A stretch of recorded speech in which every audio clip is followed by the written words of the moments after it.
Sub-Saharan Africa, where commerce meets progress. Welcome to SOUQ News, your source for business, economy, and development insight that drive nations forward. From the vibrant streets of Lagos, Africa's fastest economic hub, SOUQ News takes you on a journey of discovery, analyzing and reporting the facts that lay the foundation for growth and development. We don't just report the news, we create it.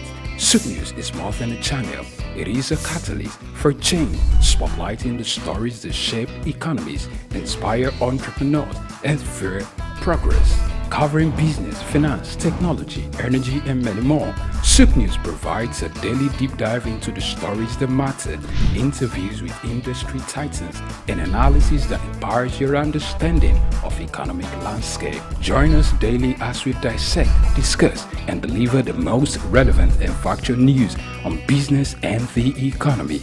SOUQ News is your trusted guide, empowering you with the knowledge to make informed decisions.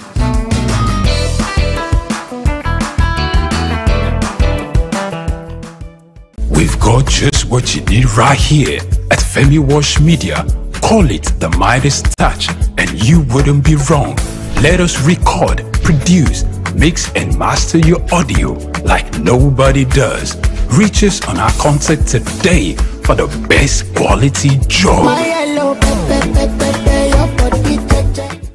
About 39 dams spread across the 6 southwestern states are potential economic benefits to both the agricultural and industrial aspirations of the region, but for the obsolete and disgraceful look they are now wearing. A tour of the facilities show that they have been poorly maintained, grossly underutilized. Indeed, the dams account for about 12.7% of the estimated water needed in Nigeria, and experts believe that if they are not put to maximum use, they can boost agriculture and food production, improve the state's internally generated revenue (IGR), and increase employment. Given the federal government's proposed $500 million loan to ensure the safety of dams across the country, it has become imperative for political leaders in the region to begin reassessing dams with the political will to bring them to optimum performance. Apart from the average purpose of water supply and fisheries, which most of the dams in the southwest currently constructed to generate hydroelectricity for surrounding communities have hardly served objective in the last 3 or 4 decades since they were built. About 75% of the dams in the country were constructed for domestic and industrial water supply. 33% were built for irrigation and water storage, 29% were meant for fisheries, and 16% were aimed at recreation, and 4% hydroelectricity. But alas, no dam in the southwest region currently functions beyond 50% capacity, and others were discovered to have been abandoned. For instance, some major and multi-purpose dams like the Onya Dam in Ogun State, Owena Dam in Ondo State, Ikere Gorge in Oyo State, Ashedire Dam in Oyo State, and others constructed with an intent to produce electricity have hardly performed to such capacity since they were built. It was learned that apart from the fact that over 85% of the major dams in the country are located in other region because of the poor rainfall in the area, more government attention over the years seems to have been given to dams in the region at the expense of the ones in the south. Perhaps one reason adduced for this is that the northern region is said to have less rainfall compared with the south. Therefore, the zone might need dams for more irrigation purposes. Another finding is that many of the political leaders in the southwest have been paying lip service to dam capacity and maintenance over the years, which perhaps had resulted in poor agricultural products, a lack of water supply in most cases, and flood disasters. It is the same story of dam failure or inadequate performance from Oyo State, which has the largest concentration of dams, to Osun, Ondo, Ekiti, Ogun, and Lagos states. The dams are simply not functioning up to their full capacity and may therefore need urgent attention and maintenance by the appropriate authorities. Among the challenges affecting dams in the region is the poor or lack of electricity supply. Findings reveal that none of the dams can be easily operated by power generating sets. Sediments are also another challenge hampering the capacity and performance of most dams in the southwest. Sediments have rendered the water in several dams unfit for use, especially for fishing purposes, and in some cases lead to massive flooding whenever the dams overflow their banks. Another challenge facing the dams is obsolete equipment or lack of appropriate maintenance of facilities. Ironically, some of the dams were never seen completed after construction began. For instance, the Ashedire Dam, which cuts across the Oyo and Osun boundary at Ashedire, is said to have been redundant for more than 5 years due to lack of power supply. Some years back, the the Ibadan Electricity Distribution Company, IBEDC, cut off its supply, citing unpaid bills. As the vehicle's capacity is lower than that of Ikere Gorge and other major dams, needs at least 4.4 megawatts of power. According to the diesel price to run such a dam, Eleyele Dam in Ibadan also faces a similar electricity challenge to Ashejire. However, the dam is still supplying water to nearby communities and some corporate organizations. Most of the underground pipes that carry water to households are currently in bad shape, and it will take a lot of money to rehabilitate them. So, what are the governors of the southwest region of the country doing with the robust allocations they receive and the loans they have taken both locally and internationally? Your guess is as good as mine. I am Bayo Olawi.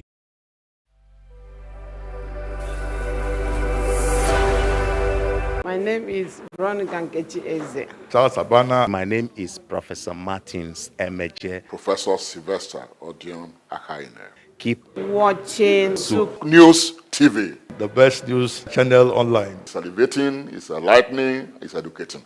Muhammad Ali found his root in Africa. Rumble in the jungle. I swear the king is humble. Jesse Jackson, O.J. Simpson, this is black history. Andrew Young visit Africa in the late 60s. Legend, Bob Marley make the light different. Martin Luther King and Malcolm X are big names. They fought for black Americans in the old days. We need same revolution in our own ways. Michael Jackson, Janet Jackson, Mr. Jay-Z, Snoop Dogg, Dr. Dre and Eddie Murphy. American prosperity ain't complete with African poverty. It's legendary Idris Abdul Karim, and you are on to SOUQ News. You don't touch that dial.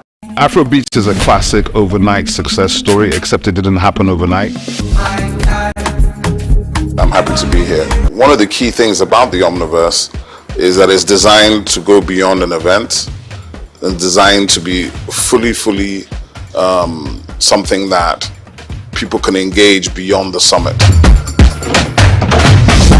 The point being that Nigeria has so much to bring to the world in terms of these things, but we will be bringing fresh energy, fresh ideas, a fresh engagement, and we're obviously open to collaboration.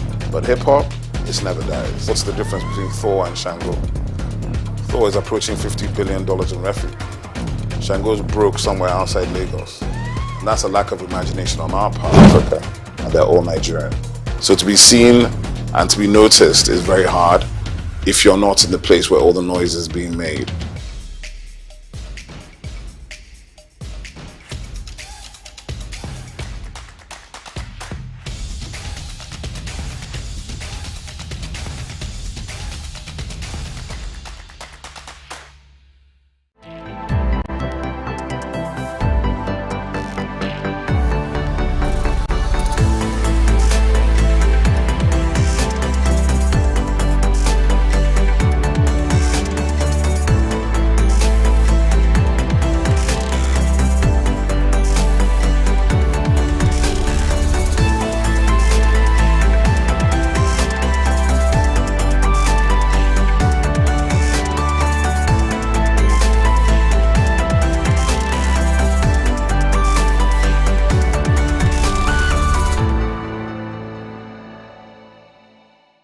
According to the former UBA Group Managing Director, Mr. Kennedy Uzoka, he's a man that knows it all.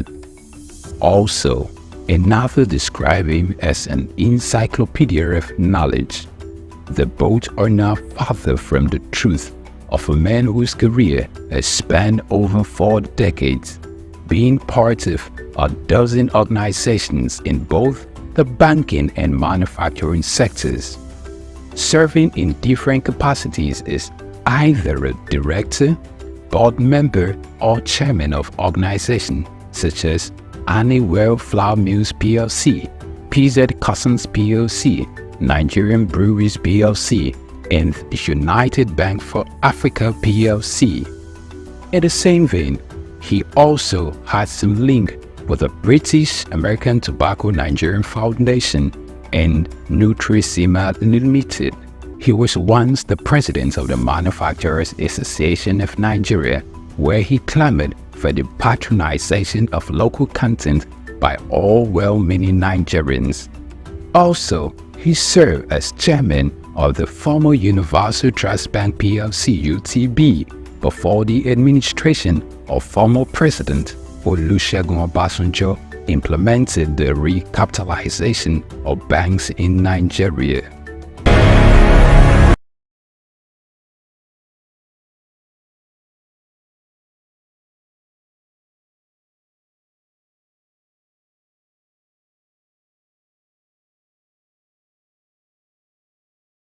Born Kolawole Babalola Jamodu on February 9, 1944 in Odo Ere, Yagba West local government area of the present Kogi State. Kola Jamodu attended St. Paul's Primary School in Otimete, City College from 1958 to 1961, Harvard Business School, Boston, Massachusetts, United States of America from 1986 to 1987. His mother was Mrs. Fumi Olabinwonu. Not much was known about his father. At an early age, Kolawole showed an uncanny drive for knowledge and learning, which will form a greater part of his adult life. His rise to fame hasn't been without its peculiar episodes of challenges. He started his career with the United African Company of Nigeria, UACN, in 1962. 3 years later, he moved to Lever Brothers Nigeria Limited, now Unilever Nigeria PLC, and in 1965, where he received many years of experience of over 10 years in production, commerce, and finance. He later joined PZ Customs Group in 1975 as a group accountant. Chief Kolawole Jamodu, for many who work closely with him, he is a go-getter, both in the business arena and an exemplary leader in achieving the corporate governance with a litany of portfolios in diverse sectors. He is a trailblazer practically in many areas. He was the first Nigerian to be appointed as Group Finance Director at PZ. In 1980, he was appointed Chairman, PZ Nigeria Limited, then a trading subsidiary of the PZ Group, while still holding his position as a PZ Group Financial Director. In 1987, he became the first Nigerian Deputy Group Chief Executive, and in 1990, he became the first Nigerian Group Chief Executive of PZ Customs. Still in 1990, he was appointed Chairman of PZ Customs PLC, becoming the first Nigerian to combine the positions of a Chairman and Chief Executive. He, in 1999, after he had served in that capacity for many years, meritoriously retired but remained on the PZ Board of Directors as Chairman in a non-executive capacity. Known for his strategic touch of class, Take 2, although his first appointment as Executive Chairman of PZ Customs was interrupted by his appointment as Minister of Industry in 2001, when PZ went through a tumultuous season in 2013, when revenue nosedived and profit hemorrhaged. Kola Jamodu was on every shareholder's lips, underscoring the confidence reposed in his ability to provide effective leadership hitherto wanting for the company at that time. Known for his knack for having the right strategy to grow business in a difficult market. In his capacity as Chairman of Nigerian Breweries PLC, Kola Jamodu led the strategic investment and acquisition that have enabled Nigerian breweries seize key markets from competitors, positioning the company to maintain leading market share, moderate operating costs, and grow wealth for shareholders. In 2014, Nigerian Breweries acquired Consolidated Breweries Limited, with which sales revenue grew by 10% in 2015, even as the total brewed market declined. The company saved cost and defended profit drop in 2015. Jamodu also served as Chairman of Universal Trust Bank PLC, a Director in Ashaka Cement, and a Director in Honeywell Flour Mills PLC, and also He's been a director of United Bank of Africa since 2007. He's a fellow of Chartered Institute of Accounting, Nigeria, fellow of Chartered Institute of Management Accounts, London, and fellow of Chartered Institute of Secretaries. The name Jamodu trumpets loud and clear in Nigeria's boardroom leadership owing to his dedicated work and great accomplishments in building businesses. Jamodu has only been a seeker of new challenges, set to brave and break new grounds. Our key takeaways from his tenure as minister highlighted the introduction of various innovative backward integration policies that enabled self-sufficiency in the production of goods like cement and other staples. This move led to increased foreign direct investment, job creations, and a major boost to national economy and GDP. Dr. Jamodu, after a hiatus from the private sector, was appointed to numerous board positions with reputable multinational companies in Nigeria. For a start, he was reappointed chairman of United Bank for Africa plc as a non-executive director in 2007.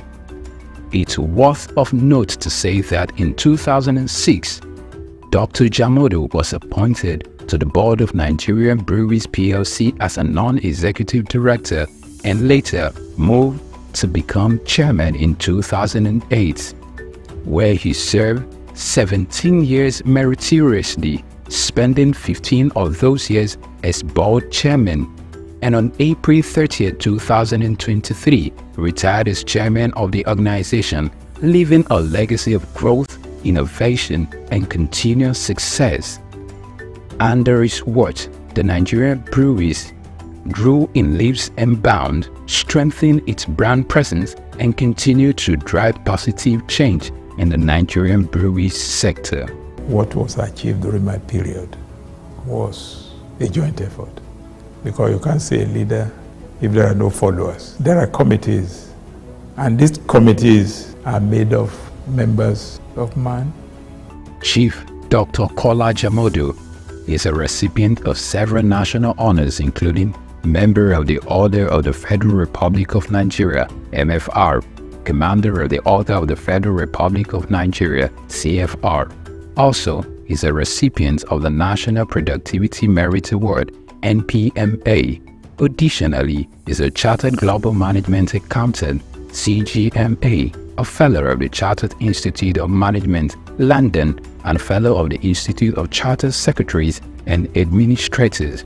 He is also a Distinguished Fellow of the Institute of Directors, Nigeria.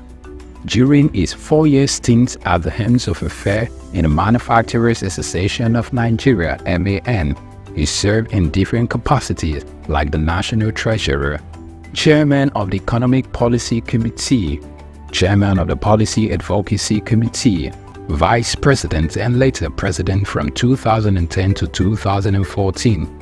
Also, he is the past president of the Harvard Business School Alumni Association of Nigeria, a former president of the Chemical and Non-Metallic Products Employees Foundation, and an honorary member of the Nigerian Industrial Policy and Competitiveness Advisory Council, chaired by the Nigeria's Vice President. He has also served in various capacities such as Member of Council at the Nigerian Employers Consultative Association, NECA, Member of Council at the Lagos Chamber of Commerce and Industry, LCCI, and Distinguished Member of the Board of Fellows of the Nigerian Institute of Management, NIM.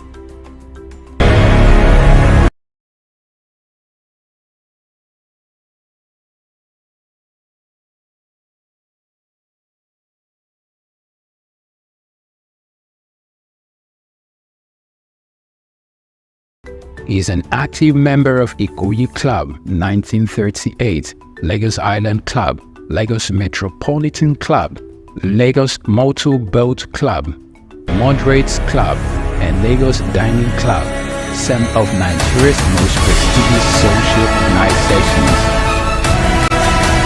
Not many people, prominent or otherwise, could be suitably described as detribalized nationalists like Dr.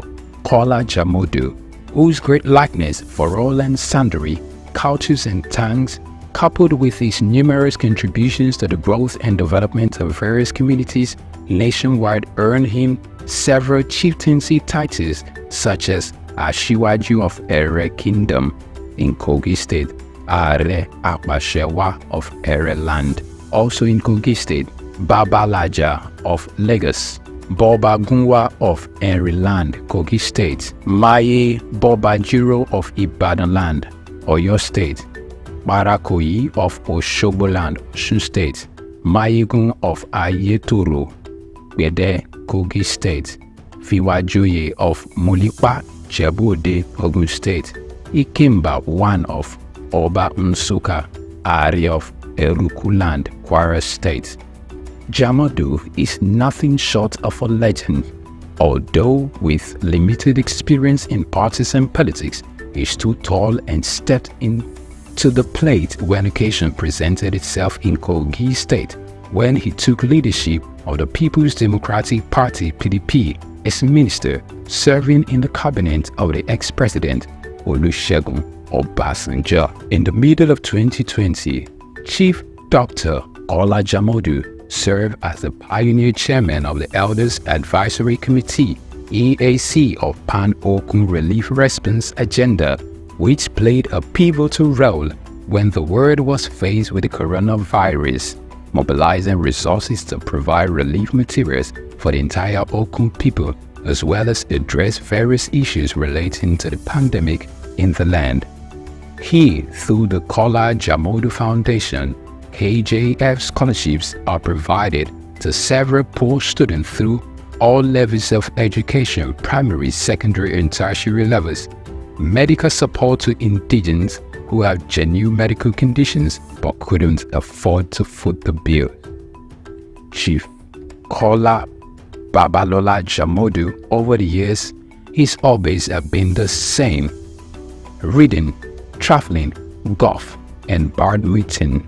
He is married to his sweetheart, Olori Asiwaju of Ere Kingdom, Chief Mrs. Fumilayo Jamodu, and they are blessed with children and grandchildren.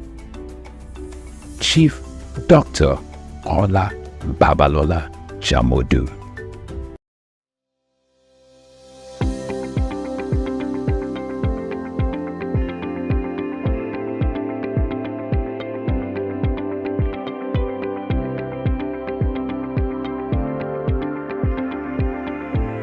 In today's fast-paced world, staying ahead of market trends is crucial. Whether you're an investor, a business owner, or just curious about the economy, you need reliable, up-to-date information to make informed decisions. When we pay our tax, or when participants pay or contribute their tax, there will be development in such an organization or country. It's the Ministry of Marine and Blue Economy that is going to address that alone. The National Security Advisor and the Office of the President also need to see to it to ensure that the security situation is being addressed. On Market Insights, we provide comprehensive market analysis, expert opinions, and actionable insights that you can trust. Create detention ponds, create facilities where you can manage that water in such a way that you don't destroy the hard work and labor of very diligent farmers. We're taking the step to say, with every innovation that exists within the financial ecosystem, we will be number one. Security of all Nigerians, not only the farmers, are well ensured. The obvious reason why we are experiencing this scarcity is the fact that we are not able to produce tomatoes and other vegetable products throughout there. Our team of seasoned analysts and industry experts enrich the conversation, bringing you the latest updates and in-depth reports. With our real-time data, you'll never miss a bit. Urban farming is not a new thing in our society. It has been an old tradition since olden days. There is this clash of interests as against the world cryptocurrency, most especially like Bitcoin, as you mentioned earlier. and the NSAS and all that came up with cryptocurrency. Get instant access to market movements, trends, and forecasts. Our expert analysis helps you understand the bigger picture, while our customized reports are tailored to meet your unique needs. Peri-urban agriculture plays a very, very important role in diversifying urban diets and also providing staple foods for daily consumption. Additionally, fluctuations in the exchange rates and disruptions in the global supply chain have further inflated costs. Join us on Market Insights, Monday through Fridays, 11 a.m. to 12 noon here on SOUQ News Television. We are your premier destination for cutting-edge market insights. Get ready to feel the pulse of the world around you. Welcome to SOUQ Pulse, your insert track on the stories that matter most. From the hearts of breaking news to the forefront of culture and innovation, SOUQ Pulse brings you the stories shaping our world every week. On SOUQ Pulse, we'll deep dive into the topics that drive our lives, from the latest in technology and science to politics, culture, and investment, courage, and that commitment in spite of the challenges that entrepreneurship presents in Nigeria in particular. Perception is propaganda, malinformation, misinformation can be created for you to perceive a certain thing that is false. Sometimes it's true, but many times it's false. There's no state you go to in the world where you don't see construction that is consistently ongoing. No matter how developed Dubai is, they still construct roads on a daily basis. We are no longer enjoying the light we normally enjoy. And the university vice chancellor said, it now costs me about 300 million, some 250 million to begin, 250 million to 300 million a month. Governments should develop a particular product that will be of national value and, if possible, exportable to other countries from their own local government. Whether it's the next big innovation, a political shakeup, or cultural phenomenon, SOUQ Pulse is there, bringing you the story with clarity and context. You're not just only getting informed, you also become a solution. Then the business part of it. Then we talk productivity. Then you know you're on SOUQ Pulse. It's that time of the day where we tell you, go, get your friends, your neighbors, those you quarrel with, those you have issues with. This is time to talk. We tell you, yeah, we don't keep quiet. It doesn't matter what policies are affecting you. It doesn't matter what the papers, the prints are telling you in your own side or the neck of the wood or your nation, or what business are pushing, profits, losses, what the stock market is talking about right now, what the Asian market is talking about right now. A whole lot of people are running down to their portfolios and trying to grab, sell off, or get some hedge.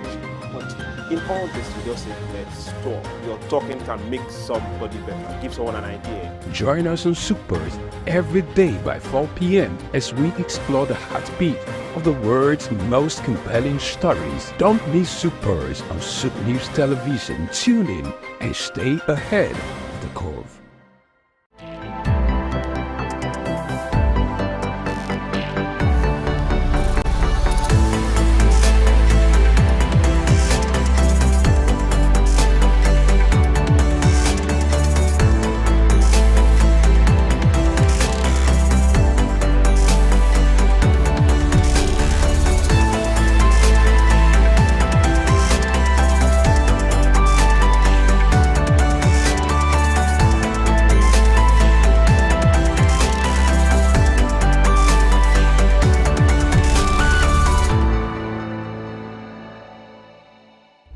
This is the story of Julie Coker, beauty queen, pioneer broadcaster, staunch Catholic, fearless woman activist, the Yaito of Lagos.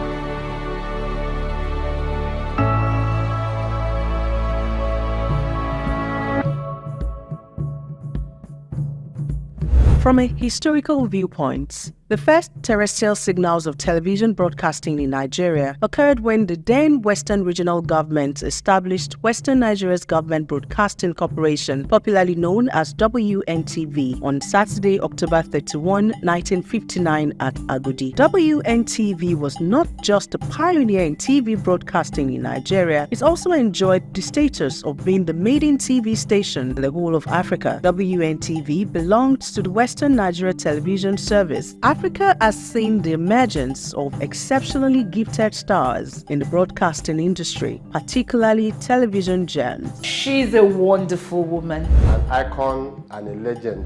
She's paid her dues in that industry. She's done so much. One of those unique creations of history whose outstanding quality precede them. Miss Nigeria. Julie. Now, so not be today fine. Long time she was hitting the headlines. When television started, Julie was already reigning as TV star. Oh, she was a big superstar in Nigeria. She's a great woman and continues to be great. She bears nobody any grudge. She's a happy-go-lucky person, and she takes life as it comes. She's not envious of anybody. This is the story of Julie Coker, beauty queen, pioneer broadcaster, staunch Catholic, fearless woman activist, the Yaito of Lagos. A wonderful, wonderful woman. She's an inspiration. I mean, this was somebody that I used to watch on television when I was a child. And when I met her again in England, she would sit down with me, we would have a good chat and about so many things. I've learned a lot from her. And there are times, you know, we'll go out for a meal and she'll be telling me about the good old days of Nigeria. And really and truly, I want the good old days of Nigeria to come back. She's mentored a lot of people, a very down-to-earth lady. And I saw her recently. It was amazing. When she gave me her contact number and she could recall the number from memory, somebody was saying, how could you have done that, ma? I said, I really don't know. An eloquent speaker, elegant lady, a beautiful soul. I mean, there are too many qualities this woman has. And she was saying, do you know what? We have to do something for this generation. And these are people that we admire so much and will continue to admire them because they are like an institution. What can we do?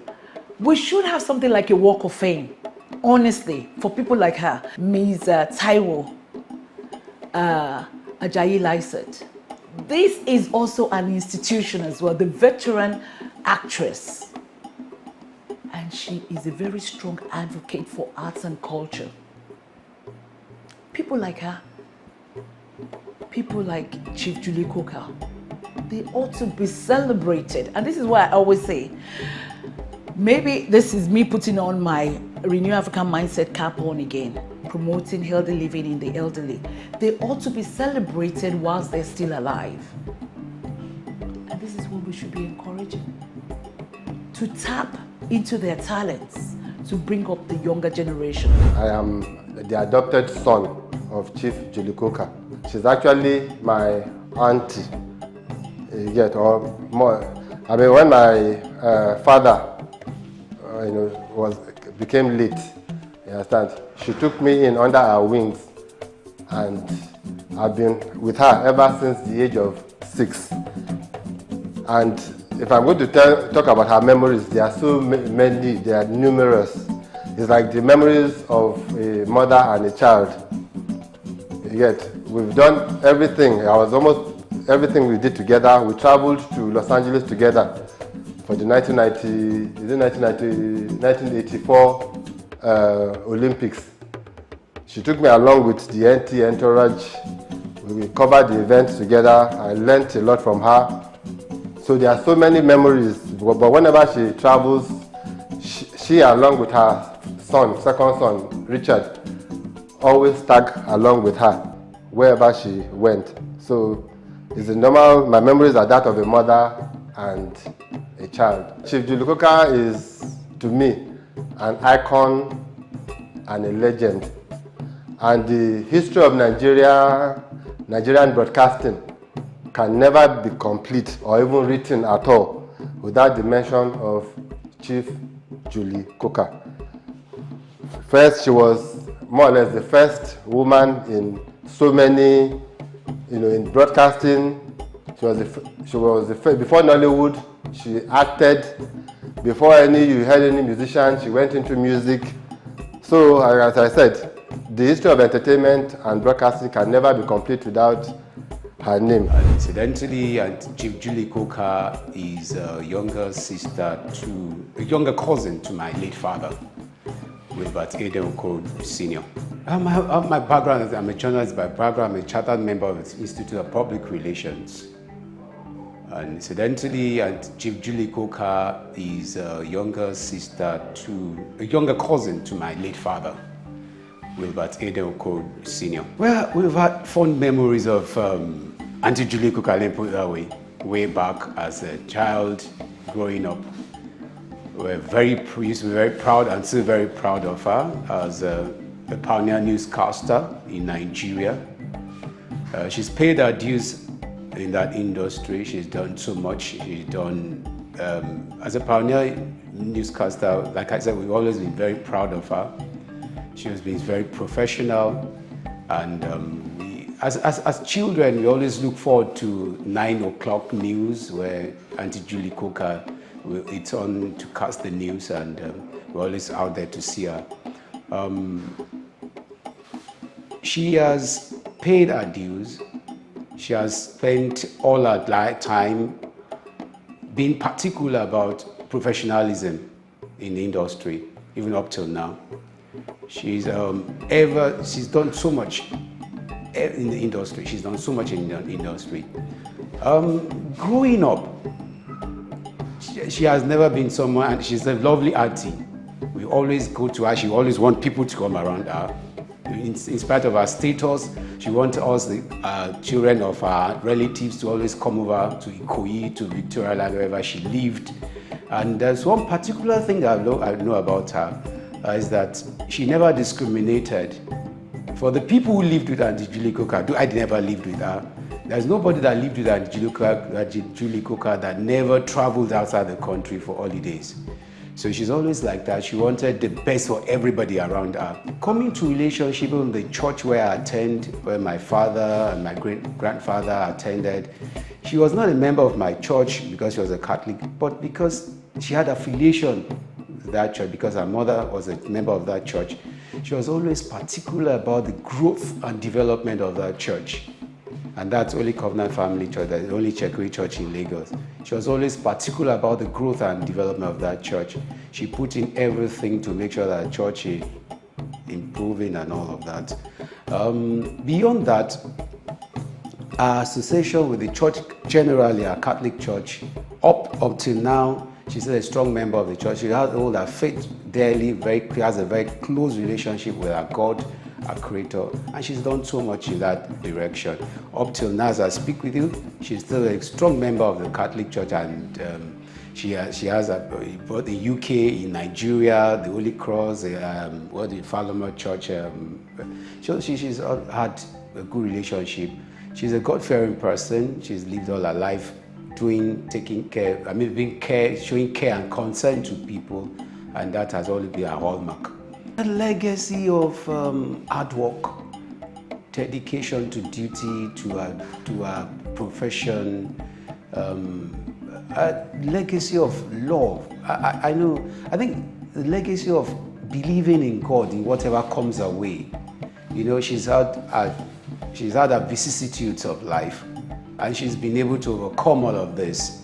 I mean, losing 2 children, you never can, you know, the strength to overcome all of this is awesome.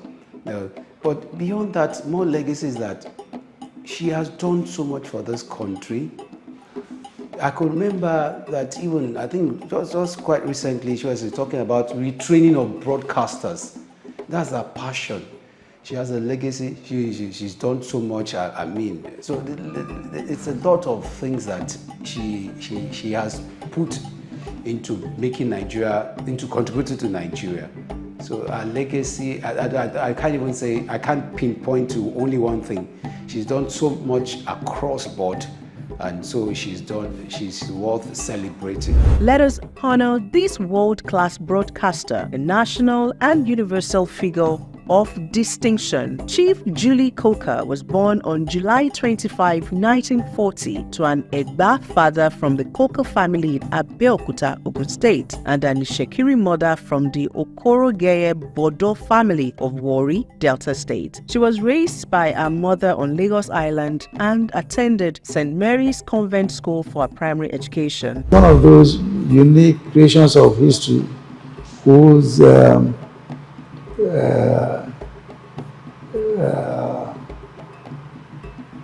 outstanding qualities precede them. My own recollection is that she was already a public figure, very glamorous on television before our past course, and of course, as it so happened in such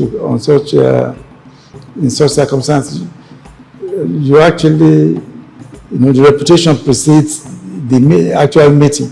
So, and I think it must have been in the early 60s when she was the glamour girl of Western Nigerian television. And I think before then, she was at Holy Child College, and from there proceeded to a much more public posture. And of course, if you go even earlier than that, you have to admit that she is the product of the cross-culture of the Benin, Warri, Sapele axis, and then of course in Lagos where she went to school. And then to capital, Ibadan, which was at that time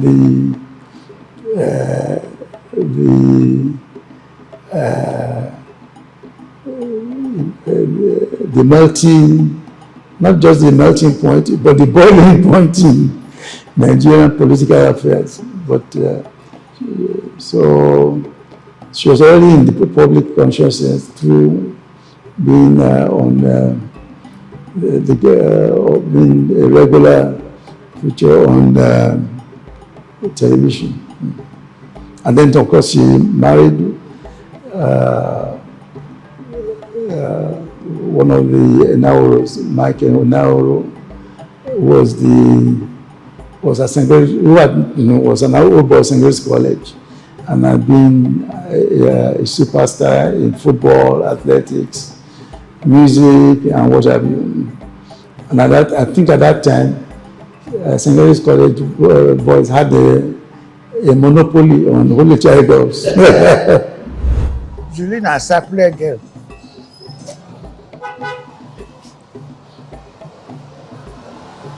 I'm from Ogwanja in Sapele.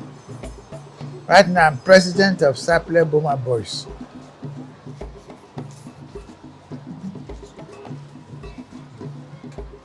So I know Julie after she was born. Miss Nigeria. Julie. Now, so not be today fine.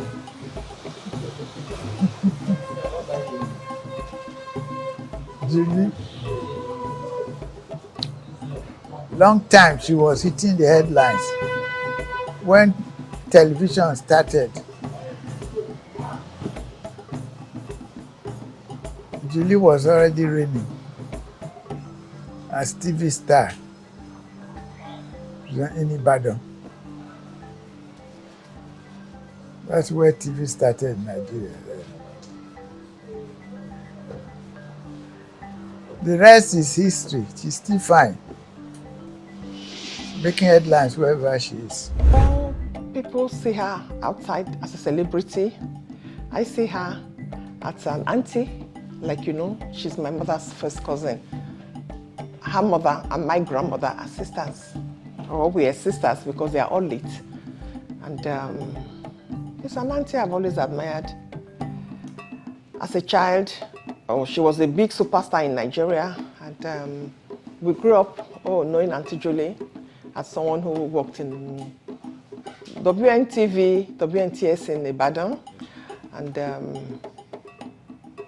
we all grew up to love her. She was very beautiful. She still tries to be beautiful now, even at her age of 84, she'll be 84 in July, like, you know. And we worked together in NTA. I left NTA some years ago. We left NTA around the same time. I was the company secretary, legal advisor to the NTA. And I was the closest to her because we saw every day at work, being that she's my auntie as well. We got on very well. She's very patient. And she's a great woman and continues to be great. She bears nobody any grudge. She's a happy-go-lucky person. And she takes life as it comes. She's not envious of anybody. She's accepted all God has given her in a very, very graceful way. She continues to be happy, and I just wish her all the best. In those days, they didn't have the gadgets we have now. Then, most things were very practical. Today, a lot of things are automated. We had very hot studios. They used to rehearse a lot. But now the internet has made life very easy. Now you can just be in a room and have it as your station and everything. Then we had huge transmitters.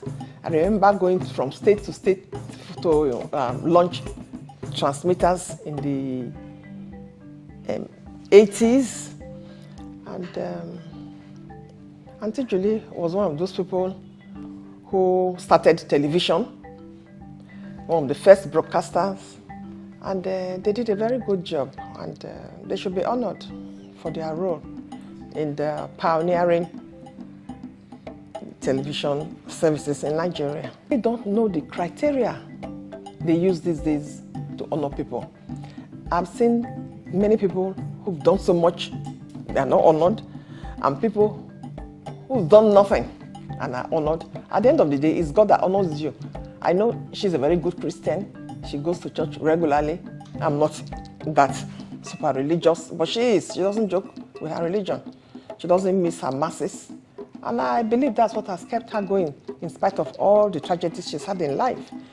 She has good relations and a big family. And she's, like I'll tell you, a very, very happy and contented person. Contentment is a virtue that one has to have. So at the end of the day, if they talk about television, I mean, she should be honored as one of the pioneers of television in Africa, because the first television in Africa was in Ibadan, like you know. So, and if she's one of the pioneers, I guess she has a place in history. That's what I've been talking about, being a pioneer television star, a superstar. I mean, she did a lot of programs, like you know. She was a beauty queen. We should not forget that aspect. So in those days, people want to see beautiful faces on television. And she combined both beauty, eloquence, gait. She was very calm. I've never seen her lose her temper. I do. I lose mine. But I've never, no matter how you sort of annoy her, she's always very calm. She never loses her temper. And she has a lot going for her. But contentment is the greatest, I say, and the fear of God. Like I told you, she's very religious.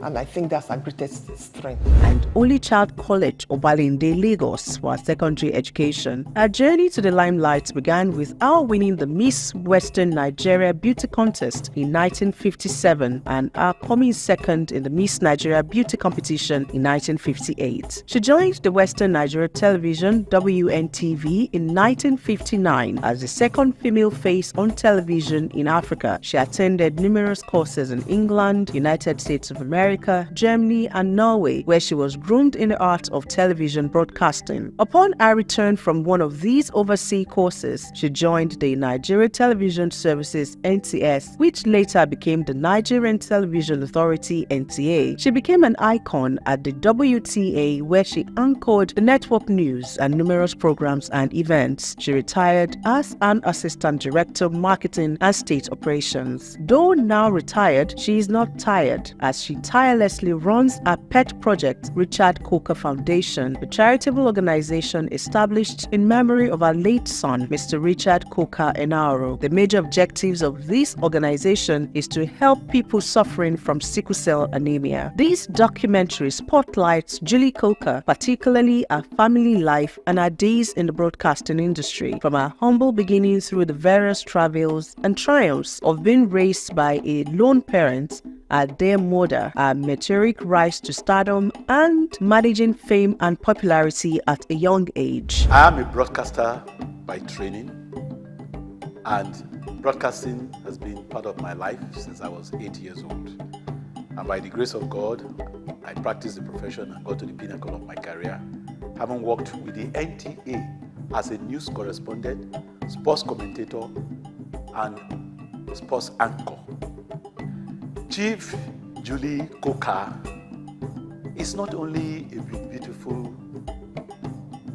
delightful, immensely talented woman, but is a Nigerian, and I dare say a human being that comes only once in a lifetime.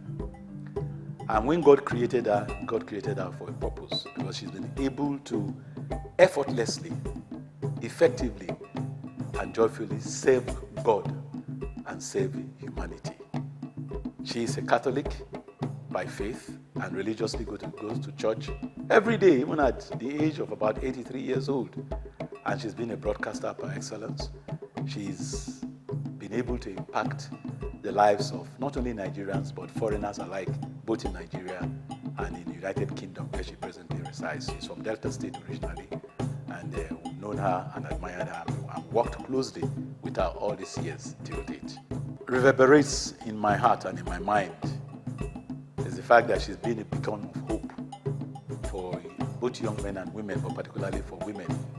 Because for any woman that aspires to be something in life, you look at the life and time of Chief Julie Coker, you know she's a woman who has gone to school, who has practiced her profession, who has served God religiously, and who is still serving God, and somebody that is a good example of what a woman, a mother, and a grandmother should be. Yes, my name is Stephen Kola Balogun. I happen to be a legal practitioner. I've been at the bar now for well over 40 years, and I'm also a former commissioner in Osun State. Chief Julie Coker. Well, Chief Julie Coker is an icon of Nigerian broadcasting. I don't think there's anyone of my age who would know her. I'm 64 years, and of course I've known Chief Julie Coker since I was a young boy, when she was at the NTA.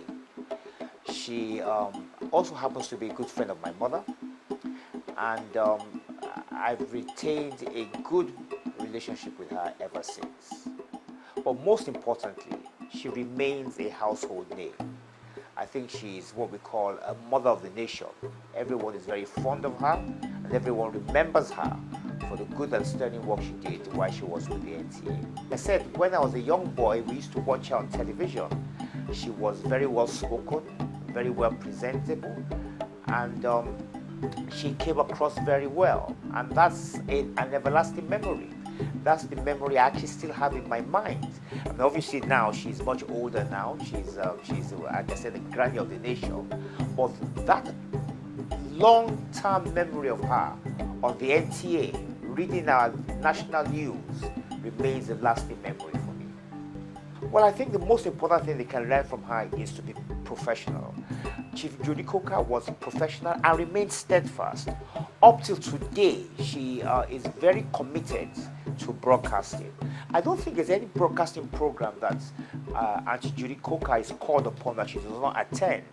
She goes out of her way to attend, and she does her very best to promote Nigerian broadcasting and information in general.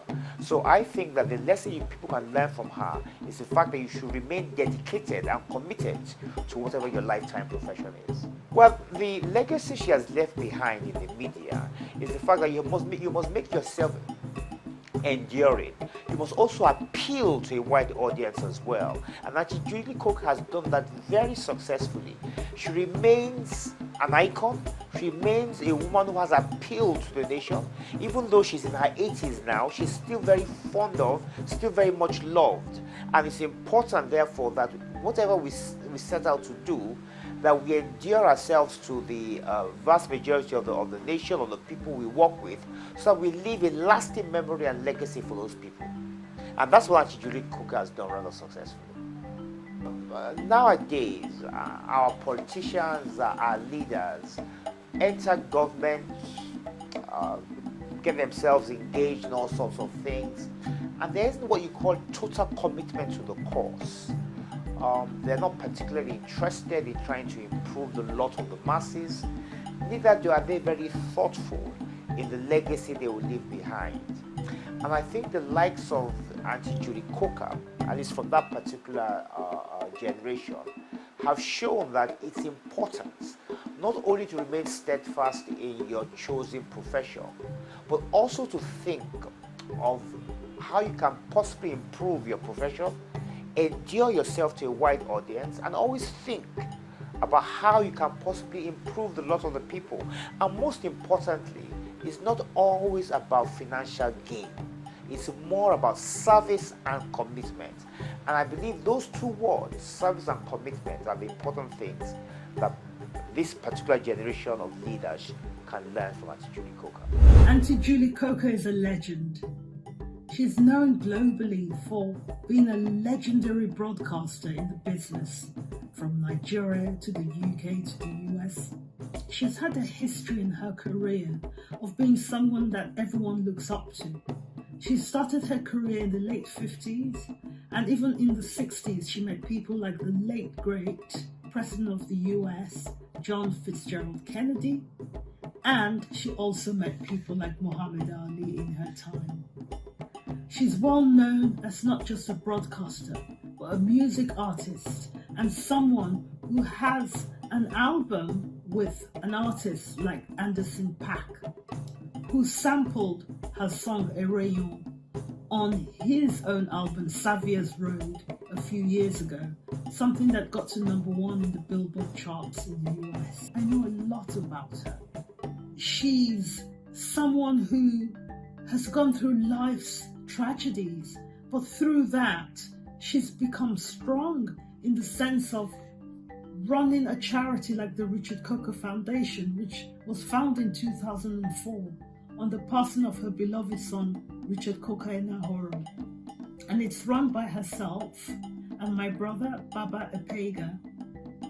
They are the chair people of the whole foundation, and they forge a way to make people aware of sickle cell illness, something that affects so many people in the diaspora of Africa and people of African background, and some Asian people as well.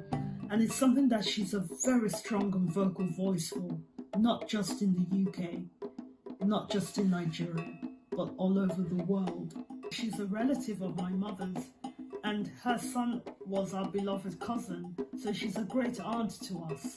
And in fact, like a mother, because on the passing of my late mother, Ibiene Adoke Epega, she became like a mother to us since 1992 and has been very close to all my family, myself, my sister Yewande, my brother Baba that I mentioned, and my daughter Dylan Ibiene. So it's something that I can say that she's very close to us, like a mother to us. has in fact stood as a mother to us in many, many, many circumstances and life occasions. My memories of her go back to the first time I remember being at one of her shows, her 7-Up birthday party that used to be on Nigerian television. I remember attending that as a child, and it was a wonderful, wonderful experience, and something that I treasure very much so. You know, we shared so many wonderful memories with her. It's something that I just can't forget. And what legacy has she left in broadcasting? Her legacy is something you can't stop even, because it's something we all look up to. Most recently, this past April, we had a visit by Tom Parker Bowles, the son of Queen Camilla of the United Kingdom, who came to Lagos to take part in the food festival, GT Bank. And he spent time with Auntie Julie. We introduced him to Auntie Julie, and he was thrilled when we told him of her background and who she was. And it was something like meeting the equivalent of Elizabeth Taylor of Nigeria. She has left a brilliant legacy, not just in broadcasting, but in film, in her mentoring, in a legacy that goes back to even working with the late Orlando Martins, who was a great uncle to us and the first African actor to carve out a career in Hollywood. Orlando Martins was somebody she worked with over at NTA in the early 70s. Her legacy for Nigerian women, I would say, is that she's somebody we can look up to. She's somebody that we can regard. And we have great people like Sade Adu, who's the greatest singer of all time, I must say. But someone like Auntie Julie is somebody we can forge a career and look to her if we want our own career in broadcasting, in marketing, in entertainment, in public speaking, because she's just brilliant. And for all Nigerian women, she's somebody that we can all look up to and really admire, because when you think of government in Nigeria to give up a day, a media day, where people get introduced to broadcasting the history of Nigeria, our influence in the arts, because we're doing so well. I mean, we have great artists to this day. We have people like Burna Boy, we have Davido, we have actors, Chiwetel Ejiofor in Hollywood, we have Davido Yellowo, we have wonderful talent, and people like Auntie Julie paved the way. I retired as the Director of Public Prosecutions of the Federal Republic of Nigeria, and later served as Attorney General and Commissioner for Justice in Lagos State. It dates back 50, 60 years ago. We were young, we were just starting life. Then later she lived close to me. She's super. Her nickname is JC. JC, Judy Cooker, superstar. Not in the sense of acting, but because she's a unique person, a woman of empathy and concern for others' well-being. And she's very truthful and loyal, which are rare qualities in around today. She's a very, very sincere person. If Julie tells you she's with you, you have nothing to worry about. You can't doubt her sincerity. We've had high and downs, and we've been there for one another, which is what life is all about. Julie has climbed so many heights and smashed so many glass, but she doesn't carry it as an ego. She's one of us. She's real. And whatever has happened to Julie in life has not weighed her down, has not stopped her from being who she is, which is a great talent, a great virtue, a great quality. That's what I like about her. She's not one of these people who worship for the sake of worshiping. She's of true faith. Easygoing. She comes and goes with a clean heart. How many people do that today? How many people have been through what Julie has been through and is still the same loyal, friendly, happy, easygoing person? Not many. She's received so many knocks, but she comes out in flying colors. This documentary is a recount of her rise to stardom from a harsh start of life, which teaches us that with determination, perseverance, and aid of helpers, anyone can reach his or her divine destiny. She surmounted all the barriers that would otherwise have put down or derail the faint-hearted. In summary, this documentary teaches us that with doggedness, ability, creativity, and integrity, we can reach for the stars. Julie Coker is an inspiration not only to broadcasters, but to all aspiring broadcasters. Life is an epigram, a vital spark, a quest, a solemn message to the world. We must do everything within our power to leave the industry better than we meet it.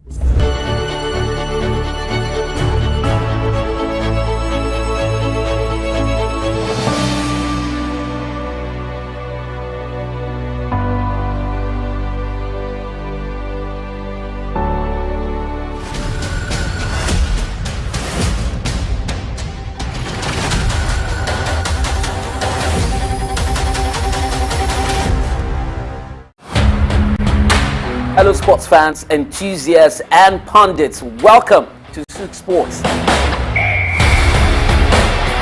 Welcome to your humble boy, your loyal boy from the hood, Kevin Ojefe, and I'm glad to be here. This is SOUQ Sports.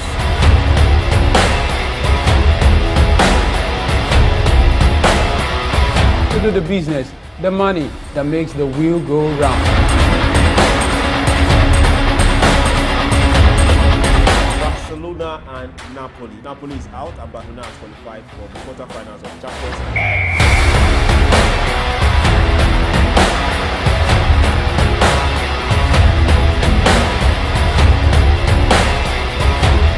League. For different ways to make money. Sports is best a way to be creative.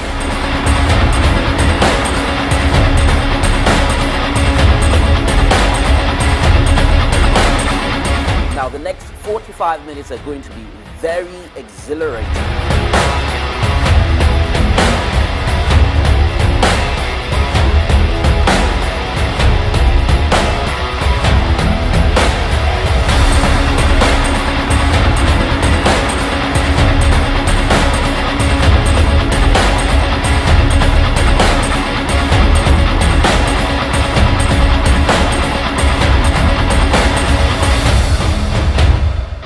The Commissioner for the Environment and Water Resources, Tokunbo Lawal, had given an assurance that there was a plan for the space and that it would not be left alone.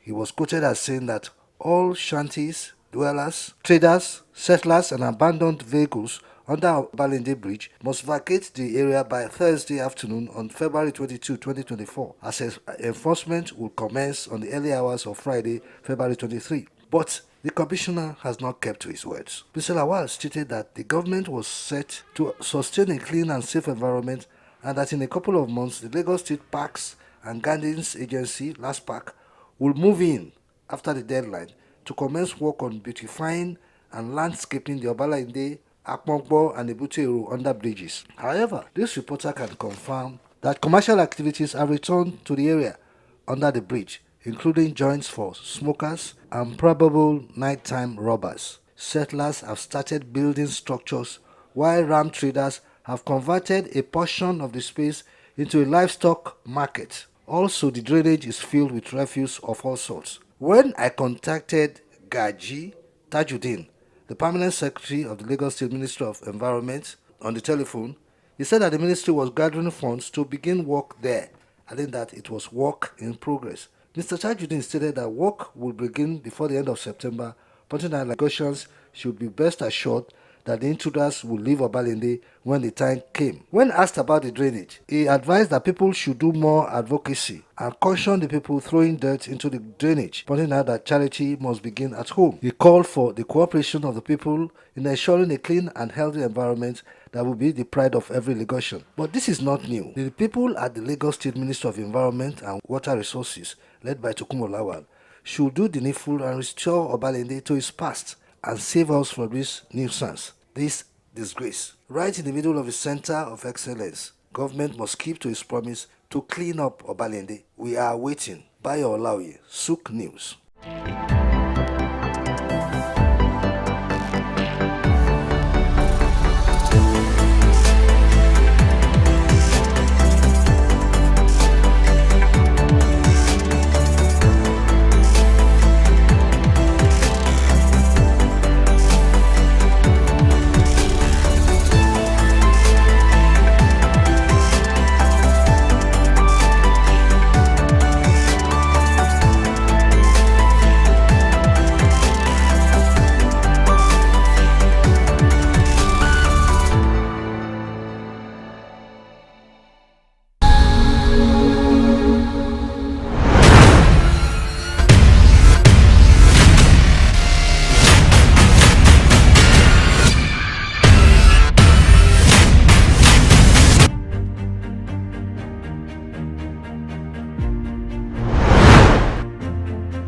In life, the path to success is often windy and filled with obstacles.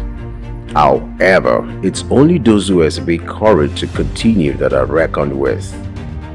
If there's one man who is armed with the sheer courage of a lion, the unusual foresight to spot new opportunities, Michael Adeniyi Adenuga makes the perfect reference. The name Mike Adenuga is synonymous with entrepreneurial excellence and tenacity. A self-made billionaire hailing from the heart of Africa, Adenuga's story is one that is laced with the threads of perseverance and ambition. Today, I really feel excited.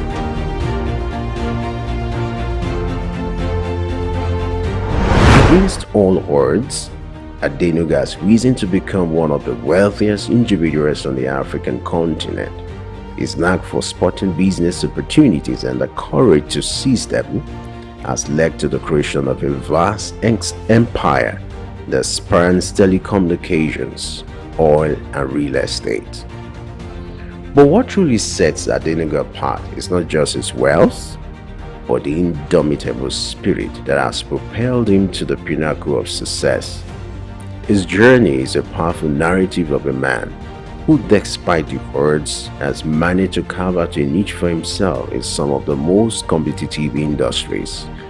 From his humble beginnings to his rise as one of Africa's most influential business figures, Adenuga's story serves as a beacon of inspiration for aspiring entrepreneurs everywhere. Born on 29th of April 1953, Mike Adenuga's story begins in Ibadan, Nigeria, a vibrant city steeped in culture. Ibadan was the backdrop for Adenuga's early years.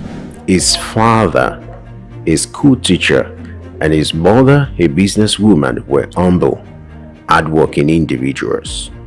Their influence on young Adenuga was profound, instilling in him the values of perseverance, integrity, and ambition. Adenuga's early education took place in Ibadan, a local school where he exhibited a sharp mind and a keen sense of curiosity. His parents, recognizing his potential, encouraged him to pursue his studies with diligence and tenacity. These formative years laid the groundwork for the titan. Despite the modest means of his family, Adenuga was never deterred. He understood that the path to success was paved with perseverance and relentless work ethic. From an early age, he demonstrated a knack for entrepreneurship. His first ventures were modest, grounded, mirroring the reality of his circumstances. One of his earliest jobs was as a taxi driver. This experience was more than just a means to an end. It served as a classroom on wheels, offering lessons in humility, resilience, and the importance of understanding people from all walks of life. Adenuga's entrepreneurial spirit led him to explore the avenues. He started selling soft drinks, an endeavor that required long hours under the scorching Nigerian sun. This venture was not glamorous, but it was honest, and it was his. It was a testament to his commitment to hard work and his refusal to shy away from the gritty aspects of business. From taxi driving to selling soft drinks, Adenuga was no stranger to hard work. This commitment to labor, this willingness to roll up his sleeves and get his hands dirty, laid the foundation for the empire he would later build. His story is a powerful testament to the fact that success is not an accident. It is the result of hard work, sacrifice, and most of all, love of what you're doing or learning to do. His journey began with an education in the United States where he studied business administration.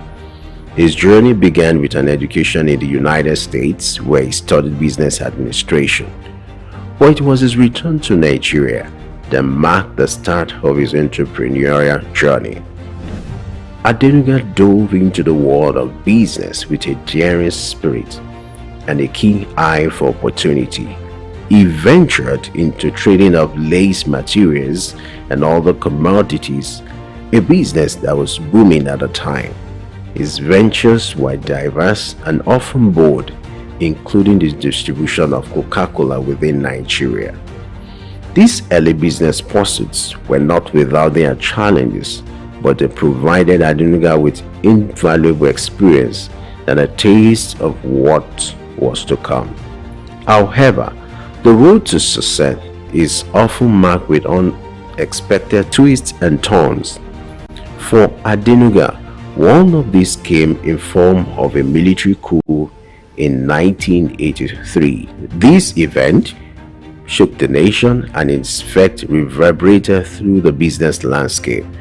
It was a setback that would have derailed his ambitions, but Adenuga was not one to be easily deterred. In the face of adversity, he demonstrated tenacity. He weathered the storm, navigating through the tumultuous period with an unvarying determination. It was during this time that Adenuga began to lay the groundwork for what will become his future empire. He was building a foundation, brick by brick, on which he would erect a business dynasty that would span across several industries. Regarded as a titan in the telecom industry, Adenuga is the mastermind behind Globalcom, Nigeria's second largest telecom operator. Under his visionary leadership, Globalcom has grown exponentially, connect billions across West Africa and beyond. In the oil sector, Adenuga holds the majority ownership of Corn Oil, one of Nigeria's largest oil exploration companies. Corn Oil has been instrumental in shaping Nigeria's energy landscape, and its success is a testament to Adenuga's strategic acumen and drive for innovation. When it comes to wealth, Adenuga's net worth is nothing short of impressive. The billionaire businessman ranks high on the Forbes list of Africa's richest people, rubbing shoulders with the likes of Aliko Dangote. In 2003, Adenuga revolutionized Nigeria's telecom industry with the launch of Globalcom. This was a pivotal moment, not just for Adenuga, but for the nation as a whole. Before Globalcom, Nigeria's telecoms industry was dominated by a single player, but Adenuga had the vision to democratize telecommunications, making it accessible and affordable for all. Globalcom entered the market with a bang. The company was innovative, offering unprecedented services like per second billing, which was the first in Nigeria. This level of innovation was a game changer, challenging the monopoly of the existing telecoms giant and forcing competitors to step up their game. But Adenuga didn't stop there. He knew that to truly disrupt the industry, Globacom had to grow rapidly. The company embarked on massive network expansion projects, erecting thousands of kilometers of fiber optic cables across Nigeria and beyond. In less than a decade, Globacom has grown from a new entrant to a major player in the telecoms industry. Its services reached millions of Nigerians, even in the most remote corners of the country.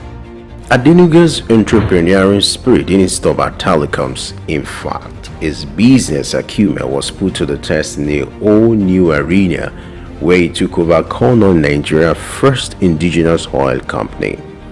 Under Adenuga's leadership, Cornell expanded beyond its initial operations, becoming a frontrunner.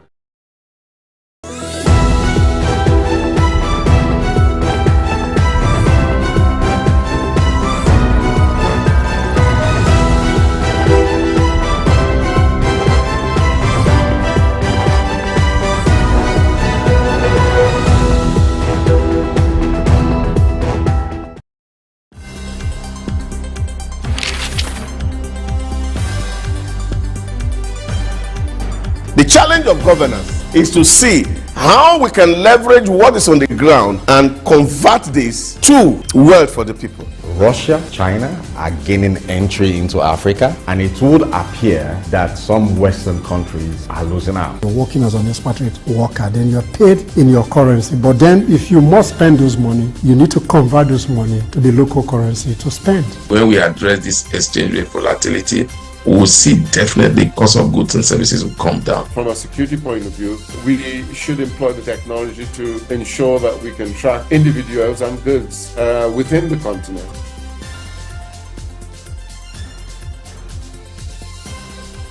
Early exchange, shaping policy, advancing development.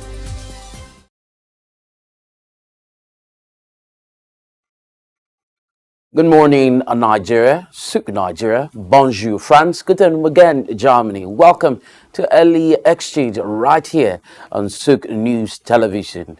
Well, today we have interesting conversations. I'd love you to join in. Of course, Mpox seems to be the subject matter and the front burner, and it's ravaging parts of Africa. We'll get to talk about that as well as some developing stories right here on the program. My name is Temple Barra. We'll go over to our news desk to bring you the news update. And when we return, we'll get into the matter properly. Stay tuned.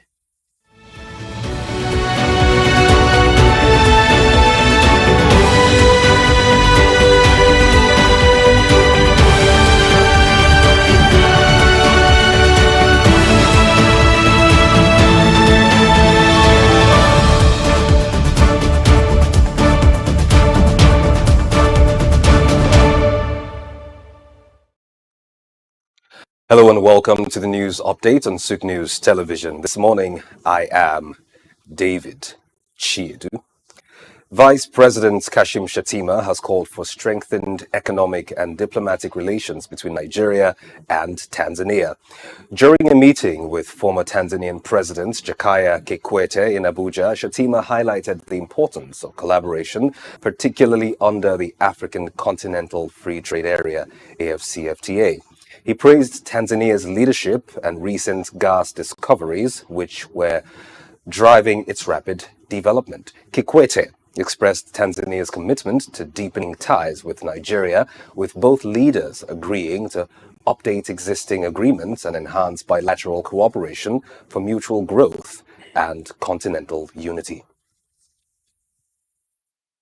And the Minister of Budget and Economic Planning, Atiku Bagudu, has announced the federal government's plan to invest $100 billion annually to address Nigeria's economic challenges.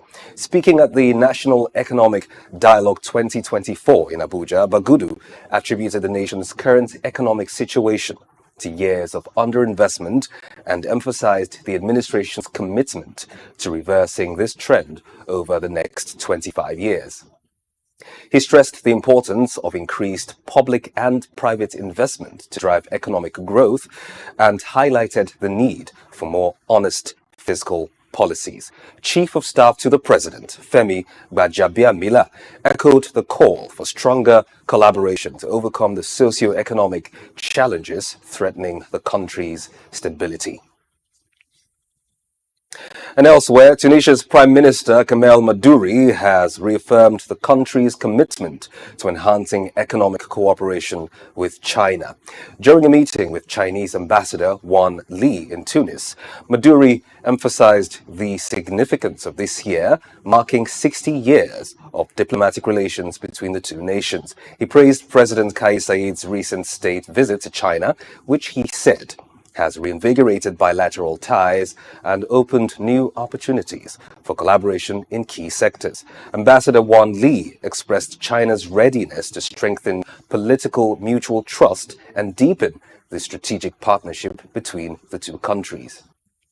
Both leaders also discussed Tunisia's participation in the 2024 summit of the Forum on China-Africa Cooperation, scheduled to take place in Beijing from September 4 to 6. This summit is expected to further solidify the growing cooperation between Tunisia and China, fostering mutual economic development. And cryptocurrency firm Tether has announced the introduction of a new stable coin linked to the UAE dirham, expanding from its popular dollar-pegged token. This new stable coin aims to meet the growing interest in the Gulf currency and offer an alternative to the US dollar. With Tether's existing dollar-pegged token valued at $117 billion, the dirham-backed stablecoin will help manage currency fluctuations and simplify international transactions. Tether CEO Paulo Ardoino emphasized the dirham's rising global importance and the UAE's ambition to become a crypto hub. The new stablecoin will be supported by UAE reserves and is awaiting approval from the UAE Central Bank. This move aligns with Tether's strategy to explore emerging markets and diversify its products amid increasing regulation of stablecoins.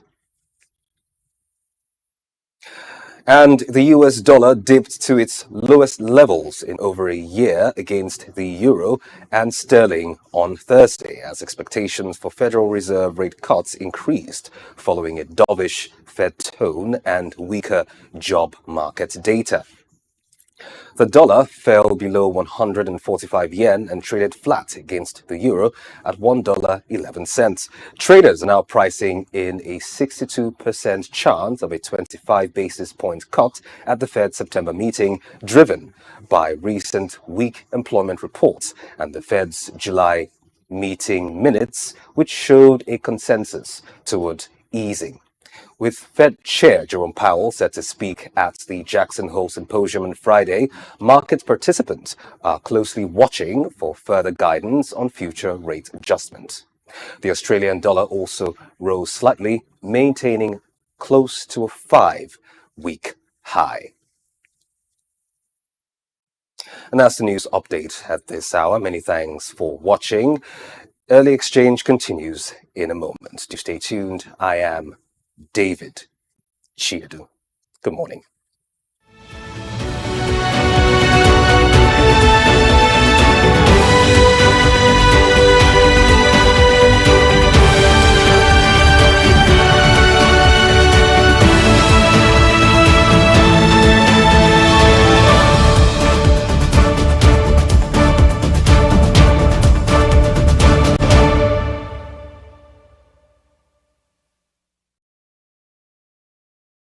Many thanks, David Chiedu, for the news update. We'll take a moment, and when we return, we'll get back to the conversation. Please stay tuned.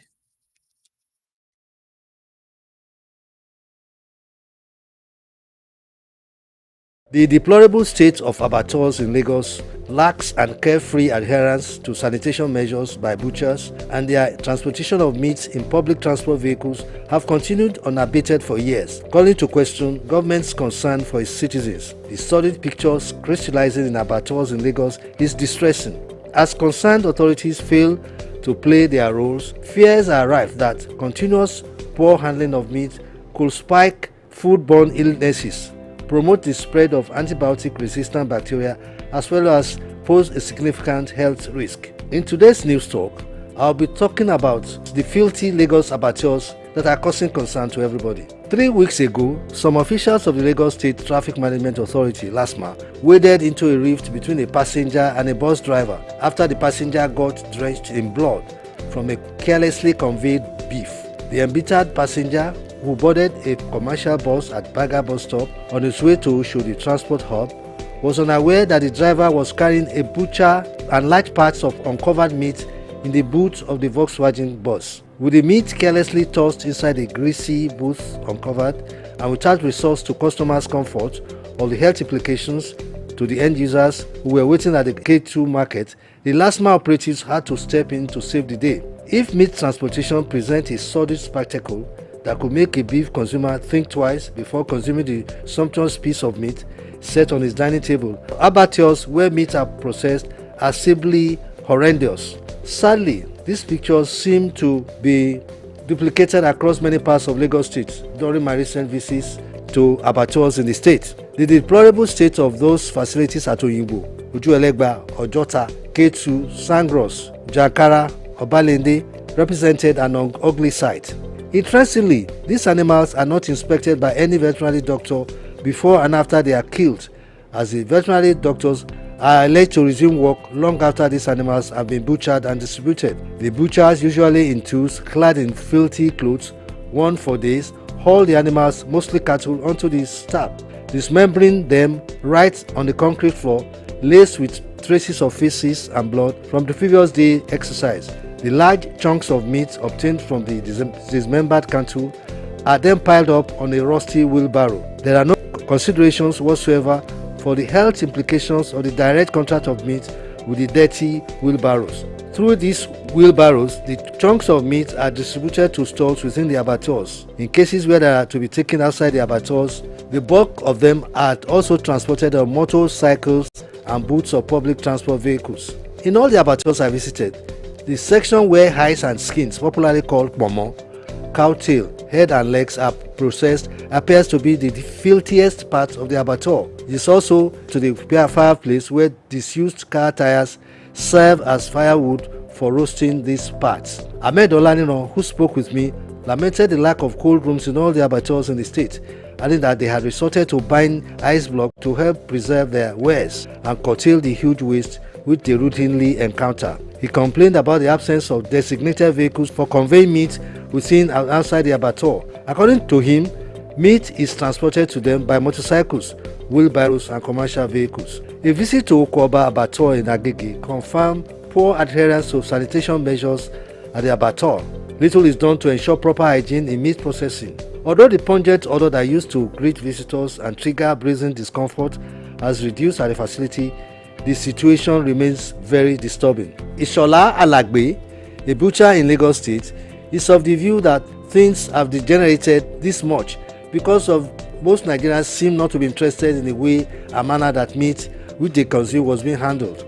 According to him, the unhygienic handling of meat across all abattoirs stemmed from the average aloofness of Nigerians, which can also be a cultural thing. And for things to get better, he insists that the government must be fair.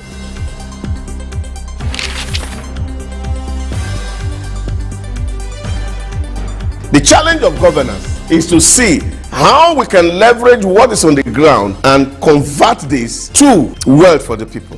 Russia, China are gaining entry into Africa, and it would appear that some Western countries are losing out. You're working as an expatriate worker, then you're paid in your currency. But then if you must spend those money, you need to convert those money to the local currency to spend. When we address this exchange rate volatility, we will see definitely cost of goods and services will come down. From a security point of view, we should employ the technology to ensure that we can track individuals and goods within the continent.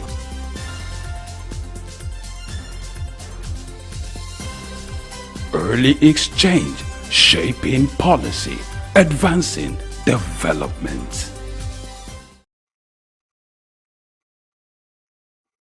Glad to know you're still tuned in to SOUQ News Television. European health authorities have issued a travel warning to European countries, especially for visitors from countries affected by monkeypox virus. And this is coming on the heels of an emergency declaration by the World Health Organization, declaring it an emergency, general pandemic, so to say. Of course, a monkeypox virus, similar to smallpox, has been making a resurgence globally, while cases have declined in many regions. Africa, particularly Nigeria, has seen a steady increase, and the World Health Organization has expressed concerns about the outbreak and a potential further spread. Of course, in the studio with me is my partner in progress and shaping policy, together trying to advance development, Blessing Ihiche. Good morning. Good morning, Temple. How's your morning coming on? Great, great. Okay, I'm sure it's to get better when we get to find out what's happening with the resurgence of the monkeypox outbreak in Nigeria and some other parts of the world, and what one can do to prevent it. So the fears that are building up in some people would be allayed.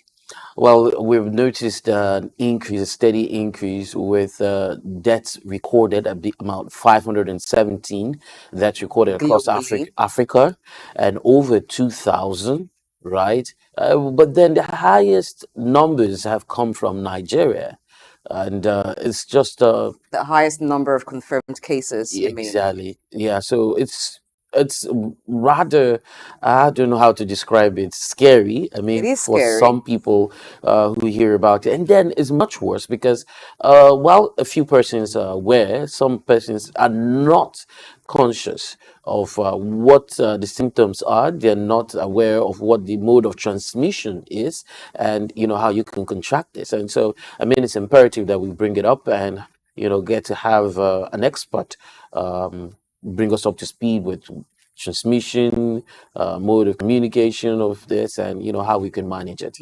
Talking about experts, we did have an interview yesterday with the CMD of Iro Specialist Teaching Hospital, Edo State, who was present at the ongoing Africa Development Studies Center and National Institute for Policy and Strategic Studies training yesterday. And he did say some things about monkeypox. Let's get a listen of that, and then we'll continue the conversation.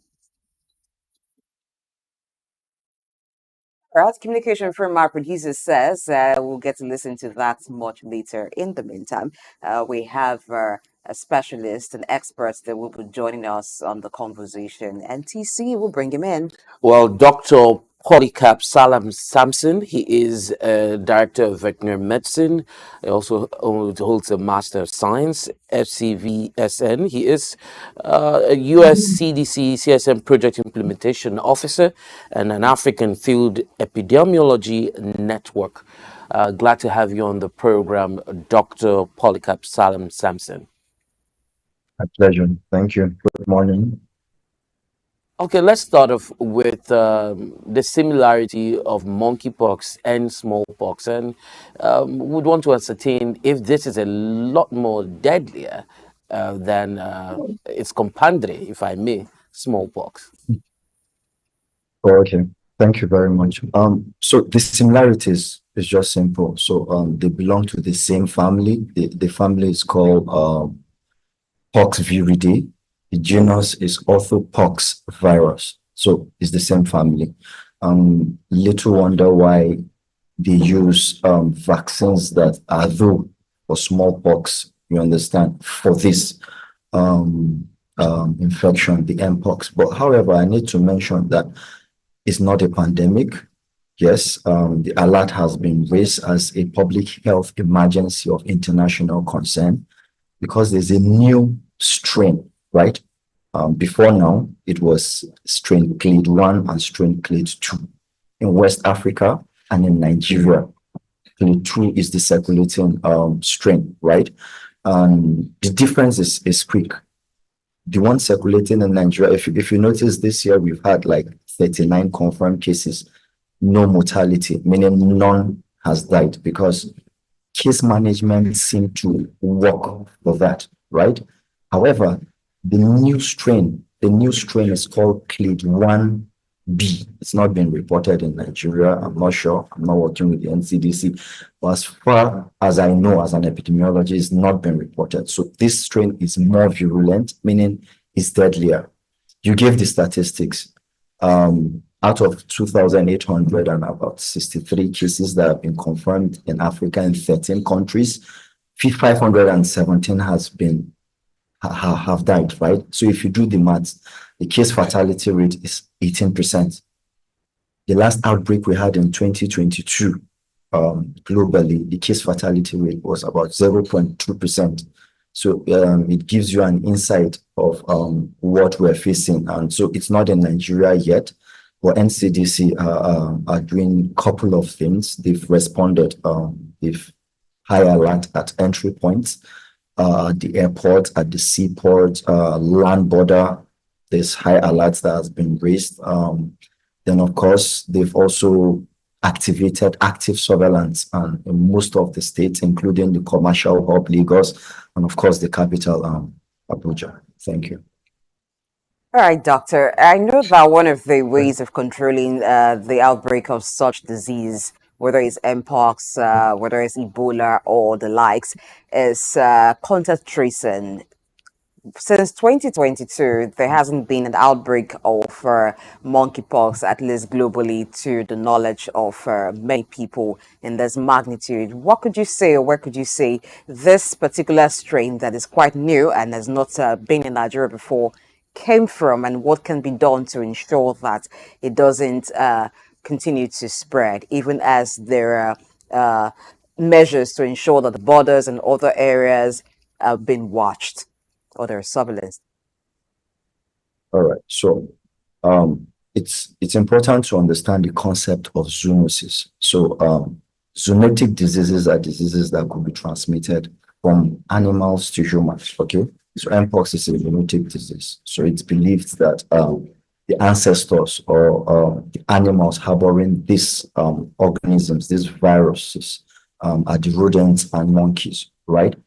So it's difficult to say that you can control that. However, you can control it from the human perspective, like contact with this animal, be it hunting, be it consumption, you understand, just basic contact with this animal. So Democratic Republic of Congo has always been in the picture since 1970, okay?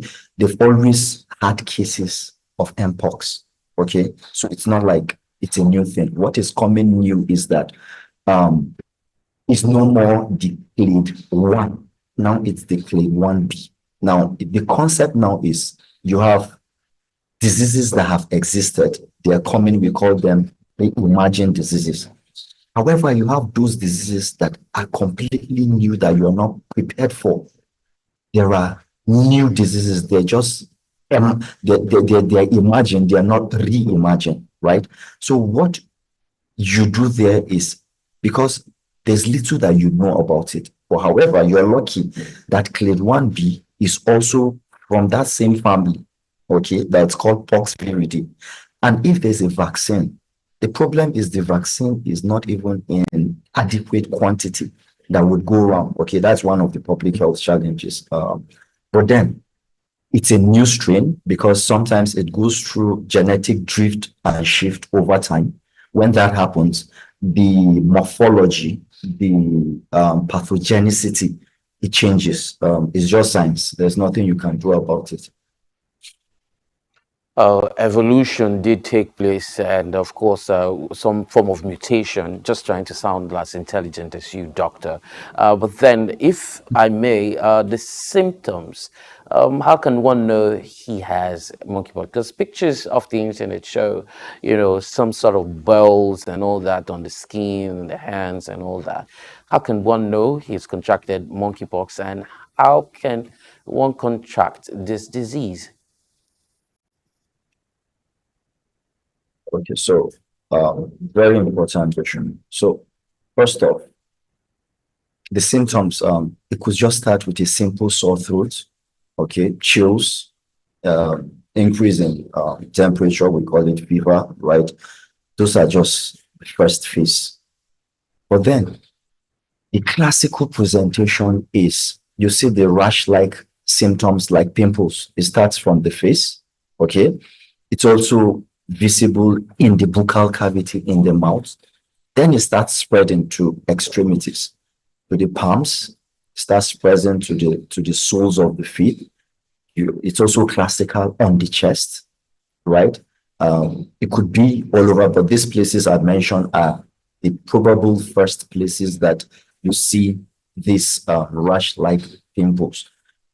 The unfortunate thing is that this pimple, they graduate.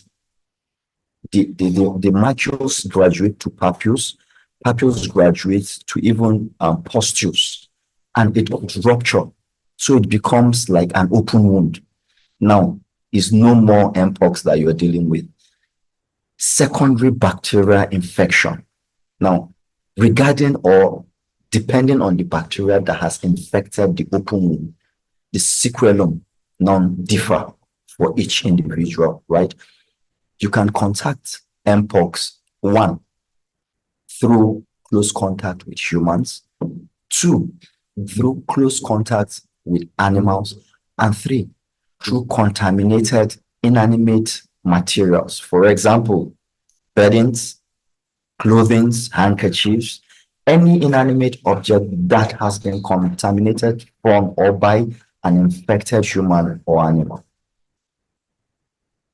Now you mention animals, it becomes scary to have animal protein, which a lot of us love. And we have abattoirs, we have places where people go to purchase beef and some other things so that they can add to their food.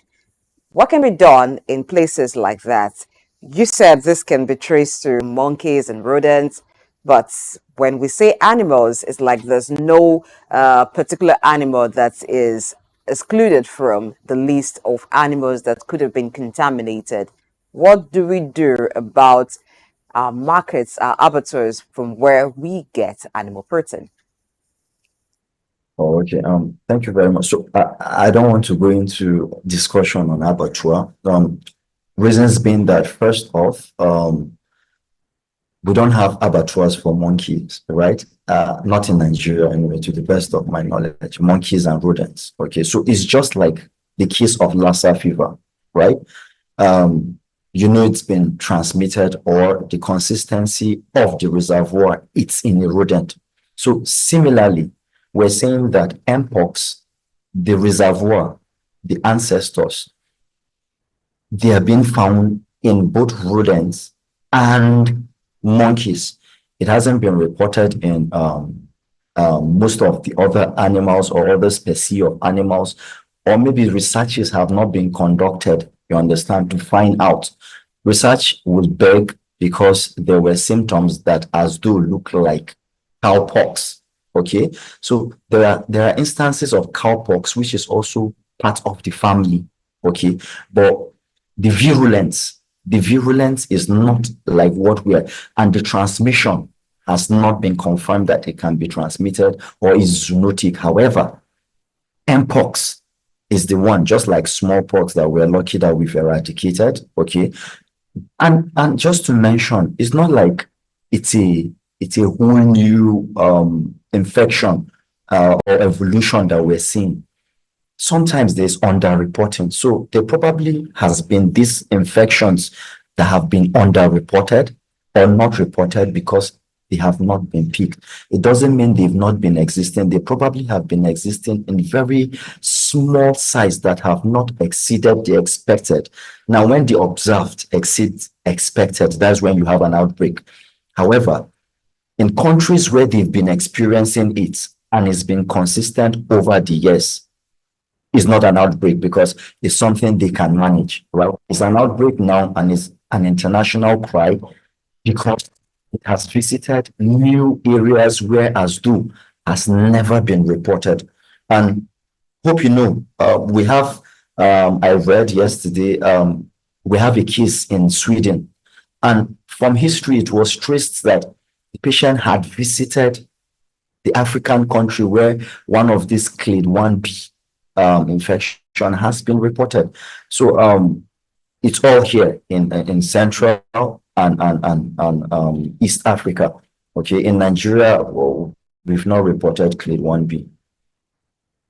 Well, a little bit gory for my partner, Blessing, this morning, and well, we'll manage to keep up with you, Doc. Well, then you've talked about the fact that these diseases have been here over the last century. Monkeypox, smallpox, but I'm more conversant with chickenpox.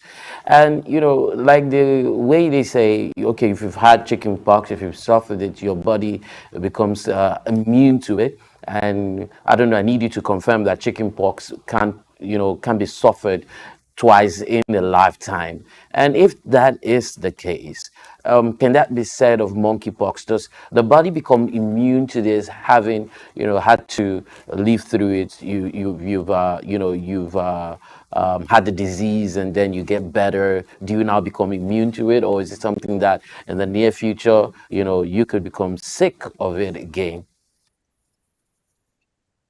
Oh, okay. So if you permit me, I will just generalize. So because it's the same concept, is the concept of immunity. Okay.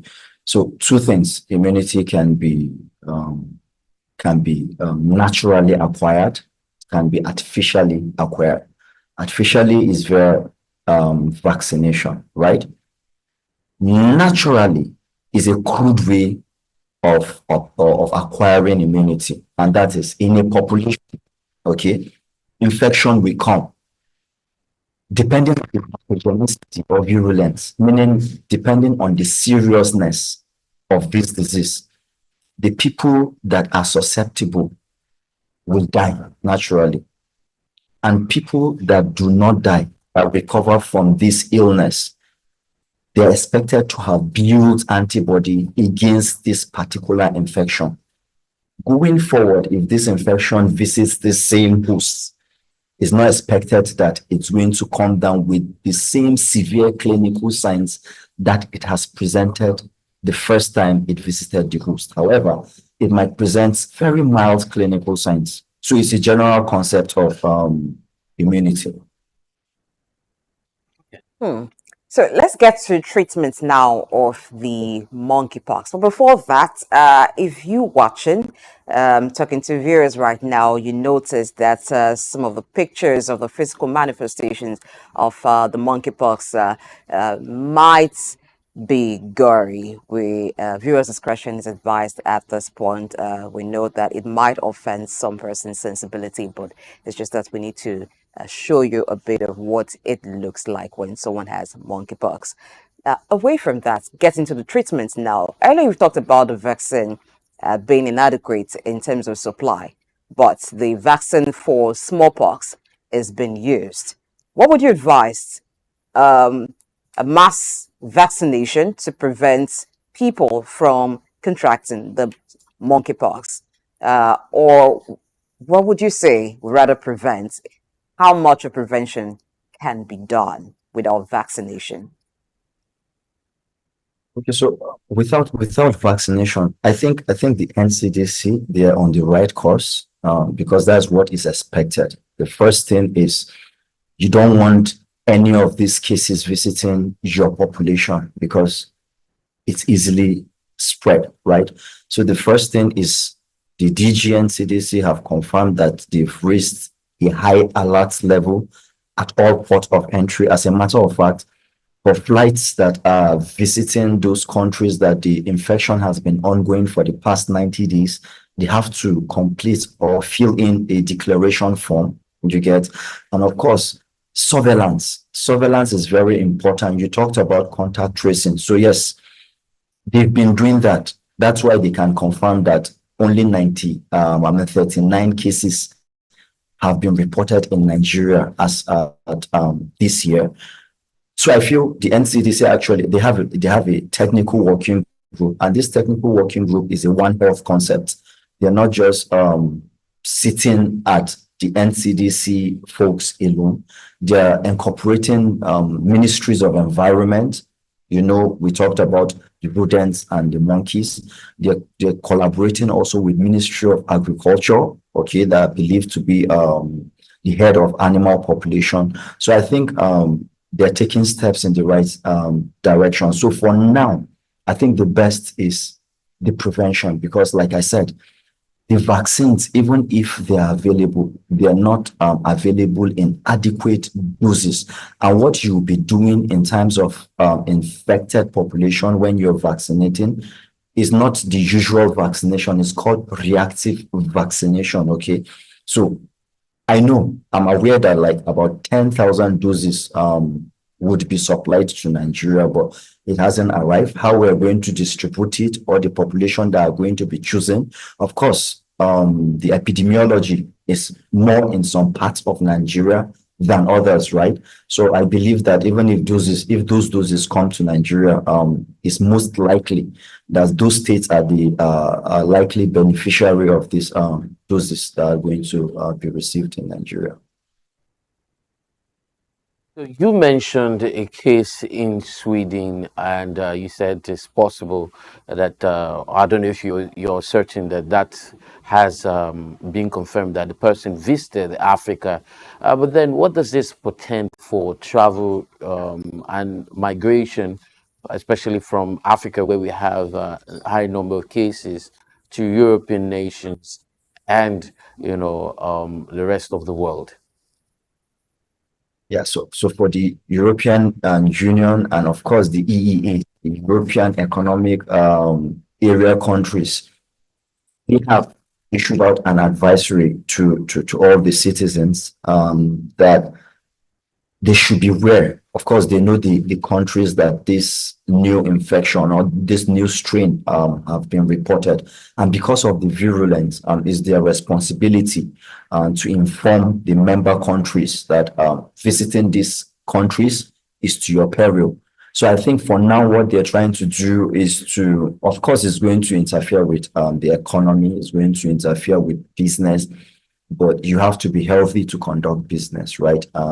One of the control measure is in those countries, just like in Nigeria, there's a high alert, meaning when you arrive at any of the ports, air, sea, land, there's going to be proper. So, and if you're arriving from these countries that this new strain has been reported, you have to be isolated. You have to be isolated and observed for some certain period, up until when they believe the incubation period must have completed and you are not coming down with symptoms, then you are cleared to go into the population. I think they're taking steps in the right direction. It's going to affect the economy, but they're going to stay healthy. Staying healthy, whether or not you've contracted monkeypox, should be a priority at this point, I believe, and that's what healthcare workers are doing. Kudos to all of you. For treatment of those who have contracted the monkeypox virus, is it possible for one to be treated and then they become well again? No trace of monkeypox infection in them. Oh, so that's very, so, it's just basic science. For most people that have contracted monkeypox before, it's less likely for them to contract it with the same severity as though a new person is contracting, right? So I wouldn't say they would never contract monkeypox again, but even if they do, it's not expected to come with the same severity as new people that are contracting the virus for the first time. So for treatment, it's a bit tricky. Like I said before, The general concept about viral infection is they're mostly self-limiting, meaning they ought to take their course before the person heals. Unfortunately, the person might die if you leave the disease to take its course. So what we do in case management, or what's been done, even if there's an antiviral drug, because of the secondary bacterial infection, okay, it's advised that case management is symptomatic. So there's a secondary bacterial infection. You want to give broad spectrum antibiotics because you don't know which specific group of bacteria that have infected those open, you know, the papules, when they become blisters, there's contact everywhere. And that's why I said one of the modes of transmission is inanimate materials, because once this become an open wound, you're lying on beds. So the bedsheet is contaminated. You're touching doors. The handles are contaminated. You're touching spoon is contaminated. Anything you touch is contaminated, okay? So broad spectrum antibiotic is what is being supported. A lot of hydration, a lot of topical antibiotic supportive treatment. That's what is being done. I think it has worked pretty much, especially from infection that has to do with the clade 2 that we're experiencing here in Nigeria. Well, I mean, it's just so much to deal with. The fact that we do not have like a permanent solution to it. And of course, if we're to ask what can be done to keep this at bay, to manage so that, you know, we limit the spread and not contract this disease, what would you be advising? Also considering the fact that you had mentioned that, you know, it's going to take a toll on our economy. Of course, the impact is going to have on tourism and influx of people when they need a foreign exchange, and then you have a situation where, you know, travels will be limited. Also will take a toll on the effect that the funds that could have come in through foreign exchange would have on the economy. But then how can this be managed? What can be done, you know, to keep safe? I mean, at the time we had COVID-19, we had Ebola, as practice of safe distancing, washing your hands regularly, and a lot more.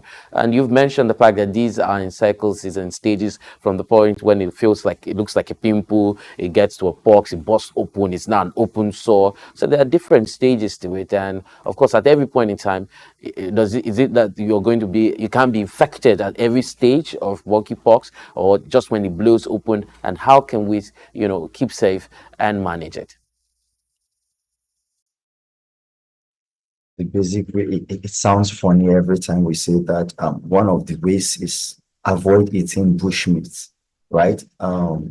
It's like a cliche, but it's true, because most of these zoonotic diseases, they come from these bushmeat. Okay, it's not just eating the bushmeat; it's the processing. How properly processed do they get? Okay, so you eat them, you just harbor them, and an evolution, I'm using your word, just an evolution of a new infection now comes. So one of the chief ways of prevention is avoid eating bushmeat.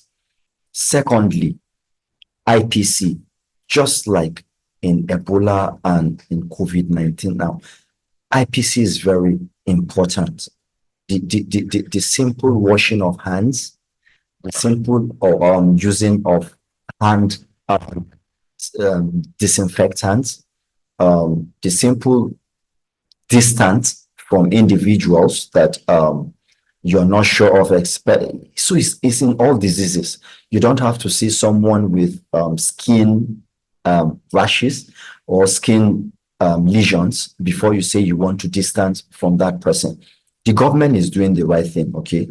These stages that they've mounted, it means that because there's an active surveillance from the community level up to the national, we're likely to pick any, and trust me, you know, once a case is picked, the case is being rushed to the reference lab. That is where the morphology of the clade is being carried out. So I'm sure that whenever we have a Clade 1B.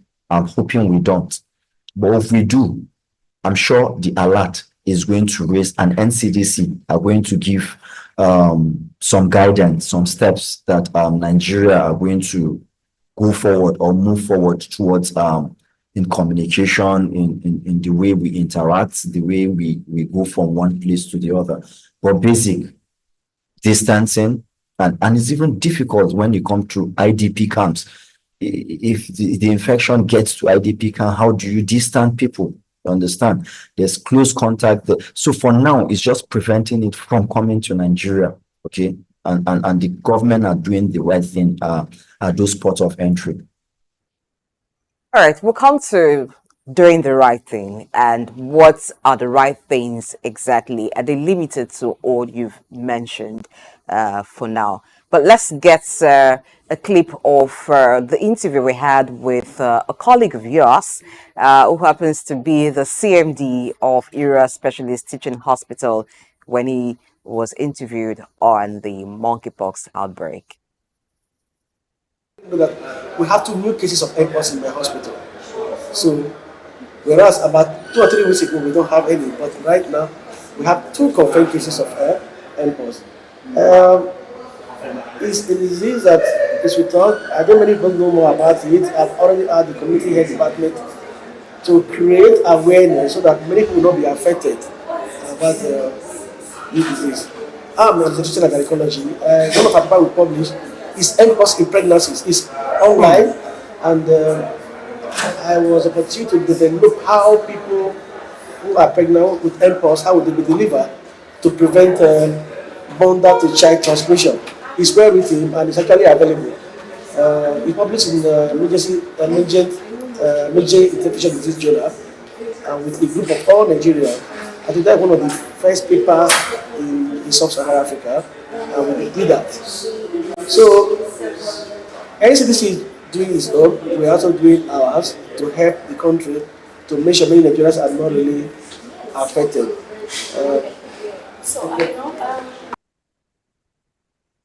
All right, that was the CMD of ERA Specialist Teaching Hospital there, talking about the prevention and treatment as well as control of the monkeypox outbreak. He mentioned one thing, prevention of transmission from mother to child when you have the monkeypox infection in an expectant mother. But let's get to the right things first that we were talking about. So, at the moment, the NCDC is trying to prevent the new strain of the monkeypox virus from coming into Nigeria. And until that gets to the country, not much work or not much will be done regarding the physical distancing of people that we saw during the COVID-19 pandemic. Don't you think we should be proactive rather than expect to have a case of the new strain before enforcing those strict regulations to ensure that the monkeypox infection doesn't spread? What are your thoughts on this? Oh well, so you know the thing with COVID-19, it came with a lot of economy shutdown, economic breakdown, and so I just think why they're a bit skeptical or why they want to instinct stricter measures is because they just want the economy for now to flow. I mean, we just came from protests, so there are lots of things going on in Nigeria, right? So I feel that, just like you said, very correct, we should be proactive, not reactive. Okay, that's what is expected. However, like I mentioned again, I said, so far in West Africa, not just in Nigeria, in West Africa, most of the clade that has been reported is the clade 2. The clade 2 is less virulent. Case management mostly suffices. If you have 39 confirmed cases and none of them is dead, it means your case management is very effective, right? So for economic purpose, public health cannot work without economy. They go hand in hand. So people analyze what are the economic benefits of every instruction we're going to give. All right. So I don't think we've gotten to that level. I'm sure when we get to that level where they need to instill stricter measures or controls, I think we'll get to know. But for now, I think we're safe. I think for now, if our borders, if we have surveillance officers at each of our points of entry, okay, take history of persons that are coming from countries that this infection have been reported or this new strain has been reported, if we can isolate or quarantine them until when they don't present the clinical signs before we introduce them into our population, I think we're safe. It's just basic epidemiology. Thank you. Well, doctor, let me sound like you again. Some of these diseases are asymptomatic, right? But the good thing about this one is the fact that, I mean, you start seeing the boils and then at some point, like a cherry pops open. But how about if someone comes in with a strain, sips through the border? Because if I take your mind back to the case of Sawyer, I think during the Ebola era, he was a foreigner. Foreign to Nigeria. He was not in Nigerian, and as such, we understand how the system works. Not to want to, let me pardon it a little bit. Some foreigners may be giving some sort of you know where I'm going to with this.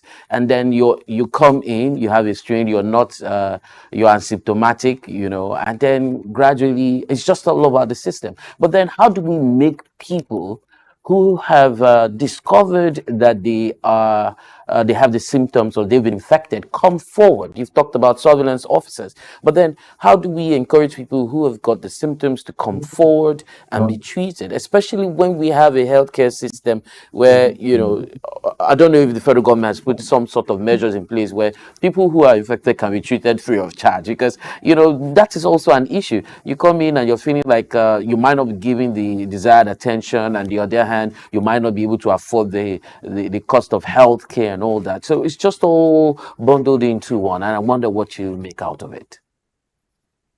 Very correct. Very correct. You made lots of points, and I agree with you. Okay. The project I'm working on, the cerebrospinal meningitis project, right?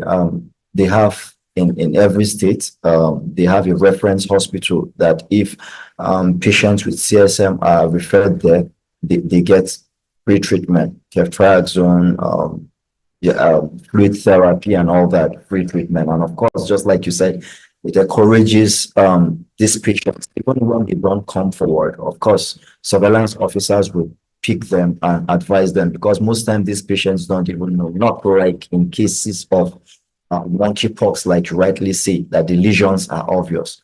So I feel that just like CSM, if we had reference hospitals for mpox, that treatments would be free of charge, I think it will encourage. But awareness, what you're doing now with your media station, I think is one of the great things, because the wider it goes out there, the wider people are aware that, okay, there's something ongoing like this. If I see my neighbor, if I see a friend, if I see myself coming down with these symptoms, there's need to report to the public health.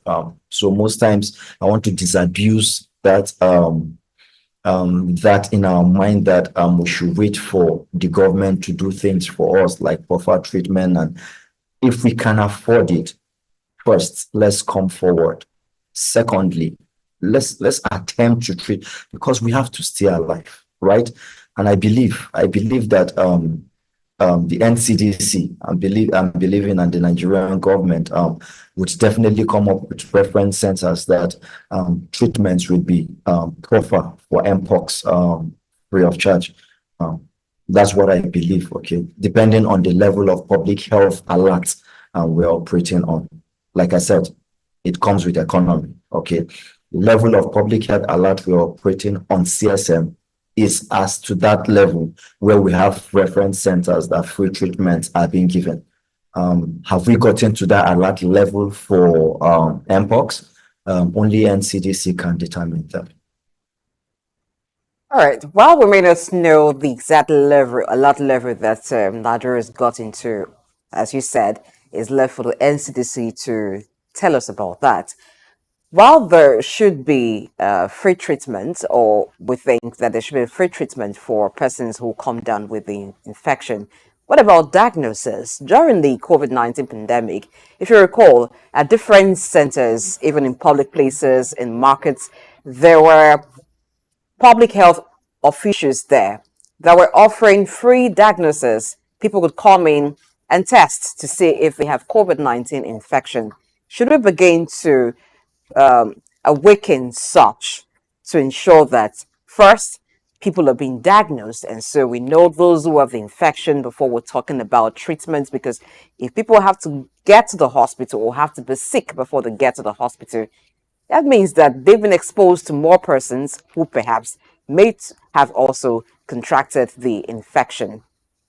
What should we do about that? And secondly, in terms of public health, what's the collaboration with environmental specialists, environmental health workers, to ensure that people know what to do regarding their environment to keep these animals that spread this infection far from them?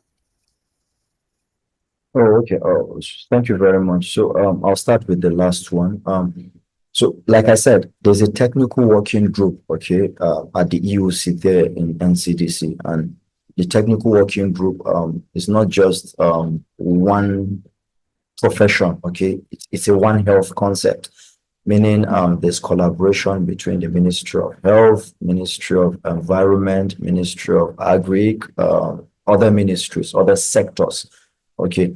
And so if the Ministry of Environment has been onboarded, you'd expect that, okay, environmental sanitation, like it works for Lassa fever. If you see a strange animal, okay, report or don't lose your food, do the basic environmental ethics that will keep diseases away. Okay, so I believe that the Ministry of Environment are doing that, as well as Ministry of Agri, that have been training or informing veterinarians, area veterinary officers, and I believe those ones, they are aware that if there's an animal that is like monkeys, like rodents, okay, that is in the environment, mostly they already know, just like in Lassa fever, we have a specific multi-mammal rat that would spread this infection. So when you know it's pathognomonic, you know that this guy is coming as a carrier. So the awareness is not just monkeys, not just strange animals.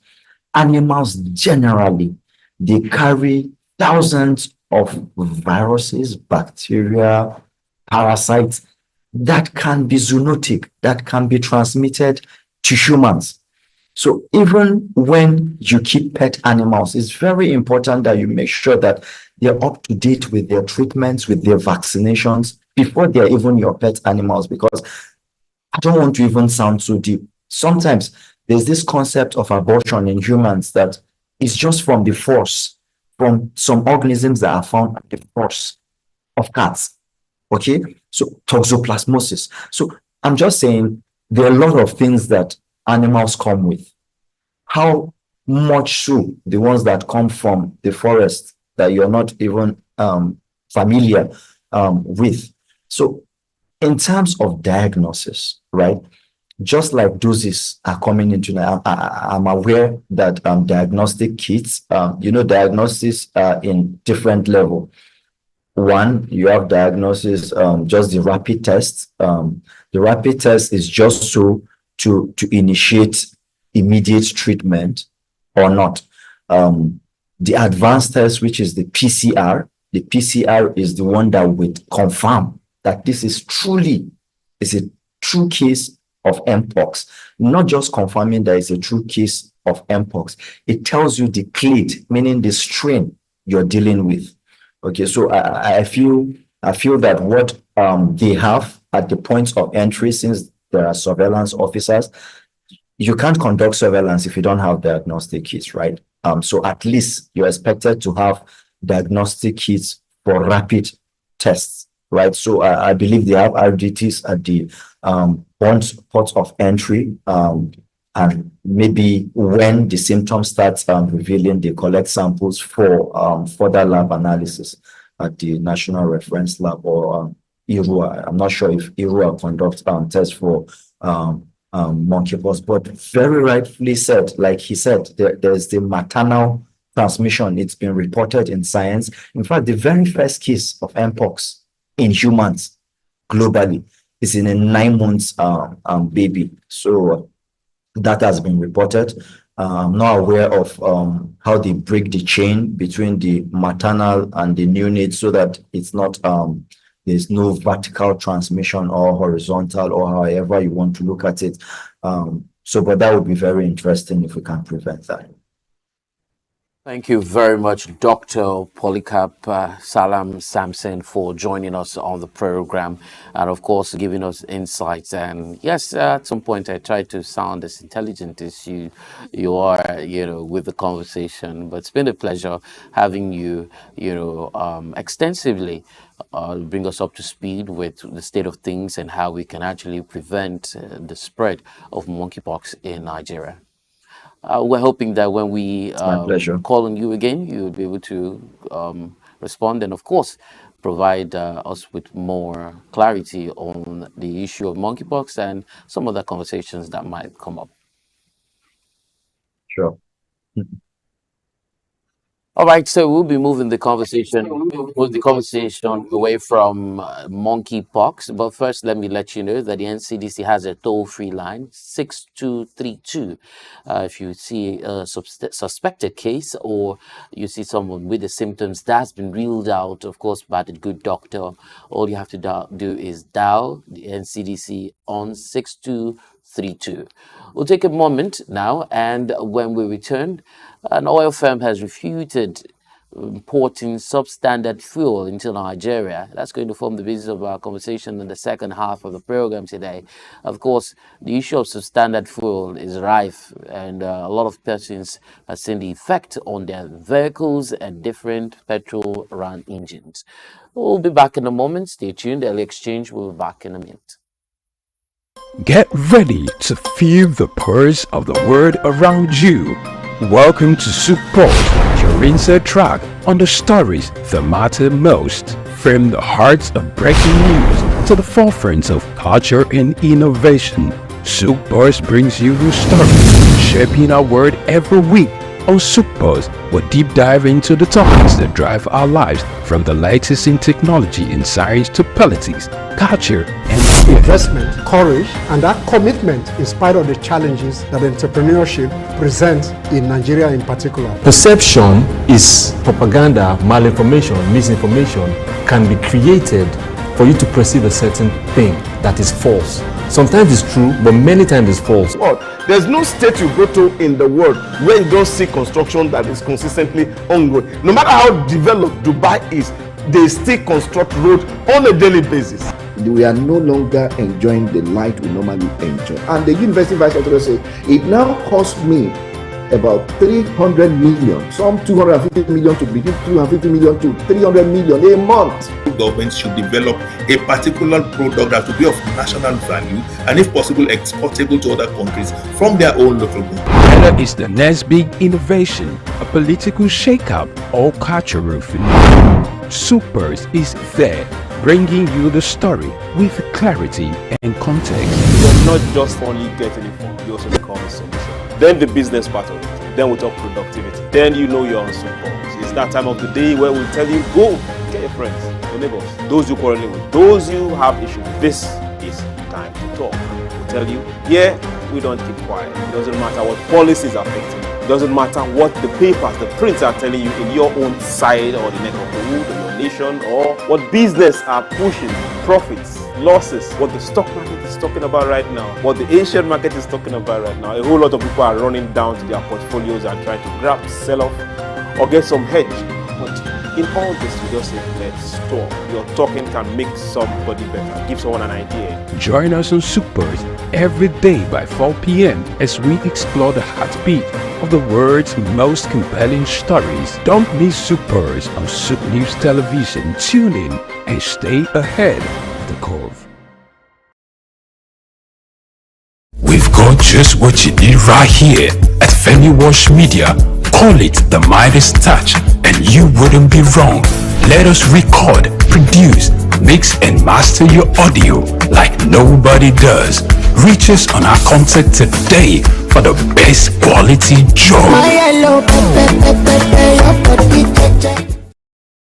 In today's fast-paced world, staying ahead of market trends is crucial. Whether you're an investor, a business owner, or just curious about the economy, you need reliable, up-to-date information to make informed decisions. When we pay our tax, or when participants pay or contribute their tax, there will be development in such an organization or country. The Ministry of Marine and Blue Economy that is going to address that alone. The National Security Advisor and the Office of the President also need to see to it to ensure that the security situation is being addressed. On Market Insights, we'll provide comprehensive market analysis, expert opinions, and actionable insights that you can trust. Create detention ponds, create facilities where you can manage that water in such a way that you don't destroy the hard work and labor of very diligent farmers. We're just taking the step to say, with every innovation that exists within the financial ecosystem, we will be number one. Security of all Nigerians, not only the farmers, are well ensured. The obvious reason why we are experiencing this scarcity is the fact that we are not able to produce tomatoes and other vegetable products throughout there. Our team of seasoned analysts and industry experts enrich the conversation, bringing you the latest updates and in-depth reports. With our real-time data, you'll never miss a bit. Urban farming is not a new thing in our society. It has been an old tradition since olden days. There is this clash of interests as against the word cryptocurrency, most especially like Bitcoin, as you mentioned earlier, and the NSAS and all that came up with cryptocurrency. Get instant access to market movements, trends, and forecasts. Our expert analysis helps you understand the bigger picture, while our customized reports are tailored to meet your unique needs. Peri-urban agriculture plays a very, very important role in diversifying urban diets and also providing staple foods for daily consumption. Additionally, fluctuations in the exchange rates and disruptions in the global supply chain have further inflated costs. Join us on Market Insights, Monday through Fridays, 11 a.m. to 12 noon here on SOUQ News Television. We are...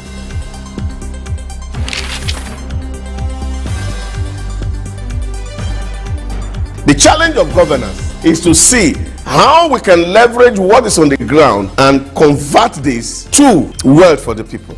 Russia, China are gaining entry into Africa, and it would appear that some Western countries are losing out. You're working as an expatriate worker, then you're paid in your currency. But then if you must spend those money, you need to convert those money to the local currency to spend. When we address this exchange rate volatility, we will see definitely cost of goods and services will come down. From a security point of view, we should employ the technology to ensure that we can track individuals and goods within the continent.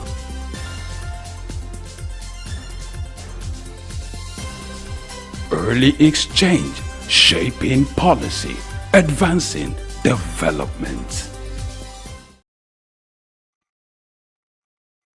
Welcome to the second half of Early Exchange, where we try to shape policy and advance development through the quality of conversations that we come up with. There have been reports that a certain firm has been importing substandard petrol, and then questions about the quality of product that comes into the country and its effect or potential damage that has caused to petrol-run engines comes to mind. While the Nigerian federal government has opened up investigations into these allegations, the firm has also denied importing substandard products, defending the quality of the products that has been imported into Nigeria. At the center of all of this is Malta Bending Plant. And of course, we'll be joined by analyst who is an engineer, Igbini Odafe Emmanuel, Engineer Igbini Odafe Emmanuel, will be giving us some insight into the allegation, the potential impact of importing hazardous or substandard petrol into the country, and of course, the effect it will have in the long run. We'll take another momentary detour. When we get back, we'll be speaking with the analyst or our analyst on the program. Stay tuned. We've got just what you need right here at Femi Wash Media. Call it the Midas touch and you wouldn't be wrong. Let us record, produce, mix and master your audio like nobody does. Reach us on our contact today for the best quality job.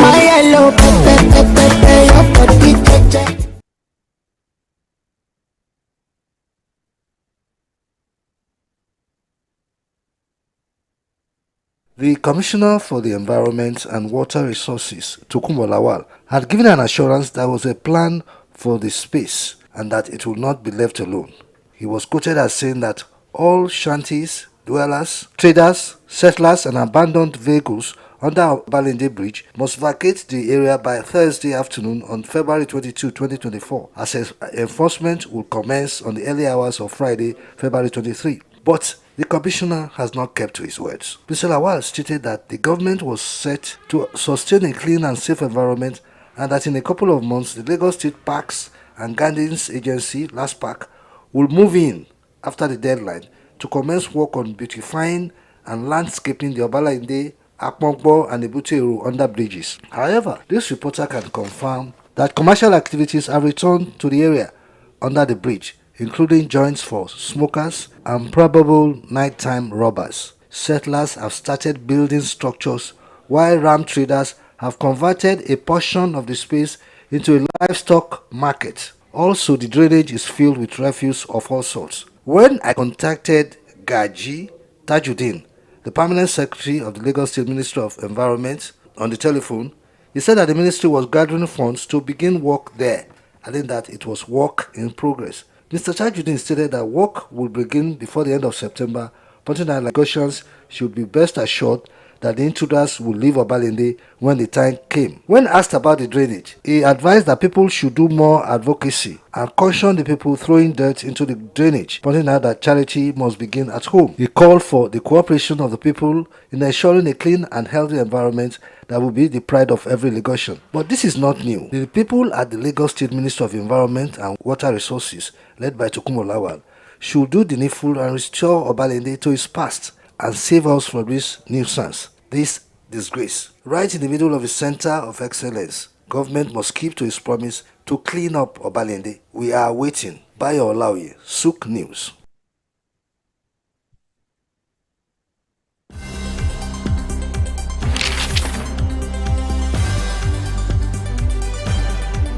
The challenge of governance is to see how we can leverage what is on the ground and convert this to wealth for the people. Russia, China are gaining entry into Africa, and it would appear that some Western countries are losing out. You're working as an expatriate worker, then you're paid in your currency. But then if you must spend those money, you need to convert those money to the local currency to spend. When we address this exchange rate volatility, we will see definitely cost of goods and services will come down. From a security point of view, we should employ the technology to ensure that we can track individuals and goods within the continent.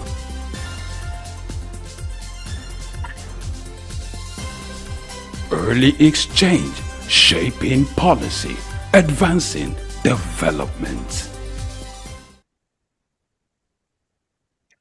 Glad to know that you're still tuned in to SOUQ News Television. Temple Barra right here. And of course, I do have partner in progress, shaping policy and advancing forward, Blessing Hichia.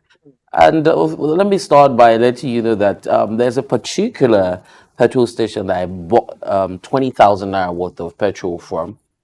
And I had the car parked because I normally use the vehicle during the weekend. And I had it parked for the length of period I normally would leave it to use it maybe on Saturday and Sunday for events and all that when the traffic is less. You know how Lagos can be. I found out that the petrol had dissipated or something or evaporated. I'm serious. That's something. And then when I bought from 20,000 naira worth of fuel should give you a little over 20 liters. Well, yes. Given the current cost of a liter of petrol. Exactly. And if you buy, say, 500, from the big marketers, maybe NNPC, you might be getting almost 2 times like that number. So almost 35 liters or thereabout. And I realized, I don't know if it's because I bought from... Hold on. So you filled your car and parked it. And no one access to your keys. So the question of did someone drive your car without you knowing doesn't even arise. Yes. And at the time you wanted to use the car, you discovered that the fuel had somehow managed to leave your car tank. I don't know. I think we should ask Engineer Winnie what the possibility of that. Maybe or something. Okay, so we do have Engineer Igwini Adafe Emmanuel. Good morning to you. I don't know, that cracked you up. But then let me start off by asking you, Engineer Igwini. At some point, right, we realized that the color of petrol changed. At some point, it was deep, sort of red, and then changed to lemon, and now it's a little bit white. I mean, not completely as deep colored as it used to be. But you get a white gallon of 4 liters and you buy petrol, the petrol color is distinct. Right, and then there's something they say on the street: if you put your hands inside, and your hand dries up really quickly, like that's a good product. But then, how can you even identify what a good petrol or fuel product is? Let's start off from there. The color, or is that still consistent or not? Thank you very much. Good morning. The color is naturally very important. But like you said, once you dip your hands into a petrol, it's expected to evaporate almost immediately. You feel the harshness. So it tells you that this one is a better quality of fuel because it needs to be highly inflammable for it to combust very well. So that is how you also know as a layman without waiting for measurement or quality test. Of petrol products into the country. There are different independent marketers and importers of petrol, but at the point where it gets to the different fuel stations or filling stations, as we call them, sometimes it's different. There are different reports from customers. If it's not that, the quantity, maybe somehow the meter they use have been adjusted. So when you think you're buying 5 liters of petrol, for instance, what actually gets into your car, maybe like 3 liters or a bit more than that, but not up to the 5 liters. So in some way, customers seems to be shortchanged.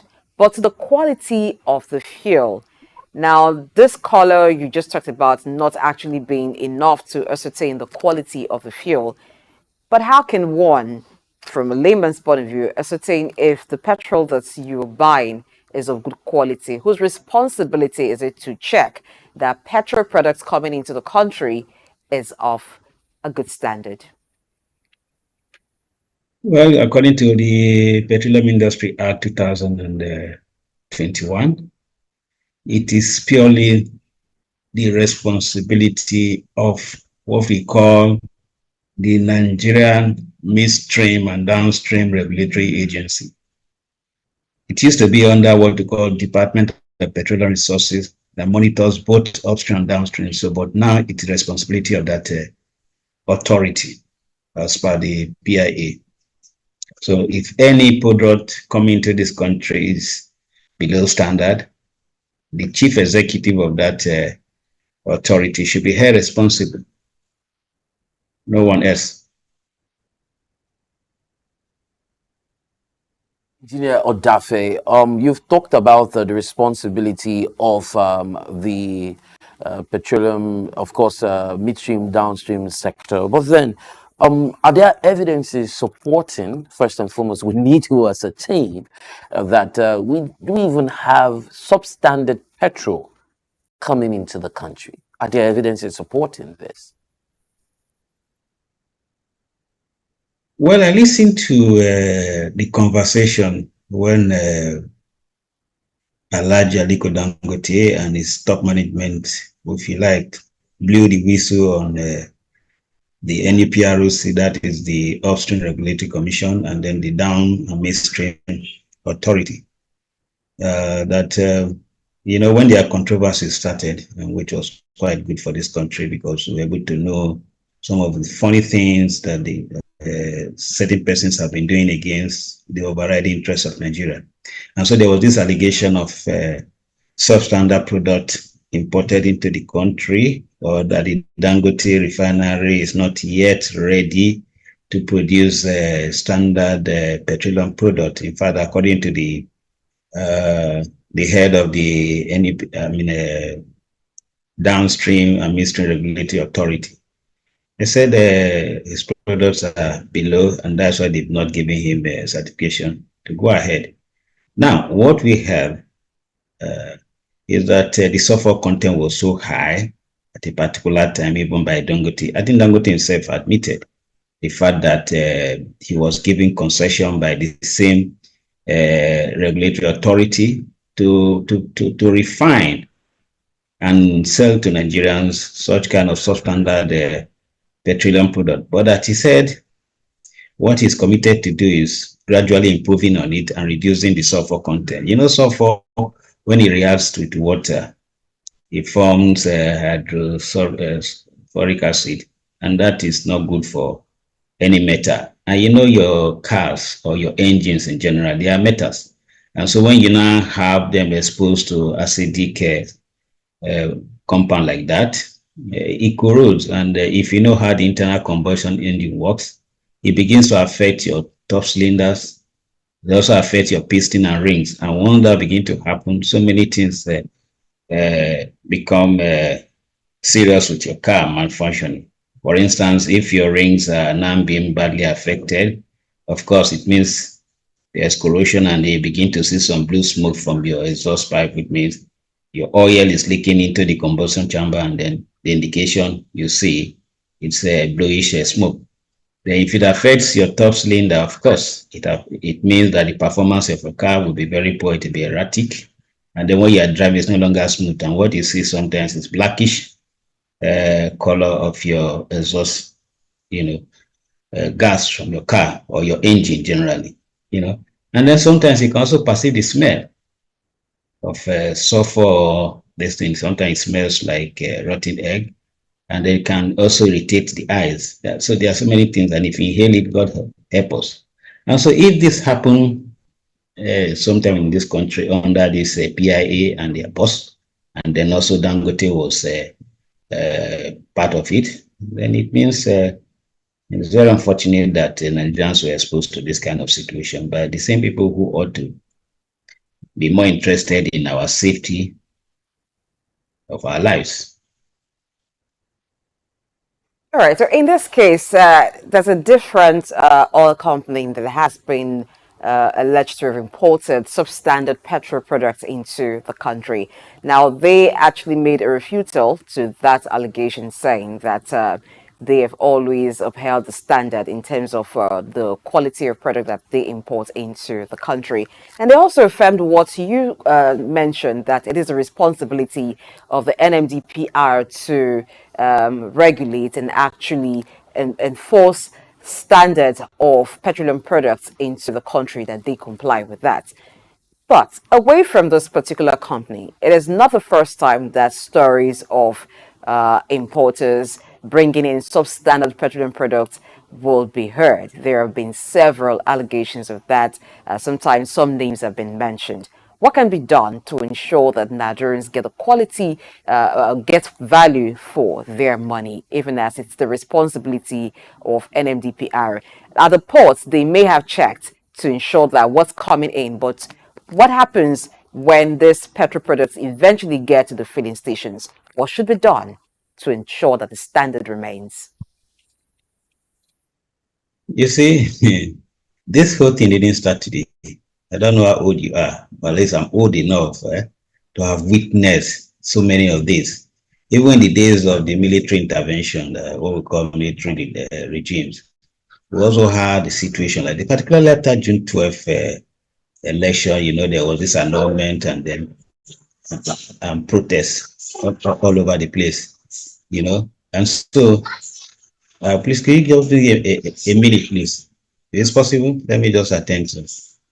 You can hear. To handle just a minute, your please. environment. In the meantime, Yeah, thank you very talking much. about your fuel, your petrol in your car that you don't know what happened to it. I guess you got in some maybe insights as to what could have happened. But you know, there are some petrol stations that have built for themselves reputation over the years, and people would rather queue at such places waiting to get petrol from there than go to other places at that time. So the thinking here is that while the NMDPR is saddled with the responsibility of ensuring that importers comply with the standard, at the port, yes, they may have checked, and so it's okay. But who knows what happens? You suggesting that there might be some adulteration, you know? Not suggesting anything, but anything is can possible. be, yeah, anything is possible. Okay, so I have different thoughts to it. You know, it could be anything. First and foremost, there have been cases of tampering with meters, right? That's quite common. There are cases, and one of the ways on the street, you know, see, they go talk if you day street in the local plans. If you day street, you go land street, and so you know what people do is basically use a 4-liter gallon that has the gradient that you Yes. can use to measure, and then you buy and you measure against what you have bought. So if you have bought a 4-liter and it's not coming up to the 4-liter, usually it never does come up to 4-liter. But there's some cases where it's manageable. You say, this is good enough, right? And then you're seeing it there because at some point, if you complain, they say, do you realize that if this your gallon is not new, that air and all that, it might have expanded? I've heard this story before, how they tell you that, the newly produced gallons, those ones are the exact 4 liters, Yes. that the ones of old are bigger. Elastic, So you wonder, elasticity has taken since place. when did measurements change? Well, there's also another side to it though, and that is the fact that there are different qualities to, you know, petrol. So you watch a foreign movie and you hear lead and unlead. And I'm thinking maybe that's what we'll drive the conversation to with engineer Iwini or Dafe. But you know, So he you has had a a question. question Yes, you to had a respond question. to. Thank you for joining Yes. back with us in the conversation. Now, to the question, what should be done to ensure that if products come in wholesome, they remain that way even at the point of being dispensed to the end user? Yeah, as I was saying, even during that period after the June 12th controversy, this country was shut down completely. You know, I work for one of the leading multinational oil companies, Total Energies and Nigeria Limited. So, and I was a labor leader then. So the whole country was actually shut down, re-shut down. You know, and then in between, people, you know, this thing we do, it's just, I don't know how to describe us. So this racketeering and all this manipulation has been long, long before now. And it appears that because we are not dealing brutally with those who are involved, many of them call themselves marketers. If I have to engage so many of them in worry here, who are my friends, and I kept talking to them that this is not right. You know, so it's been long gone before now. It's not something that is just happening. But just that somewhere along the line, those who are privileged to be in charge of managing our country have not found the moral authority and above all the patriotic commitment to deal brutally with these persons and make them understand that You cannot, for your selfish interests, jeopardize the collective interests of this great country, an oil producing country. Don't forget the fact, and I keep saying it, we are so blessed. Nigeria is not just a crude oil petroleum producing country and export country. We produce what we call sweet crude, which means the sulfur content is very, very, very low. Okay, and it's not heavy. So this is a product that is selling so much, very high across the globe. So we have no business discussing leaded fuel at all. All this leaded fuel are fuel imported from outside this country, especially from sources that are having the issue of what they call SOUQ crude. The sulfur content and all manner of impurities are there. It's not their fault, but that is the nature of the crude oil that God blessed them with. So they have to battle with it. And trying to refine such kind of petroleum into, pure products like we naturally should have in Nigeria. It costs so much because the refinery, the kind of refinery they have to build will be more complex and more expensive. So that is why sometimes if you are not careful, because they also want to cut down, don't forget, I keep telling people, this thing we talk about corruption. Corruption is not our problem. It's not. In fact, the more we fight corruption, the more we are unable to fix our problems. I tell you, if you like accuse me of promoting corruption, I don't care. But I've understood global politics. There's corruption all over the world. Those countries that are telling you every day that, oh, Nigeria is highly corrupt, the Americans, the UK, they are worse than us. But that's what I realized because of my interaction globally. And that is patriotism. And I have said it so many years ago that what is missing in Nigeria is patriotic corruption. Not corruption itself. The more you fight corruption, quote me today. So I was talking so with what I'm trying to say is that, and I said sometimes when you're exposed to conversations with people who are outside Nigeria in more developed countries, and then you hear there are different types of fuel, there are different grades of petrol, and I wonder why we do not have that here, especially considering the fact that these cars are not manufactured in Nigeria, manufactured outside Nigeria, imported into Nigeria, and so they have certain specification. It also stems from the fact that most people don't buy their vehicles brand new, and then you don't get to see the manual of your car to know that there's a certain grade of fuel that you need to use in that car. And so if we had to go with that assumption or that assertion, how then would you know what grade of fuel that is sold in the different petrol stations? Because the issue of substandard could just be an issue of double standard, or could just be an issue of multiple standard, because what is standard for this vehicle A might not be standard for vehicle B or vehicle A engine. What can work with vehicle A without an issue might not work with vehicle B. And so how do we even straighten this out? Because apparently you've talked about the persons who are responsible for this, but then it doesn't feel like we have a grading system. No, before now, let me give a bit of history. I don't know if you met Shell petrol station, AG petrol station, Texaco petrol station, F, we still have that is Total, Mobil petrol stations. These were actually stations operated by the same international oil companies that are in joint venture. In fact, it was a policy of government that if you are interested in the upstream sector, extracting or exploiting a petroleum product, petroleum, you should also be interested in making sure that you help you establish and get involved in the downstream. Now, during that period, we used to have what we call super. It's all about the octane rating. The higher the octane rating, the more you enjoy the performance of your vehicle, because the consumption of your petrol will be lower. Okay, that is purely what it is. And so, even in the places you call developed countries, they all still have this graded. They have the super, they have the regular, and like that. So you go to the pump station. It depends on how much you are ready to dispense with your hard-earned money. So even in UK, US, today is the same thing. So you go to the filling station, the choice is yours. You can go and get a high-grade petrol, you pay more. But if you set it for the regular, you pay less. At the end of the day, it is that the performance you've got, because if you pay higher for super graded PMS, it means you are going to consume less. So that way, it's not a big deal. The fact is that there's a minimum, standard of petroleum product that should be allowed in Nigeria. Our local refineries were doing very well. We didn't have problem of whether super or regular. Like I said, our crude oil, it's sweet, very sweet. With me, we don't have this kind of impurity that we need to bother with. But you see, over there they do have, and so it costs more for the refineries to produce super grade PMS, and that is why they charge you more.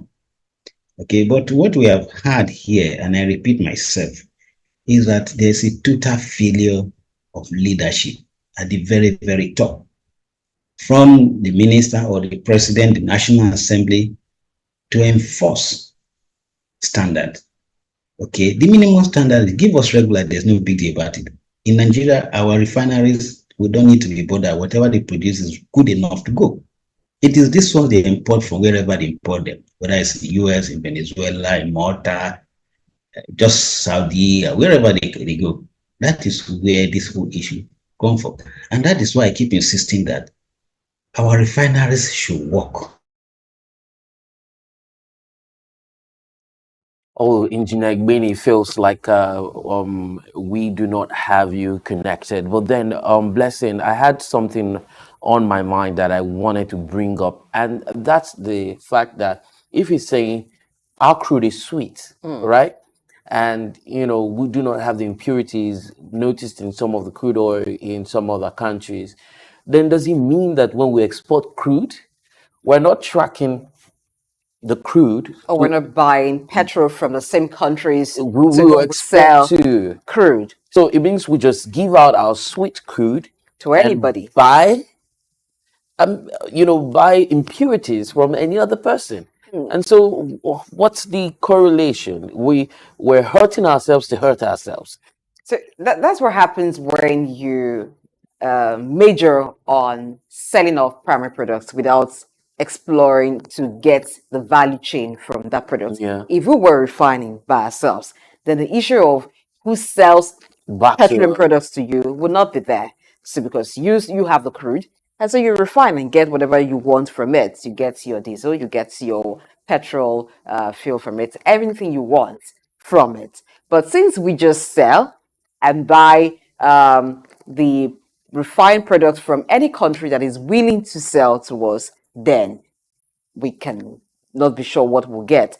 But I think perhaps maybe there's a way through this. It might not be with the refineries, because we know the issues that have happened with having Nigerian refineries work, even the private refinery, the setbacks that is also facing. All right, good to have you back with us. It's looking at the issue now, we do not have refineries working at the moment. Even the Dangote refinery that Nigerians were hoping would save the day is suffering some setbacks. But there was a time the NNPCL was the sole importer of petroleum products. Should we be looking at going back to that if we have one sole importer?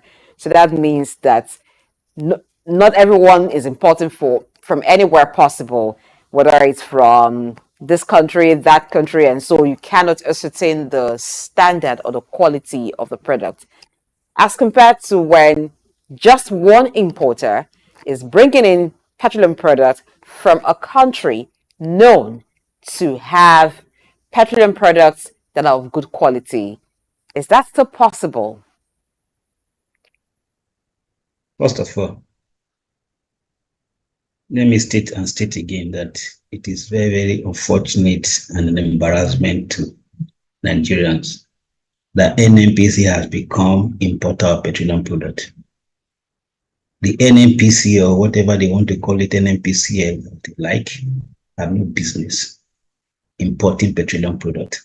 No business. And I marvel at the way we behave in this country. Look, I would never accept appointment as the group chief executive of NNPCL if my part of my responsibility is to be importing fuel. That would be an insult on me. I am supposed to be in charge of making sure that we export petroleum products using our refineries. Let me say it and say it again. I'm an engineer by profession. I worked in the field, so I know the field inside out. I'm speaking to you from my house in Warri, that is few meters away from Warri Refinery. These refineries didn't have any serious technical problems.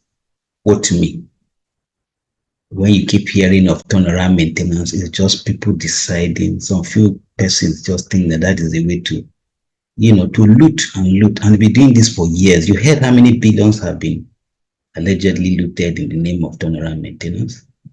Don't they have conscience? I can't. There are certain appointments that I will never take in my life if it makes no sense to me. I can't sit there as group CEO of NNPCL and all we do is be importing petroleum products and paying ourselves fast salaries every month. That is doing nothing and earning so much money. Don't we have conscience? Are we not ashamed of ourselves? We should be ashamed of ourselves. That should be the business of others. And we are supposed to be refining petroleum products and giving to all these depot owners to say export, not to use here.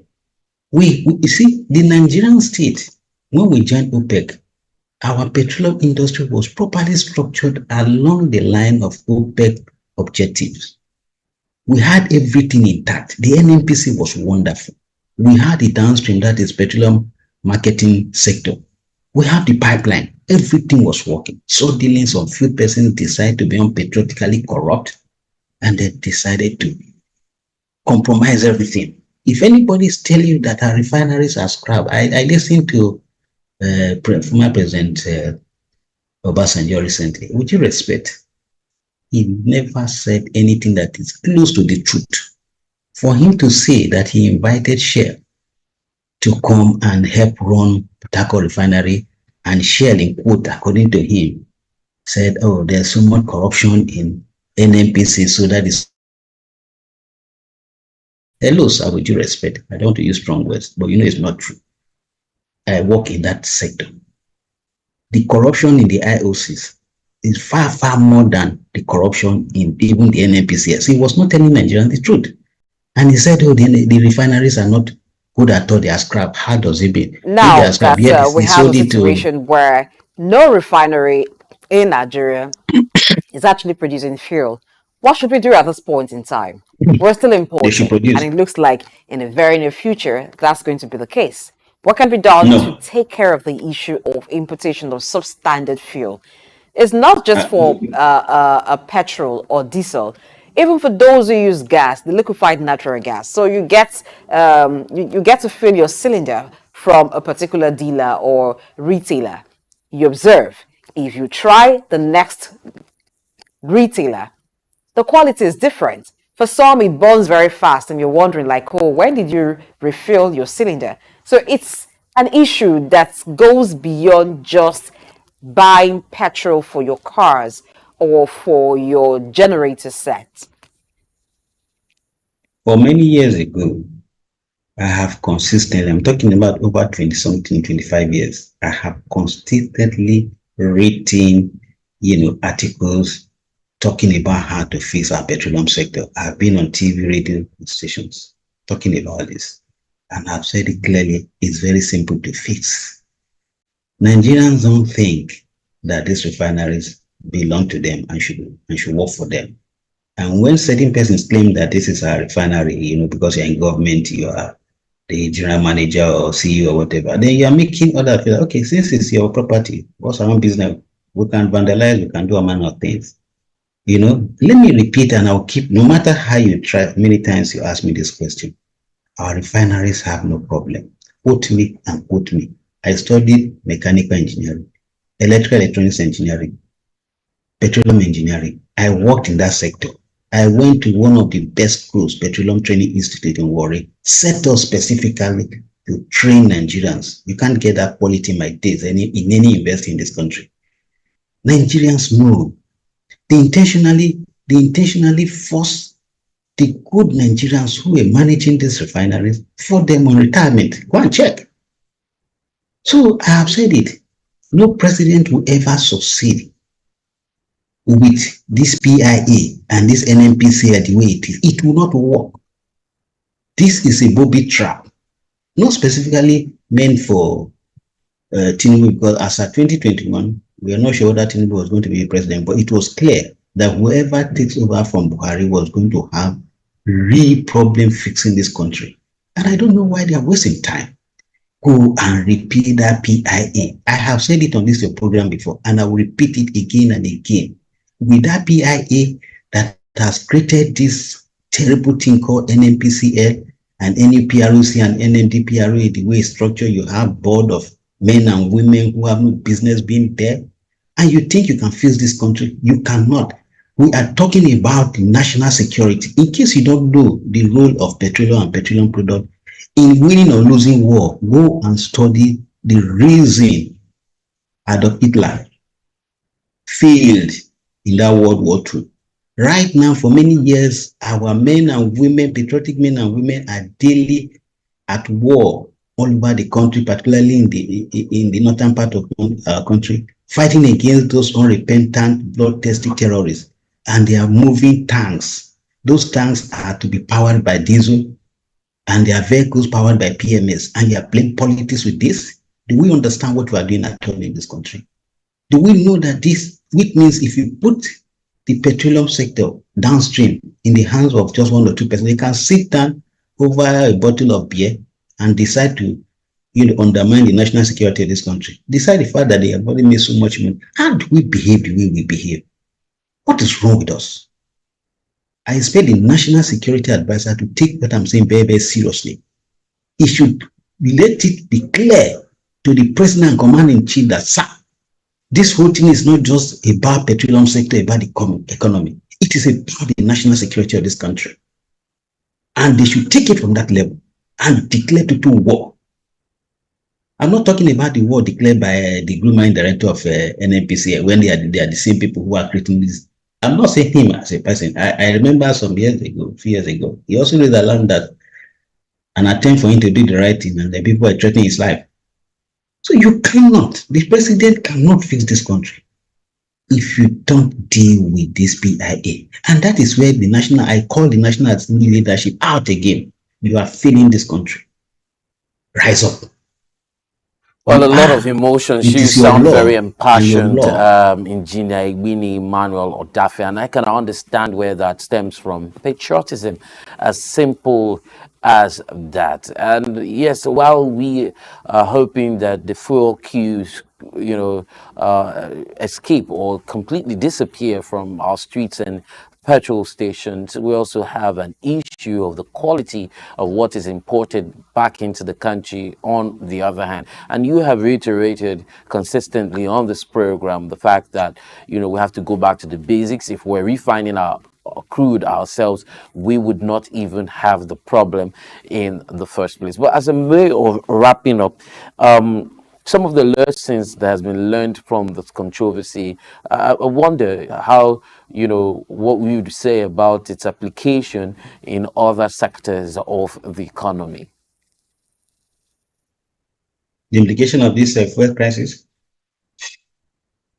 Standard petrol being imported. Yes, we've had issues where second-hand vehicles are imported. We've had issues where substandard food products and, consumables, basically, even drugs, have been imported into the country.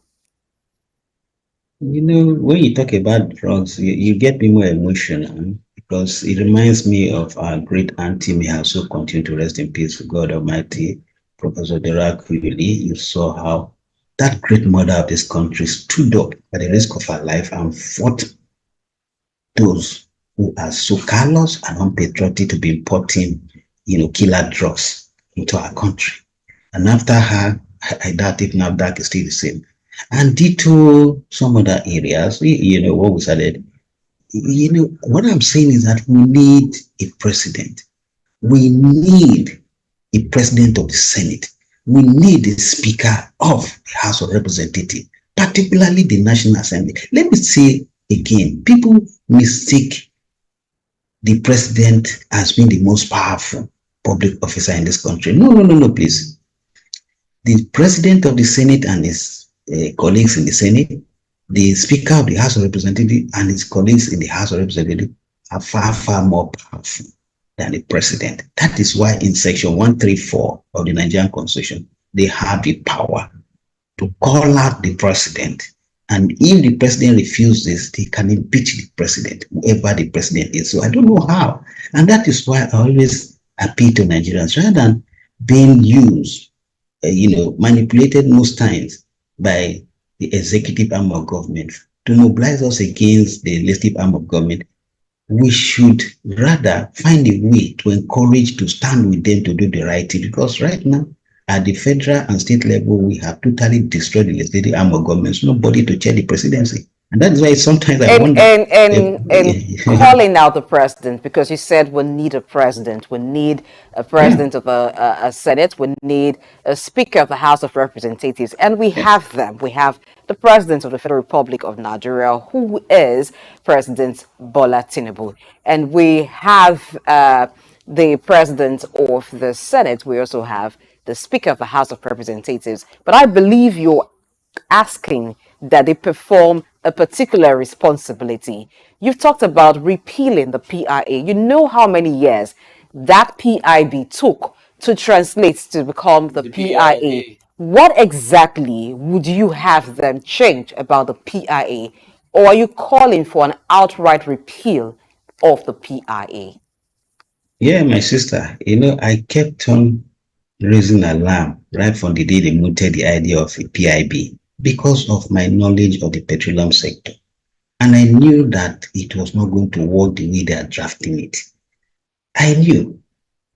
And so, in fact, now, each time I try to read that document, I get so discouraged at the point, because it's so annoying, and I ask myself, who are those who sat down? But I saw how the Ninth Assembly, they started celebrating it as if they have done something marvelous. Wait a minute.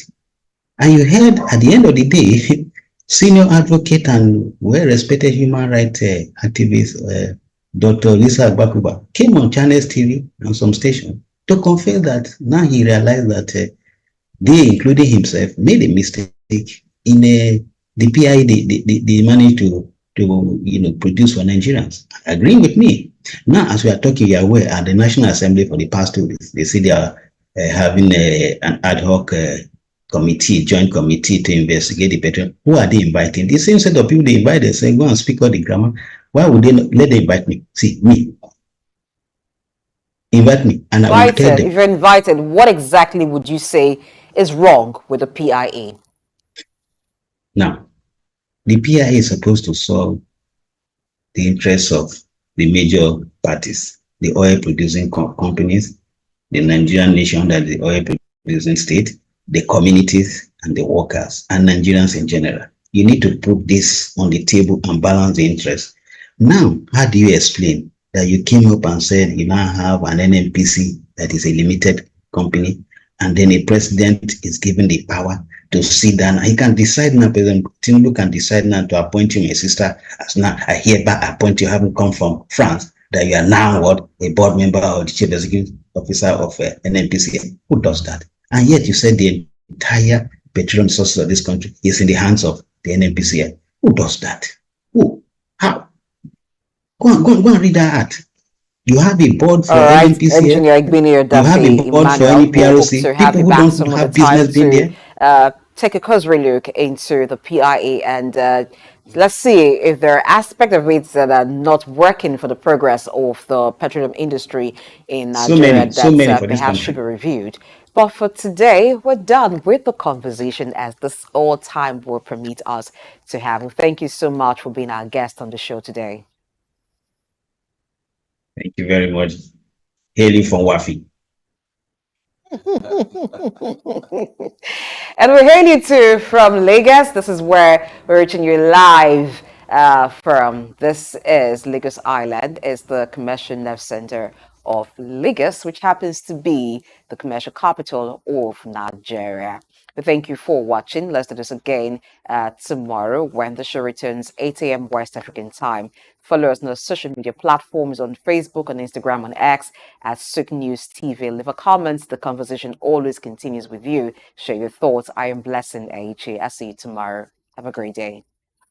Well, I might have to add that, of course, we are in the tallest building in West Africa from the 16th floor. That's where we're broadcasting from. And we ask you to join us on various social media handles, SOUQ News Television, on YouTube, Instagram, Facebook, Twitter, that's X, and I mean, all you can get to find yourself, we might just be there.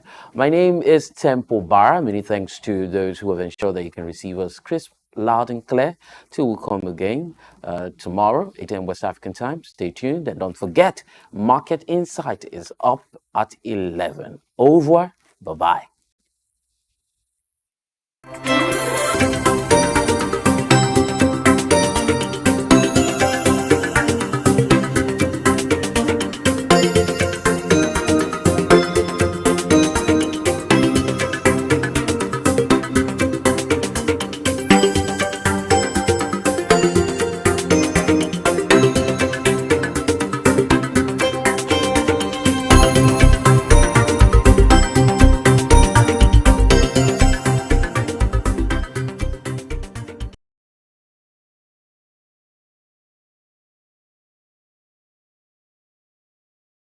We've got just what you need right here at Femi Wash Media.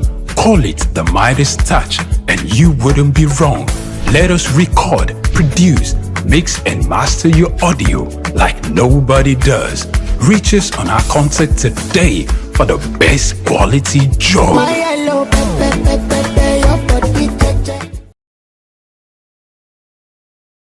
Downstream operation, such as the marketing of refined petroleum products. Yet, Adenuga's ventures didn't stop here. With a keen eye for lucrative opportunities, he delved into the world of real estate, immersing a portfolio of properties that span the globe, from commercial buildings in Nigeria's bustling city centers to luxury residences in some of the world's most sought-after locations. Adenuga's property investments are as diverse as they are extensive. Banking too has felt the Adenuga's touch. He has been instrumental in shaping the industry, contributing to its growth and stability. His influence and investment has helped foster a banking sector that is robust, reliable, and ready to serve the needs of Nigeria's growing economy. But Adenuga's impact extends beyond the world of business. His philanthropic endeavors are a testament to his belief in giving back to the community. Well, that's a special man to me. A very special person. That is a man that made my path, my ways very smooth. That's a God-sent person to me. Dr. Mike Adenuga Jr. is somebody that I will continue to thank, to appreciate, and to continue to pray God to help him, to give him long life and good health.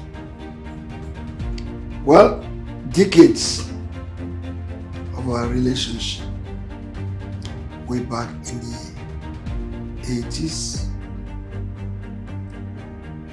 Rafi Ladipo was a nobody, but through the help of Dr. Mike Adenuga Jr. and God's grace and blessing, I am what I am today.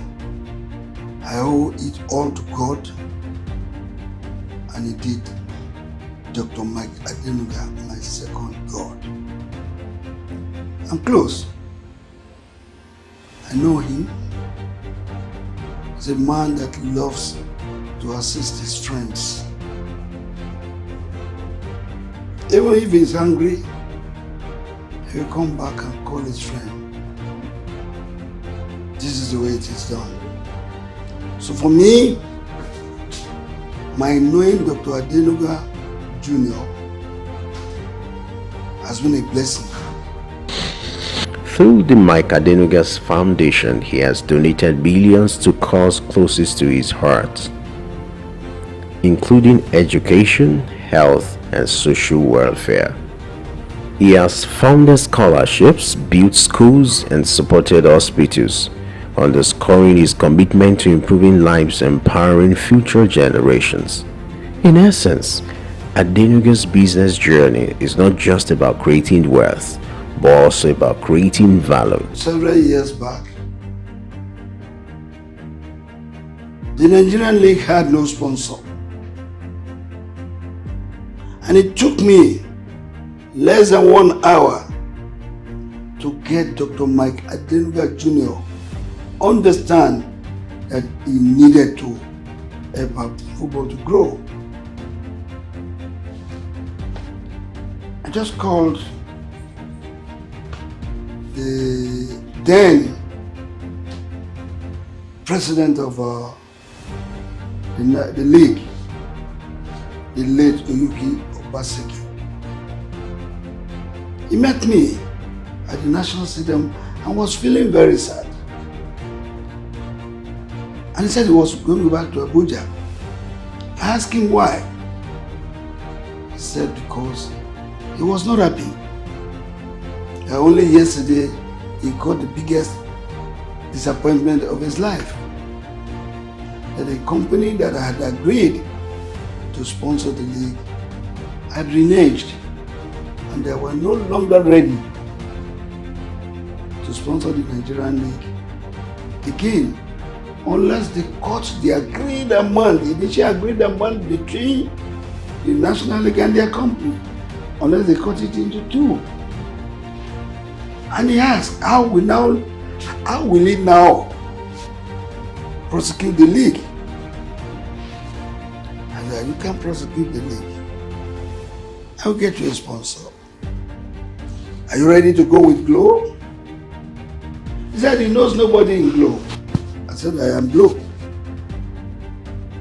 And I quickly called the group CEO, Mr. Mohammed Jamil, and I asked him, wouldn't you want to sponsor the Nigerian League?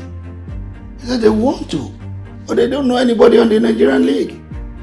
But, and I gave my phone to Oyuki Obaseki to speak with Jamil. The man who was going to Abuja, who was ready to fly to Abuja, changed his mind because of what he heard. That Glow was ready to sponsor the league. And pay much more than the initial agreed amount he had with the other sponsor. That agreement took just 24 hours. And Dr. Mike Adenuga paid a sum of 610 million naira to sponsor the league. And of course, every year, there is always an increase of 10%. Recurring. So, that was how the Nigerian League got sponsorship through Globacom. And to all of us as Nigerians, we need to thank Dr. Mike Adenuga. His diversification and expansion strategies have not only multiplied his fortunes, but have also contributed significantly to Nigeria's economic development, job creation, and societal welfare. In the world of business, especially at the grand scale that Mike Adenuga operates, it is not uncommon to come face to face with challenges. His path to becoming a billionaire was not always smooth. He had his fair share of obstacles, some of which were marred by controversy. On such instance was the legal issues he faced in the early years of his telecoms venture, Globacom. There were disputes over licensing and allegations of non-compliance with industry regulations. The Nigerian government was not always his ally. At one point, he found himself in a standoff with regulatory bodies. But what makes Adenuga's story remarkable is not just the controversy he faced, but the resilience in the face of adversity. He didn't allow these obstacles to deter him. Instead, he used them as stepping stones, turning the negative into a positive. His legal troubles were not just an obstacle, they were a test of his character. He passed with flying colors. Adenuga fought to clear his name and to ensure that his business complied with unnecessary regulation. This commitment to integrity has been a cornerstone of his success. Despite the disputes with the Nigerian government, Adenuga never lost faith in his homeland. He continued to invest in Nigeria, creating jobs, contributing to the economy.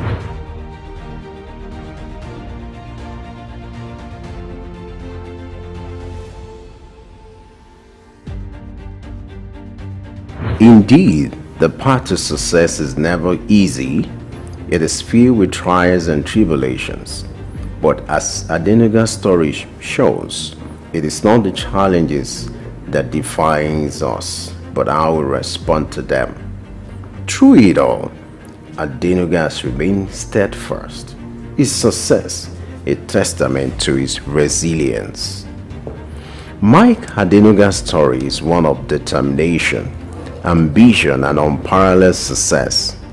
As we delve into the legacy he has built, we uncover a narrative of resilience and visionary leadership that has left an indelible mark not only in Nigeria but across the continent and the world. His journey from taxi driver to billionaire magnate continues to inspire a generation of entrepreneurs who dare to dream and strive for success against all odds. Adenuga's contribution to the Nigerian economy are monumental. His businesses, from telecoms to oil and gas, have created thousands of jobs, fueled economic growth, and contributed significantly to the country's GDP. His generous efforts too have transformed lives and communities, further cementing his legacy as a leader who not only builds businesses but also uplifts society. The respect for Adenuga is universal. From world leaders to business leaders, many acknowledged and admire his entrepreneurial acumen, his relentless drive, and his unwavering commitment to excellence. His name is synonymous with success, and his story is a testament to the power of vision, hard work, and tenacity. Mike Adenuga's story is a testament to the power of ambition. His journey from the humble beginning of taxi driving and petty trading paints a vivid picture of what tenacity can bring. He treaded the paths of uncertainty and risk, but his unyielding spirit guided him through the challenges. His ascent to the pinnacle of success, becoming one of Africa's wealthiest individuals, is an inspiration. Adenuga likes singing one song. It's a miracle walking God. It's a miracle walking God. He's the Alpha and Omega. It's a miracle walking God. He loves him.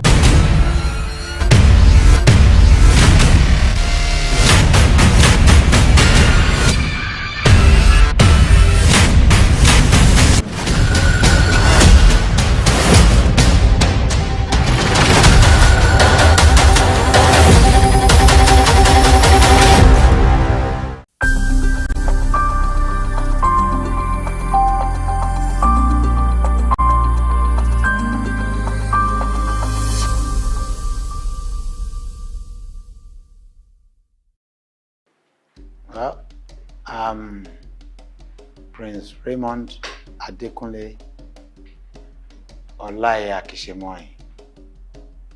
I was born into a Catholic family. I was raised maternally by the Cardozo family. My paternal family, the Olaye Akishemoy family, are from Isaleko, and they own the entire space called Makoko. I grew up in Lagos Island. I'm a Lagos boy. I went to Holy Cross, my primary school. Got into St. Finbar's, but because of my interest in going to Greg's, I had to leave Finbar's and I went to Greg's to complete my secondary school. I had a run with my education. They first went for NCE. Then it used to be Advanced Arts College, Onitolo. We changed it to Lagos. It was during my tenure. We changed it to Lagos State College of Education, Otto Ejaniki. I was a school student union PRO then. Then went, after that, during that period I was a journalist too. During the period of the Second Republic, I was the Lagos State correspondent for Radio YO. When I went for NYC in 1982, I was made a press secretary to two commissioners in Ogun State, as Chief Yemi Adefulu and Chief Isiaka Abiodun Adekunle. I was the press secretary to the two commissioners there. After that, I went back. I did a short period of teaching for 1 year at Agaway Secondary School.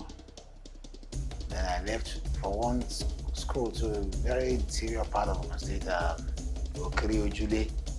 The full meaning is Okiri Ojule Mobile Begbedu. Secondary school there then. Then I left, went back to my journalism. I was with Community Concord. Then I joined Guardian. I was the one in Abeokuta with Tayo Awotusi, who later left for this one newspaper. Then he went to Liberia and he died in Liberia. Then after Guardian, I started Republic with them. I was the first Ogun State editor of Republic newspapers. Then going back to Guardian Concord. But within that period, I was the NUJ. I started the general in Ogun State during the period of media, you know. Demola Badejo was the secretary. I was the assistant secretary. And after that stint, I was the national financial secretary of our SWAN, Sports Travel Association, during the time of Fan Ndubuisi.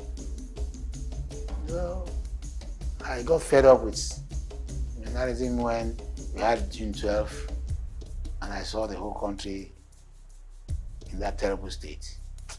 So I just left. Went back to school. I had OND, HND, MassCom. Then went back to school again for postgraduate marketing at the NIJ. And I did law. And right now I'm practicing law. I also was in politics. I contested several elections on Lagos Island, chairmanship, House of Assembly, House of Reps. I didn't make it, but I was given the essay to Governor Tinubu when he became the governor. That's it. And really, I don't feel like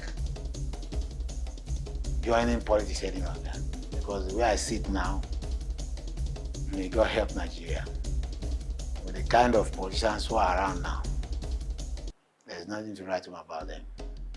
There are still some honest ones among them, but a lot of them are there for what they just want, not for what Nigeria will take to develop. I mean, we have so many things in this country. We have not even many, we have so much. We can't count them. The resources are there. We have everything that God can use to bless people. But we as a people, we are not ready to take advantage of all these things. And And that's why we are here where we are today. That is it. All right, from your story, it's proper to refer to you as proper Obenko. Now, I would like you to give us a picture of what I'm a Nigerian. I'm a Nigerian. Though first and foremost, I'm a Yoruba person before becoming a Nigerian. There's no part of this country I've not been to. But my Omoiko in me, the Omoluabi in me, will always be there. Yes, you're right. I'm an Omoiko person.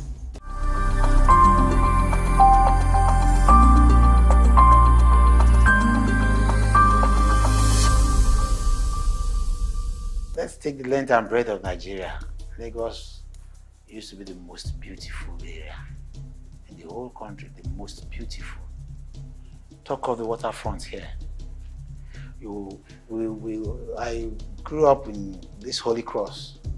After the mass service at Holy Cross, where the young kids will all come there, flock down to the marina side, savor the breeze, eat fruits, you know, look at the boats, the ships, and we'll all be happy. The breeze, you know, you will just be there enjoying yourself. It's not like that any longer. Later, the quayside came, you know, and there were shops. You could buy as many as you wanted. Then, Lagos was beautiful. Our taps went dry. We would do these small paper boats, and we would put them in our gutter in the house, and we'll follow it to the flow. Where are those ones now? The drains are now just there. They are not moving. You see? They are like ponds. In those days, I could remember, if you have thieves, there were not so many. Even the issue of stealing started becoming rampant, I think, after the Civil War, if I could remember. We were all sleeping outside our houses. We have our houses. Comfortable houses. Small as they were comfortable. But we were all sleeping outside, getting the breeze and everything. It used to be ECN then. Electricity Corporation of Nigeria. ECN, yes. And these days, you see armed robbers everywhere.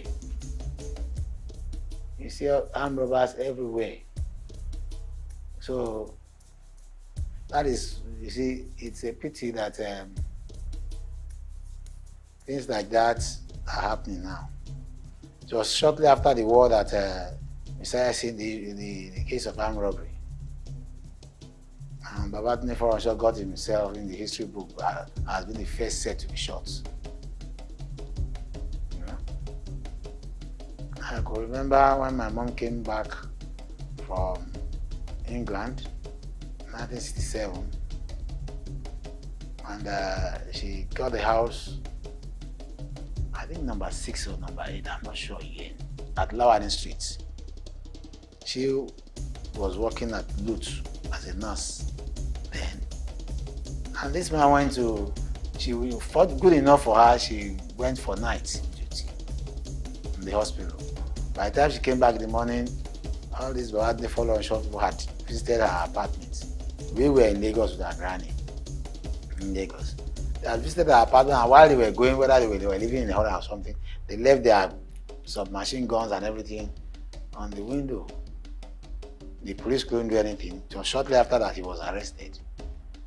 So that actually spurred me into going to see his execution at the beach, and that was 1970. Yes, that was 1970. It was the first set, and shortly after, we started having so many cases of armed robbery. You know, because the guns were so many after the Civil War. I pray Nigeria goes back to its old self, where people were safe. I wonder how the government can do that. Now the security people can do that. But I pray that Nigeria should go back to its old self.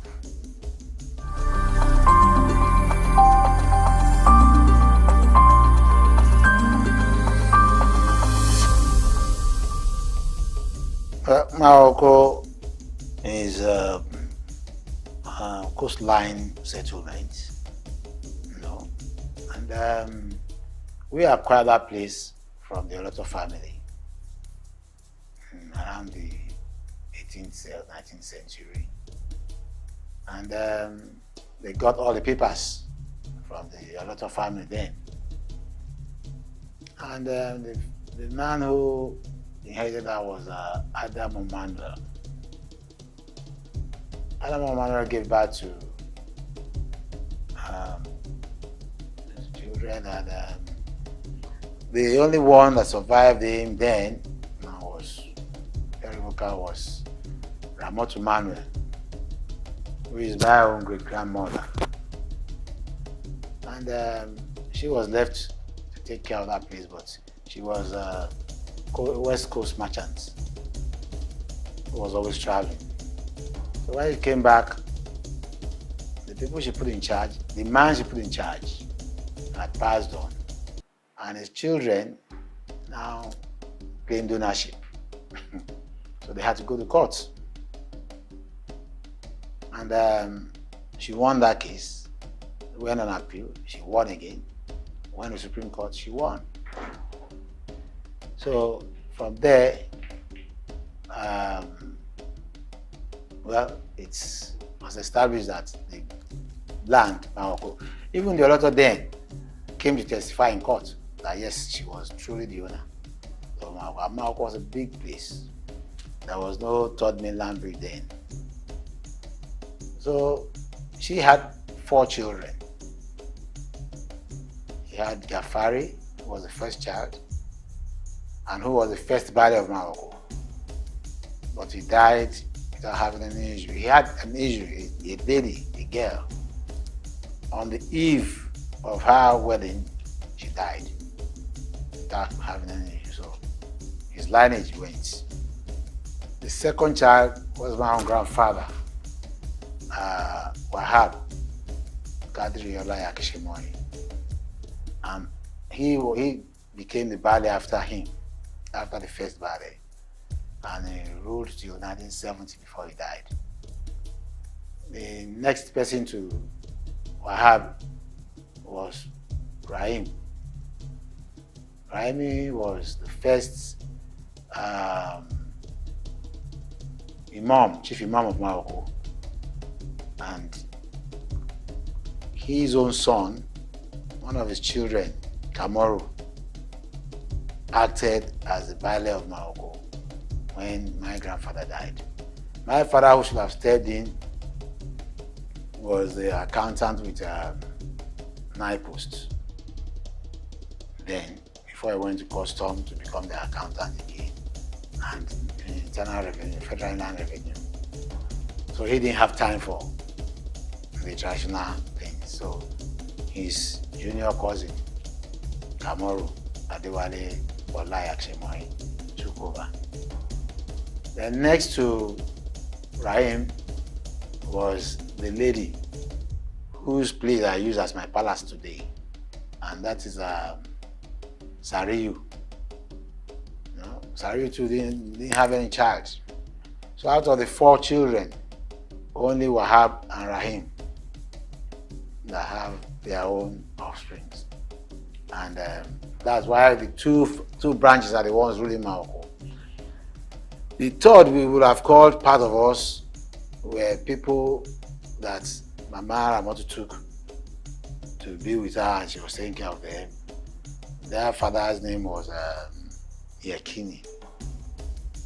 So in her will, she put it there that they should give them, treat them as children too. So those are the four basic children of Ramotu Manuel. And Morocco, it was Ramotu who welcomed or who employed the Egun people to be fishing for her. And I have papers where they were even pleading that it should be given a space to use, to be staying while fishing, because they used to fish and would leave. And they told her that where they were coming from was far. So she told them to settle at the river bank, and she specifically instructed her children to collect rent from them. But over the years, because of they, the friendship and everything, they left them, and they've been going ever since. And that is why we have that chaotic situation on the waterfront, where everybody just comes now, build your stilts, your house, and you are good to go. That's why I have now told the government now that, look, come, let us redevelop MAOKO, which is now being kicked against by some people. They think I want to drive them. No, I'm not driving you away. Let's redevelop MAOKO in line with new developments in the world. We cannot continue to be looking at MAOKO. People will be flying the third mainland bridge, and you'll be seeing that debt, that rot.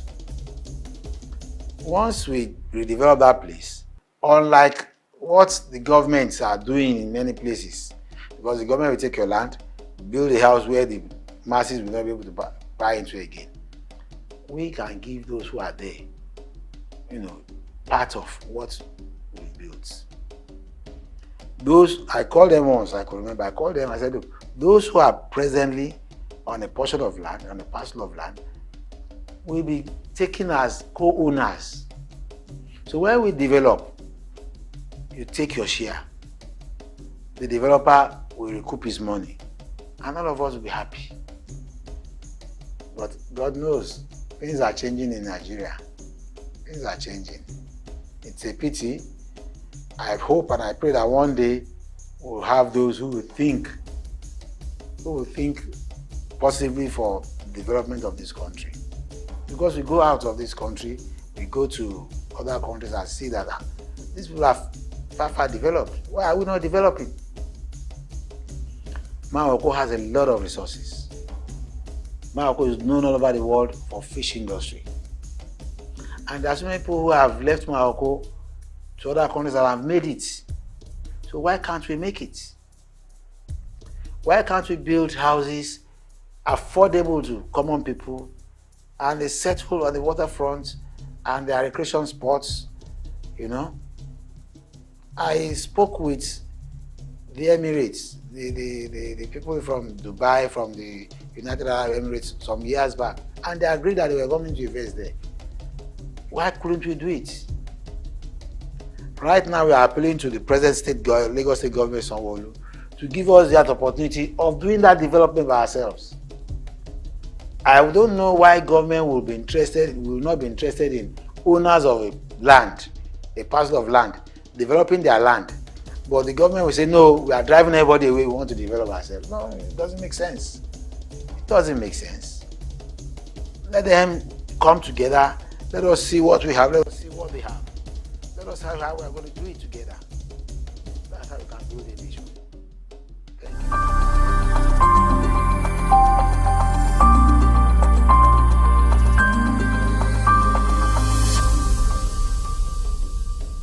The first I would say is misinformation. The world is being fed only about bad things about MAOKO. Oh, MAOKO is a slum. MAOKO, they are living on water. MAOKO, no, there are so many good things about MAOKO. So many good things. Yes, we have all these area boys, we have all these, I'm a made person who shouldn't be. But we have people who are investors too in MAOKO. As far as Lagos is concerned, MAOKO is the biggest fish industry in Lagos State.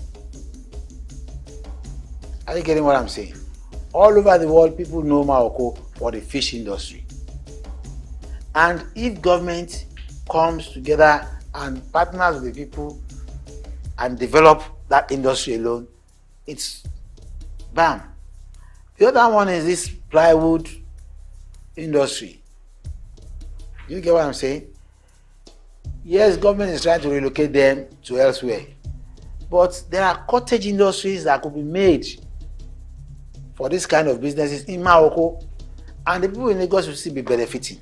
And you won't lose all these spaces you are seeing being wasted.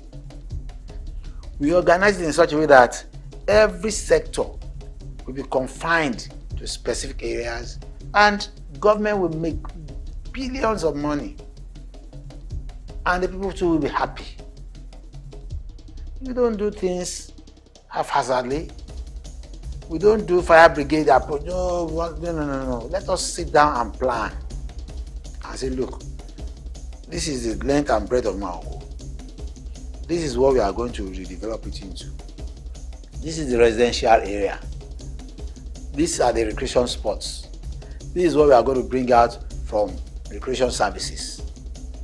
For the other services being provided, this is what how we're going to organize it. As I'm talking to you, as old as Maoko is, there is no single secondary school, government secondary school in Maoko today. None. We've been clamoring for this for years, but it's like they're not serious. The last time the Ministry of Education sent some people to me, I took them to a parcel of land that as usual people say no, they are the owner. Who owns it? They are not. These are land poachers. We can send them off within weeks. Let them go to court, let them go to they have no papers. You get it? But when they have politicians behind them, they throw the hands of the clock back. Let us move ahead. With a good secondary school in Maoko, all the children in Maoko will be going to that school instead of endangering their lives going far distances to look for secondary education. Do you get what I'm saying? We have the primary schools there. They are there. So, like I said, we have all those ones. Hospitals can be built. We have the primary health center, which is being run by the local government.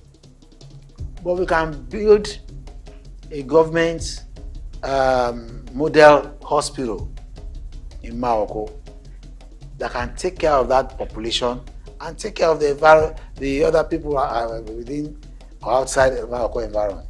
You know, we can do all these things. How much will it cost government? If government is not going to spend money, let us come together. We'll get organizations and people who will sponsor these kind of things. And it will be good for everybody. We will give them land. So this is what I see about Maoko. And like I told you earlier, there are people who have the money. There are investors who are ready to invest, as long as they know that, yes, what they are investing on is genuine. And there will be no policy that will raise their money tomorrow. I was hoping you would talk about the potential of tourism in the village. Maybe you can shed more light. That's what I said, at the waterfront alone, we can have service industries, hotels, recreation spots. When I called these United Arab Emirates people, they were ready to put in a whopping $15 billion. That was a long time ago. Even, I think that was shortly after Fashola left office. Shortly after, because it was somebody who came in. And they were ready to sign that time. They said they had the money, they were ready to sign. But where are we now? Before them, some group of people came. I will not mention the governor then. There was a particular governor that came and said, look, I have $3 billion to invest. I told them I wasn't going to be the only person to listen to that. I called members of the family and we all had a meeting with his representatives. And they said, look, we are not going to borrow this money. They were having $3 billion. We could not take off from the ground. We could not advance. We could not put our plans into, fruition. We could not do anything. Why are we being frustrated? And as I'm talking to you now, I am saying that the Lagos State government can still be made to sit with us and do this. But the next thing you hear is that they are talking to some stakeholders. Who are stakeholders? You are talking to my tenant as my stakeholder? I will go to court. Yes, the courts are there. You may own the court, you may build the court, but the law will always be the law. You can't talk to my tenants as somebody who is a stakeholder over my property. No, he is my tenant. Let him stay there. If I'm not doing anything bad to him, let him enjoy his stay there quietly. Anything you want to talk about my property, it's my property. Maoko is not government land. Maoko is a private family property. You get what I'm saying? It belongs to the Olaya family and not to any other family. Any tout, any hooligan that gets money from I don't know where and comes and says no, you cannot. Your forebears came as tenants. You cannot grow overnight and say you are. No, it's not possible.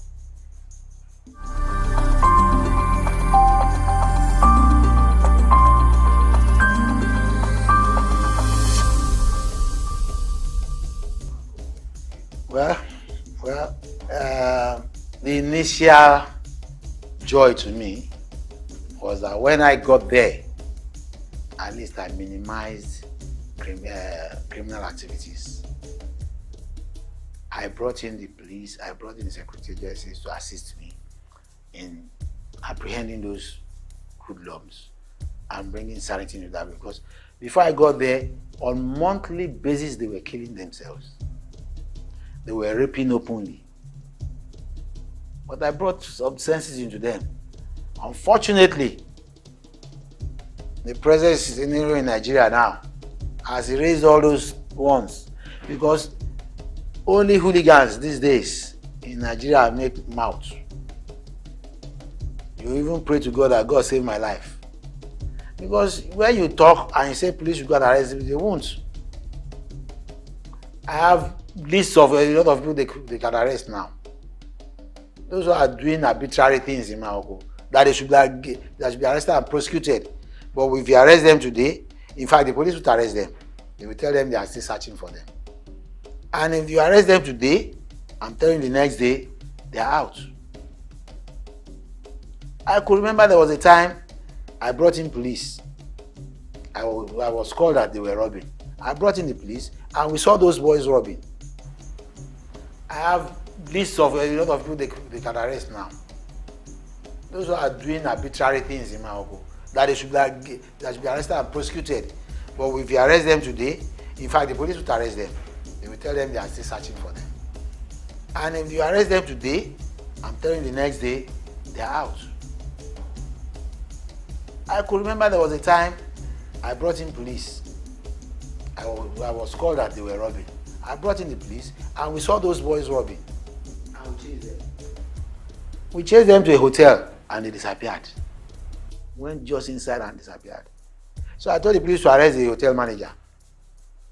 Because for them to have run into that hotel meant that they knew about that hotel and they were being harbored there. Before the next morning, the manager had been released. Apart from that, the police came back in the night around 2 a.m. and met those boys again robbing. So they fired them. I was told they killed about 5 of them who jumped into the canal and died there. Before 8 o'clock the next morning, they had buried all of them. Then they called me to a security meeting at the council. And I told the chairman, I said, you should be arrested. I told him, I said, you should be arrested. He said, why? I said, who owns the government cemetery? Who owns the cemetery? Aton Cemetery. He said it belonged to the government. I said, who controls the said government? Fine. This incident happened on a Saturday night, stroke Sunday. Sunday morning, before 8 o'clock, all these girls had been buried in government cemetery. How did they get in? Who authorized it, their burial? He saw where I was going. He now turned to the people. He said he didn't know anything. He now said he should go and call the people in charge of the cemetery. He put in charge of the cemetery. They called the boy. When they called him, as soon as the boy saw me, he started raining abuses and invectives on me. This is the head of armed robbers and that. The man said, keep quiet. That's not what I brought you here for. Answer this question. What happened with those boys the police killed overnight? And so. He said, I don't know. He said, you don't know. Were you not the one in charge of the cemetery? Were you not buried in the cemetery? He said, yeah, my guy, will see you there. Don't see me in front of everybody. You know what the boy did? He now turned and looked at, there were 2 DPOs sitting with us, and looked at one of them and said, but you 2, you were there when they were burying them now. While we were discussing, the DPO didn't say he was there. So the boy now told the DPO that DPO, but you led them to us to be buried. Now you gave them cover now. So why are you not talking? Why is it me alone you want to put it on top of me? How do you now solve that problem? Are you getting what I'm saying? One of the legacies I would have said I had was I brought sanity, but it's been erased off.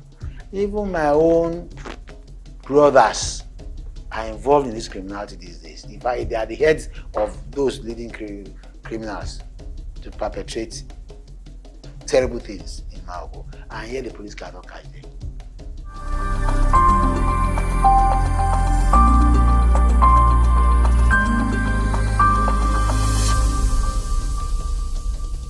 If we want Nigeria to move ahead, there must be the willpower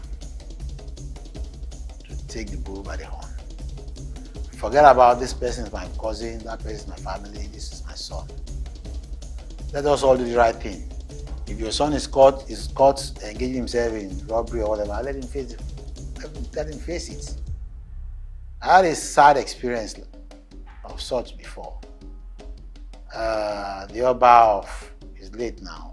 The Oba of Odiolu of Ilaro had a son, Abiodun Adekonbi. There was a robbery. I was a journalist then. I can't remember. I think 1980 something or so. There was a robbery in Abeokuta. Unfortunately, the victim of the robbery was shot and killed, and his car was stolen. And this guy was involved in the robbery, the prince.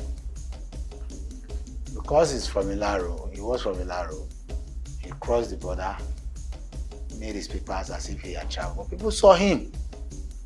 People knew it was him. The robbery took place in Abeokuta. So police started the investigation. He was arrested. It was a very celebrated court, case, and everybody was interested in it. Eventually, he was convicted. It was during the time of Raji Rasaki. Well, what happened? He was convicted and sentenced to be shot on the stake. And there was this law then made by New Zealand. If anybody should do that, and your sentence has to be done in your community. In fact, they took him to Ilaro to be killed. All eyes were on his father, because his father was a traditional ruler in Ilaro. And there was this heat that his father should be dethroned. I felt for the man that period. He didn't send his son to go and rob, but the boy was shot in his community. That day we went there to see the man. All his palaces, all the gates were locked up. The man could not come out. And I'm sure that would have been a sore point, for that man. Well, if he's gone now. But I felt bad. How could he have brought such a shame to his family? And I'm telling you that these things should be done that way, so that people can talk to their children. When you bring a deviant child home to punish him or her in front of the whole community, his siblings or our siblings will not do that again. And the other families will also warn their children that, look, try this and you bring shame to the family. I'm recalling that today now, not to make jest of the family, but it was painful. I'm recollecting with regrets that that boy could have done that to his family. And we know that Yorubas, I'm sorry coming back to Yorubas are Omoluabi people. Before a Yoruba man will engage in criminality, you should have gone to check his background. He probably wasn't brought up well. We were brought up well. I was brought up as a Catholic. I'm not minding my Catholic background. I have Muslim background too. I have a name called Afatai. It's in my birth certificate. And when we were young, both Muslims and Christians, and even the traditional rulers, we were cohabiting together. And we were like one. And that's why I keep telling my children, yes, I'm a Catholic. In fact, I even rose to becoming the vice chairman, vice president of Catholic Men Organization in Lagos State. You get it? But I don't know how to pray in Islamic way, but I've not forgotten my Islamic background. I'm a traditional ruler. I go to a lady. I perform everything they say I should perform. We are all praying to the same God. And that is the spirit that can take Nigeria forward. When you start discriminating, when you start seeing the other person as bad, we are nowhere. Even the advanced countries these days, the advanced countries today, they don't hold so much importance to religion. They do the needful and hope that God will help them. That's all. There's this advocacy in some quarters that traditional rulers should be ascribed in the constitutional role. I fully support. I fully support. At the local government level, I don't see why somebody, all in the name of the constitution, saying if you stay in a place, you should be taken as part and parcel of that. No. There are people today that don't know anything about where they are ruling. They don't know anything about where they are ruling. You call that local government chairman, the chairman of a local government, where he cannot even tell you the history of the local government. What kind of nonsense is that? The traditional ruler who is there must have been somebody from that area, must have grown from a family in that area, and should be held responsible for the minuses or the positive things in that area. Are you getting what I'm saying? If the local government chairmanship position is given to an educated traditional ruler, Obi Anoba, Obi Bale, do you get it? Let that person administer the affairs of that area and know that if he fails, he's going back to that community. And they'll deal with him. They will deal with him. But if you allow them to come in, okay, let's say for instance now, if there are crises in this country, look at the trend of things. Where they normally run to? They call the traditional rulers, come and speak to your people. Why are you calling them in a time of crisis? Why not call them when you are sitting down together, having a summit of how this place will be developed? Why are you not calling them during the implementation period? Are you getting what I'm saying? I know that a lot of bad eggs have entered into traditional institutions too now. You see all kinds of characters putting beads on their neck, calling themselves chiefs, calling themselves Otumbas, even taking the post of Oba or Bales or whatever. But with time we'll sanitize that too. With time we'll sanitize it. And I pray that the present crop of rulers we have will think along that line. It used to be like that during the First Republic. You get it? Let's bring it back now.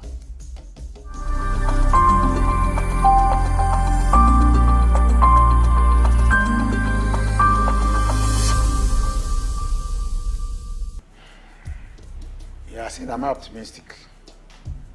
I say I'm prayerful. I will pray for him that he succeeds. That's what I'm going to say. I'll say he succeeds. I wish he succeeds. I hope he succeeds. Because let me tell you something. A lot of damages have been done. They finished this country.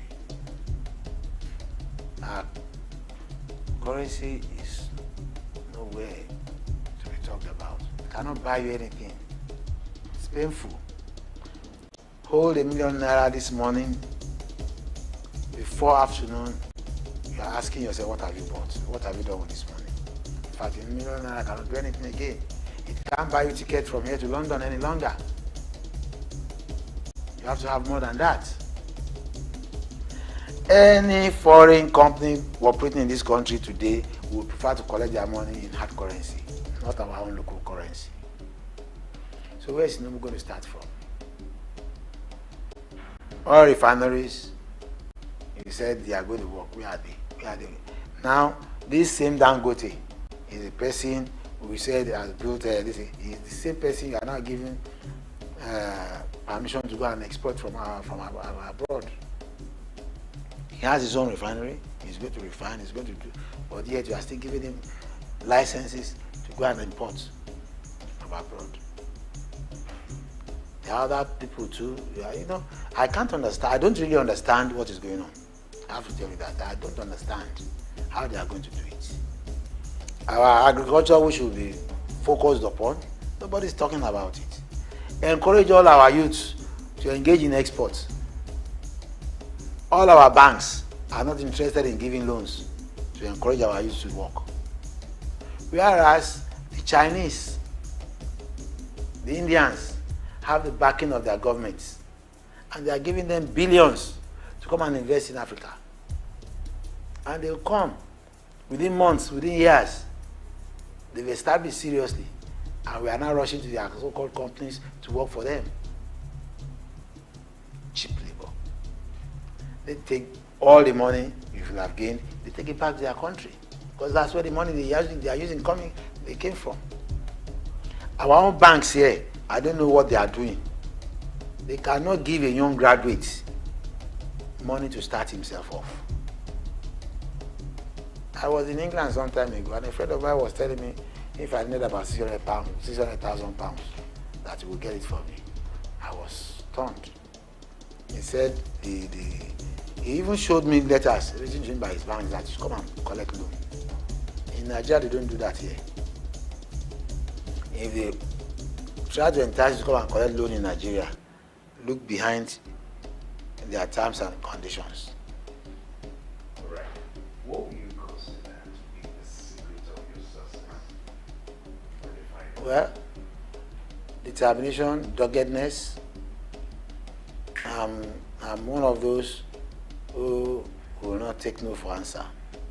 I don't take no for answer. If I want something, I go after it.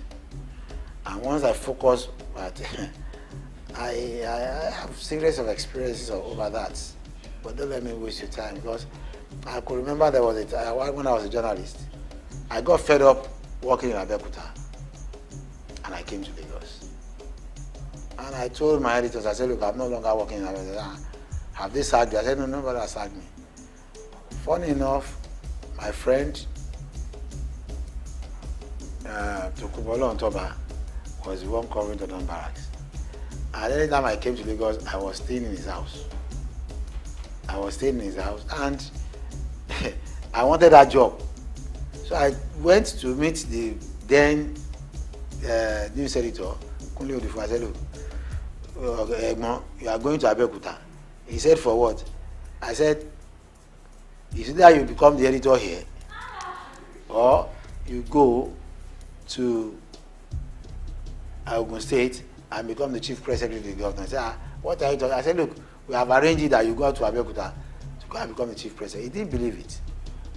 But myself and the journalists in Abeokuta were fed up of children of Israel anymore then. But good enough for Raji Rasaki was the governor then. He accepted our offer that Kunle Odifu should come in as chief press secretary. But he didn't know what to do with children of Israel anymore. And good enough, coincidentally, he was taken out of Lagos at that period. So Lawal came in. And when Lawal came in, what happened was that Lawal thought of it and said, okay, people are gunning for Kunle Odifu to come in as chief press secretary. Let's show him become the commissioner, and Kunle Odifu became the chief secretary. So his own position as news editor opened. So I told Tokumbo, Olondoba, go and occupy that position. It was in-house politics. And Tokumbo became the news editor. So I went to meet double chief, Drew Onobuli. I said, look, I'm reporting here as the next Lagos State House correspondent. The man looked at me and said, where are you coming from? I said, I've come to tell you that I'm resuming. Nobody posted me. But I went to meet him. He said, go back to the office and collect the letter. I said, my letter will come tomorrow morning. He said, what about Tokumbo? What has become of Tokumbo? I said, they have not started Tokumbo. Tokumbo is now in the office as the news editor. And I went back to the office, brought a letter, and I gave it to you. And I started my work in the Don Barracks then. That's one of those things. If I set myself for a goal or a target, I get it. That's great. Thank you so much, sir. Finally, what we'd like you to do is shout out to our station. The format is you introduce yourself and then you tell people, keep watching SOUQ News TV. Yeah. I'm so happy about this SOUQ News TV. The Valley of Makoko. I'm a lawyer. I should say I'm a politician. I'm a human rights activist, and I've watched SOUQ News TV. And I pray for them that they grow like the Al Jazeera's. I pray for them that they grow like the BBC and the CNN. It's a developing station. I'm so impressed, especially with the kind of things you have invested in this place. And I pray and I hope that God will assist you in getting the right personnel to drive this station forward, move this station forward. And I hope the marketers, the advertisers will come in and assist this organization to grow. And please, don't use economic consideration to taint your news. Give us the news as it is. Well done, my brother. Good. Thank you so much, sir. What a privilege.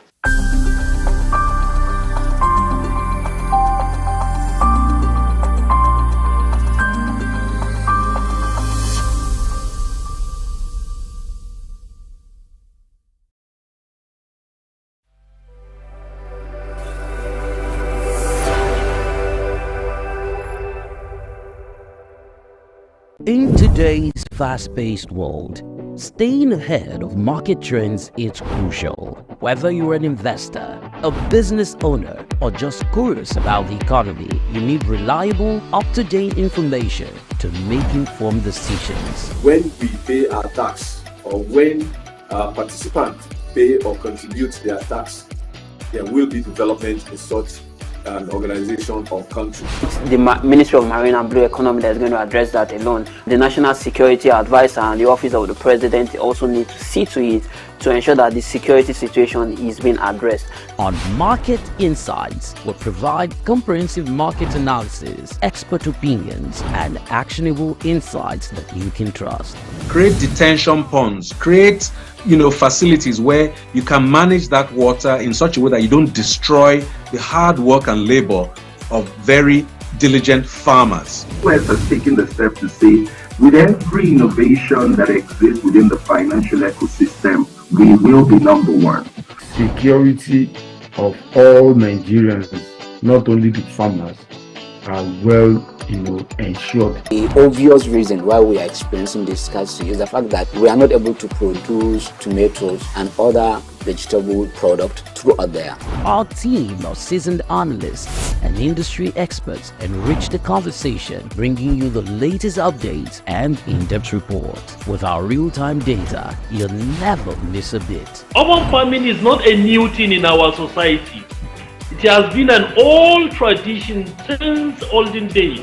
There is this clash of interests as against the word cryptocurrency, most especially like Bitcoin, as you mentioned earlier, and the NSAS and all that came up with cryptocurrency. Get instant access to market movements, trends, and forecasts. Our expert analysis helps you understand the bigger picture, while our customized reports are tailored to meet your unique needs. Peri-urban agriculture plays a very, very important role in diversifying urban diets and also providing staple foods for daily consumption.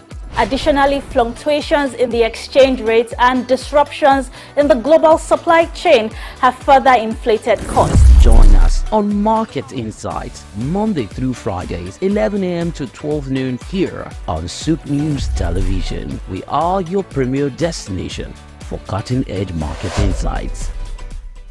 My name is Dr. Ajili Tubi. My name is Etemari Glover. Naomi, well done, and shout out to SOUQ News. Shout out to SOUQ News. I want to encourage everyone to keep watching SOUQ News. Shout out to SOUQ News, and yes, tune into them. Keep watching SOUQ News. They are one in town. Hey, we're watching SOUQ News. Keep watching SOUQ News. Keep watching SOUQ News. Catch them on YouTube and all social media channels. Hey, my name is Frank Edowo, and I'm imploring you. No, forget that. I am forcing you, coercing you to always stay tuned to SOUQ News for your news requirements. The city of Lagos, the commercial capital of Nigeria, is always bubbling with colorful events, especially during the weekends. One of such events was presented by fashion designer A.O. Afrique as he launched the 8th edition of All White Groove at Freedom Park, Lagos Island, with the theme Groove Meets Fashion. I feel special today. I feel wonderful. I feel fulfilled.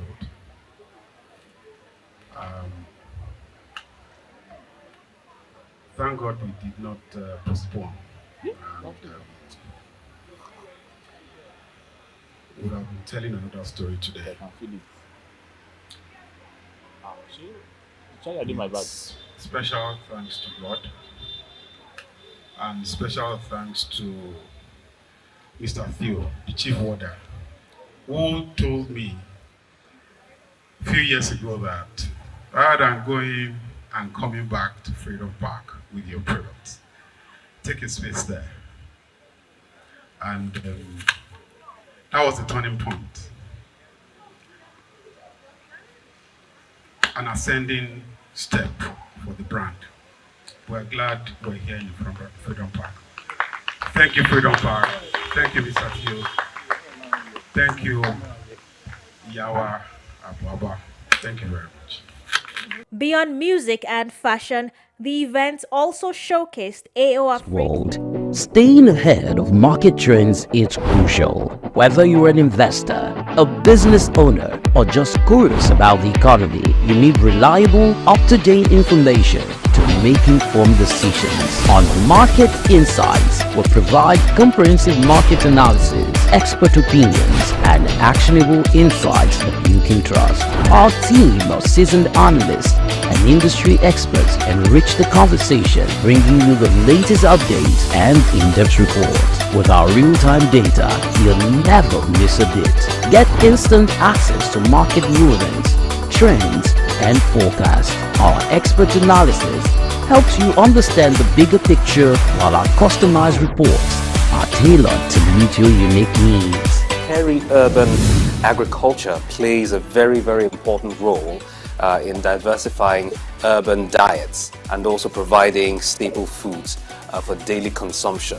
Additionally, fluctuations in the exchange rates and disruptions in the global supply chain have further inflated costs. Join us on Market Insights, Monday through Fridays, 11 a.m. to 12 noon here on SOUQ News Television. We are your premier destination for cutting-edge market insights.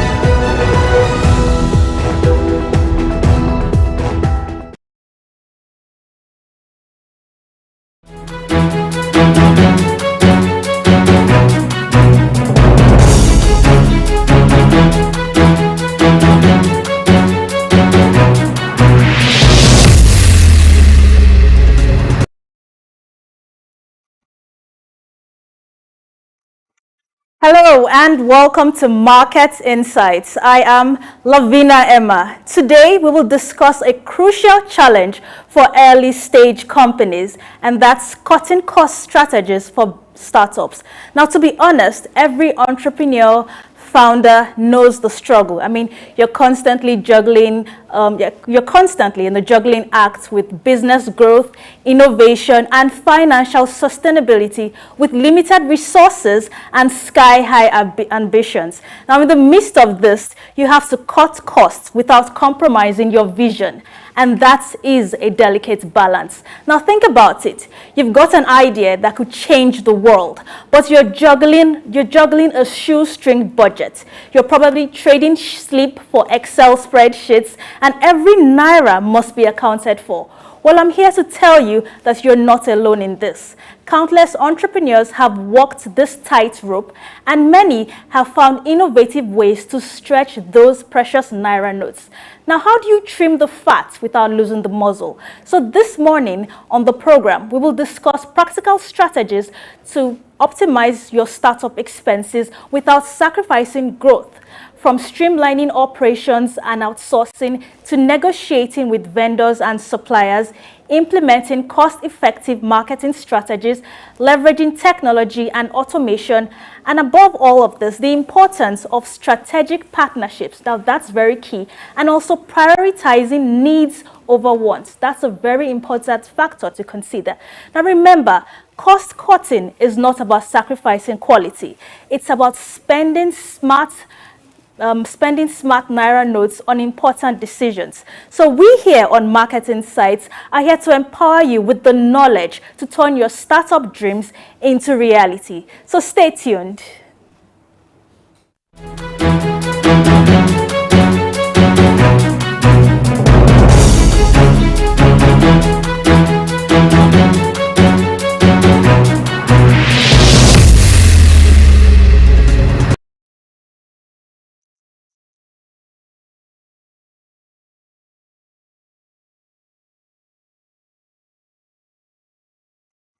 Many thanks for watching the program. So I have a guest joining us in the studio this morning to discuss cost-cutting strategies for startups. And my guest this morning is Mr. Sinari Daranijo.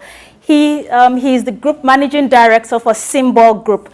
Mr. Daranijo has over 30 years of experience in diverse sectors of the economy, in business, in telecommunications, in security, in development, in different sectors of the economy. So he's going to share his insights on this issue as a well-experienced businessman. So welcome to Market Insights, Mr. Daranijo. Good morning. I am very well, thank you. It's so good to have you in our studios this morning. Okay, so startups, I mean, that's a very key area. A lot of people are going into business nowadays, and it's something that people talk about. It could be fashion, food, it could be catering, events, different types of businesses. Now, what are the most common challenges that startups face when trying to cut costs? Oh, you've already started already, man. Yes, You're talking about startups and you're already asking how they can cut costs. Yes. Now, the process of even going from generating ideas to setting up the business is first one level. Next level is the process of raising funds to start the business. So when you start talking of cutting costs for a startup, first you have to start the business for cutting costs. Yes. Now, for instance, most people go around raising funds to do the business. It's never enough. It's never ever enough for entrepreneurs, and obviously you have to. Yes, I'm listening to you. You have to be sure of your focus and your vision. So when you start like that, it depends on what area. Let's use an example.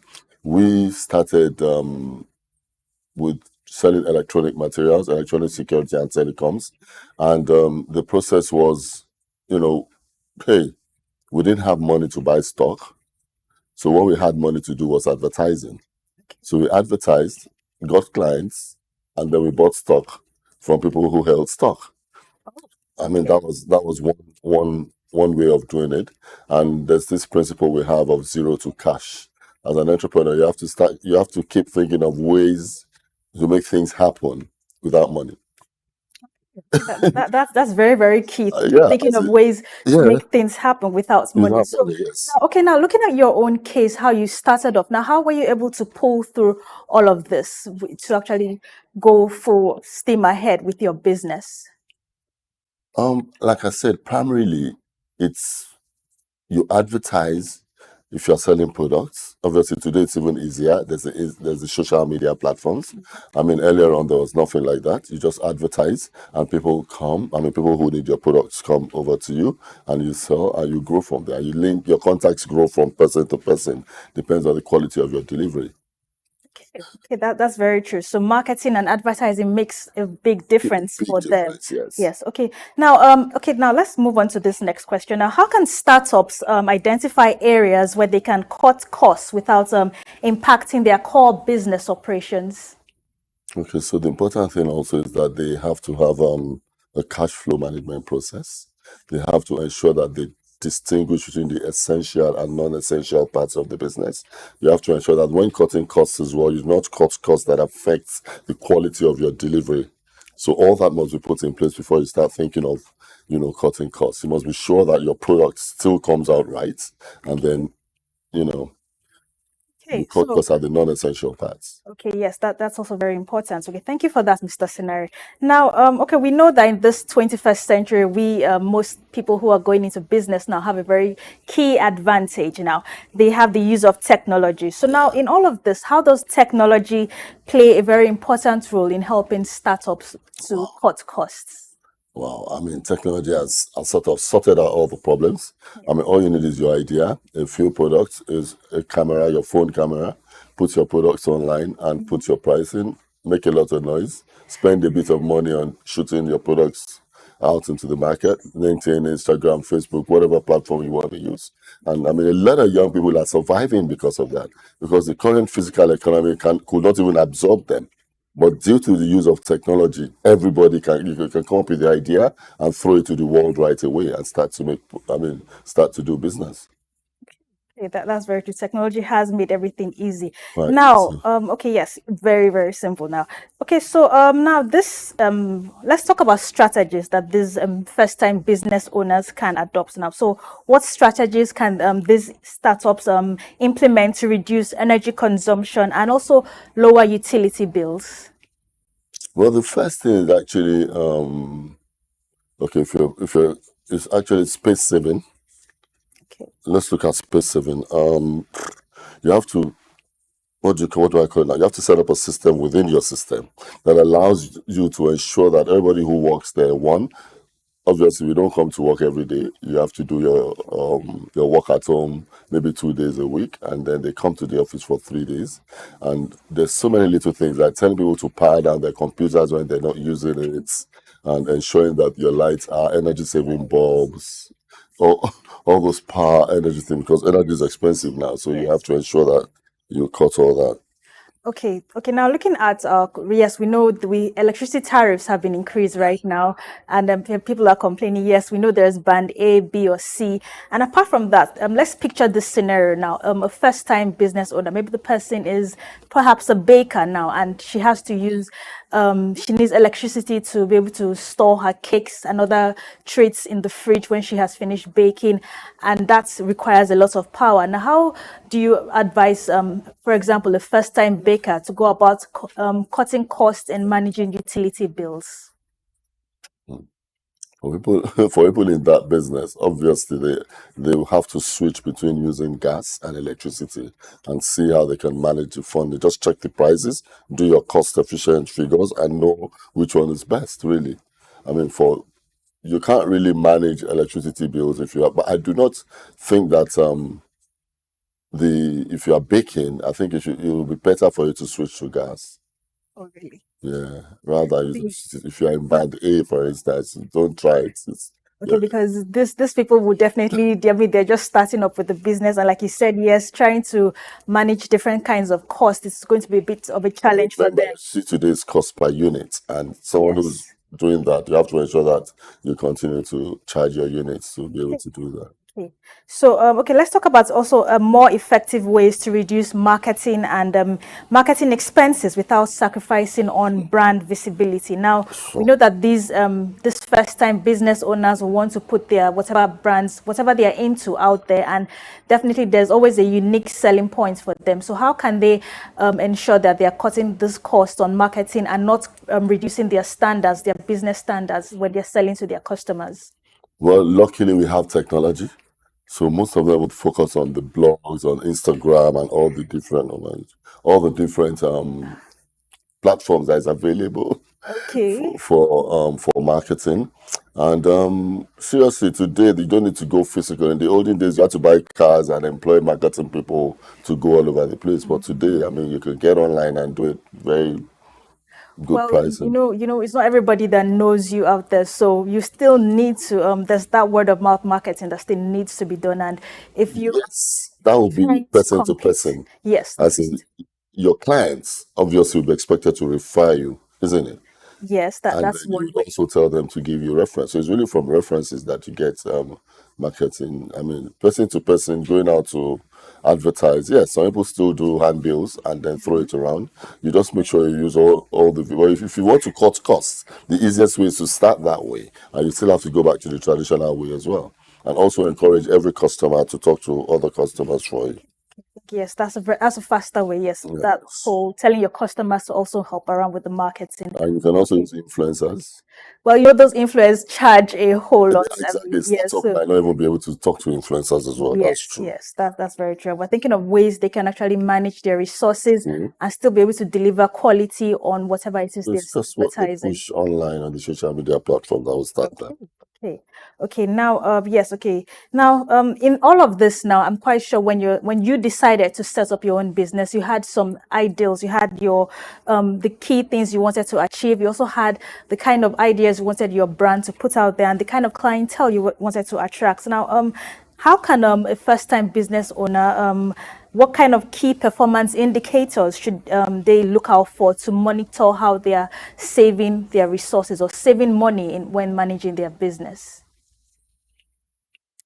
Probably like you spoke earlier on about cost saving strategies. You mentioned things like ensuring you audit your accounts. You have to watch the pennies. Yes. And you also have to ensure that your staff also follow, they understand that they should not be wasteful.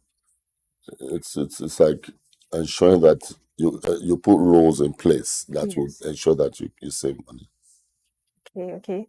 Well, so okay, but okay, yes, that whole key performance indicators actually is just to ensure that they are monitoring everything, Every single every single process thing is that they are monitored. doing. Okay. Now, so before we move on to the next segment now, so the strategies they can employ, now, for example, we also talked about the kind of business you are doing also, like in telecoms, you said you started off with selling electrical materials. So now, if you have to start selling, and maybe you decided to start selling or start off with a car hire service, for example. Now, how do you actually manage to reduce your operational cost while managing customer satisfaction? Like, what steps would you recommend for them? Well, the first thing is staff training. Well, if you can't afford to employ other staffs and you have maybe 3 cars that you want to be using for a car hire service, for example, and then, yes, you have drivers there. That's all you can afford Are you for talking now. of car hires? Yes, where car people hire drive service. themselves, or the drivers drive the cars? The drivers drive So the once you have drivers who drive the car, you just give them a budget. They must understand your budget, because they shouldn't think you're making $1 billion.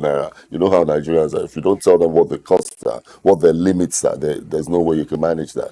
So there must be a budget, and there must be a way to ensure that you've checked little things like petrol per kilometer. How much petrol does this car use per kilometer? So all those kind of things should be in place. And the drivers obviously should be responsible for anything that goes out of your budget. Okay, well, that was okay. And would you also, yes, I know with your wealth of experience, would you also advise this to people in other sectors, whether they're in entertainment or in fashion, in designing, in architecture? Would you also these same steps? Yes, in today's world, especially with what is happening, the exchange rates, cost of diesel, cost of fuel, everybody have automatically come up with strategies to cut down. In any profession you are, you definitely will be looking at ways of even office sharing and start. People share offices, you share your resources, you share everything to ensure that you can cut costs. And if you have to lease space, you lease space. And, there's so much going on right now. Okay, thank you for that, Mr. Daranijo. Okay, let's take a break now. When we return, we're going to discuss further with Mr. Daranijo on how to improve on your return on investments and improve your marketing strategy. So join us after this break. In today's fast-paced world, Staying ahead of market trends is crucial. Whether you're an investor, a business owner, or just curious about the economy, you need reliable, up-to-date information to make informed decisions. When we pay our tax, or when participants pay or contribute their tax, there will be development in such an organization or country. The Ministry of Marine and Blue Economy that is going to address that alone. The National Security Advisor and the Office of the President also need to see to it to ensure that the security situation is being addressed. On Market Insights, we provide comprehensive market analysis, expert opinions, and actionable insights that you can trust. Create detention ponds, create facilities where you can manage that water in such a way that you don't destroy the hard work and labor of very diligent farmers. US has taken the step to say, with every innovation that exists within the financial ecosystem, we will be number one. Security of all Nigerians, not only the farmers, are well ensured. The obvious reason why we are experiencing this scarcity is the fact that we are not able to produce tomatoes and other vegetable products throughout there. Our team of seasoned analysts and industry experts enrich the conversation, bringing you the latest updates and in-depth reports. With our real-time data, you'll never miss a bit. Urban farming is not a new thing in our society. It has been an old tradition since olden days. There is this clash of interests as against the word cryptocurrency, most especially like Bitcoin, as you mentioned earlier, and the NSAS and all that came up with cryptocurrency. Get instant access to market movements, trends, and forecasts. Our expert analysis helps you understand the bigger picture, while our customized reports are tailored to meet your unique needs. Peri-urban agriculture plays a very, very important role in diversifying urban diets and also providing staple foods for daily consumption. Additionally, fluctuations in the exchange rates and disruptions in the global supply chain have further inflated costs. Join us on Market Insights, Monday through Fridays, 11 a.m. to 12 noon here on SOUQ News Television. We are your premier destination for cutting-edge market insights. The Commissioner for the Environment and Water Resources, Tokunbo Lawal, had given an assurance there was a plan for the space and that it would not be left alone.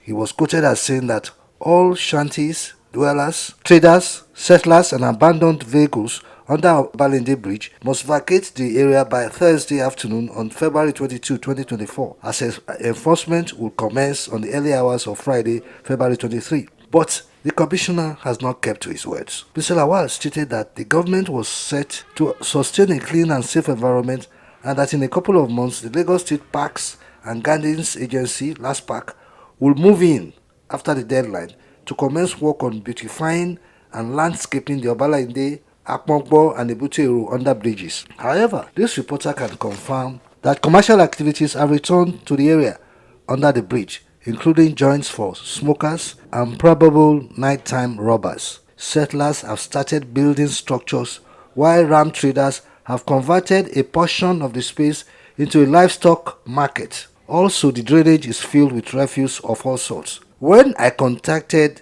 Gaji Tajuddin, the Permanent Secretary of the Lagos State Ministry of Environment, on the telephone, he said that the ministry was gathering funds to begin work there, adding that it was work in progress. Mr. Tajuddin stated that work will begin before the end of September, pointing that Lagosians should be best assured that the intruders will leave Obalende when the time came. When asked about the drainage, he advised that people should do more advocacy and caution the people throwing dirt into the drainage, pointing out that charity must begin at home. He called for the cooperation of the people in ensuring a clean and healthy environment that will be the pride of every Lagosian. But this is not new. The people at the Lagos State Ministry of Environment and Water Resources, led by Tokunbo Lawal, should do the needful and restore Obalende to its past and save us from this nuisance, this disgrace. Right in the middle of a center of excellence, government must keep to its promise to clean up Obalende. We are waiting.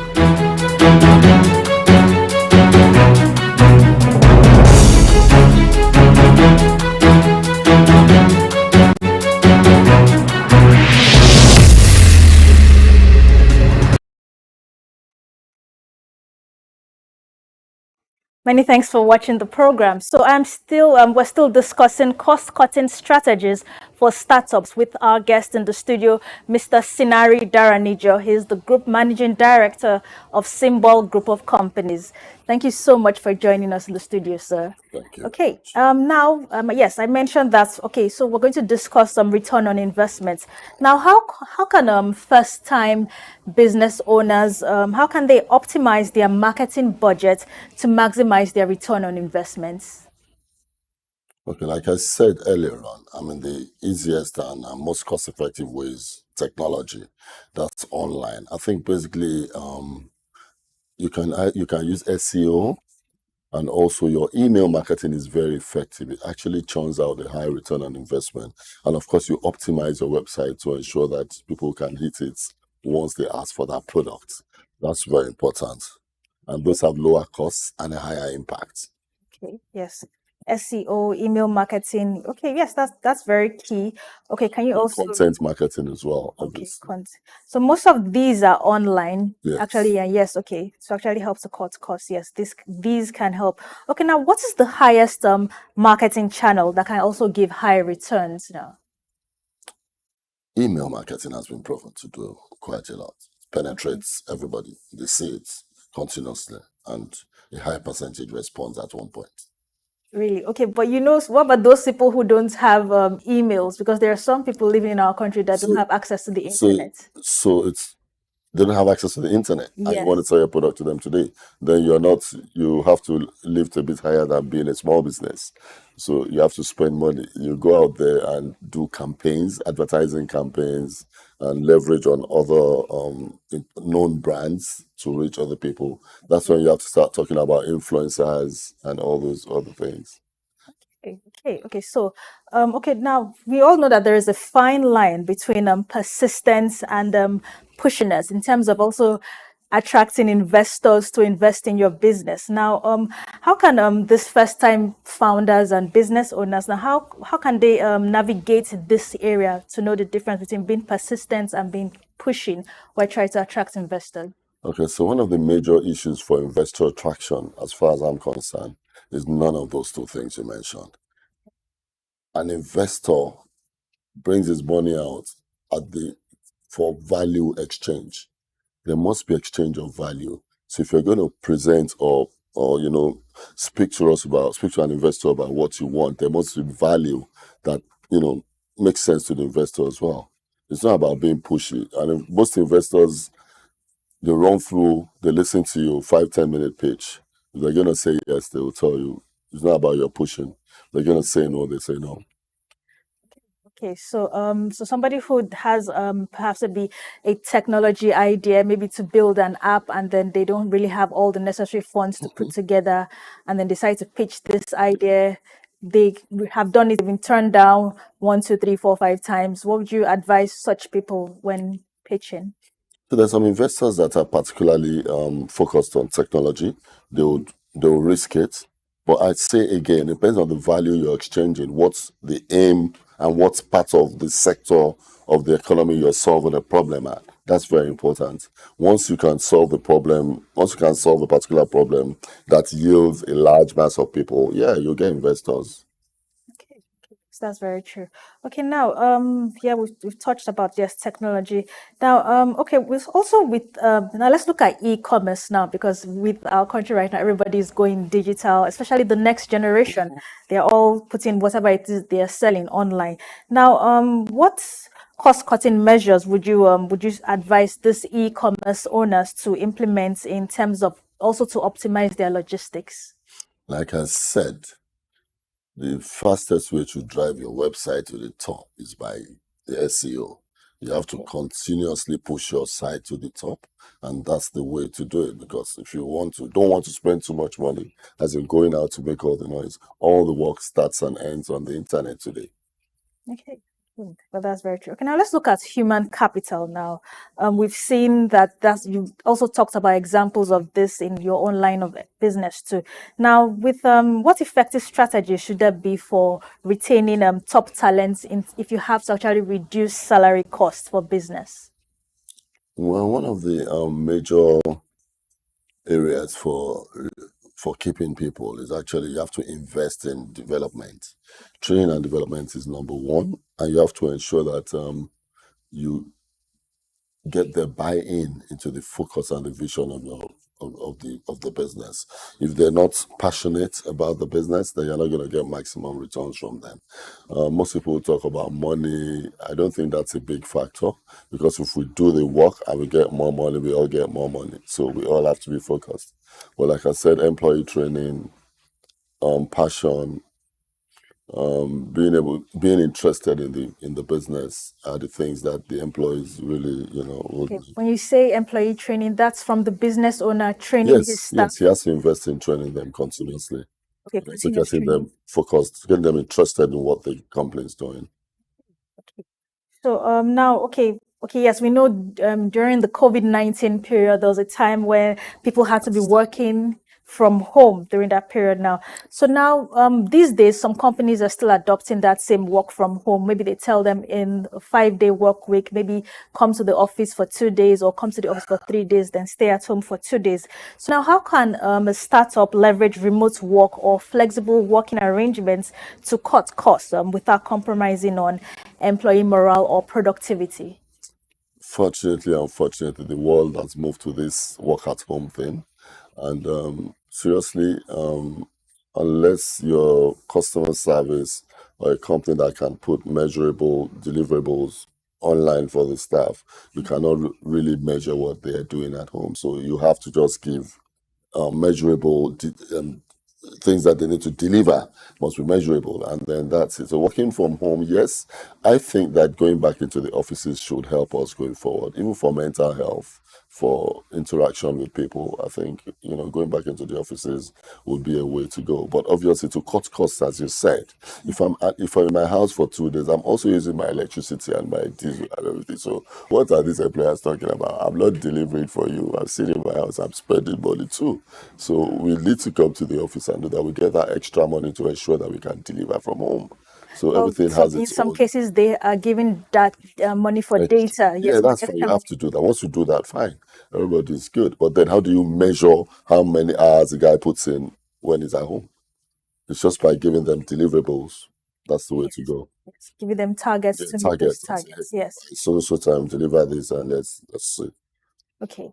So now, with in terms of actual achieving these targets, now how do you make it very practical, very relatable for people? Now we know, yes, you're told, for example, if you are working in XYZ company and they say, oh, this month each person has so and so target to achieve, and you also know that running the company is quite a strain on your resources. So how do you make it very realistic for these people to get those targets and also be able to show Very easy. their 9 times out of productivity? 10, targets are also linked to income.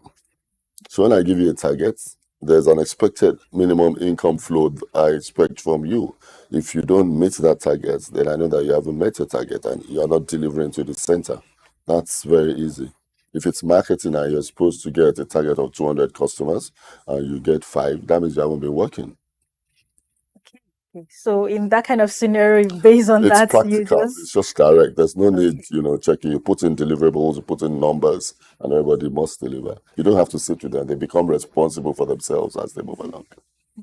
Okay, now with the current economy in the situation in the country, yes, we know things are really tough for people right now. Inflation is really high right now. So now, for people, we've heard of companies folding up because of the high cost of operations. Now, how do you advise this people who still want to go into business at this crucial point in the country? What steps they have to take? And if in the events that they also have to cut costs, like how do they manage their business during this period?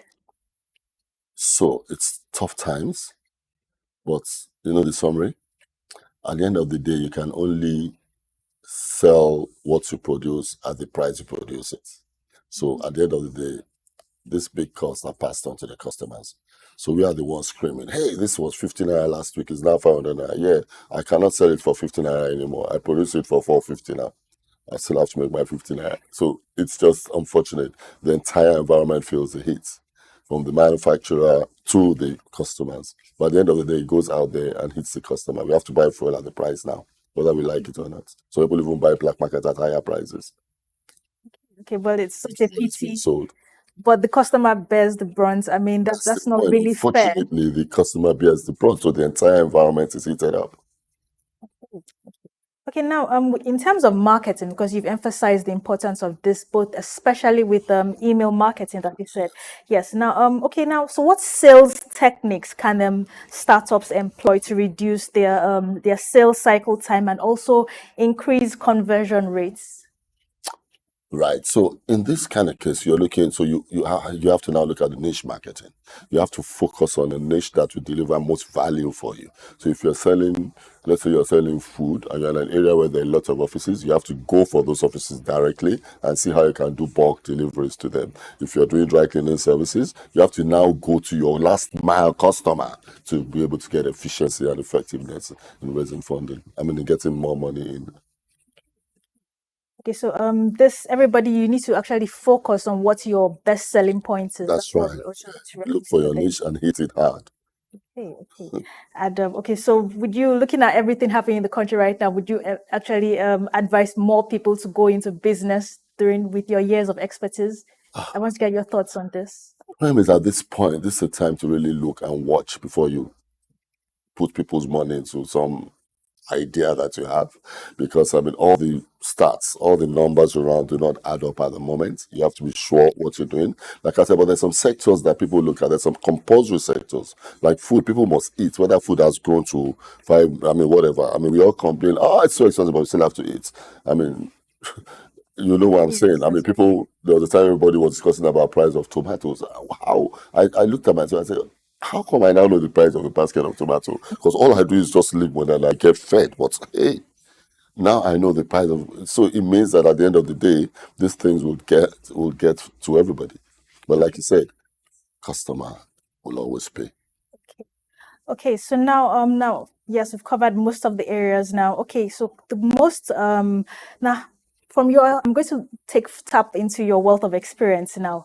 From everything you've gone through, I'm sure when you were starting off your business and when you started growing your business, it came to certain stages where you had to say, okay, I need to reduce my cost on operations and some other things that I'm running in this business to ensure I make maximum profitability now. So now I want to tap into your wealth of experience. Now, what would you advise to an upcoming business owner who is trying to survive this period, to actually say, okay, maybe 10 years down the line, I won't regret this decision that I made in 2024? At this point, seriously, survival will be based on multiple streams of income. If you face one particular line and you see on time that the profitability is not making it work, you need to look for other things to back it up. It will still be in the same value chain, but you have to understand, take a good look at the value chain. Like going into agriculture, do you want to be a farmer or a bulk produce purchaser or a processing person, or do you want to be the last mile, or you want to be a restaurant? So you have to understand where you're going to fit into before you go into any business today. Okay, now let's talk about leadership. That's a very important role to consider, because we always say that if there's a good leader, therefore that business will definitely succeed. Now, okay, so what role does leadership play in driving successful cost-cutting initiatives? Right. Obviously, the guy at the top of any business, the buck stops on his table. So you must ensure that he puts, like I said again, he puts down processes that will deliver value and profit for the business. And to be able to do that, it comes from a lot of experience, because you get hits before you know what to do. And this market is just unpredictable. You just have to do your trials, and we're all a product of our experiences. So your experience will take you to where you get to, but you still go through that experience. Okay, now, do you think a leader needs to have an overall idea of what he's buying or what he's selling before he starts getting into? Okay, so definitely an idea owner must ensure that he has done all his research before he goes into that business. He knows where to do, where to go to, and how to sell it before he passes the information onto his workforce. Yeah, definitely.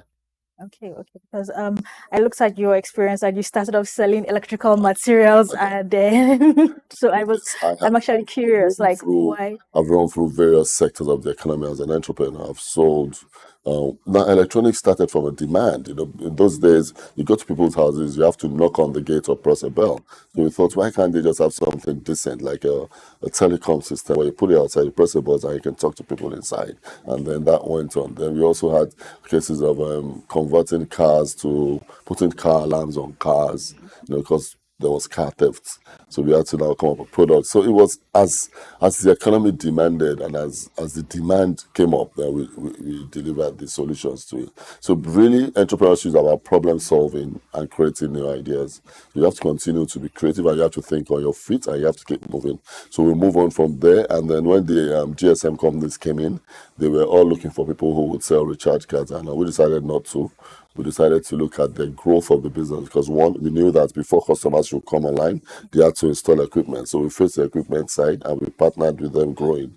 And we grew with a couple of the telecoms company by holding some solid materials like antennas, radios, and all that. So we became reps for the big companies, and that's how we left the buzzer and phone business and we went up higher. Okay, I like that. So every time you always saw there was a need that people needed to be solved, and that's what you would advise. Apart from that, looking out for a need to be solved, what else was your advice? Problem solving and creating new things. At the end of the day, you must look at your environment. Where is Nigeria today? Is this a time to start hawking perfumes or things that are not 100% relevant? Is it time to sell food? Is it time to look at things that people would need? People are going to cut off all the excesses right now because there's no spare change. Okay, now, so now how can this looking at employee morale, because that's something people can get easily discouraged with everything. They can start wondering, oh, am I really doing the right thing? Am I in the right step? Because a lot of people are complaining that their salaries are not sufficient enough to get all the things that they need. So now, how important is employee morale and engagement in the success of cost cutting? So I said the first thing is to ensure that the owner of the business ensures that all the people you bring into the business have a clear idea of the vision of the business. You must all be passionate and you must all know where the business is going. You should open up to his employees as much as possible because really it's not about high salaries. Money does not fall from trees. Money falls from where we make it. So if you're working with me and we create income, it's within the income that we create that I pay you salaries. So but people don't know that. They just think salary money comes from heaven. No, it doesn't. Okay. Well, employees also know that they also impute their own quota into the business. Oh yes, that's important because you actually carry over the 50 to 80%, but you expect that the employees have to put in their own 20 to 50% to ensure to guarantee their monthly payments. Okay, that's very true. Especially in a small business. Yes, especially with small corporates are different. Corporates will continue to borrow money to ensure they pay, even if they don't have it. Yes. Okay. So, yes, we've looked at that area, and this is mostly for small and medium business. Exactly. Yes, that's our target right now. So now, the long-term impact of this, like I mentioned, this is if, for example, a business owner decides, oh, this year I think I need to reduce cost on a certain number of things. Now, the long-term impact of cost-cutting measures on a startup's competitive advantage. Now, how do you think it will affect them? So ideally, if you perfect your cost-cutting measures, obviously it leads to more profits. Yeah. So the eventual result is more profits and success. Okay, now, what do you think of partnerships during this period now? Because a lot of people are looking at, yes, in our banking sector, it's been recommended for them to meet the CBNs, yes, to merge. Now, for business owners, now, would you also recommend perhaps partnerships to ensure that these businesses can increase their profits and also can also grow during this trying time? So your thoughts on this, Mr. Senari? So major problem with partnerships and small and medium businesses is that the vision of the two leaders might not be clear cut. So once you want to go into partnership, you must ensure that they're all written down and you agree on the terms and conditions to move forward. If you don't do that, it's tough. Well, Definitely, but the purpose of this is to meet a very challenging demand, and yes, if you're trying to reduce your operation cost, and you can see, oh, if I'm selling the same products as this person, instead of competing, let's just come together. And for small-time business owners, do you think this is more of an advantage for them? We call it cooperating, but for SMEs, the market is huge anyway, so we all hold our niches. When you come together like that, it's really tough. It's really tough at that level because of it's not, there's no standard platform that takes you to that level where you can say, okay, right, so you bring 100 million, I bring 100 million, and then we'll push it. It never works like that. One guy would say that I'm doing all the work, you are bringing all the money. I mean, the fact that you are doing all the work, if there's no money, so there's a lot of issues. Okay. So you would not say a partnership form For small and medium businesses, I'm not sure partnerships and mergers would work. It will work as you go higher. Oh. From my experience.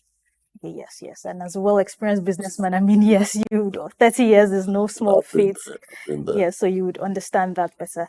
Okay, now, so looking at everything that we have discussed so far, yes, we've touched on the importance of technology. It's definitely aiding startups and first-time business owners, and email marketing too is a very effective strategy too. Also, the person-to-person telling your customers to market for you also. Now, in terms of this operations and to reduce your operating costs, we talked about cutting costs on salaries and also reducing the workforce. But even though it's an unpleasant thing for business owners, but it sometimes does happen. But in a scenario where perhaps maybe there's a turnaround, a positive turnaround in the business, would you recommend or would you advise that business owner to recall those staffs that he has to lay off during the trying times, or he can just proceed with a fairly new bunch? So it depends on the model of your business today.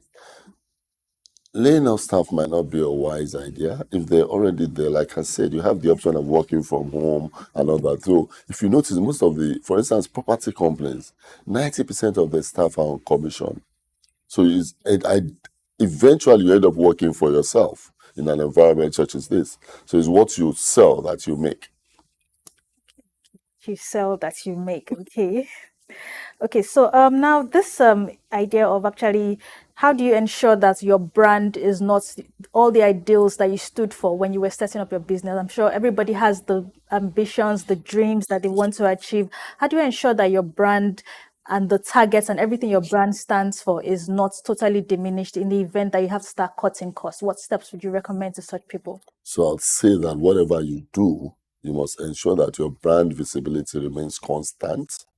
It's an essential part of your business. You know, I told you about essential and non-essential. So your brand visibility must be clear. You must continue to establish that to ensure that you can get more customers. Because at one point, it will get to that level where, hey, this name rings a bell and this is the brand I want to buy. So you have to continue to do that. So it's not one of the no money areas. There must be money for that, even if that's all that's left. Okay, that's very true. Okay, thank you so much for this, Mr. Senari. It's been great having this discussion with you and touching on all these very important key areas in all of this. And for people who are just, I know a lot of people want this multiple streams of income and they think, okay, yes, business will be the best place for me to get this now. So if, let's picture the scenario now, if an undergraduate, rather a graduate, who has completed youth service and is coming out of school and is like, okay, I'm done with this. I can't get a full-time employment and I've chosen to go into business. Maybe I want to start selling fashion and different types of accessories, selling clothes and accessories now. So now looking at everything that the person is going through, would you just say, okay, stick to e-commerce alone, or would you also advertise or rent a shop? So, what kind of... so like I say again, the issue of renting a shop is out these days. So I used to say to young people when I do my entrepreneurship training, your stock is with other people. If I told you how I started. So you're a young girl, you want to sell fashion, you go and look for someone who import. There are people who import large quantities of clothes and just keep it in the store, they can't move. You have the advantage of technology. You can actually take pictures of somebody else's store and put it online and then sell and get commissions from that person. So that's also a strategy for young people to start. So you push, and I know a lot of people who are doing that already. And you go to the wholesale places, you do a deal with them, you give me 20% if I sell this for you, and you go and blast it. So sometimes I see the same product on like 10 different people that say, you guys are selling the same thing, but they don't even own the materials. The stuff is in one guy's store and they're all pushing. So if you find your customers, you make your commission. So that's a good way to start though. And also freelancing. You can also, I mean, for instance, you can be selling property until the day you hit it. You can freelance, you can sell other people's products. You'll always be online, e-marketing, email marketing, digital marketing processes. You have the tools in your hands, on your phone, just do it. That was a very, very key words of advice from Mr. Sinari with over 30 years in the business industry. So that's something that every young person should look out for. Yes. Okay. Now, let me get your final thoughts on this whole scenario with strategies, cost-cutting strategies for first-time business owners. Now, what do you recommend for them to do? In today's world? Yes, in today's world. Where everything, you need to watch all your costs. For a first-time business owner, obviously, you must be focused on your deliverable. You must be focused on driving value and giving value to your last-mile customer. And you must also look at a niche. You must hit hard on your niche to ensure that you can, sell. Okay, hitting hard on your niche. Once you know that, there are 500 people here who would like this every time, make sure you do that and hold on to your niche. Okay, and in the event that they can actually attract more investors to the run out of their capital, pitching for investors is always, don't be too when I mentioned about when you pitch for investors, make sure you pitch value. And it's not about you coming back 100 times. An investor will say yes or no at probably the first or second time of listening to you. Okay, so value is very key for them to pitch, and and always looking out for a need. There should be a need, that problem solving. Yes, that's always. Okay, thank you so much for your time with us this morning, Mr. Sinari Daranijo. It's been great having this conversation with you on cost-cutting strategies for startups. Many thanks for joining us on Market Insights this morning, and I look forward to having you again in our studios. Thank you very much. Okay, now let's look at the money markets this morning. How is the Naira faring when selling, how the foreign currencies faring this morning? That's the dollars, pound sterling, and the euro. So for today, Thursday, 22nd August, the dollar at the CBN rate, the dollar is selling at 1,525 Naira to $1, and at the parallel market rate is selling for 1,573 Naira to $1. For the pound sterling, it's selling at 2,028 Naira to £1 sterling. At the parallel market rate, it is selling at 2,064 Naira to £1 sterling. For the euro, at the CBN rate, it's selling at 1,732 Naira to €1. At the parallel market rate, it is selling at 1,753 Naira to €1. So those are our money market figures this morning.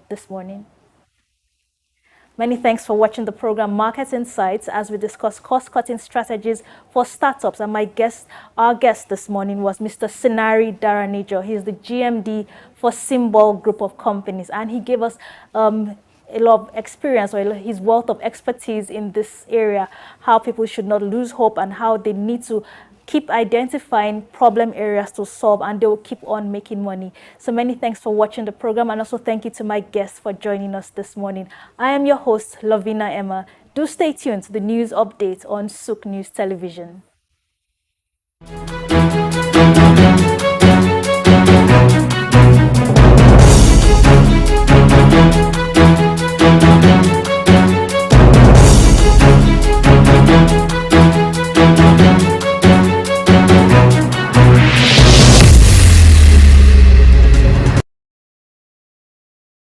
In the heart of sub-Saharan Africa, where commerce meets progress. Welcome to SOUQ News, your source for business, economy, and development insight that drive nations forward. From the vibrant streets of Lagos, Africa's fastest economic hub, SOUQ News takes you on a journey of discovery, analyzing and reporting the facts that lay the foundation for growth and development. We don't just report the news, we create it. SOUQ News is more than a channel. It is a catalyst for change, spotlighting the stories that shape economies, inspire entrepreneurs, and fuel progress. covering business, finance, technology, energy, and many more. SOUQ News provides a daily deep dive into the stories that matter, interviews with industry titans, and analysis that empowers your understanding of economic landscape. Join us daily as we dissect, discuss, and deliver the most relevant and factual news on business and the economy.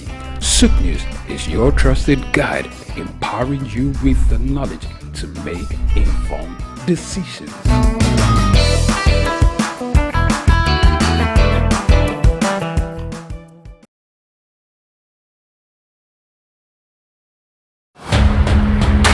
Hello sports fans, enthusiasts and pundits, welcome to SOUQ Sports. Well, your humble boy, your loyal boy from the hood, Kevin Ojefe, and I'm glad to be here. This is SOUQ Sports.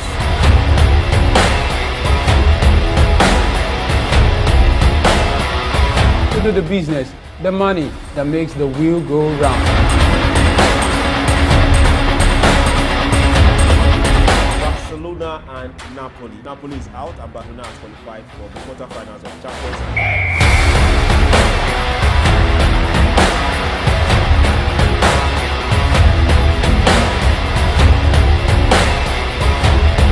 League. For different ways to make money.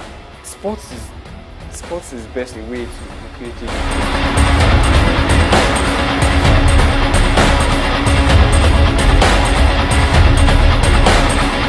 Now the next 45 minutes are going to be very exhilarating.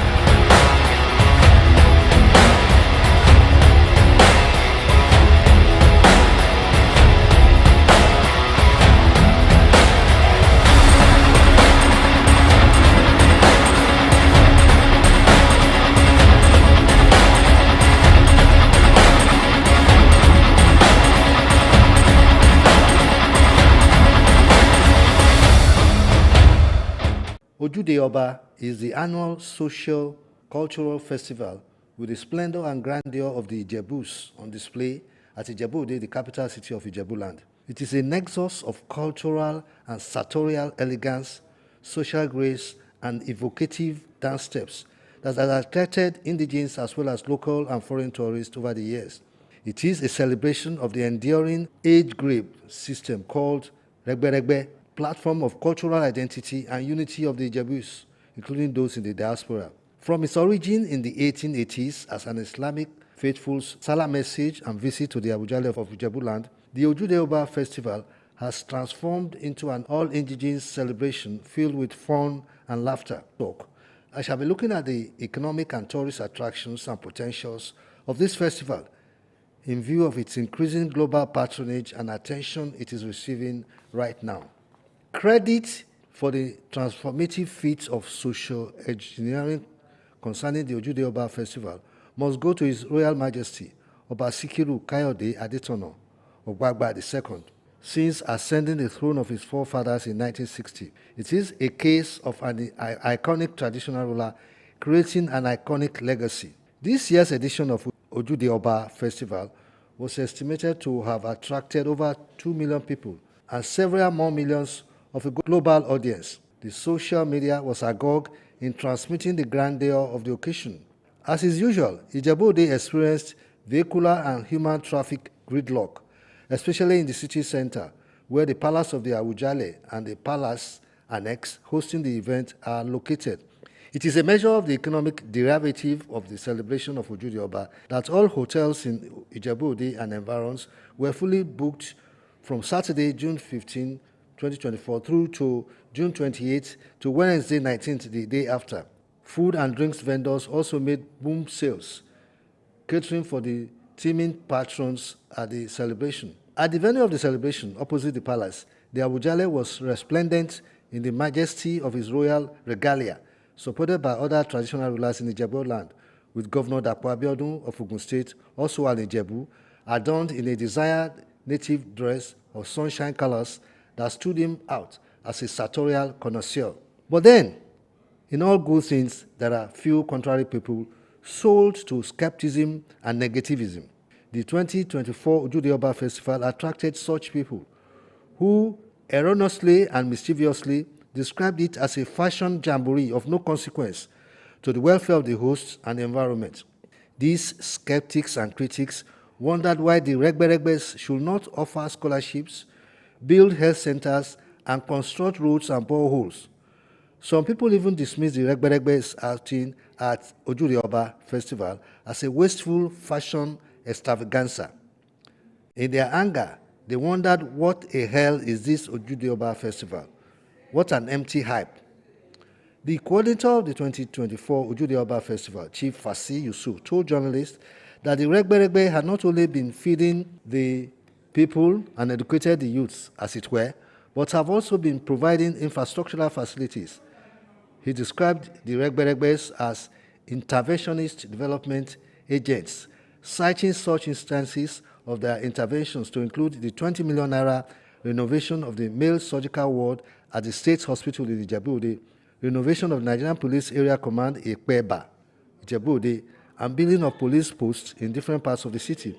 The 108-page Ojudioba Festival 2024 brochure listed some of the other activities engaged by the various Regberegbes, as the resuscitation of the moribund School of Nursing and Midwifery Ijebu-Ode, scholarships to indigent students, construction of 4 blocks of classrooms at Omu Ajose Comprehensive High School, and 3 classroom blocks at Imososi Primary School, Agoiwoye. Other activities include the rehabilitation of roads, provision of boreholes and solar street lights, support to orphanages, homes, and homes for special needs, and free medical services for indigents. Chief Fasi Yusuf, who is the Bagbeamer of Ijebu-Ode and secretary to the Awujale Council of Chiefs, stressed that it had become imperative to enlighten skeptics about the extensive ramifications of the Regberegbes as a unique, populist, social, cultural, economic platform where services were provided for the community and also for members. He pointed out that the Regberegbes had become unifying and uplifting platforms with the enhancement of the well-being of members, financial and health-wise, considered collective responsibilities of the age group, where investment loans, payment of hospital bills of sick members, and donation to families of deceased members are made. Talking personally and professionally after my private investigation, interaction, and discussion, I will say categorically clearly that the glees and colors associated with the Ojuodoba Festival is outside the ranks of any cultural festival in Nigeria. What Nigeria advertises to the world in Ojuodoba is cultural elegance and communal cohesion. It is this cultural elegance that is being proposed as a tourism potential and strength for Ojuodoba Festival as a major global tourist destination. For instance, Morocco, Africa's top tourism destination with 13.2 million tourists in 2023, has its vibrant culture as its selling point. Egypt, which is placed second with 11.5 million tourists, has its ancient wonders of the pyramid and the Valley of Kings as its attraction. While for 8th placed Kenya, with 2.6 million tourists, the premium is its wildlife safaris. Nigeria, ranked 68th in the World Tourism Index, attracted only 518,000 tourists in 2021 from the latest figures available from the United Nations World Tourism Organization. This demands that Nigeria needs to create and promote a tourism policy and strategy with a proper... We've got just what you need right here at Femi Wash Media. Call it the Midas Touch and you wouldn't be wrong. Let us record, produce, mix and master your audio like nobody does. Reach us on our contact today for the best quality job.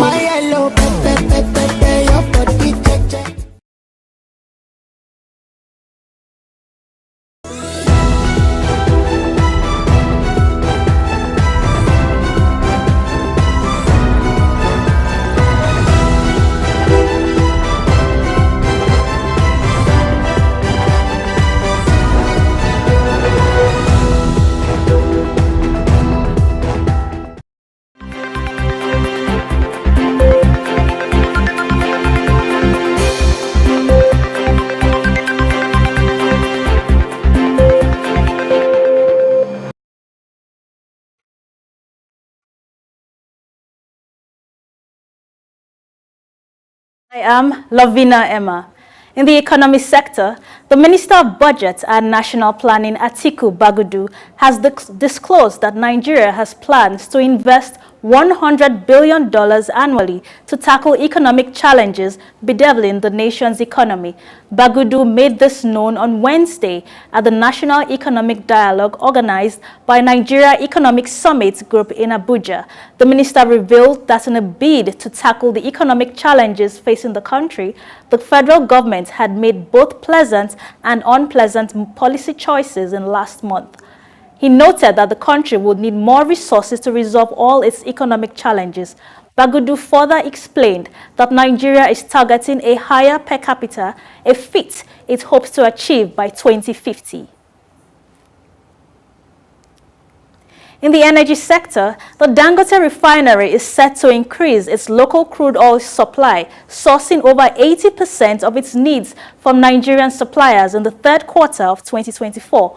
Up from 75% in the previous quarter. The shift follows the federal government's approval to sell crude oil to the refinery in Naira, aiming to ease foreign exchange pressures and simplify transactions. The move marks a significant reduction in reliance on U.S. imports, with 6 shipments from the Nigerian National Petroleum Corporation scheduled for next month. The refinery's transition aligns with efforts to stabilize fuel prices and exchange rates. The Naira appreciated to 1,543 Naira per dollar at the Nigerian Autonomous Foreign Exchange Market, NAFEM, according to data from FMDQ.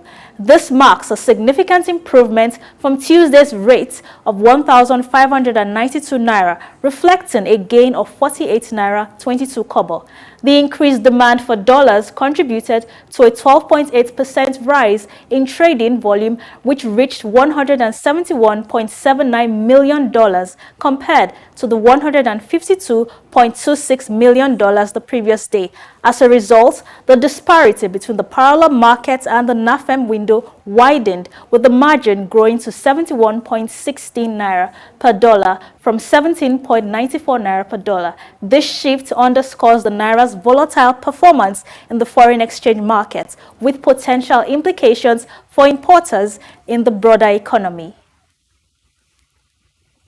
And still on currency, the South African rand has weakened in the early trade on Thursday, standing at 17.90 against the dollar, approximately 0.4% weaker than its previous close. Andre Seelers, the currency strategist at Treasury One, noted that emerging market currencies, including the rand, softened following its recent strength.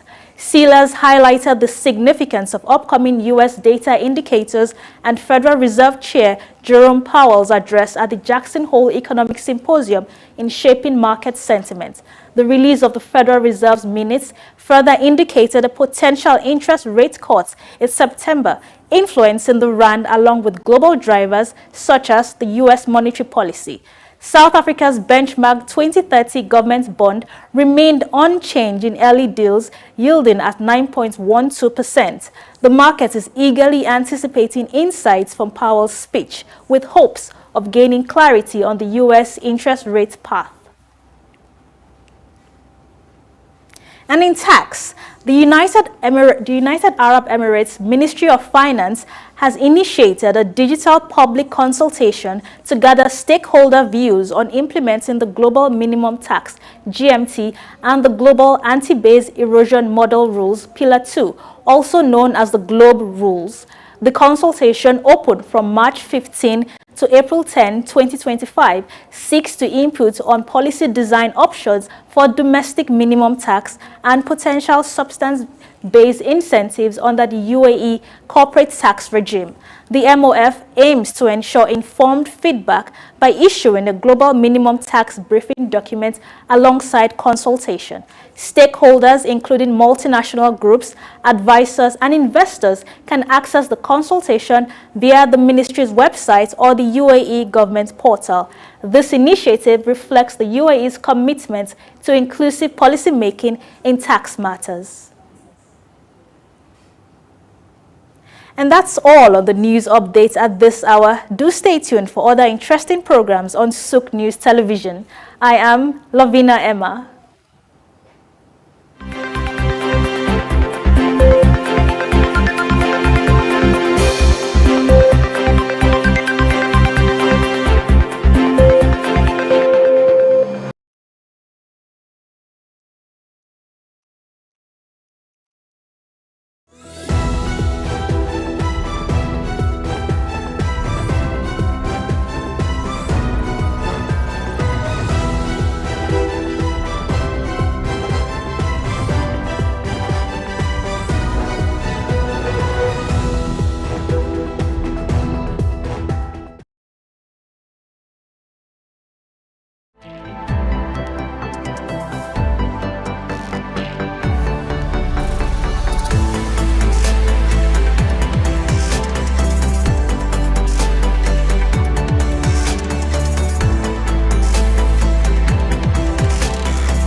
In Nigeria, when you hear technology, innovation, and e-commerce, then you begin to think of the 21st century visionary leaders who have availed us the luxury of connecting with the world without leaving our spaces.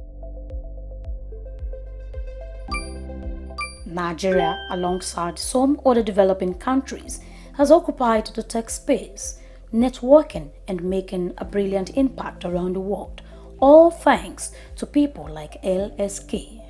I am Grace Komolafe.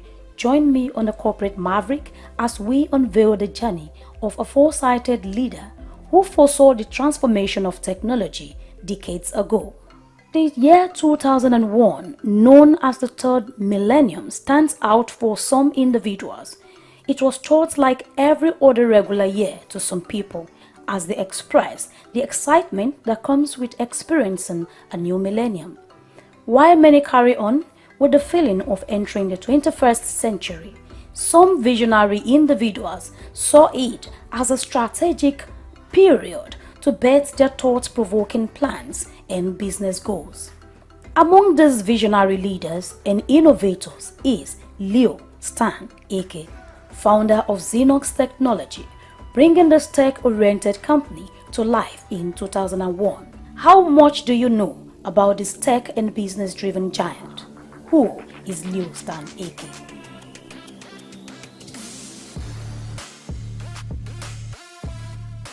Dr. Leonard Stanley Nnamdi Eke, popularly known as Leo Stan Eke, is one of Nigeria's dynamic and influential figures, an African entrepreneur born into the family of Ihentuge Eke on February 22, 1956, in Imo State, Nigeria. His mom, a dietitian, and dad, a nurse. His root is traced back to Ubommiri Mbaitoli, where he was raised in the household that valued education and hard work.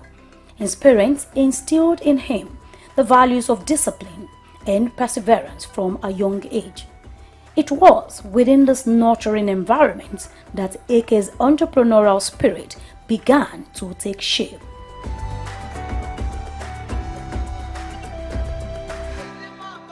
Like many visionaries, Dr. Eke's journey to success was paved with academic excellence.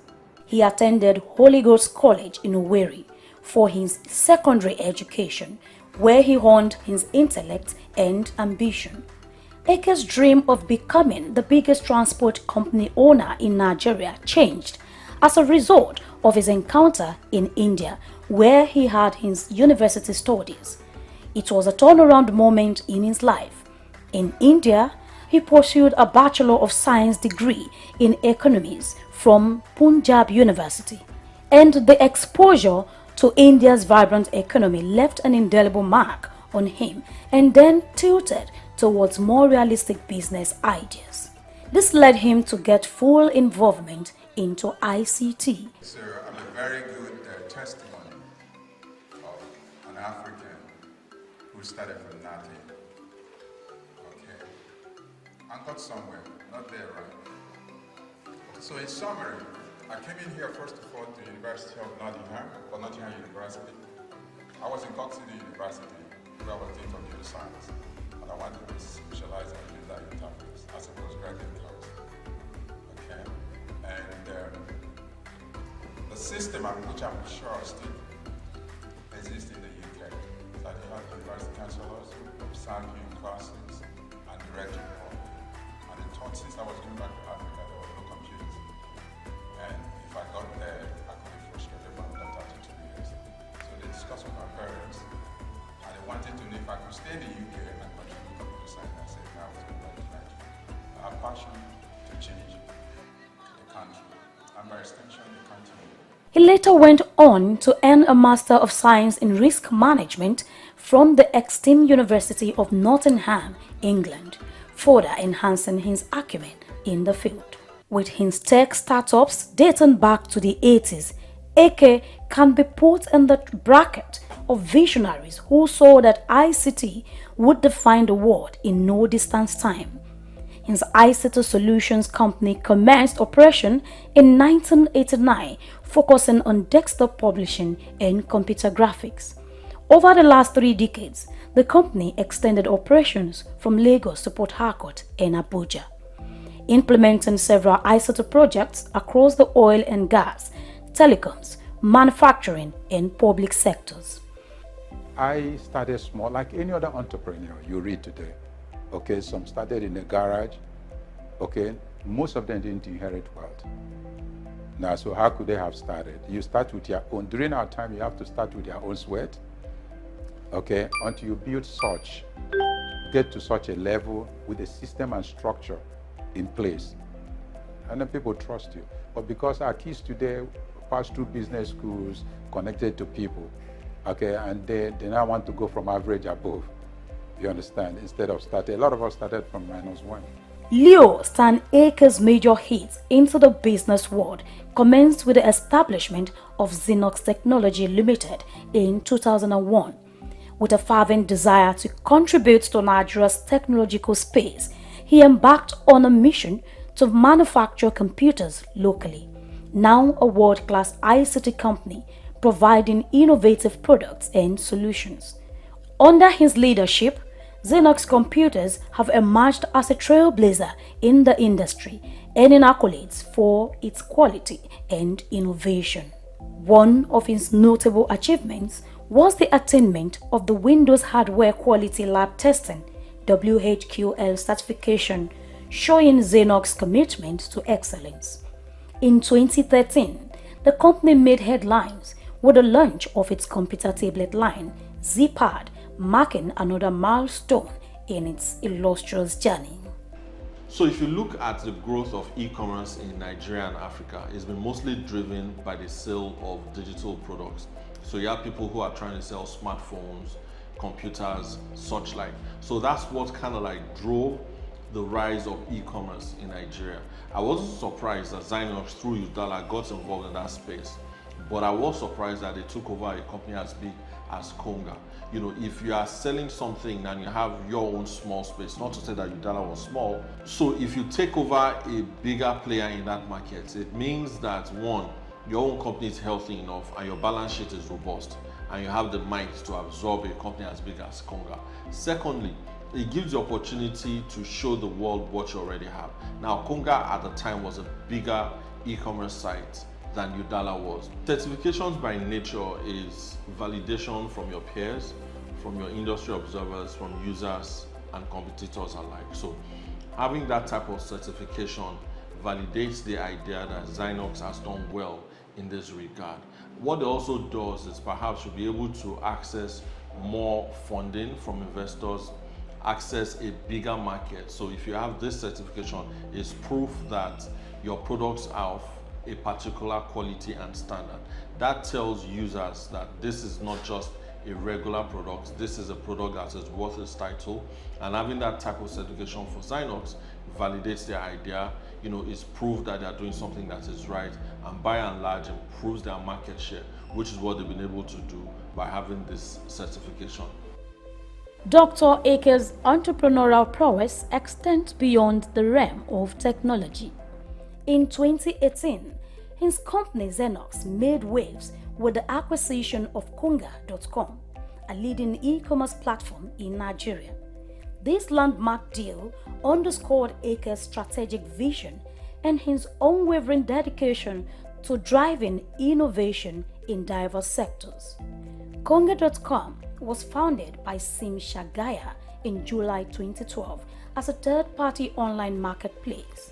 99% of its shares were acquired by SOUQ in February 2018. 3 months later, Konga merged with SOUQ's retail outfit Udala to form the biggest e-commerce company in Africa, retaining the brand name Konga. So having taken over Konga, you already know that SOUQ through Udala has a bigger platform to show their products, and was smart in that they retained the name Konga.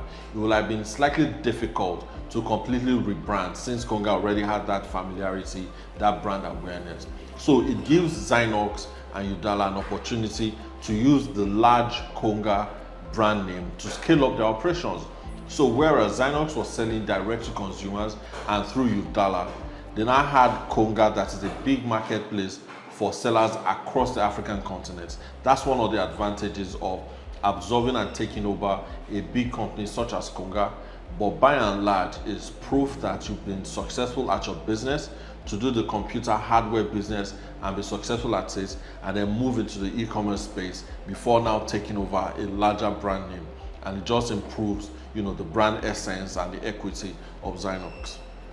Leonard Stanley Eke also founded BuyRightAfrica.com Limited in 2008, at a time when credit card and e-payment infrastructures were still strange to many Nigerians. He did this to resolve funding issues for ICT projects and companies. He partnered with international financiers to help Africans acquire technology and compete globally. Some other of his establishments are Technology Distribution Limited, Tax Direct Limited, and iTech Solutions. He is involved in ICT Brokers and ICT Connect.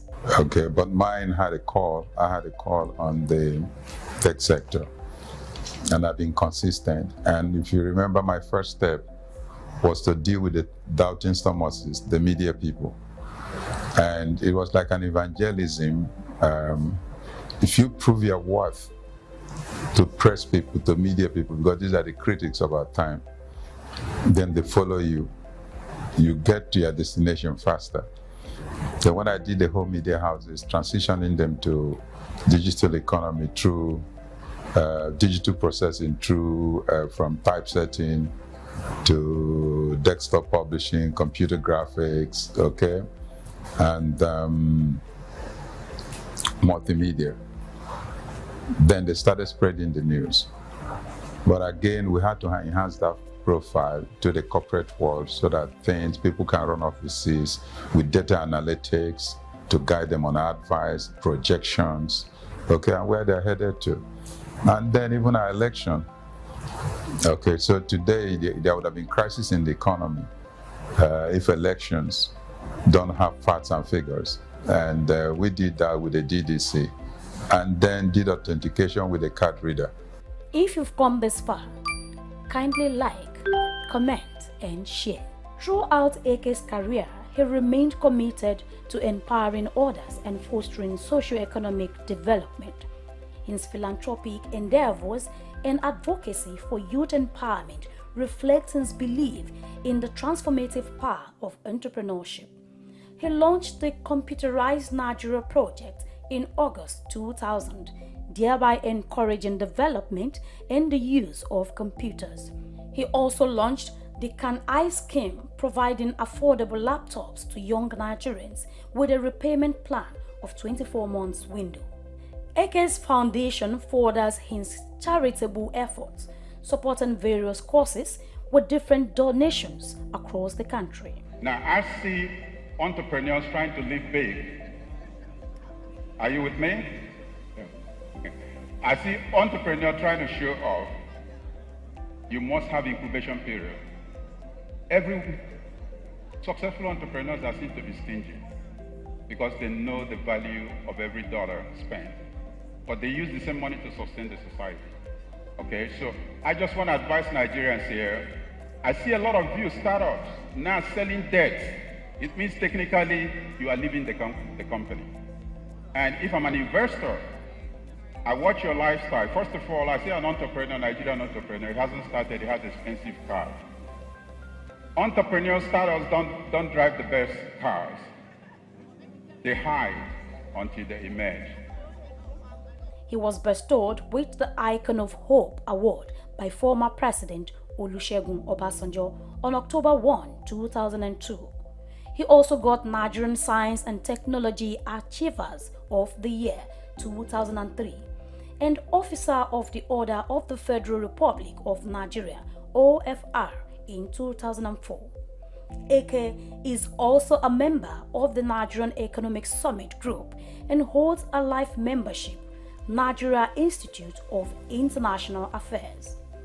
He also holds and honorary doctorate in business administration from Imo State University, Owerri, Federal University of Agriculture, Makurdi, Federal University of Technology, Owerri, and the University of Jos. He is a fellow of the Lagos State Polytechnic, Lagos, Federal Polytechnic, Ida, and Federal Polytechnic, Nekede, Imo State. The awards that Dr. Leo has received are in order. You find out when you read a story or go through it. This is somebody that started out with a graphic artist and desktop publishing outfit, and then many years later is comparable to all of the innovators in the world. You look at them, Steve Jobs, then Bill Gates. These are people that have built things from the ground up. There's no more deserving innovator than Dr. Stanley AK for receiving all of these awards. In a society like Nigeria and Africa, where it appears that role models are in short supply, when you have innovators like Dr. Leo, who have spent their time, resources, and their life building from ground up, innovating, constantly doing things, it shows that these things can be done. So imagine a Dr. Leo being one that does this thing. It means that 100 more innovators can be like him, and that's the only way we can build the society that we want. It's not enough to have outliers like him. We appreciate it, but the most important factor is that he's representative of things that are possible, and looking at him and all the awards that he's received is proof of that. Leadership is big crisis in the third world. Big subject to discuss. I don't have a complete answer, but as an entrepreneur, I can create platforms for you to decide who should be your leader. But my interest is that I'm excited with this 21st century, because this is the only century God did not create any person to be poor. In the past, many were called and few were chosen. In 21st century, many are called and many will be chosen. But you have to decide if you want to be one of those to be chosen. Leonard Stanley Nnamdi Eke is married to Chioma Eke, the CEO of Technology Distributions Limited, TD Africa, and together they have raised 3 sons and 2 daughters who are doing well in their respective fields of endeavors, just like their parents. As Dr. Leonard Stanley Nnamdi Eke continues to chart new territories and inspire future generations, it speaks to the limitless potential of the African entrepreneurial spirit.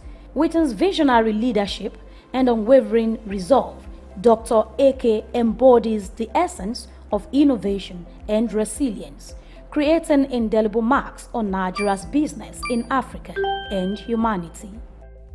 Leonard Stanley Nnamdi Eke.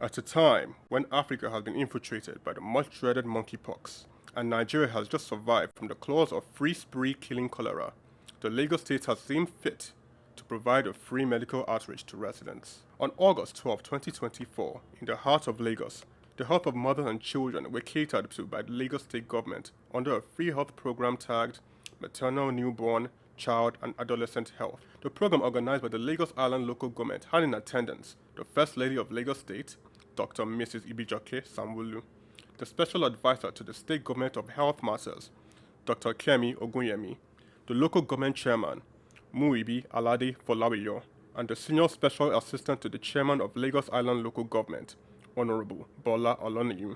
The attendees had this to say. So we've got family planning, we've got free antenatal, as most of you are aware, free antenatal for all our pregnant women up until when they have their children, whether by cesarean section or by normal delivery. One other thing is that we're also pushing our health insurance. We're trying to encourage our mothers and the general public at large to take up the Ilera Eco health insurance so that they can actually get access, which is very important, to quality care from our primary health care facilities before they are referred, if need be, to the secondary or tertiary. I'm deeply happy, and you can see the people of this local government was happy. You can see how they troop out in numbers, and at the same time the women and the children are all here. You can see the kind of enthusiasm that people put in. It's a very good thing, and I believe that people sees good in what we are doing today, and by the grace of God, especially the area of vitamin A for the young ones. The MNCH program provided free medication, food and health care for the children and the mothers of Lagos Island community. Tests were conducted for HIV, tuberculosis, and cholera, among others. The head of nurse at the Lagos Island local government, Oham Antonia, explained the importance of the care for mothers and their babies. It's about nutrition, the kind of food to give to their children, even the kind of food pregnant women take when they are pregnant. And it must be what we have in the community, the food we can afford. So that is why we display all the foods that we have, especially what we can afford in our community. Healthcare generally being expensive and difficult to come by for the average Nigerian was provided for free. It was a statement that Nigeria has the ability and the backing to provide for its citizens and its future. The event, hosted by Her Excellency Dr. Mrs. Ibijoke Sanwo-Olu, who later arrived at the event. However, the healthcare of mothers and children wasn't the only consideration, as men were present for x-rays and healthcare products on ground.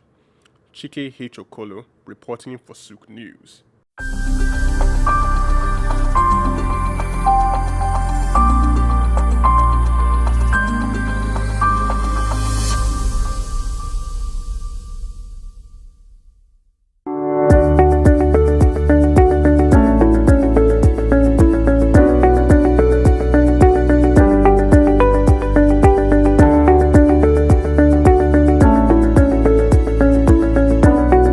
I hail from Lagos State, from Isaleko.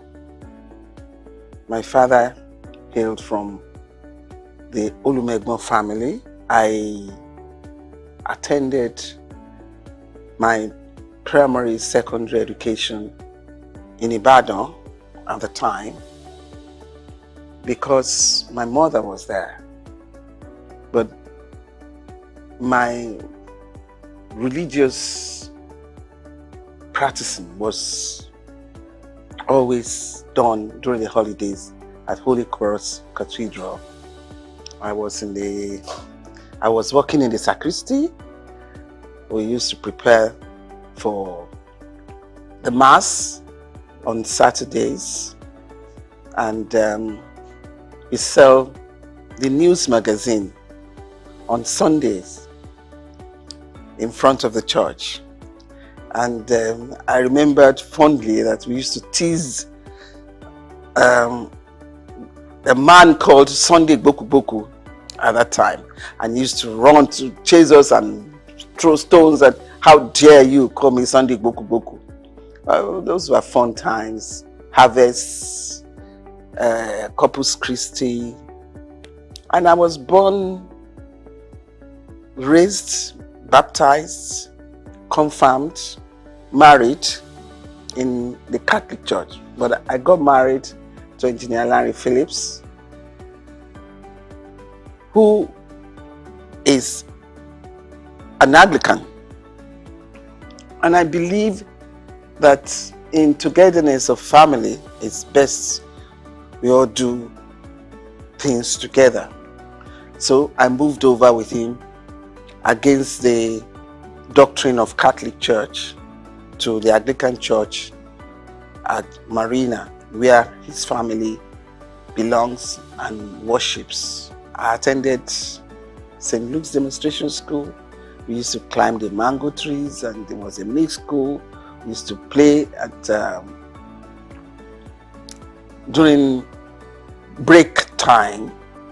And in my secondary school was a Catholic school, and it's for you to be prim and prudish in life, and set you on as a lady.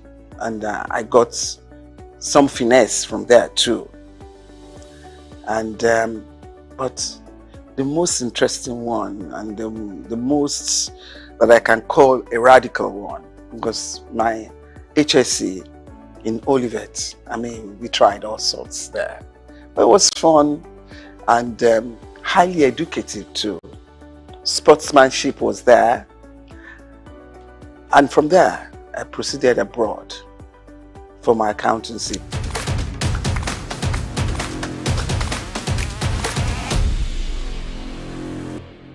And I was lucky to finish in a record time, and I came back. Did my articleship, but married in between. I met my husband abroad, and we came back home, got married in Nigeria. I worked as an accountant with UAC, very proud of the drill professionally that I got from UAC. It had set me on a discipline for working, and I thank God that I had that opportunity, which still helps me today. Apart from the fact that my educational background sets me to be a diversified person in so many professions. And you know, as an accountant, accountancy is the best of all, is the creme de la creme, and I've been able to fulfill my professional exposure in every species of responsibilities that I had opportunity to take upon me. And from UAC, I proceeded to work for the bank. I went to politics. I became a commissioner in Lagos State, served with the present president of Nigeria. And you know how Lagos is. Lagos is like a country to other states. We went through governance. My team, as you can see, I have some of my colleagues in Abuja now. I have Honorable Minister Wali Edun. I have Honorable Minister Dele Alake. I have Honorable Minister Yemi Cardozo, and so forth. And I served in the bank as a director in Keystone. I've been a chairman of so many committees. You can say that again. In different aspects of life. Professional, political, social. And currently, I'm now the chairman of SOUQ Insurance PLC.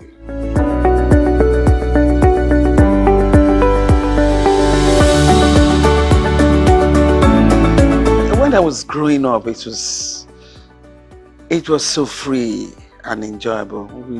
We can take off at 11, 12, escort your friends to Bangboshe here. We go and have the Mosa. We go to the stadium. I remember me in my teenage age, I used to go to Lincoln Stadium here. We watch so many matches, and I used to be with those fans, you know, dancing and waving our fans, you know, and bazaars, Easter Mondays, Fela Sports, I mean, you name it. It was fun. But Lagos was good for all of us. It was cleaner. It was amazing. Security isn't much to fear, you know. You can just live the way you want. And money and values of life are completely different to what they are today. I was with my grandparents and we had so many tenants, and we didn't realize they were tenants. We were all playing together, eating together, and we are still like one family today. But the story is not the same again. I wish one can turn around and change it, but we have all given our kids sheltered life for the fear of unknown. And I think the disadvantage is very grievous.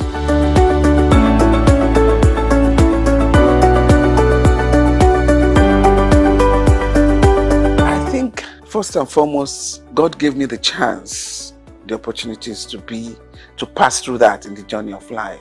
It's not only money that can make you successful in life. I want you to get that. It's an added support for you if in life you have the opportunities of parents who can financially support you. But at the same time, there are kids who didn't have any financial support and have been successful. So to me, success is about self-determination. I grew up around uncles and aunties who are thoroughly educated, and I've always had it behind my ambition that I must be in that cadre. And thank God the opportunity was there for me and I seized it. And I remember myself telling my kids, when I was abroad, I never lived like my father was a rich man. No. I was behind the desk reading and reading till I got successful. And I passed in record time.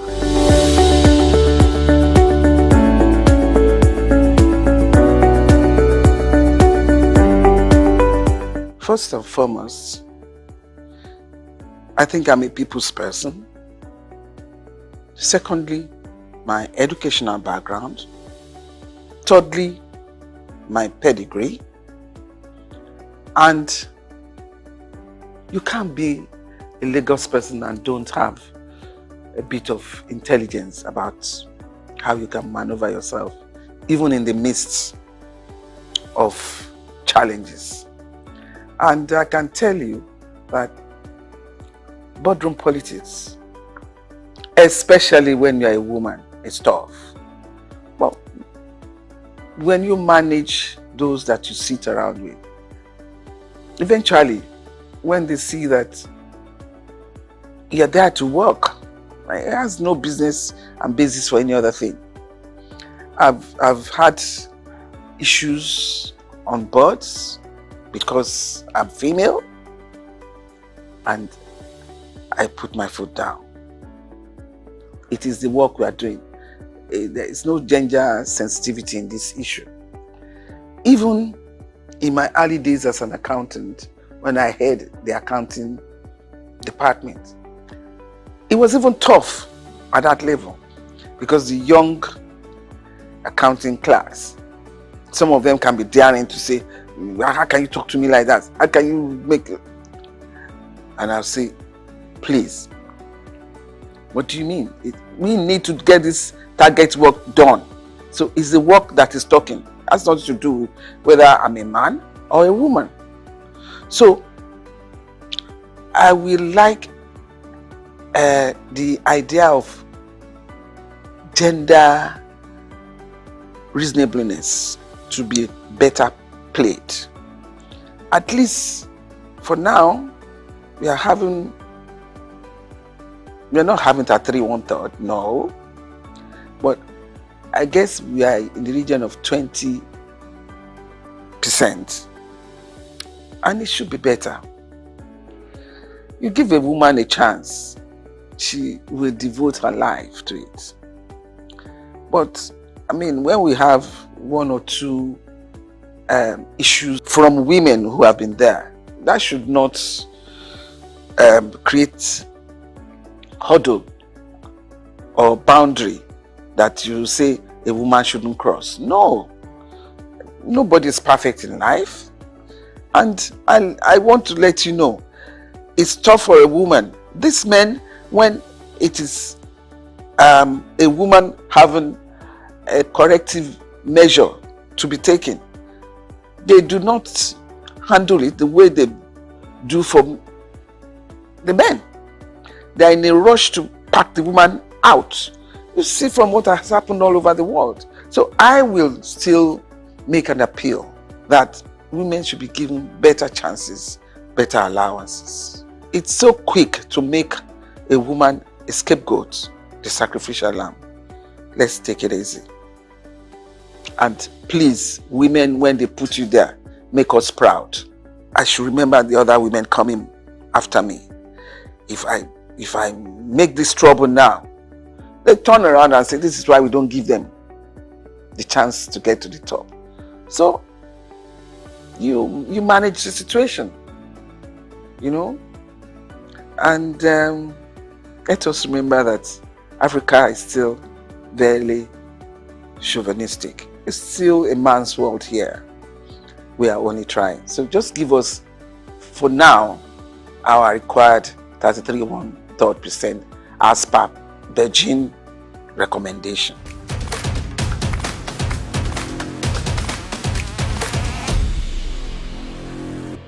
Having been in politics, there are so many factors that bring you up there. Some sensible, which I would call sensibilities. Some sensitive based, which I would call sensitivity.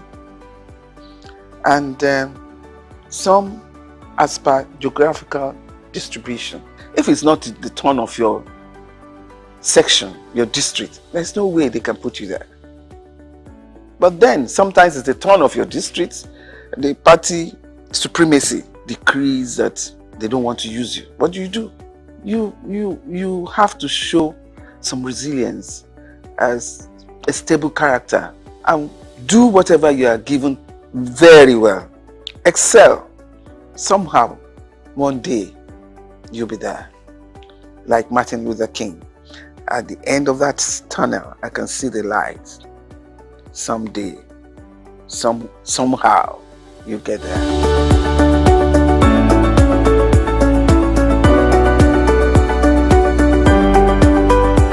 I was in tourism shortly, and it's not enough time to propagate the excellence of your work. But in special duties, I give the ministry class.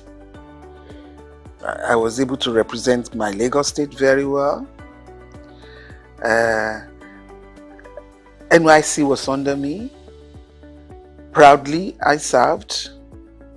And we ensure that all students that need to go to orientation camp are well registered and got their NYC certificates. It's not about where they put you. It's about what you are able to do in that place.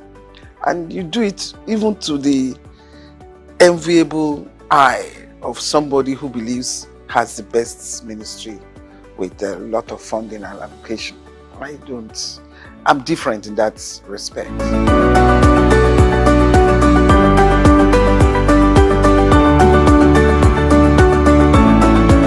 A hard-working man, a man with a lot of sagacity, a man that is very kind, he has human kindness in his heart, a man that is highly focused.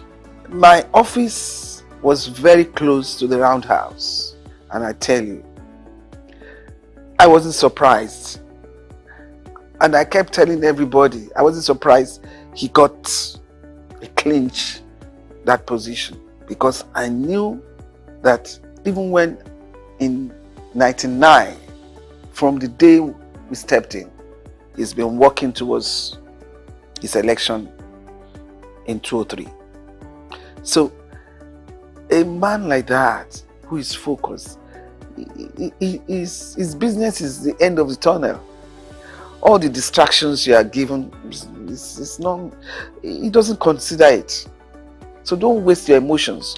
You know, when you provoke yourself unnecessarily, and the person you are provoking yourself upon is not even responding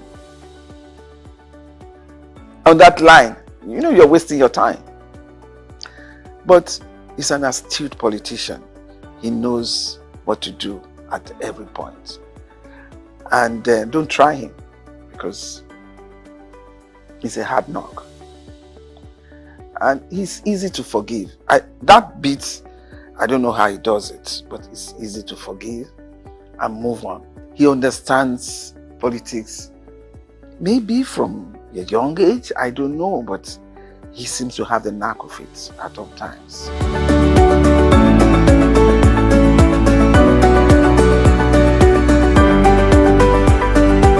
I think that's in the pipeline. I don't have to come here to say that. And even in the insurance company industry that I am now, I'm propagating that, look, you need to take it easy. Is it at these hard times you want to recapitalize the industry and make life harder? Yes, recapitalize, but not with large gap. The variance should not be too much, because you need to recapitalize so that companies will be solidly based to address financial issues and risk issues that we have in the country today.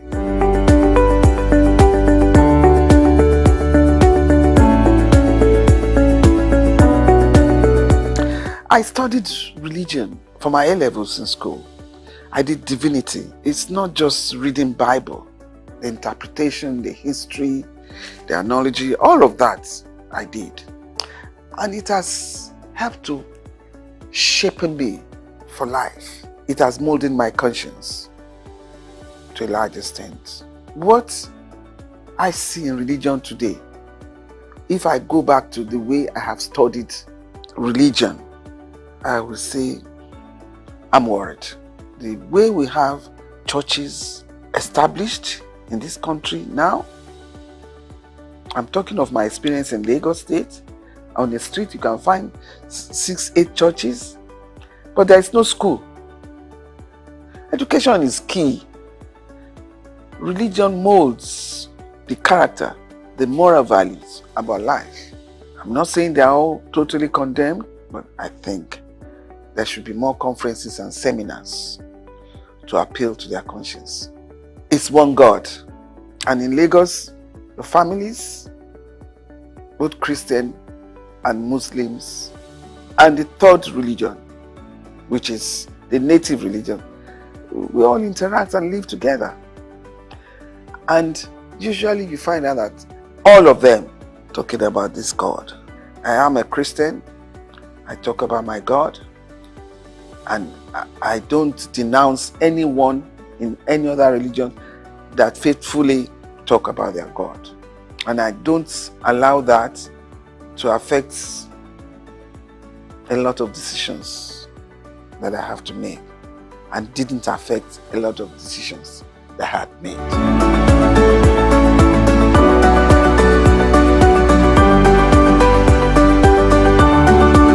The expectation is too high. We are still a developing country. The awareness of covering up your risk is not too much there. In terms of life insurance, in terms of property, people are not still there. People don't cover themselves well enough. They take unnecessary risk. I'm glad Lagos State Governor is saying everybody must have a health insurance now. That, again, will expand the scope of the insurance business. In insurance, there are so many seminars, there are so many conferences that are being put up there now, where the ability to educate the masses, and even the high-ups one, to please insure yourself. And when I say yourself, your life, your property, your children, and see how far it goes. It is important. And in this era of insecurity, It is highly important. Just make sure you insure yourself.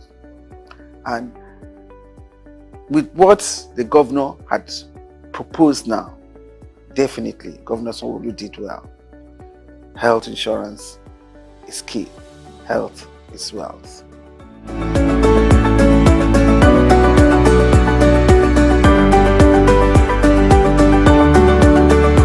First and foremost, inflation all over the world has gone haywire. So it's not peculiar to Nigeria alone. Those who live in the Western world, they're crying hula baloo about the price of petrol, the price of even eggs. So it's not just Nigeria. Let us wake up and see that we're in a global world and everything is intertwined. The issue of the central bank now trying to manage inflation, these are not easy times all over the world. They're not easy times. And when I say we are a developing country, we are still trying very hard.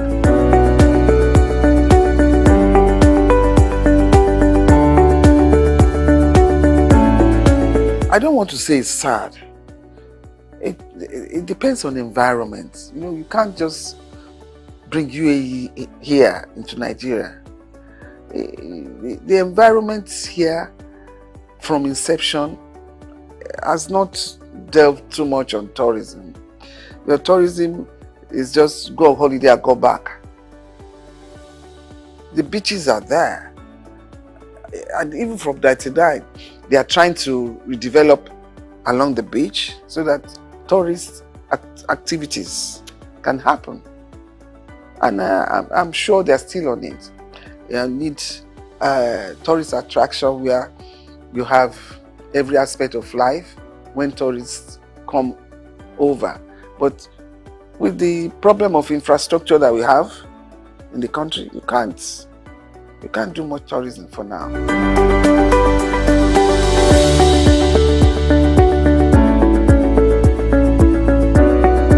It wasn't easy, but as I said, once you try to be a bit methodological about it, then you get by.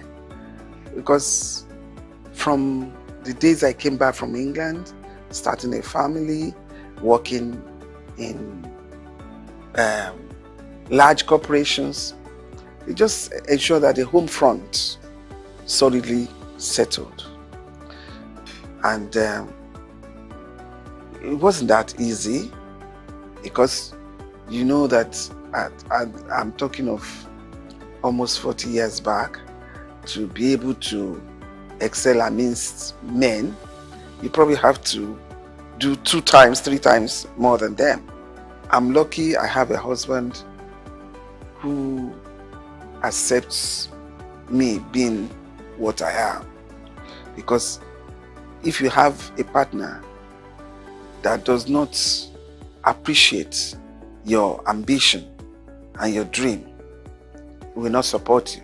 But I have the support of my husband, and we are able to keep the home together. Make sure that his food is given. Make sure the kids are well looked after. Make sure the husband is well looked after at all times, and don't grudge.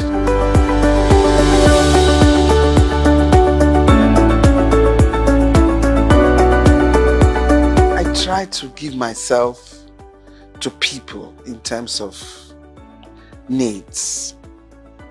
I try to recognize people's needs, and at the moment of that need, I try to help. And it's a legacy I try to sound to my kids at all times. Recognize needs at that point and do it. Because at the point that you recognize it, if you don't offer the assistance, it may not be meaningful again. But if at the time that a need arises and you can do it, promptly do it. And I cannot manage people who are not sincere. I cannot. And that is the only thing that bothers me about life. And once I find out that they are not one way, I make my U-turn and I don't go back again. And that's one thing I have learned, I have seen, and I'm trying to learn from Mr. President Bola Tinubu. The way he can switch from being so hot and then swim as if nothing happened and carry on. That is tough for me. And I hope I'll be able to, within the space remaining, I'll be able to copy that. At the same time, I like hardworking. I recognize people who are hardworking, who are intelligent, and I recognize people who are hardworking and need to be helped in terms of training to be a better person. And I like fun.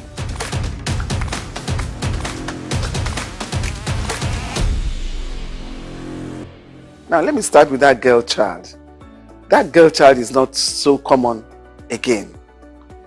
At least most female children are educated now.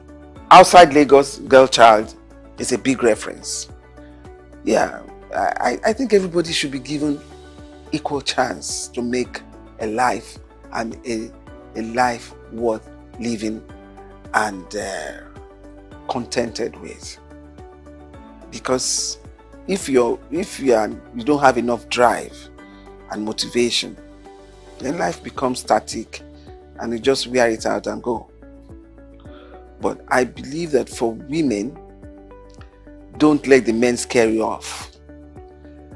You are equally hardworking and intelligent. Expose yourself, but don't mess yourself around. Don't get corrupt.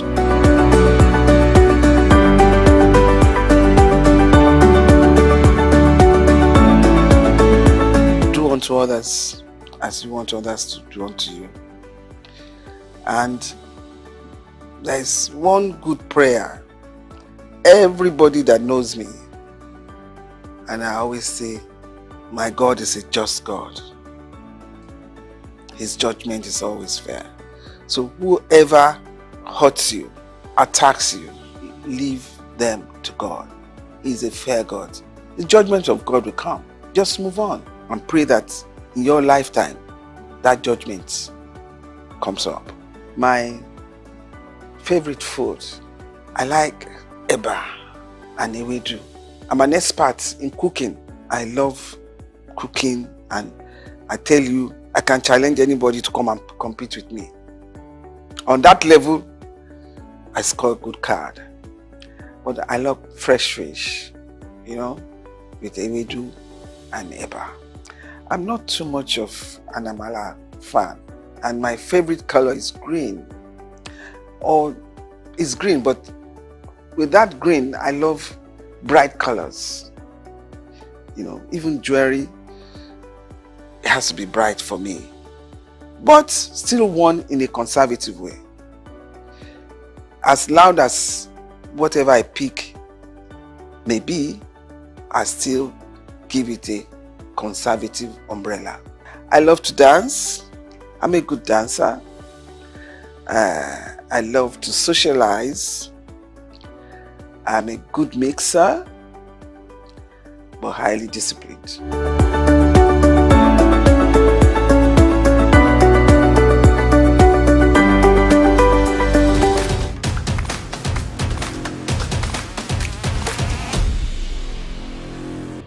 The Three Wise Men. Iconic sculptures and statues adorn major metropolitan cities of the world. In Lagos, Nigeria, the statue of three men designed to depict the state's cultural heritage and to usher in visitors and tourists into the ever-accommodating center of excellence is no doubt an astounding work of art. Originally built under the administration of Colonel Raji Rasaki, designed by Bodun Shodende in 1991 and standing over 12 feet high, referred to as Agba Meta or Aro Meta, the 3 sculptured chiefs were placed along the Lagos-Ibadan toll gate to welcome people coming into Lagos State. The statue called the 3 Wise Men by many has become a major signature for the state. 3 white-capped chiefs clad in white wrappers, knotted across their shoulders and with clenched right fists are shown in the artwork. The images fascinate and create impressions in the minds of visitors coming into the state, captivating the attention of visitors who look with keen interest, pondering on the messages which the posture of the engraved images signifies. The 3 Wise Men has been relocated thrice from its original position at Ojodu Berger end of Lagos-Ibadan Expressway to Magodo area before its final relocation to its present site at Olowopopo Drive. The sculpture has suffered severe damages over the years and renovated.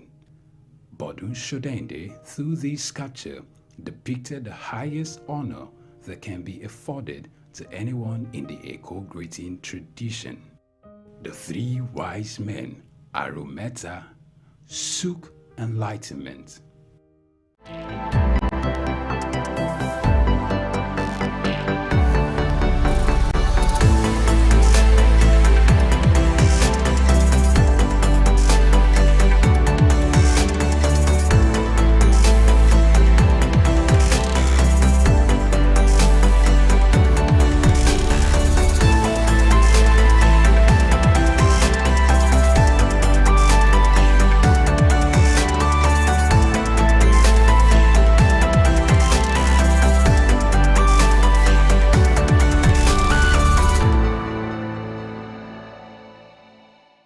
Optimism is a strategy for making a better future because unless you believe that the future can be better, you are unlikely to step up and take responsibility for making it so. Responsibility is the price of greatness. How else can one explain the thought process of a 24-year-old youth leaving the luxurious comforts in the United States to fill in for his incarcerated father in sub-Saharan Africa, Nigeria, and run a family business holding the fort till stability was achieved? This is the story of Abdul Samad Rabiu, an unassuming, silent achiever.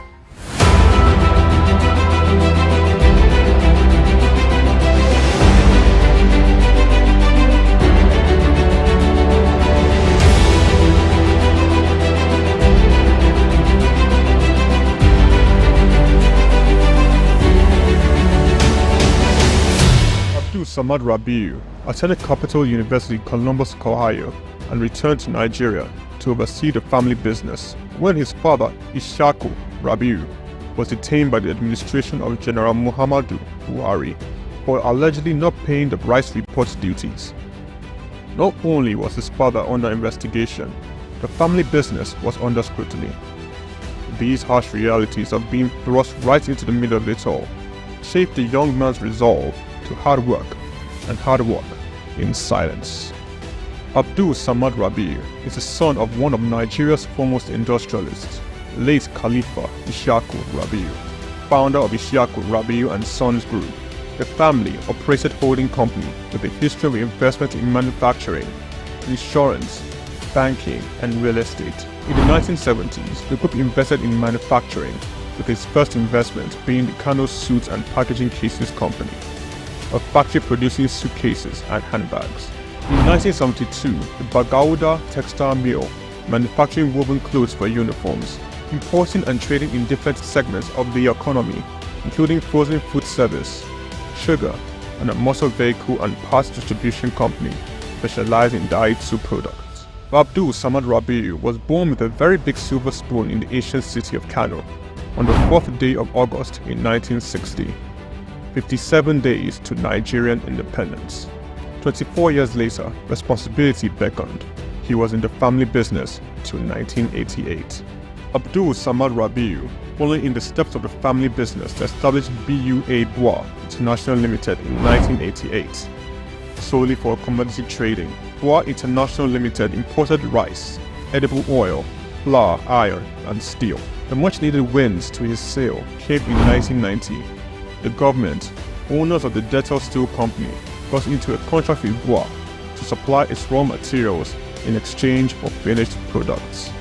This was the young company's much-needed windfall. Bois expanded further into steel, producing pellets, importing iron ore, and constructing multiple rolling mills in Nigeria. Nigerian Oil Mills Limited, the largest edible oil processing company in Nigeria, was sadly bought by Bois in 2005. Bois started 2 flour milling plants in Lagos and in Kano. By 2008, Bois had broken an 8-year monopoly in the Nigerian sugar industry by commissioning the second largest sugar refinery in sub-Saharan Africa. In 2009, the company went on to silently acquire a controlling stake in the publicly listed cement company in northern Nigeria, Sokoto Cement, and began to construct a $900 million cement plant in Ogun-Ogbela, Edo State, completed and commissioned in 2015, which was at that time the single largest non-oil investment in South Nigeria, and had a capacity of 6 million metric tons per annum upon completion of the second line. This was followed by a new 1.5 million metric tons line in Sokoto in 2018 and another 3 million metric ton line which commenced in 2020 and was commissioned in 2022, bringing the total installed capacity for his cement holdings to 11 million metric tons as of January 2022. Abdul Samad Rabiu is very entrenched with his family in business, having over 40 siblings. His younger brother, Rabiu Ishaku Rabiu, was the CEO of IRS Airlines Limited, an airline based in Abuja, Nigeria. He operates scheduled domestic passenger services. Its main base was Nnamdi Azikiwe International Airport. The airline was established in 2002 and started operations in March 2002 and ceased operations in 2013. Kabiru Rabiu, our younger brother, currently serves as the Group Executive Director of Bois Group. In 2020, Kabiru was named the Best African Economic Leader under the age of 40 in the 100 African Economic Leaders for Tomorrow Awards by the French Institute Chausseo. Bois invested $300 million in the 20,000 hectares Lafiaji Sugar Estate project, which comprises a sugar mill, sugar refinery, ethanol processing plant, and 35 megawatts power plant.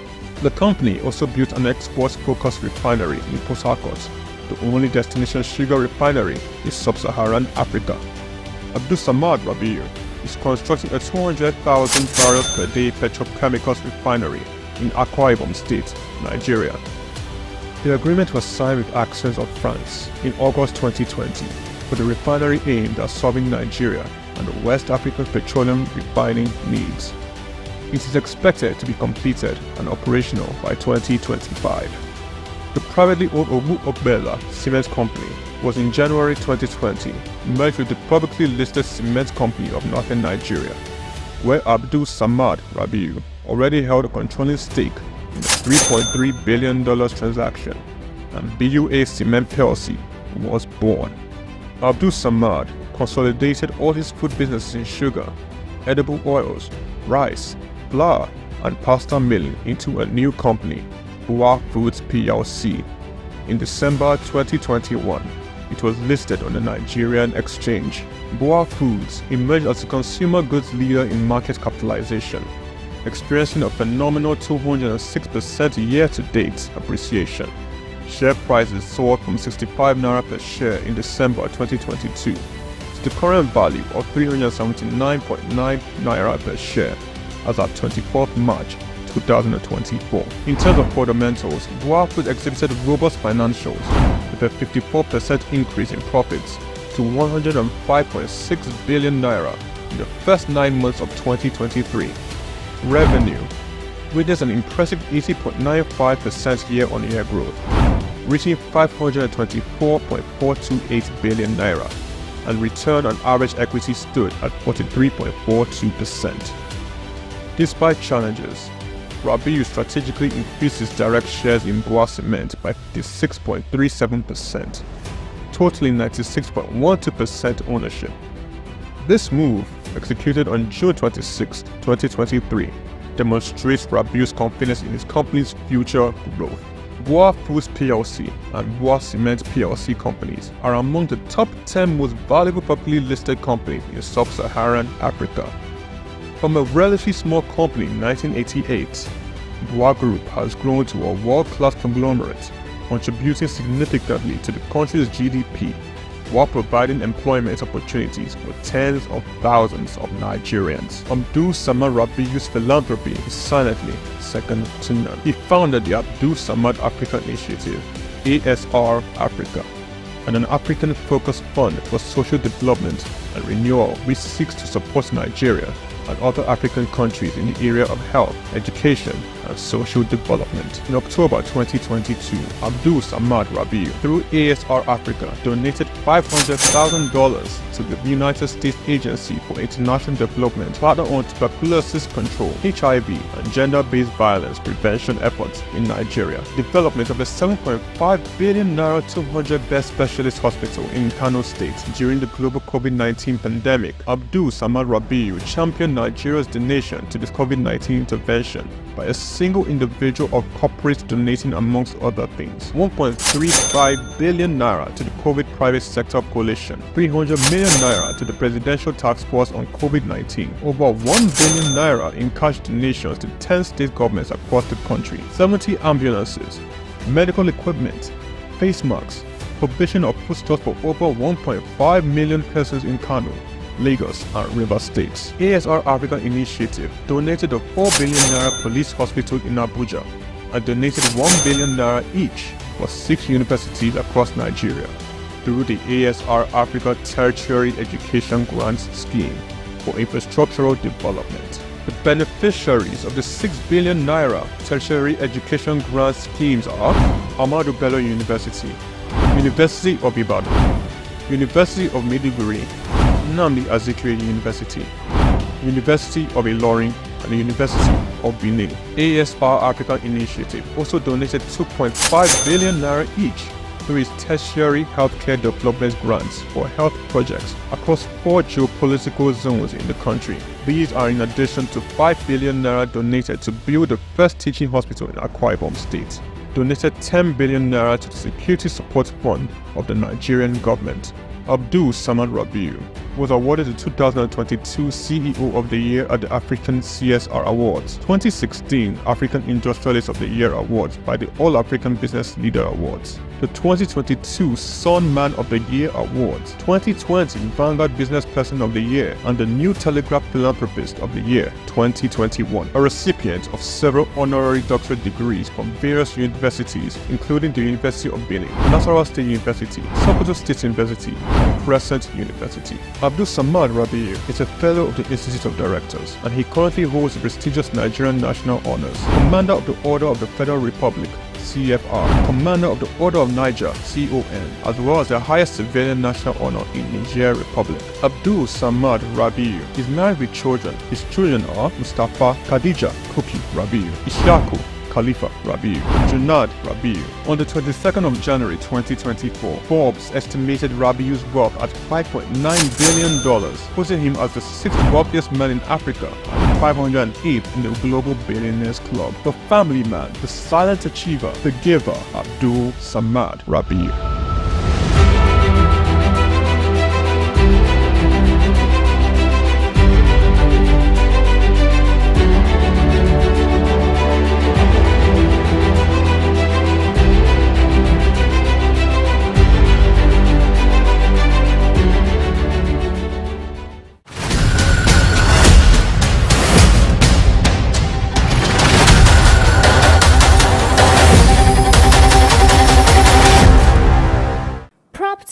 a unique blend of architectural design, stunning locations, and thoughtful details. It plays a vital role in our life, providing shelter and security, wealth creation, and a sense of belonging.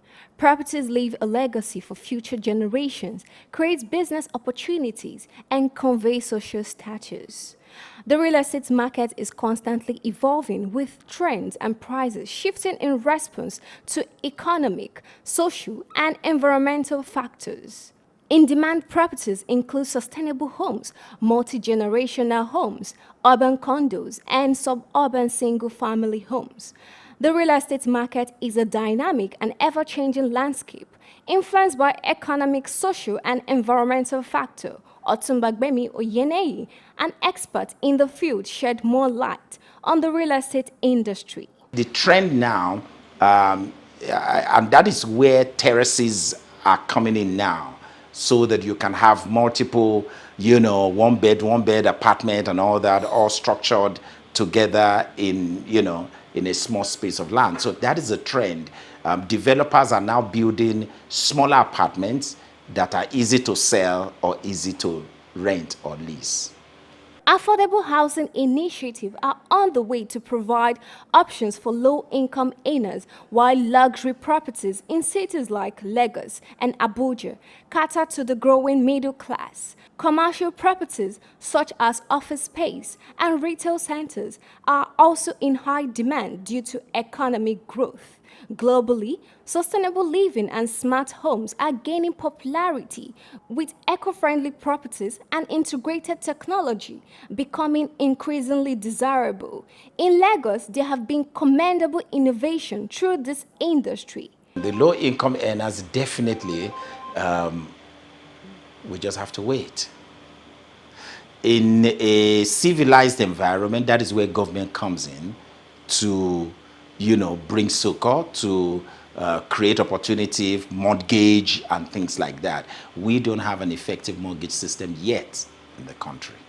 So good for them to understand, because sometimes when you want to buy a property and you hear the price, and then you wonder sometimes the why. But if you also know that the cost of building material has gone up by almost 300% just in the last 12 months, then you will understand why.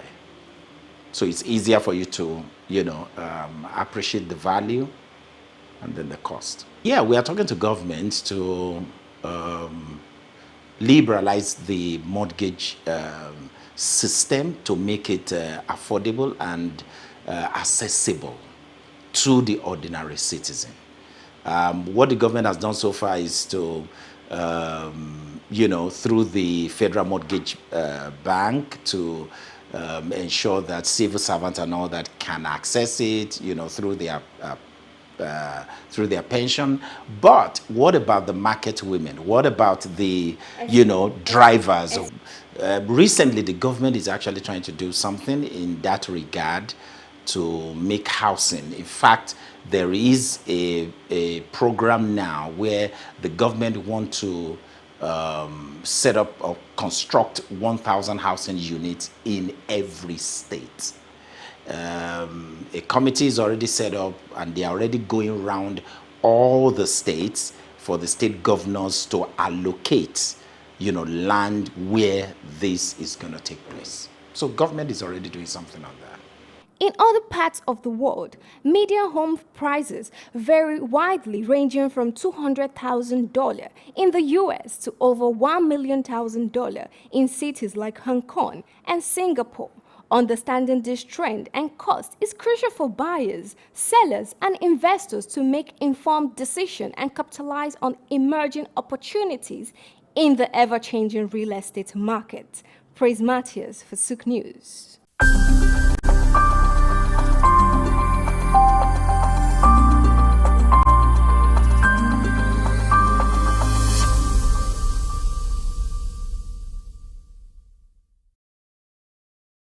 Hi, I'm Blessed Nation. This is SOUQ Exclusive. You know, when it's time for exclusive, we've got a big fish in the pool.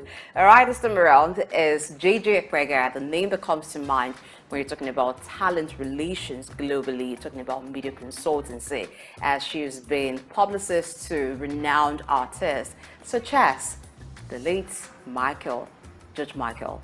All right, I hate to say late, but because his music feels so much alive whenever you listen to it, because they're classics. When you talk about Judge Michael, those songs is done, never fade. But let's meet JJ Ekwega. Good morning, welcome to the Good show. morning, nice to see you today. Yeah, I like to wake up to someone great, and this is it. Waking up to sit close to you and talk to you. Oh, thank you, appreciate that, thank you. All right, now for someone like you who's been around the high and mighty when it comes to the entertainment industry all along, it must have been a journey, and it must have been very interesting. Also good to know that your grand uncle Orlando Martins was the first African to go to Hollywood. So talk to us, how has it been for you growing up amid celebrities and even working with them? Well, I have to say the inspiration started with great uncle Orlando, really, in the sense that when we were teenagers, we didn't know in the 80s, just before he passed away, we used to visit him just in Lagos here, near the Marina area, and I think there's a street named after him. This is the Marina area. Oh my goodness! Yes. Are you serious? Yes. Okay, so this is like somewhere from my childhood. I actually left Nigeria when I was 8 to go to boarding school in the UK.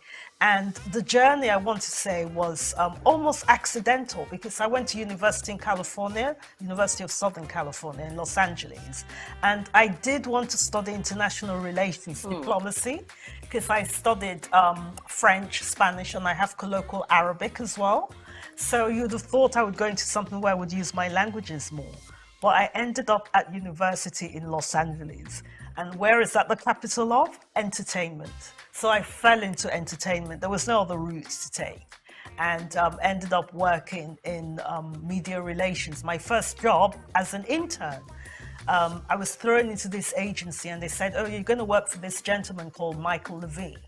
And he's one of the top PRs in Los Angeles. And I was assistant to his assistant. And who was he looking after in those days? We're talking about the mid-90s. He was looking after David Bowie.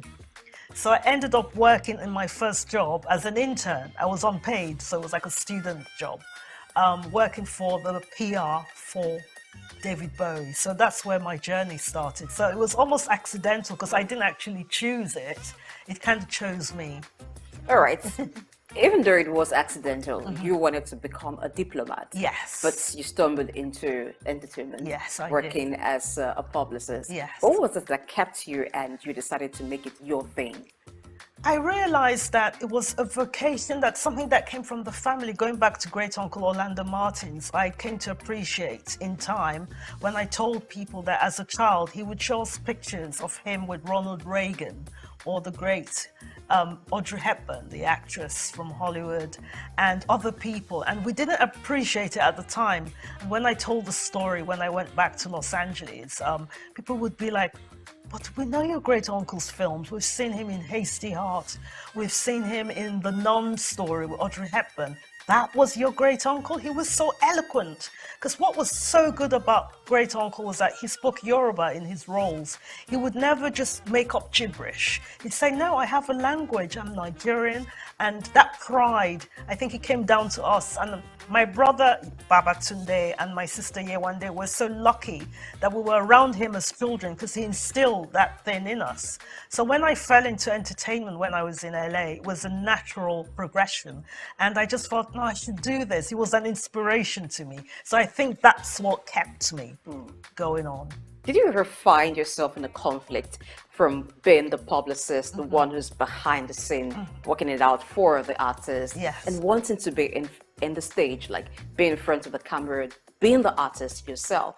Do you know how I got around that? Our late mom, Ibiene Adokie-Apega, she was a journalist in the UK in the late 80s, and just before she passed away, unfortunately, in 1992. And growing up with her, She worked for the Daily Mail in the UK and as a freelance for papers in Nigeria, although she was based in London.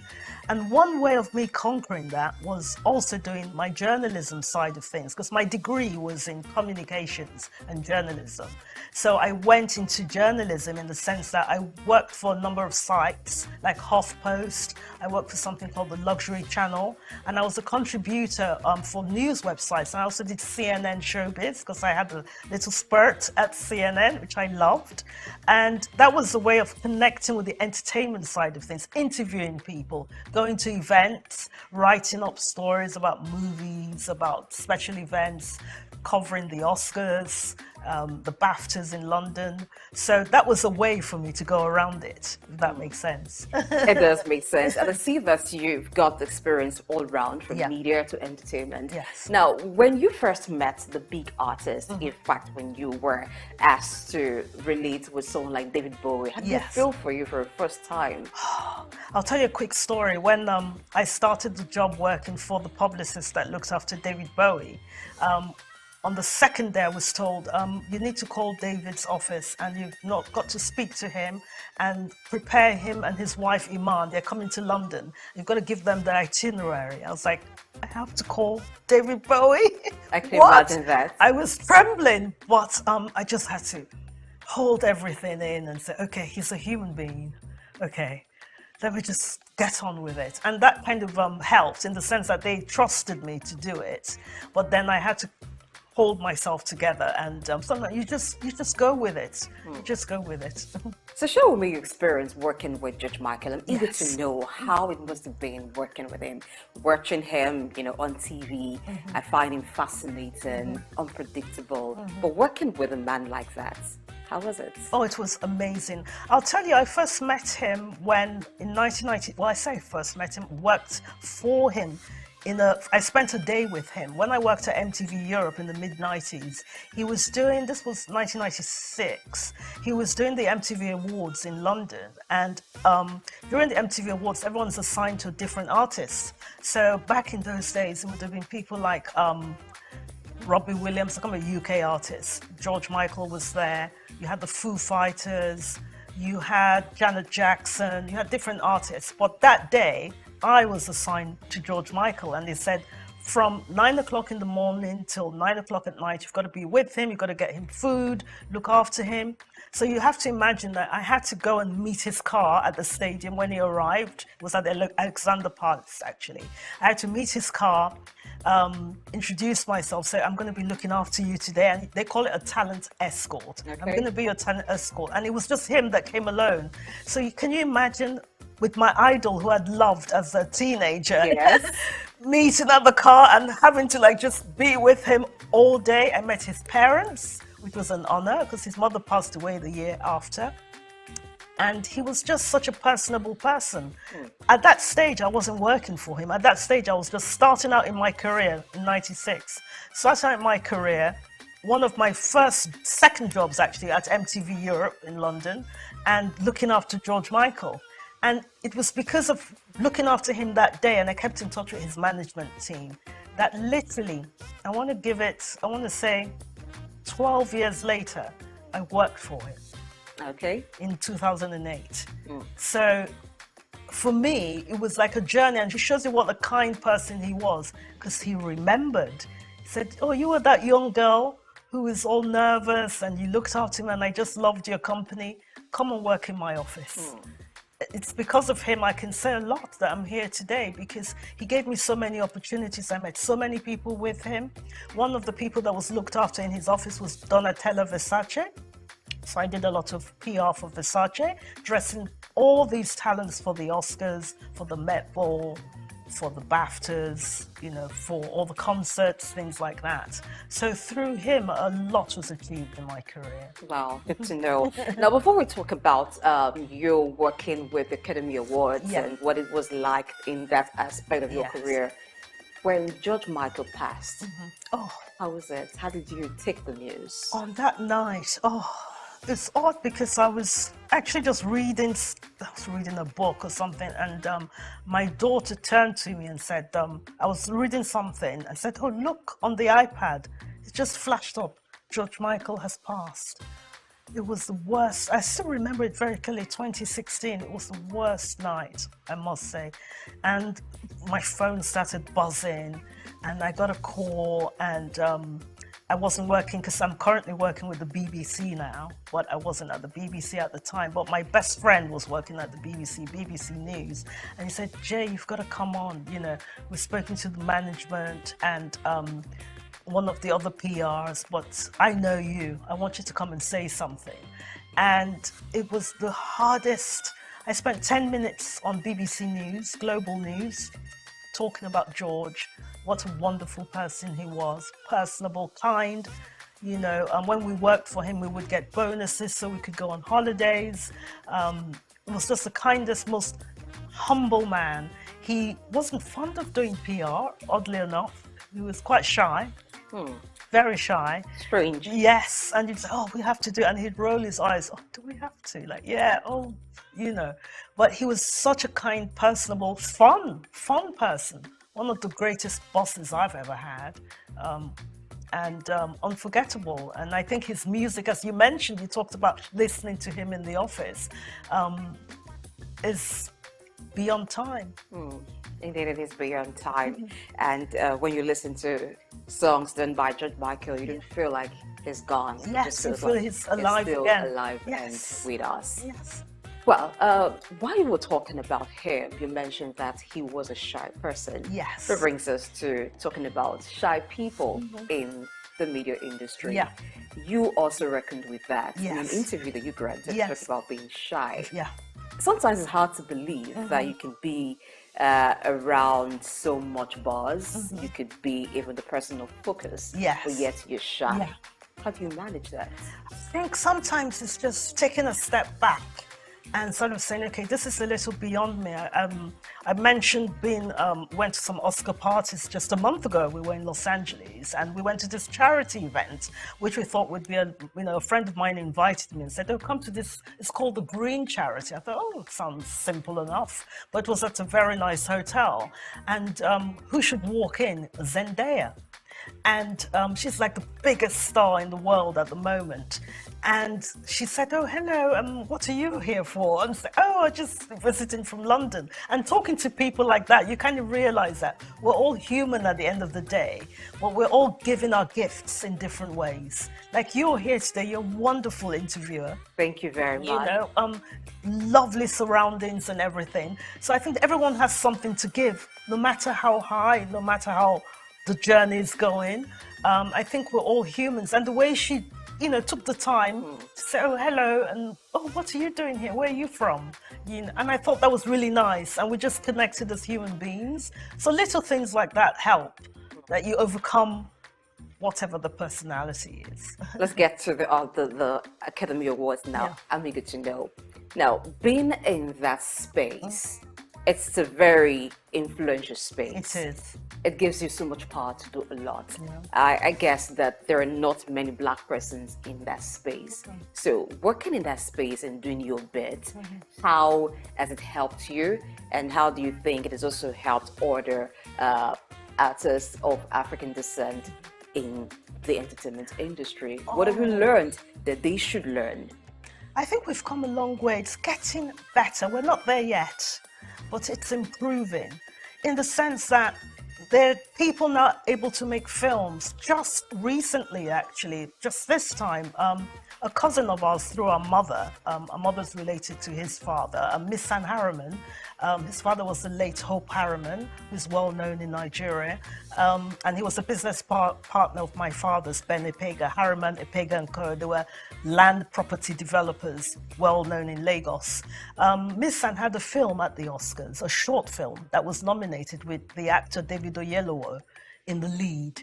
And when you have our work being honored like that, he was a nominee. He didn't win this time, but the fact that he was at the Oscars shows you that we're being recognized, not only as working behind the scenes like myself as a publicist. No, there are not many of me, because I'll tell you a very quick thing. I've been at events in the past with George Michael and his entourage, and I was the publicist there, and somebody came to me and said, "Could you go and find the publicist?" And I had to say, "I am the publicist." and they had to apologize. Why was it hard for them to detect who the publicist was? Is it that you're this person who likes to be in your space? Is it you're called out? At that time, I was there doing my work and being respectful, but I was the only person that looked like me. Oh, are you talking about color now? Yes. Okay. Yes, because especially even now in the sphere of publicists, I would say 3% of us are of ethnic minority in the UK, on par, on that level where we've grown, and the level working with very A-list talent and things like that. There are not so many of us. It's getting better, but we still have a struggle. I've still had issues lately in my life, in this role that I've been in, but I refuse to step back when I've started a journey moving forward. You seem to be very comfortable in the UK or working in the UK. Yes. Most part of your career has been in the UK. Yes, most of it. What's it about the UK that makes you comfortable? If you were in America, would it be any different? I have worked briefly in the US and lived there as a student as well. And basically, and my ex-partner is from the US, Los Angeles. But essentially, the UK, because I went at 8, because I think I went as a young child, I went to boarding school there, so I really cultivated the culture there. And when you grow up somewhere, it becomes more familiar, if that makes sense. More like home. Like home. But again, it's a similarity with Nigeria. We all speak English, and this was a colony in its time. But there's that similarity with Nigeria and England in the sense that we're not far. Like, look at the time now. We're both on the same time zones at the moment. There's just that closeness to home. And I think that's why I became more settled there and became like a second home to me. All right, let's talk about your first home, Nigeria. Yes. So you're in Nigeria right now. Yeah. This is your home. No one should ask you, why are you here? But I want to ask, what's up this time that you're here? This time is very special. Well, essentially, again, we go back to George Michael because I am here for the GT Food and Drink Festival. And basically, the person that I came with, we all came yesterday with Dylan Alora, who's an artist who's actually in the UK at the moment, but over in Lagos. And we came over with Tom Parker Bowles, who's the son of Queen Camilla. And we all flew over last night. And George Michael gets involved with this again because I met him because he was a friend of George Michael and someone that we organized tickets for back in 2008. So we thank George Michael. Because of George Michael, Tom is here. And so we're here for the food festival for a few days to enjoy, see what it's all about. I haven't been to any of these festivals. I think it'll be fascinating. And they have other people attending like Aldo Zilli, Jean-Christophe Novelli, and some US chefs as well. And yeah, very much looking forward to it. So that's brought me here for 5 days to enjoy Lagos. And I'm always happy to come home. So it's a food festival. I'm going to tell you a bit about it because I was at the last year's edition. It was a while. Events talking about having. So you've been? Oh, yes, I haven't been. But I'll leave you to have your experience. Okay. But let's talk a bit about Thomas Parker Bowles. So, being a food critic, yes, that's not very common. Now, how do you become a food critic? It seems like you've got to be a chef first, or you've got to have great love for food to be able to criticize the cooking of different people. Now that looks like a career that is not quite common. And working with someone like that, from where you're coming from, working with those in music, it's different. It's still in the realm of, in England, it's very popular actually. It's a very popular thing to be a food critic. There are quite a few that I can name in the sense of, you don't have to be a chef per se. It's more like you're an editorial person. It's like you review films, review music, review films, and you review restaurants. So, for example, we took him to, there's a restaurant called Enish in London, Nigerian restaurants, and they have them in Dubai as well. Very popular outside Nigeria. And the people, critics have often said, we've written about food, Italian food, Spanish food, why not Nigerian food? And what I've really admired about him is that because he's written books, he writes recipes, and he works with chefs, and that's what food critics do. And it's a very popular thing to do in the UK right now. A lot of people are food critics, you know, writing for the Times. You either write for a magazine or you write for the Bazaar magazine, Vogue, GQ magazine, Esquire. So the role of food critic is really, really something that's done worldwide. But I know maybe here, maybe in Nigeria, it's not so common, but it's very lucrative. Yes, it's very lucrative. All right, so what would you think a Thomas Ball coming to the food court, the GT food court, writing about Nigerian food, giving reviews, is going to do for Nigerian food? Yes, there is a food that is very popular when you talk about Nigerian food. Even those who haven't had a taste of the Nigerian jollof just want to talk about it and maybe look forward to tasting it. But there are different kinds of food that will be sampled. Yes. What would that do to Nigerian cuisine? You see, there's a perception in Europe and in the bigger world. People assume, unfortunately, going on the darker side of things, they see a lot of people coming on boats trying to get into England. They feel like we don't have anything back here. We don't have the development here. You know, some of the buildings, the aspirational things of it. People are business-minded. Come into these studios for goodness sake. You can't imagine that this is all going on in Africa. I have people up to this day say, "Oh, do you have buildings in Nigeria? Do people eat? There's no food," you know. Funny. And they don't realize. So when you have an ambassador like Tom Parker Bowles come to Nigeria, and when he writes anything in England, everybody reads it, they comment on it. The mere fact that his mother's Queen Camilla of England, that might have something to do with it. But his voice is very loud, and what I'm really proud of him is that he said, "I want to come and see Nigeria for myself." You know, I hear these things at the foods, you know, people like, "Oh, nobody goes to Nigerian restaurants. Who wants to eat Nigerian food?" It's growing now. There's that interest. And it's good for us because we can bring our food to the world. You know, for people who can't come to Nigeria immediately, people want to come and people will come.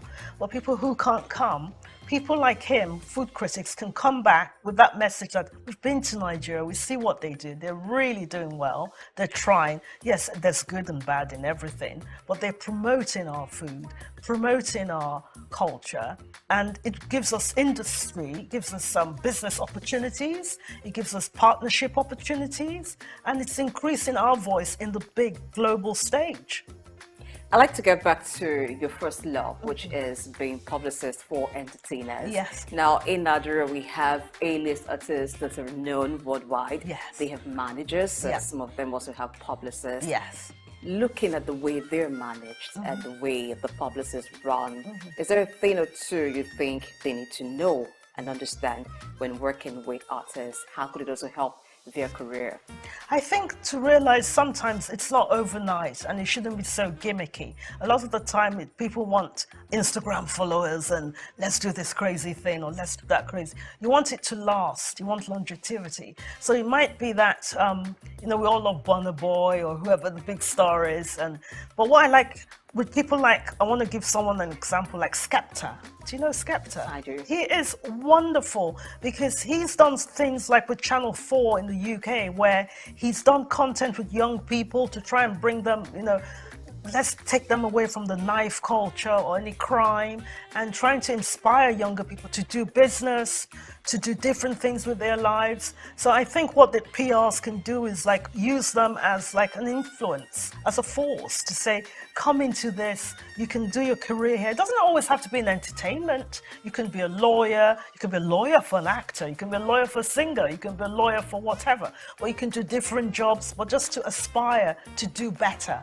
And I think that's what PRs can do a bit more of and use the talent, that platform they have, those 22 million followers on Instagram, use it as a platform to inspire young people to come up. And good enough, you are inspiring a lot of young people watching SOUQ News TV because this is what it's about. Yes. Changing the narrative, inspiring people to be better. Definitely. As a wrap-up, what's next for you after the GT call? Oh my goodness. There's a lot because, like I said, my main role at the moment is working with the BBC. So working on different shows. I've just done something called The History of Disco. And I was thrilled to see it on the flight over on British Airways. Do you dance? Yes. Oh, okay. I won the Michael Jackson dancing competition Really? as a teenager. Yes, I'd like I to did. see that. I want to do it here. But yes, so there's a lot in the pipeline. Lots of new programs that we're doing with the BBC, and they're trying to make people more cultural and diversity aware. And I want to be part of that journey with the BBC because it has been in the States where people that look like me feel that we're not taken, in the sense that we're not taking the direction that we want to go all the time, but they're trying to readdress that and make things better for everyone. So yeah, my future, I'm hoping to get involved with things like diversity causes and work with teams and everything, and work with new talent and new TV shows. Okay. So it's very exciting time, and get Nigeria involved as well. And do a bit more writing for BBC Culture and write about Nigeria and Africa. Well, you've got SOUQ News TV with you. Yes. You want to do things, and we want to thank you for being here Thank today. you so much for having me. Oh yes, I like that you had this energy from start to finish. Thank It you. means that you're very passionate about what you do. And grateful. And you really want to change the narrative for Definitely. people of color Yes. and make the world a better place, like Michael Jackson sang about. Yeah, I know.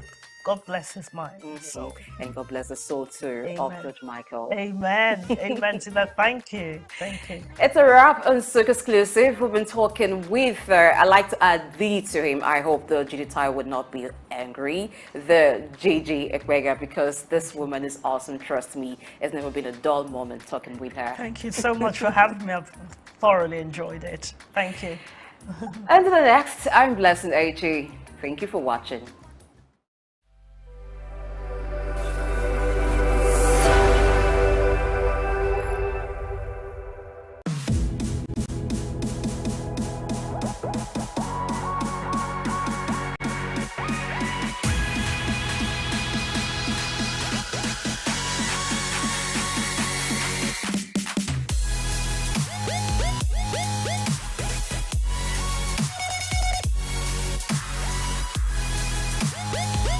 I do like to be a good that.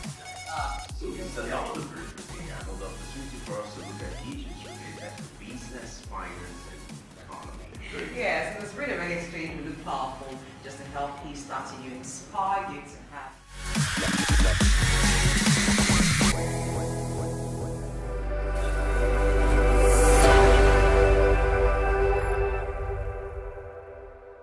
Travel, which typically consists of safaris, historical sites, and beautiful scenery, goes beyond these attractions to include children-friendly activities, safety, and inclusivity. African countries, with the Seychelles leading the pack, followed by Morocco, South Africa, Namibia. You are unable to understand why the Igbo man, Igbo woman, Bayelsa man, Bayelsa woman will blow air to chicken and chicken will cry.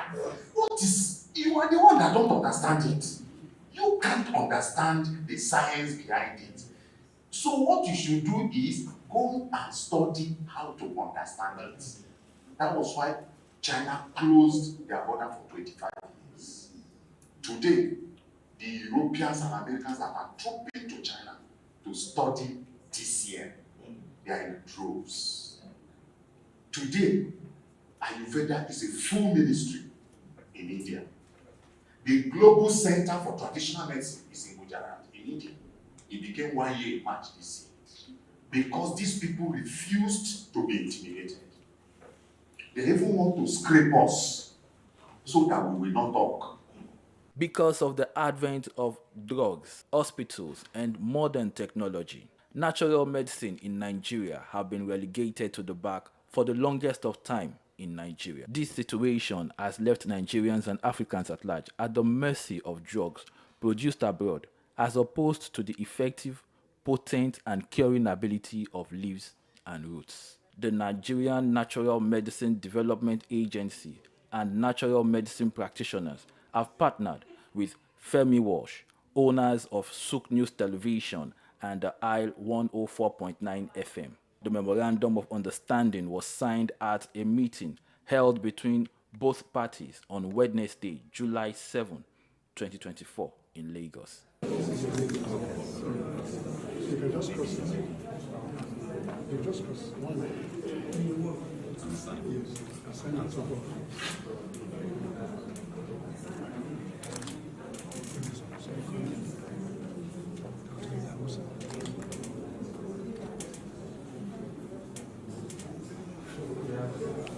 At the meeting, the Director General of the NNMDA, Professor Martins Emeje, welcomed the guests, saying that there is need to positively change the narrative of natural medicine in Nigeria and by extension, Africa.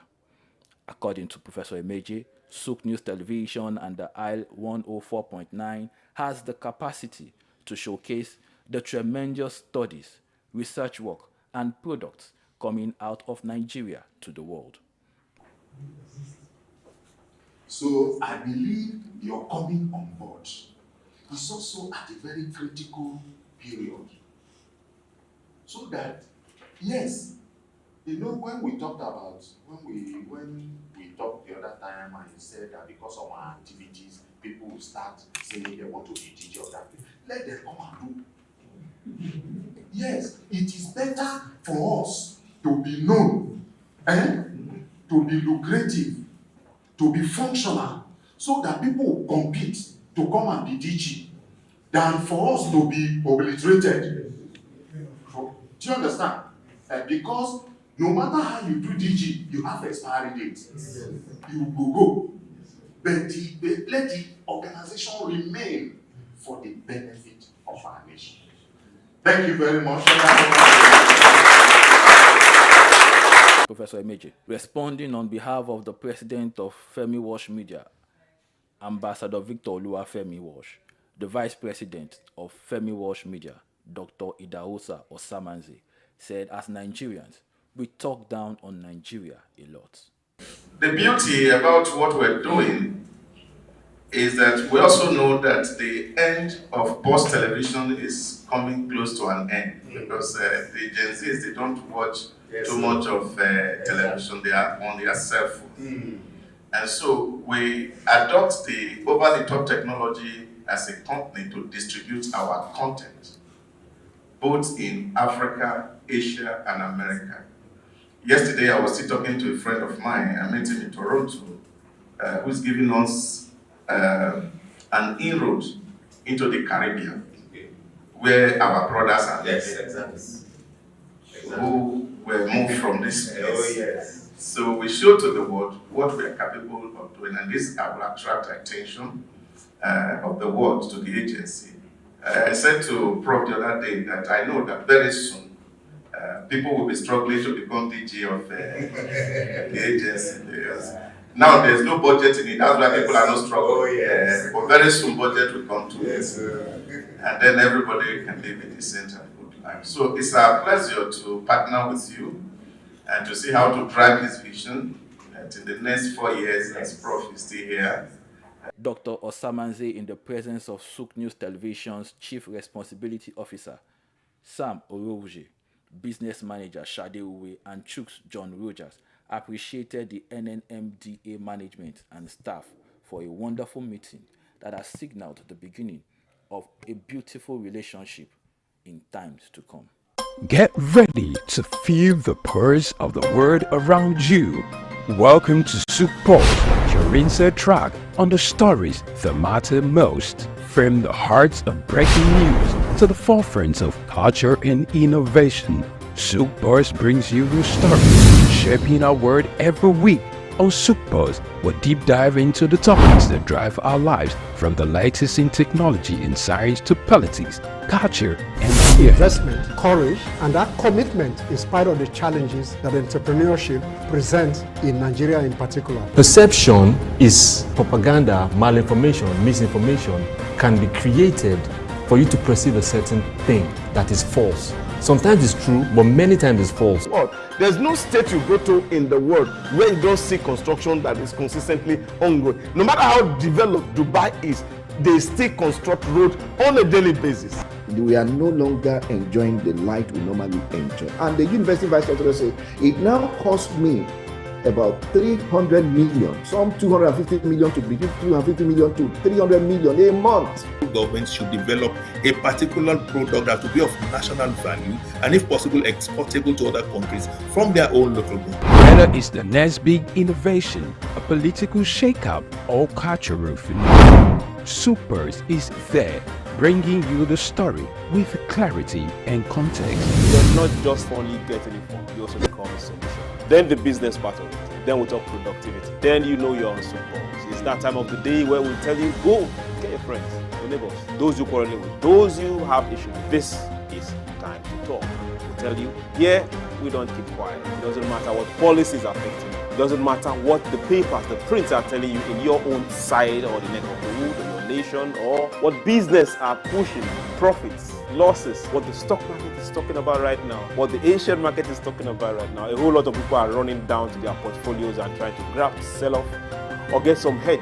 But in all this, you just say, let's talk. Your talking can make somebody better, give someone an idea. Join us on SOUQ Pulse every day by 4 p.m. as we explore the heartbeat of the world's most compelling stories. Don't miss SOUQ Pulse on SOUQ News Television. Tune in and stay ahead of the curve. Cocoa remains a significant cash crop in Nigeria, predominantly produced by small-scale farmers in the country's southwest region. Historically, cocoa served as a major source of foreign earnings until the 1970s, when the discovery of petroleum shifted the focus away from agriculture. Despite various challenges from its introduction in 1807 to the present, efforts by successive governments and the resilience of cocoa farmers have sustained its production. To better optimize productivity and ensure fair prices for farmers and high economic returns for the government, the Cocoa Marketing Board, CMB, was established in 1947. However, the goal was not totally achieved as pricing policy weren't favorable, discouraging farmers from producing export crops, and that eventually led to the board's abolition in 1986. These resulted in reduced yields and lower quality cocoa beans.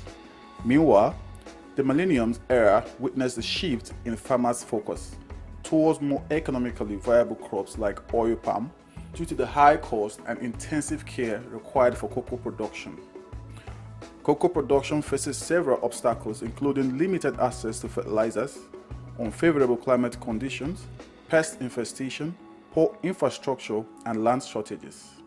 Also, herders' attacks on farmers have deterred farmers from expanding their farmlands. According to research, despite challenges, cocoa production has empowered many farmers and more stakeholders in the value chain, improving their living standards, enabling them to provide education for their children, cover medical expenses, and build better homes. Concerning the future of cocoa farming in Nigeria, there are mixed opinions among farmers. Some are hopeful that government reinvestment and addressing current challenges can revive the sector's past success. Others are pessimistic due to the persistent issues and the trend of farmers shifting to other crops. Regardless, hope remains for the sector. Solutions like improving land-labor relations, infrastructure, and financial support could revitalize cocoa production, reduce out-migration, stabilize prices, and enhance value chain development, ultimately securing a brighter future for Nigerian cocoa farming and its stakeholders. Ojai Michael, reporting for SOUQ News.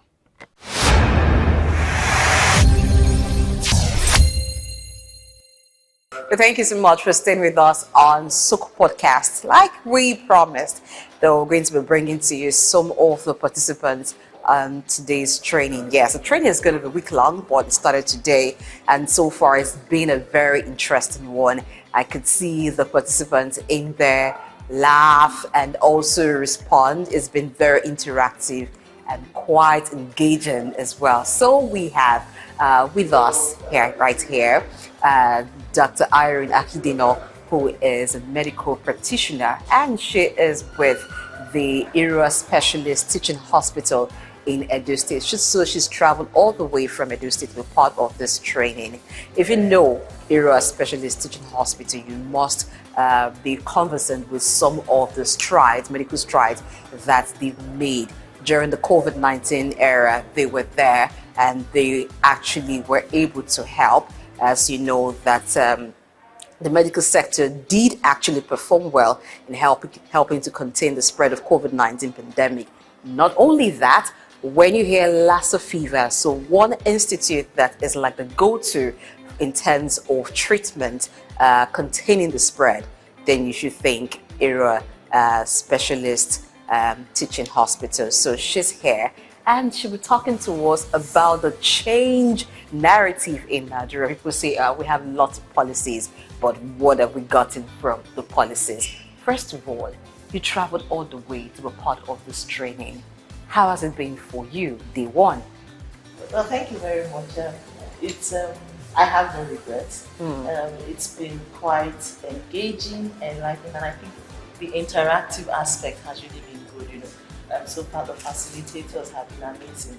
And the fact that we are from different sectors brings to bear, your different experiences. The problems may be the same, but I think with the facilitators, the solution is almost the same, despite what institution, either public or private, you come across, and not just dwelling on the problems, but thinking of the solutions. So that's, I think, the strategic insights which the course is all about. All right, so now this is Lagos, but apart from it being Lagos, this training has afforded you to meet with your colleagues, counterparts in other fields, and like you said, the conversation is revolving around the same thing. What can be done better for these organizations to stay relevant and be able to deliver value to the consumers? Now, the theme is strategic insight and planning. Now, if we look at government agencies, how does this apply into this world, knowing that the global thinking is changing? So around different sectors, there's a paradigm shift. How is Nigeria playing to ensure that it's not left out? Yeah, thank you. We talked today about things like looking at competition in a positive way. And looking more towards collaboration and partnerships than competitiveness. The way it is even globally, you can't necessarily have all the resources, but you can partner with public, private sectors. The federal can partner with the state. I was telling someone, I said, yes, initially we used to be the only one, when it came to top Lassa fever, but we're a country of over 200 million. There is no way we can, cater for everybody. So the important thing is, how do you grow other people in other regions? So places like FMC or are also growing in this. We dialyze patients that have Lassa. No other hospital will be. And we've had 0 to low mortality of staff from Lassa fever. So when other people come, we have to have a fellowship now. People can come and do a fellowship and look at all aspects. I'm an intensivist. So we ventilate and we have a critical care unit for them. But the main thing is collaborations, your strengths. What are the strengths each person has? Because really, that is the only way to grow. Okay. You realize that there's a deficit. How do we meet up? You collaborate with private sector. I think Blue, Lawsuit, and Triton are doing that for cardiac, and they're able to achieve more and train personnel. So I think that's a big one, and really attitudinal change is key. Okay, so let's talk about policy. Different policies are made to fit specific sectors and purposes. So would you say your sector, you find it very easy adapting to the policy meant for your sector? Are there challenges? How are you trying to, make this work? I see you smiling. It's a challenge, but because we mentioned that earlier, that we have good policies, but the issue is making sure that you see them to the later. People get to do this thing. So, in your own sector, how would you say this works? Well, if we have to be sincere, really, these policies, everybody knows we make very fantastic policies. or how do they get to fruition? You know, and I think that is where this comes into play. These are the policies. You know, there will be a lot of challenges. We understand how the landscape is. You know, you have a policy on availability of healthcare, the number of doctors, but in reality, a lot have left. But you need to still be able to render care because policy you are there, you are this center for that. You know, but the main thing is in the same thing. You have these issues and these challenges. How do you improve your strengths and make them become competencies? How do you become creative? You know, I was telling them, I said, because we had experience with LASA so much and we were always running out of PPEs, we decided to produce our own PPEs that we could wash, we could autoclave. So when COVID came, we already were used to something. You know, when you prepare before the need arises, you go through all the downs, you know, and we're able to do that. Now we have, whenever at the end of the LASA week, we still have our regular meetings and updates. And how we look, you know, reflect, where did we go wrong? How do we improve? So the thing with policies is that they can be there, but when you put them on ground, you have to continue to evaluate yourself, you know, and improve and be creative. We have to be creative. That's true. That's the only way. Okay, so let me also ask you this. You know, I think in the course of the training, Dr. Ken mentioned attitude. So I'm bringing it to your sector. I remember he was talking, he even referred to an incident, you know, talking about the attitude of a nurse towards someone and all of that. So as a leader in that field, how well would you say you've been able to change this narrative? Well, in sincerity, I think even if you have all the equipment you have, I think in the health sector, the attitude is poor, you're not going to really achieve a lot, you know. There's a lot of psychology managing ill, and just your attitude and your perception goes a long way in providing some aid. You know, we all have mission and vision statements, and really, how many of us who work here live and work with those ethos? And I think for me, that is something that we should take. You know, the cleaner should understand, I'm in the hospital, I'm working as a cleaner because I want to be part of healthcare delivery. So if a patient, if I'm sweeping and somebody walks past, I shouldn't be angry that the person has dirtied, you know, maybe they're coming from a muddy place. I should realize that this person is ill and has come for help, and I shouldn't, you know, my attitude shouldn't be one that makes person feel bad. The same thing with the healthcare professionals. You understand that you're stretched, you're overworked, but you know how you receive patients and how you counsel them. You know, just funny enough, today I had to give a lecture this morning before I came here for doctors who are specializing in anesthesia, and I needed to talk on patient counseling and breaking bad news. You know, so those are things about communication skills. It's not about how much skill I have as an anesthetist, but my non-technical skills. And I think that is something I think we need to change completely, like almost a 360 degree. And I think it will affect everything. It will affect our policies. It will affect how well we even use the resources we have maximally for effectiveness. So moving forward, I think it's something that one has to, like going back, you know, I need to emphasize. But I think, you know, everything starts from we. Yes. Yeah, the leaders, you know, when they see your attitude, then they know they kind of, you know, you also act like an example, really, and say, oh, if she does this and she talks this way, then it means I can. Yes. You know, yes. So lead by example. Lead by example. That's I think it. that is what we need. That's it. All right, so you've talked about resources too. This is a time where there is limited resources, whether it's for government or if it's for private enterprises. So alongside strategic thinking, strategic insight, thinking, planning, comes the issue of budgeting. If we look at the health sector, now how do we appropriate the funds, limited funds that is budgeted for healthcare service? In the course of the training today, primary healthcare facilities were mentioned. And we know that at this time, it's of priority to the Federal Ministry of Health to revitalize the primary healthcare system.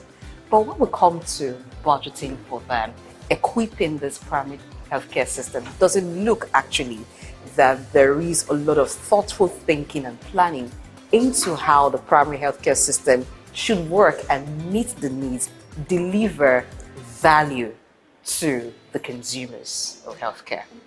Thank you. What I realized is the primary healthcare needs minimal equipment. A ventilator would cost about 30 million naira. A primary healthcare center does not need that. They need the basic things to check patient's pulse, things to check patient's blood pressure. But what they need at that level is capacity development and training. To know, how can I identify someone who is critically ill and do a little bit essential care and move. So those things don't really cost so much. But the important thing is if you invest and ensure that they have the capacity, they have the training, they have that incentive, they're made to feel important, it improves the overall health indices of the country. So yes, a lot is budgeted there.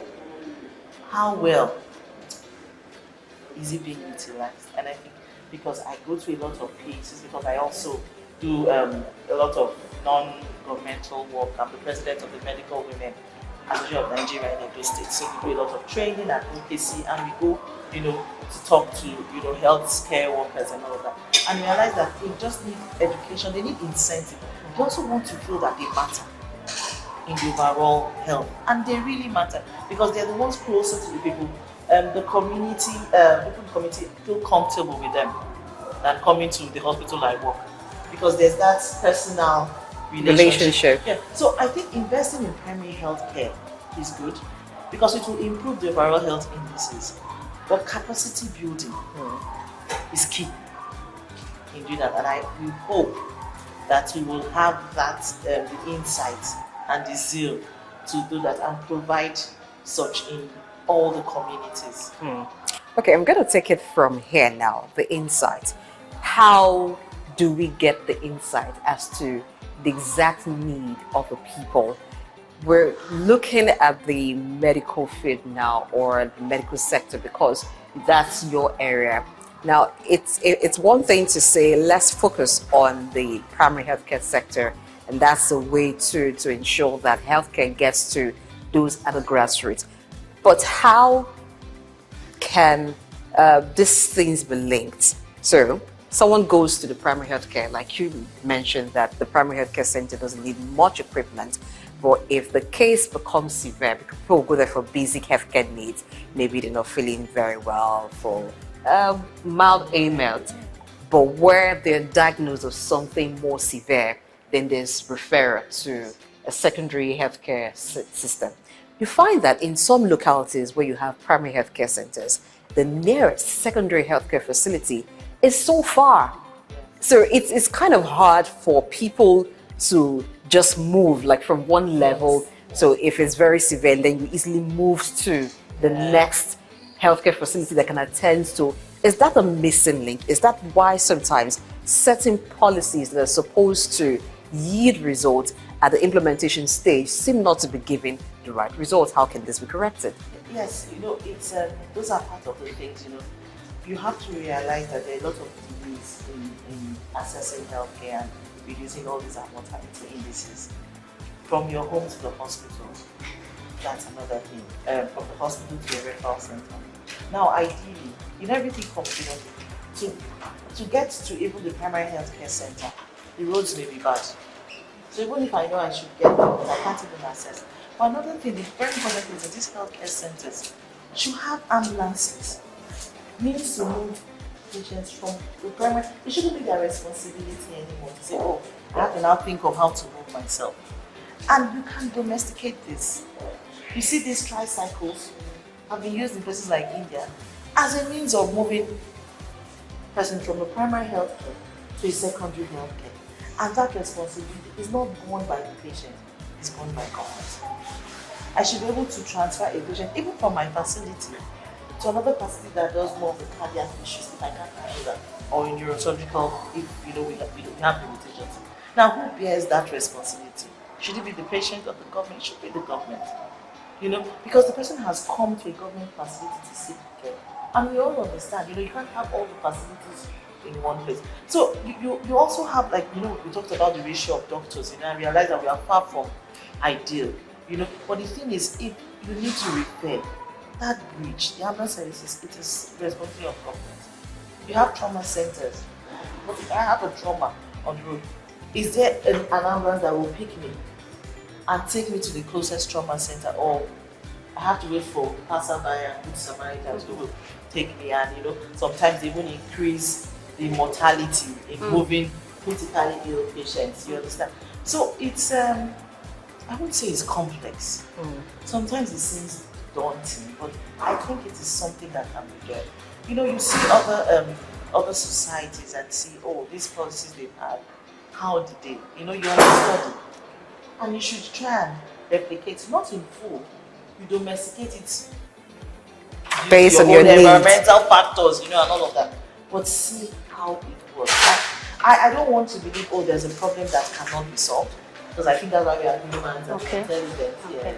Okay, so I'd like you to speak to this. There are some roadblocks that I call it roadblocks because oftentimes, if that's the right word now, you see people when they are in a state of emergency, bring them to the hospital, and you hear that there are some policies or rules that are in place saying, oh, we can't do this, oh, sorry, you have to provide this, and all of that. I think World Health, they say, is well, right? So if someone is alive first, he or she could find a way to run around to sort out some other necessary things, So is it possible we move away from, if this is not available, we cannot treat? Those roadblocks. Is it possible? Oh, sure. Now there used to be a lot of hesitancy. Oh, do you attend to gunshot victims until you get a police report? Recently they have said no.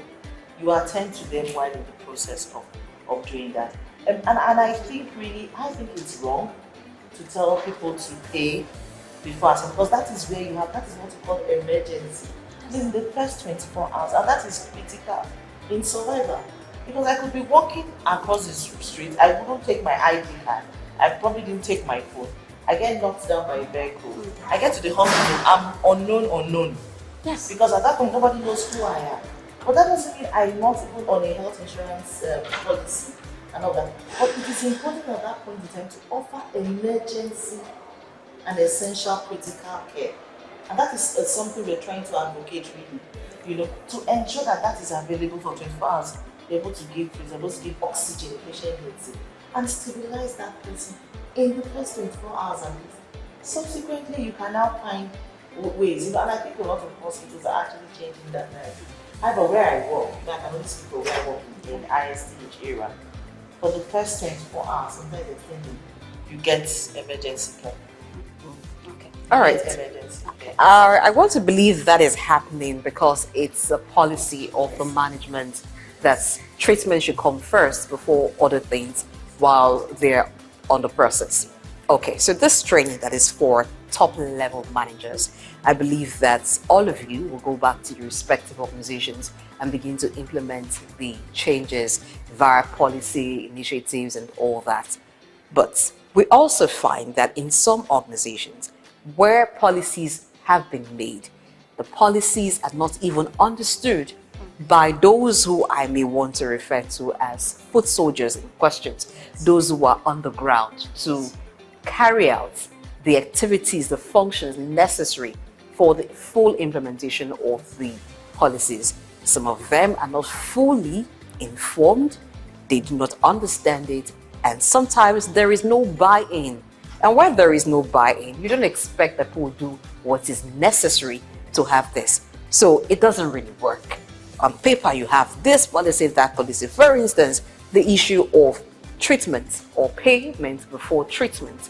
That you say is happening in your organization, but if we go to some other medical establishments, particularly the private run ones, that may not really apply. So how do we ensure that top level managers communicate effectively policies, secure buy-in, and then they become things that the consumers enjoy?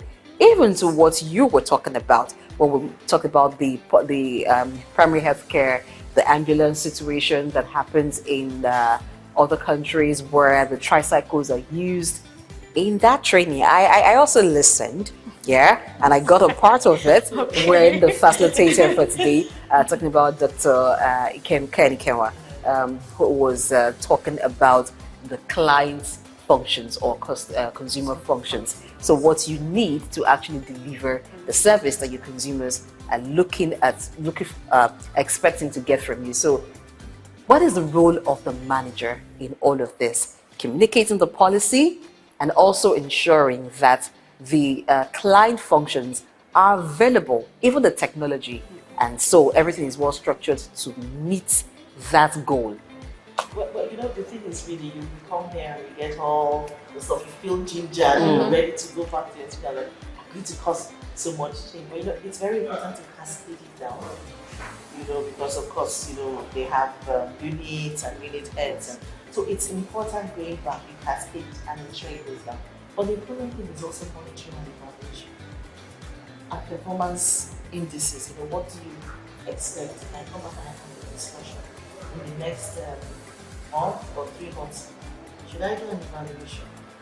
Performance and see for patients who have had a day access that, do I need to get feedback from the clients and after the feedback next person?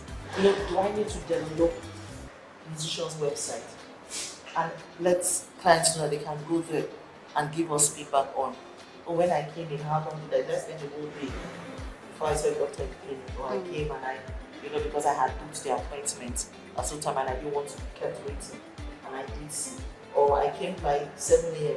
and I didn't wait till 5. You know, so we must monitor and evaluate, and I think that's really very important. We must get feedback from the clients, our patients who we render this service, you know, and then I think getting feedback from them shows us where are the points we need to improve, because they are the consumers really. You know, we may think we have like the idea, perfect idea to make this, but if we don't engage them, we won't really know exactly if they're actually making a positive impact and all the policies really are to their best interest, which is what it should be. But I think, one, cascading this information down to everybody, even up to the cleaners, the porters, it's really very important. You know, and I do that because I do a lot of work in the intensive care. You know, so I will tell the cleaners, I say, you are very important here. Because people who are here are very, very ill. You know, talk to them with empathy. Talk to the relatives with empathy. They are going through a lot. You know, so and they make them realize that you're a cleaner in the intensive care unit is different from being a cleaner in an office. Oh yes, because it's when true. you interact with the patient relatives, sometimes they look at you and they want to get some comfort. You know, so even when you smile at them, even if you're trying to tell them, oh please don't litter this place, or you tell them with some compassion and empathy. You know, I know we're quite cultural here. Oh, don't worry, you know, God will do them. You know, those kind of nuances. So it's different from you're working in an office. So your attitude is different. So it cascades so that they feel that yes, they are part. And I think that is the attitude that needs to change. And I think in our smaller units, you know, when it's as a manager, it's cascaded down. And once the smaller units grow, I think it improves, you know, the overall system. It might take some time. There will be issues. You will have persons who do not feel they need to change their attitude. But reward system is also important. Okay. And incentives. And there should be some punishment for people who do not meet up. Because in the private sector, you have those things. That's why private sectors run so effectively, sometimes compared to the public sector. Even if you put in so much for them, realize that if you do not meet up, this is how it is. But if you do well, you have incentives, you know, to encourage people who are doing well. And we must always be optimistic. All right, okay. So I love that we must always be optimistic. So I want to bring you back to the training. So you spent a couple of hours learning, unlearn, you've unlearned, Yes. and you know, relearning at the same time. So would you say you've been able to pick out some key, you know, skills or messages that you'll be taking back home? Talking about probably you identify a major challenge in your sector and you feel this training has actually availed you to, what's it called now, a way out, you know, solution to solve those challenges. Yes, and there are two things, you know, maybe not just in one place. I think I've learned the fact that, you know, maximizing your strength and then need to be proactive and creativity.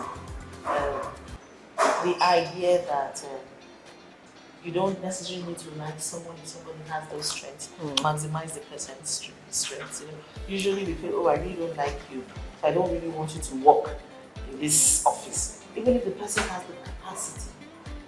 But now I realize, why don't you maximize that person's capacity, you know, to deliver whatever thing you need effectively?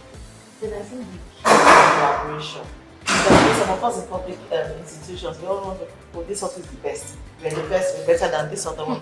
But really, we can collaborate and be much bigger than what we want to. So for me, I think that's idea of collaboration is key.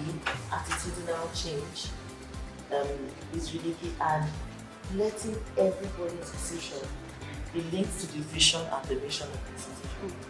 I think that's aspect, because when you did ask me about that, like, do you think even how many people know the vision and mission of your institution, and does the cleaner know that?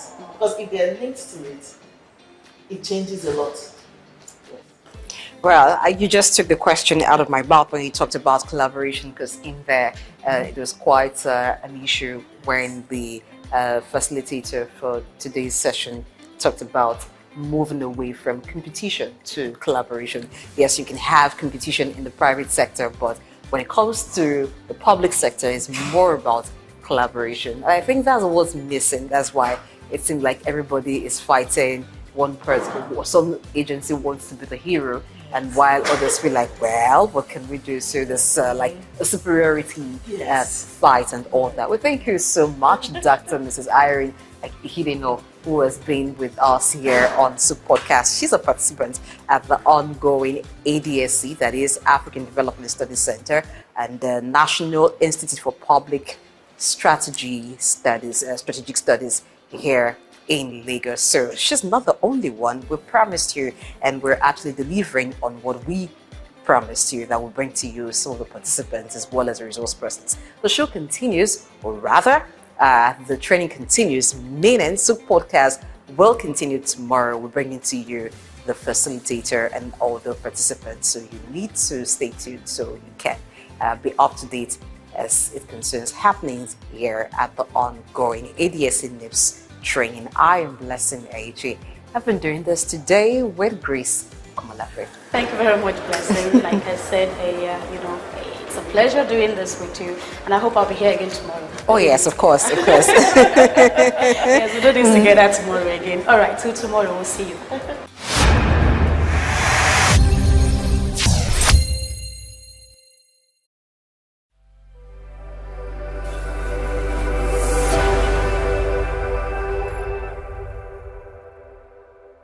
Lateef Jakande.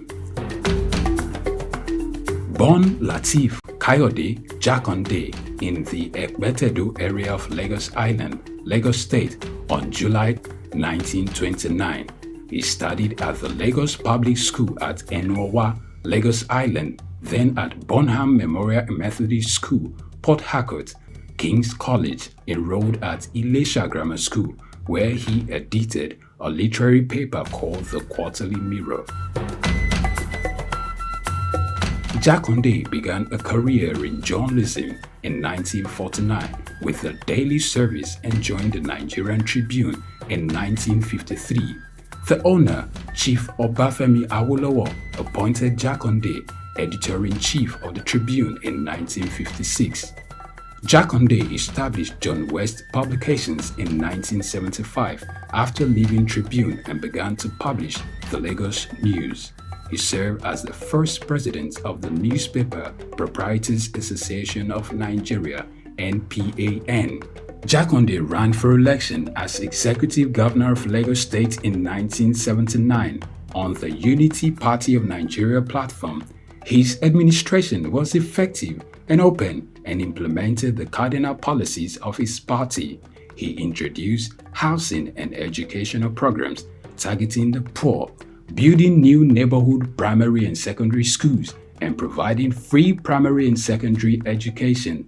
He gave poor people's children education, and many of them are now very prominent in the society today. Jakande established the Lagos State University and constructed over 30,000 housing units. After the military takeover in 1983, Jakande was charged, prosecuted, and convicted of treason and later pardoned. He served as Minister of Works under the Sani Abacha military regime. He died in Lagos on February 11, 2021. Lateef Jakande was the first civilian governor of Lagos State. Lateef Kayode Jakande, SOUQ Enlightenment.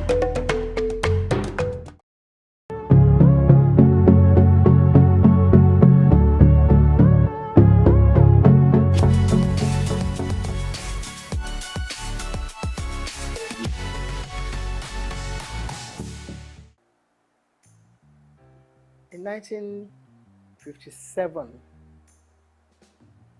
just a greenhorn, leaving school and looking for a job, going into broadcasting was something that I dreamt of.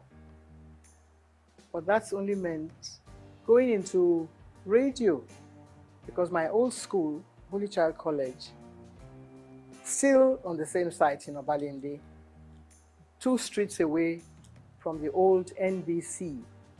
I still can't forgive whoever changed the name to something else that is being called now FRCN. Because if the BBC remains BBC 100 years after the founding fathers, dreamt of starting television, radio from, all the war years, learning a bit from America. It all started from America. Because we were taught about all this. Every time they took us from school to take part in, schools debates on radio, we just walked across. It's all in Obalende and Ikoyi, Balende/Ikoyi. So I dreamt of doing something along the line. And then one of my teachers left us high and dry. He went to be a newsreader on radio. Marie Tabio, who later became Mrs. Irikefe. Then we had people like Tung Adedoyin and SOUQ. We used to listen to them on radio on the old, you wouldn't know anything about that now, the rediffusion. It was just, a little box in your home, and everybody looked forward to either listening to the 7 o'clock news in the morning or 6 o'clock or 7 in the evening. So that was all really all I had to do with broadcasting. And who was going to take me there was another matter altogether. Who would take you, little 16, 17-year-old girl, into broadcasting? But one had been bitten by the bug then. So, and only God knows where whatever dream you had was going to lead to. We read poetry, we did radio show, stage shows in school. Catholic schools were very good for that. And my old school, just celebrating 150 years of its existence, just down the road from here on Broad Street.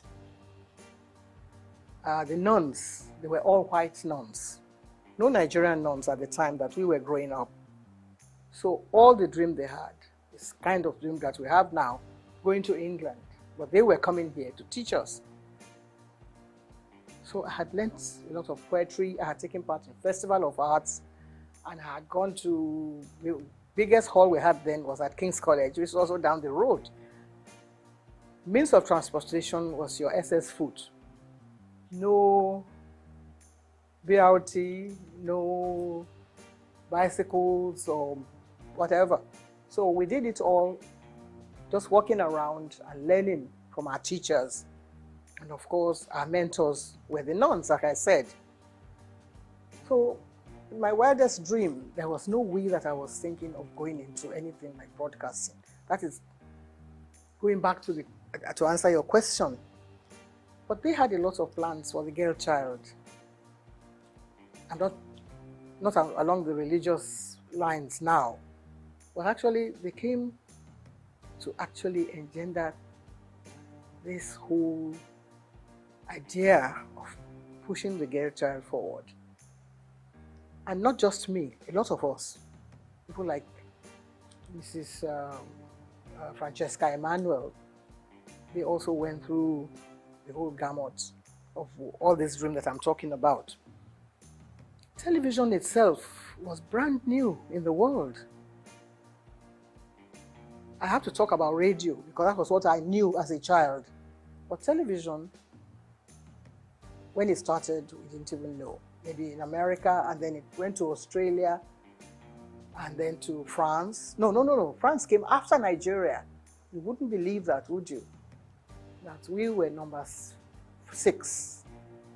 America, Britain, Germany, Australia, one other country, and coming now home to Nigeria, where you cannot help but give a lot of credit to the dreams of people like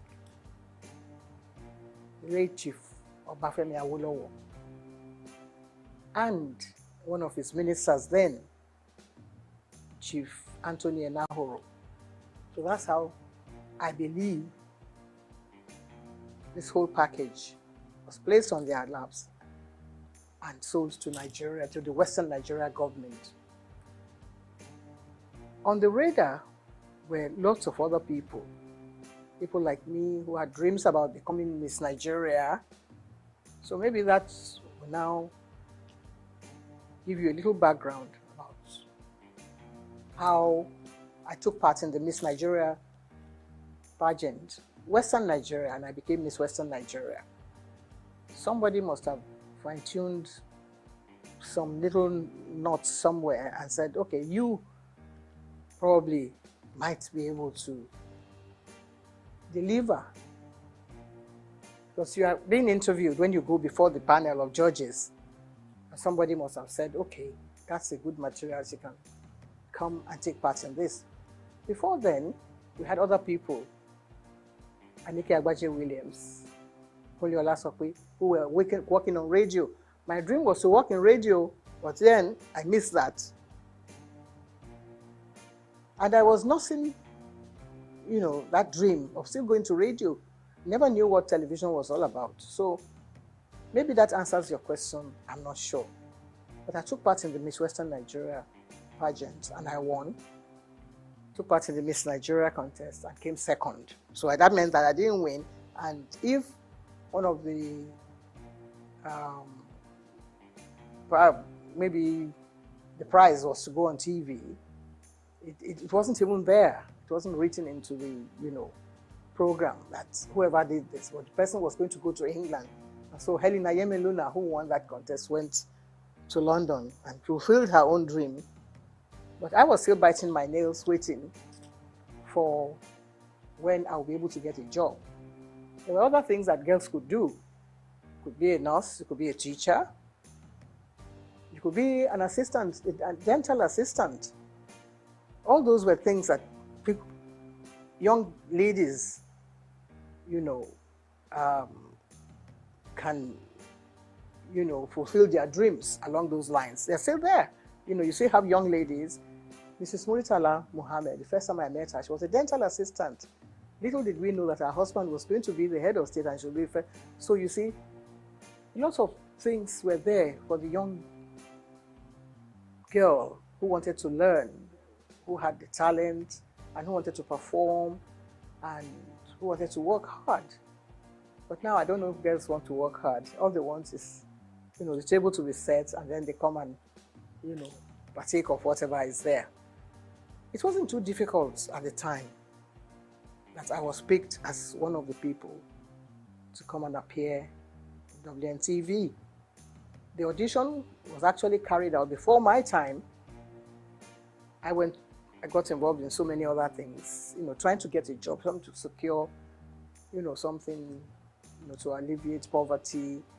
There was not too much poverty in Nigeria at the time because people could still make a living for themselves and, get by in society.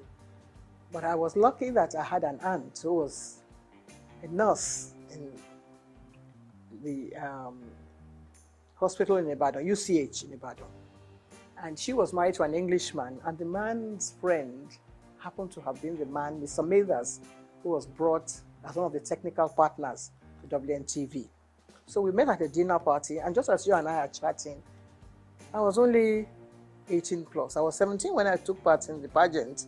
So by this time I was growing up, and I thought I was a big girl. So I opened my mouth and I said a few things. And the man looked at me and said, "How come you are not speaking with a Nigerian accent?" And I didn't know what he meant, because we were taught at St. Mary's to deliver whatever lines we were given to deliver. The Festival of Arts, I came second after an English boy from Corona School. And I was given a beating for coming second. Not because I didn't perform well, but because I forgot to curtsy. And one of the judges, I think, who was then Mrs. Abayomi, Lady Abayomi, said that I delivered my lines very well. If I were the Lord of Tartary, I would do this and that and the other. So I came second. And when I got back to the school, the nun, Sister Marieta, said, "You were not paying attention." So whatever you do in life, you have to be consistent. You have to perform well. The way we're trying to do now, the way we're trying to project your voice and whatever it is you have to offer with a lot of humility, not trying to show off or to project your own image, or whatever message you have to deliver, you have to make sure that it is well delivered. The following year, St. Mary's Convent School, which is my old school, which is 150 years old in existence, went to the same King's College Hall, and we beat a lot of secondary schools. We came first. Pied Piper of Hamelin. Have you ever heard of that poetry? Pied Piper of Hamelin was about someone who wanted to get rid of all the rats in Europe, and all he did was to play the pipe. So that is what we were more or less doing. That's what you and I have felt, being a Pied Piper, trying to get off all the ills in society. That's the main job of a broadcaster. There's so many things happening in the country, and it's only TV and radio that binds the country together. If the country falls apart tomorrow, we will rely on someone from radio or from television to make the announcement, to introduce the head of state who had just won the election, or the one who had just taken over. It's a huge responsibility. At that age, at 19, we had to introduce people like Chief Obafemi Awolowo on TV. We had to introduce people like Akintola, Oladoke Akintola, as the premier. And when everything broke down and it all went into smithereens, they brought in Chief Majekodumi as the administrator of the Western region. All this happening before our eyes. There were no other stations in the country except WNTV. And we were there, so we learned quite a lot. In fact, I believe that the whole country revolves around broadcasting. And if you are part of that organization, how would you feel at my age, at 80-something? As young people, perhaps you don't know all this history that I'm telling you about. It's a long, long story. But when you sit down, you have to put it all into perspective. You see that, well, some people are actually meant to be in different positions. Some people are meant to be doctors. Some people are meant to be nurses. But those of us that are in broadcasting, it's a huge responsibility. It's a passion. Something. Sometimes you don't even know how you got there in the first place. Or somebody may have discovered you. It's like being in Hollywood in those days. Someone has to develop. So you have the talent, the latent talent, and then somebody will discover you. So that's how I was discovered by Mr. Mathers at a dinner. I was put in that place because I had won the Miss Western Nigeria contest If I hadn't done that, I probably would be somewhere in the kitchen washing plates, washing all the dishes. So there you are, if that answers your question.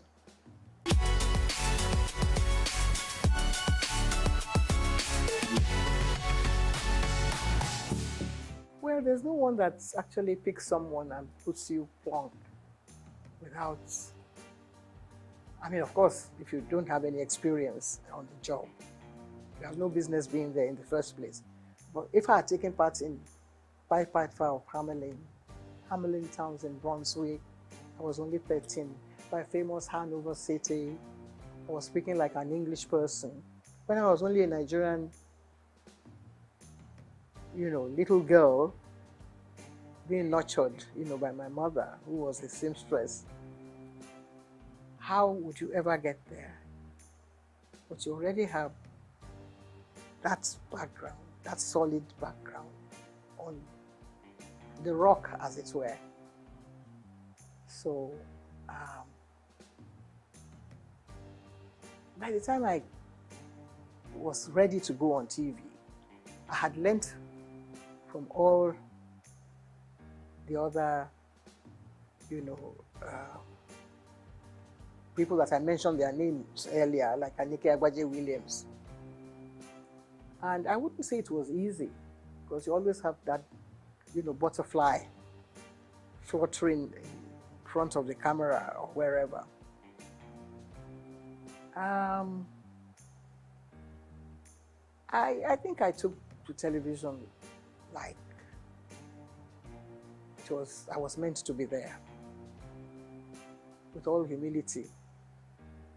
If I had been groomed by all these nuns that I have mentioned their names, they came to Nigeria to serve the people.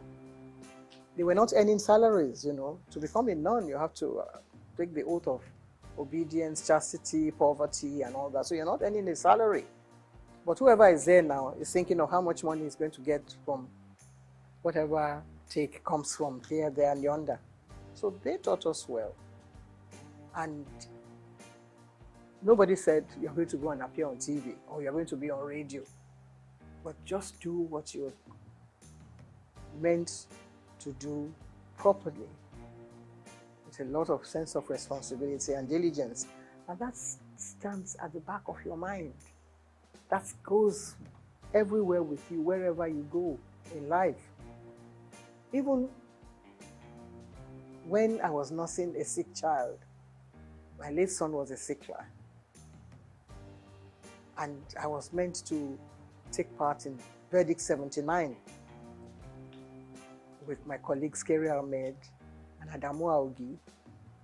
They all came with me to the hospital, which is just next door here.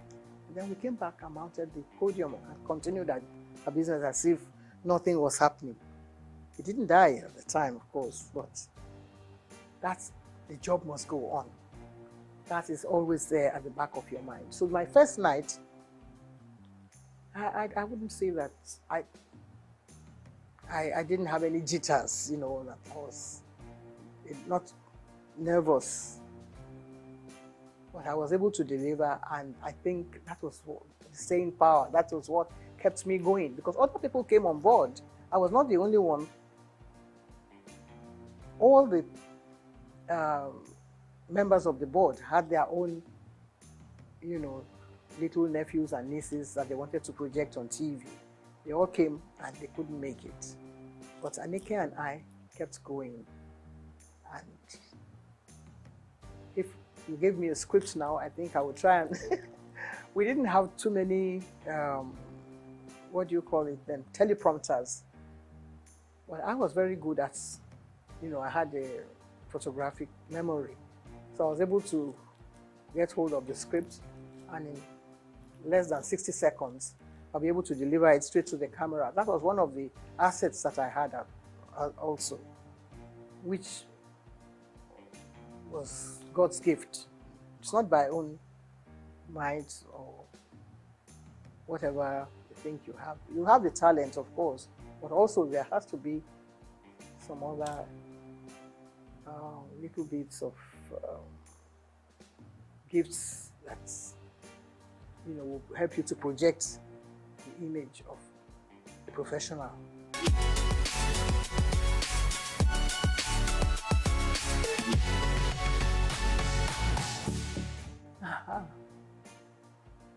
A lot of controversy.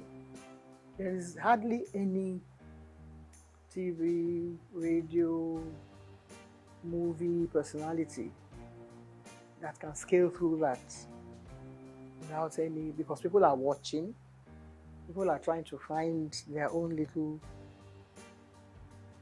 base of criticism here, there, and yonder. You can't be a goodie, two shoots without, any, how shall I say it, problem here, there, and yonder. So everybody has their own way of looking at people. People say, well, what has she got to do? She went to take part in Miss Western Nigeria the other day. So what's the big deal about her? And then somebody will still add their own salt and pepper here and there. But I was lucky that I was being nurtured by someone like T.O.S. Benson, who was then our Minister for Information. And he felt that, everything should not stop here. There were things happening in America. He made sure that my name was there. I was at the inauguration of President Johnson, Lyndon Johnson.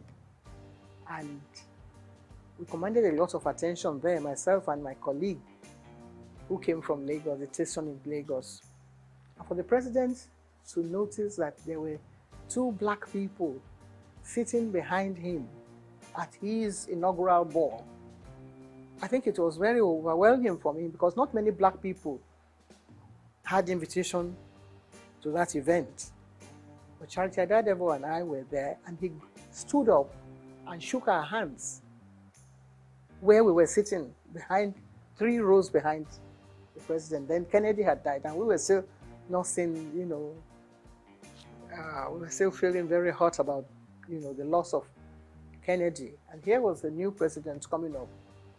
We were not particularly keen on being welcomed by him.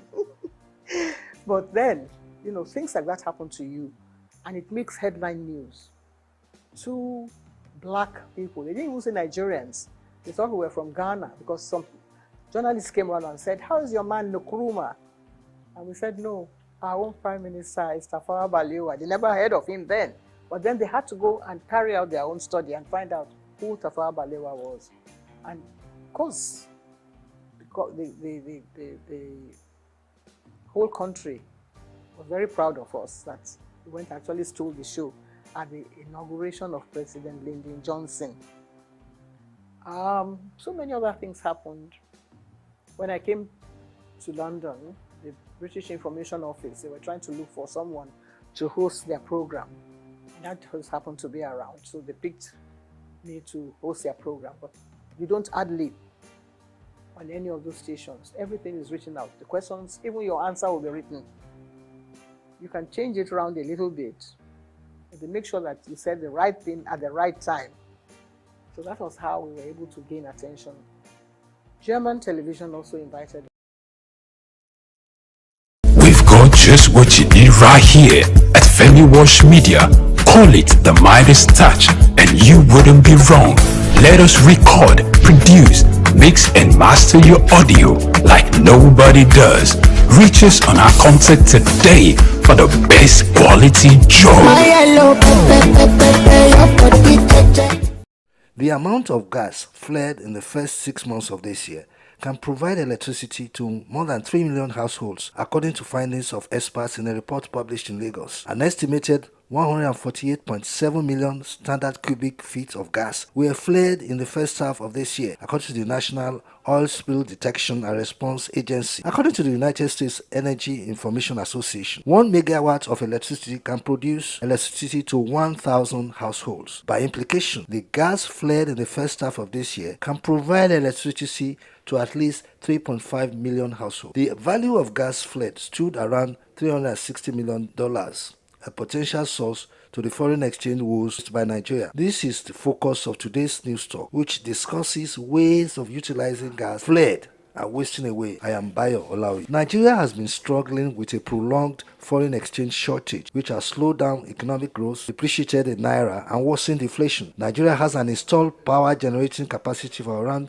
13.014 megawatts and an operating capacity of 4,000 megawatts, according to the Nigerian Electricity System Operator. As a result, power generation remains a significant challenge. More than 100 Nigerians lack access to electricity, and over 75% of the nation lacks access to clean cooking energy. The special advisor to the president on energy, Olu Behejen, noted that despite all the interventions and subsidies, million Nigerians still do not have access to consistent and affordable electricity. According to her, the lack of access directly impacted the ability of citizens to achieve meaningful income growth, limited productivity, and restricted economic expansion. Mrs. Olu Behejen pointed out that the link between electricity consumption and economic development was well established across different income strata. Nigeria is no stranger to energy challenges, and the high spate of blackouts in country highlights the inefficiencies plaguing the country's energy sector. A few weeks ago, the national electricity grid experienced a partial collapse, plunging some parts of the country into darkness. That was the 7th time the country experienced partial collapse in 2020, leading to total blackouts in most parts of the country.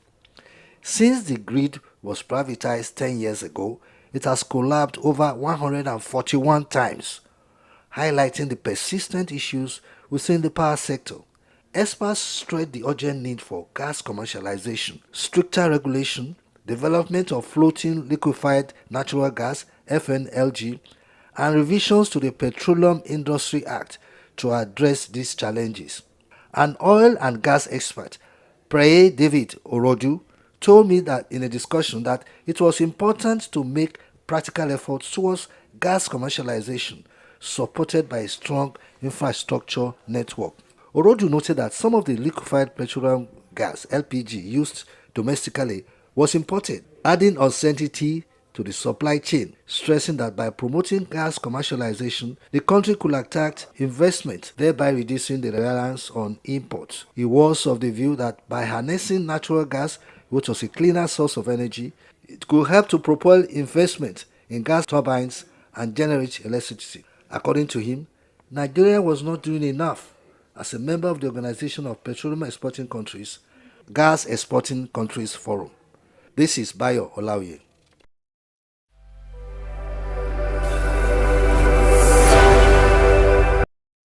In the heart of sub-Saharan Africa, where commerce meets progress, welcome to SOUQ News, your source for business, economy, and development insight that drive nations forward. From the vibrant streets of Lagos, Africa's fastest economic hub, SOUQ News takes you on a journey of discovery, analyzing and reporting the facts that lay the foundation for growth and development. We don't just report the news, we create it. SOUQ News is more than a channel. It is a catalyst for change, spotlighting the stories that shape economies, inspire entrepreneurs, and fuel progress. Covering business, finance, technology, energy, and many more, SOUQ News provides a daily deep dive into the stories that matter, interviews with industry titans, and analysis that empowers your understanding of economic landscape. Join us daily as we dissect, discuss, and deliver the most relevant and factual news on business and the economy. SOUQ News is your trusted guide, empowering you with the knowledge to make informed decisions.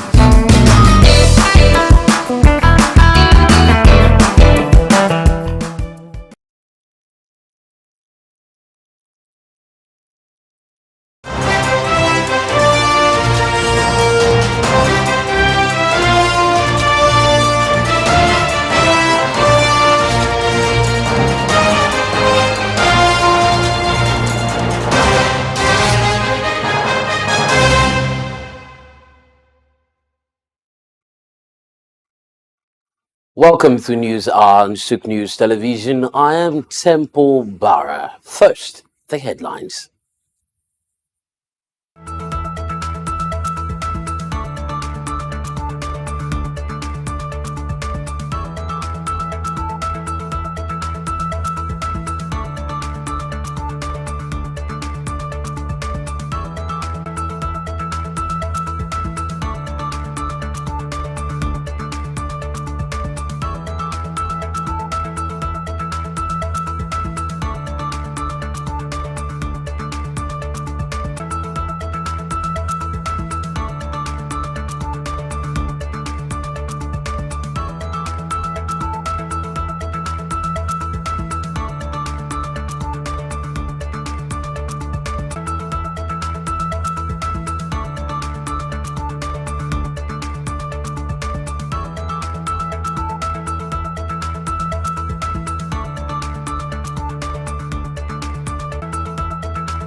Glad to know you're tuned in to News Hour on SOUQ News Television. The news in details. The Director General of the National Institute for Policy and Strategic Studies, NIPSS, Professor Ayo Omotayo, has emphasized the importance of strategic thinking and the need for public sector personnel to be equipped with the necessary skills to deliver effectively. He made the statement at the just concluded 3-day training for public personnel organized by Africa Development Studies Center, ADSC, in partnership with the National Institute for Policy and Strategic Studies. The Director General of NIPSS explained that training like that is crucial for driving societal change. He highlighted the potential for development in Nigeria, but cautioned that the country's emotional tendencies could hinder decision-making. The training, which started with a charge by the Director of Research and Policy at ADSC, Dr. Osamhamze Idahosa, focused on the importance of strategic communication in achieving organizational success.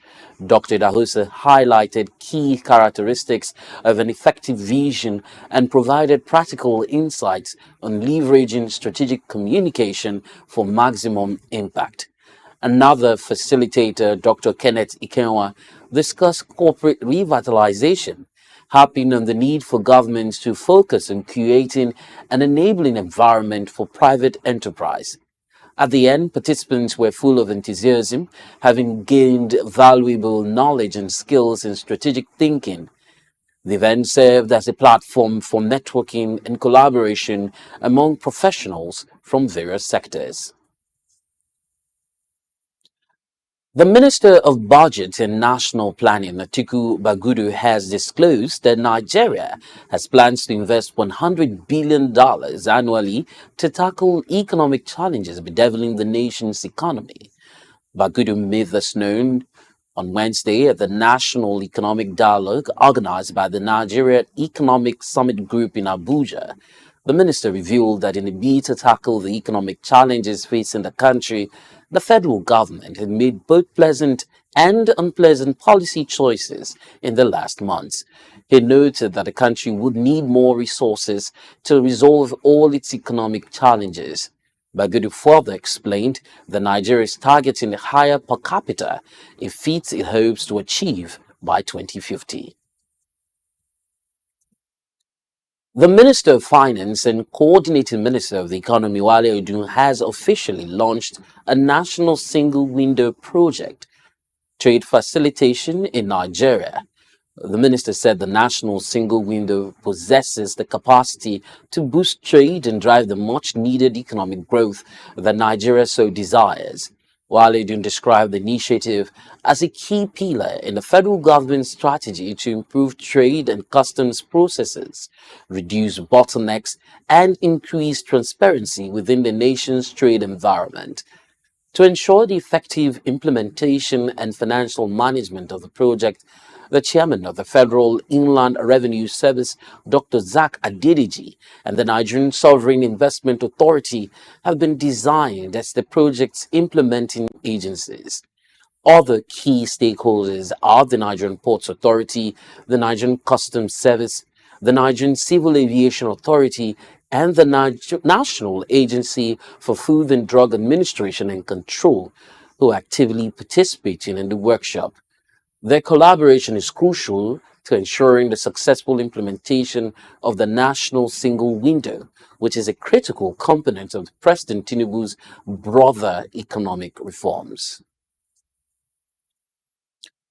The Naira appreciated to 1,503 Naira 84 Kobo per dollar in the Nigerian Autonomous Foreign Exchange Market, NAFEM, according to data from the FMDQ. This marks a significant improvement from Tuesday's rate of 1,592 Naira 6 Kobo, reflecting a gain of 48 Naira 22 Kobo. The increased demand for dollars contributed to a 12.8% rise in trading volume, reaching $171.79, reaching $171.79 million compared to $152.26 million the previous day. As a result, the disparity between the parallel market rate and NAFEM widened, with the margin growing to 71.16 naira per dollar from 17 naira 94 kobo on Tuesday. This shift underscores the naira's volatile performance in the foreign exchange market, with potential implications for importers and the broader economy. The federal government mandates specific identification for investors in its new $500 million domestic dollar bond issued under a broader $2 billion program. According to the Debt Management Office, Nigerians, including those abroad, must provide a bank verification number and national identification number to subscribe. The bond, accessible with a $10,000 minimum subscription, differs from traditional Euro bonds by lowering entry thresholds. Notably, subscriptions require electronic payments and funds in domiciliary accounts and must be held for at least 30 days.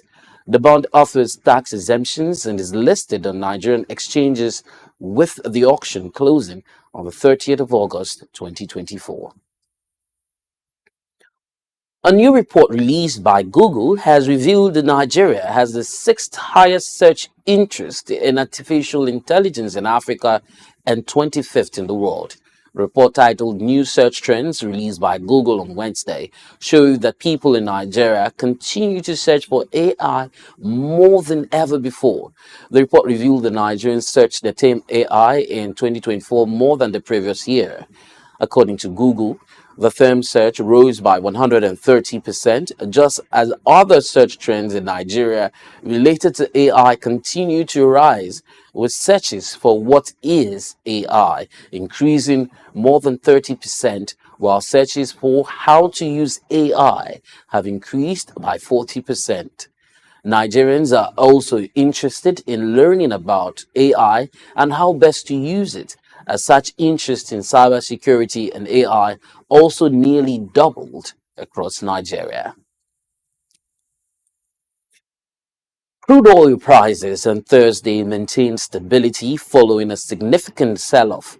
Brent crude futures rose slightly to $76.08 per barrel, while U.S. West Texas Intermediate futures fell marginally to $71.88.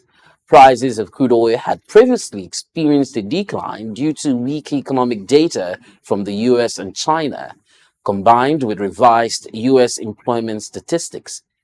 However, market sentiment improved as investors anticipated a potential interest rate cut by the Federal Reserve in September, which is expected to boost economic activity and oil demand. Additionally, geopolitical concerns, particularly ongoing tensions in the Middle East, continue to influence market dynamics.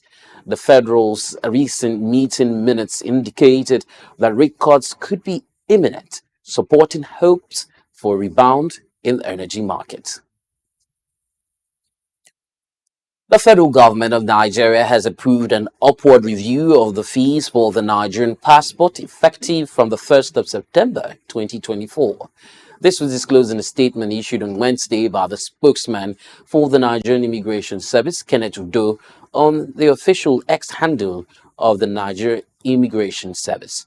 Udo said the increment will aid in improving the quality, integrity, and standard of the Nigerian passport. Based on the review, a 32-page passport booklet with 5-year validity, previously charged at 35,000 naira, will now be 50,000 naira only, while a 64-page passport booklet with 10-year validity, previously 70,000 naira, will be 100,000 naira, the statement read. The Federal Ministry of Education is actively working to prevent another strike by the Academic Staff Union of Universities, SOUQ. Following SOUQ's 21-day ultimatum issued after its National Executive Council meeting at the University of Ibadan, the ministry is focusing on meeting the union's demands.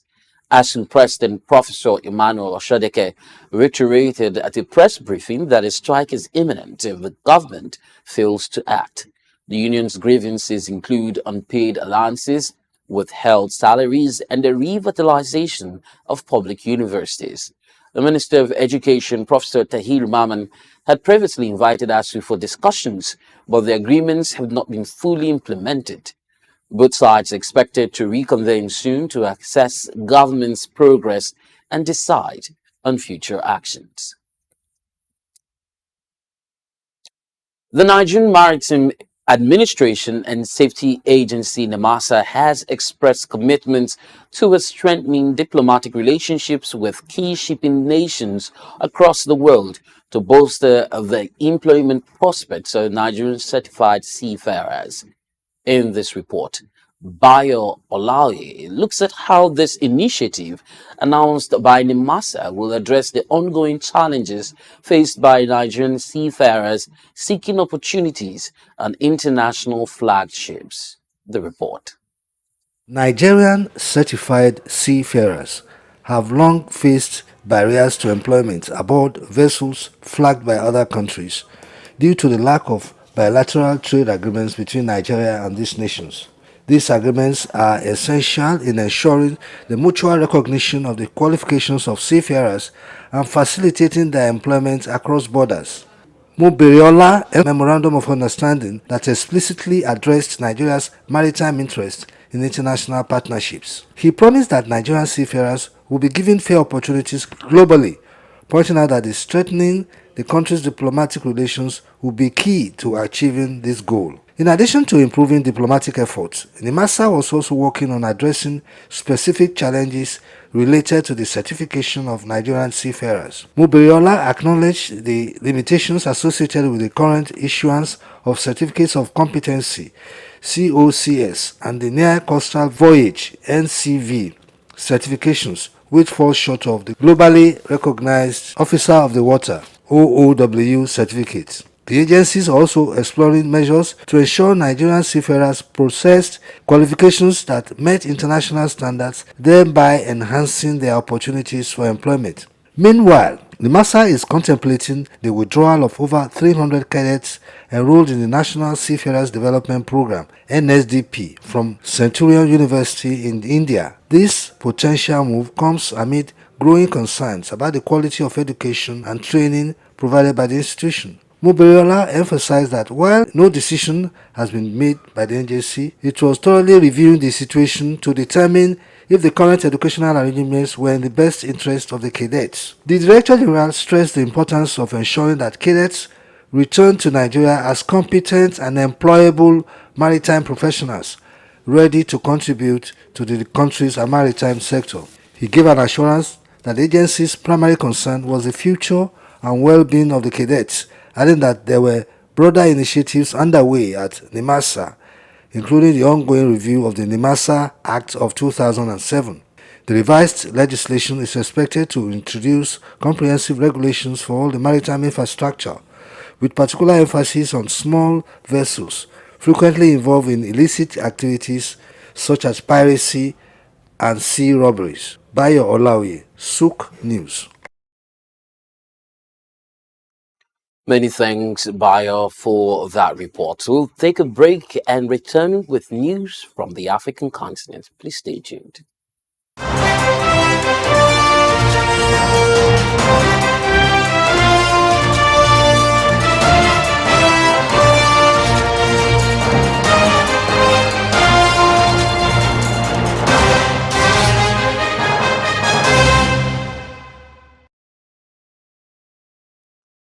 Glad to know you're still tuned in to News Hour and SOUQ News Television. From Africa, the construction of the compressed natural gas mother station has reached 33.5% completion. This project represents a significant advancement in Tanzania's energy infrastructure, contributing to environmental sustainability, economic growth, and energy security. The facility being built by the Tanzanian Petroleum Development Corporation (TPDC) in Dar es Salaam is valued at 14.55 billion and it's expected to be completed by December this year. The chairman of TPDC Board of Directors, Ambassador Ombeni Sefwe, made this announcement during a site visit by board members to assess the project's progress. Ambassador Sefwe said the construction of this facility represents a significant step forward in enhancing the availability and use of natural gas in Tanzania. This, he says, will help reduce carbon emissions and mitigate climate change effects. The mother station will feature 4 gas dispensers with the capacity to accommodate 8 vehicles simultaneously and 3 loading gantries for CNG tube trailers, which will distribute gas to smaller stations. This central station will supply gas to various smaller stations across the country, particularly in areas lacking access to gas. The South African rand weakened in early trade on Thursday, standing at 17.90 against the dollar, approximately 0.4% weaker than its previous close.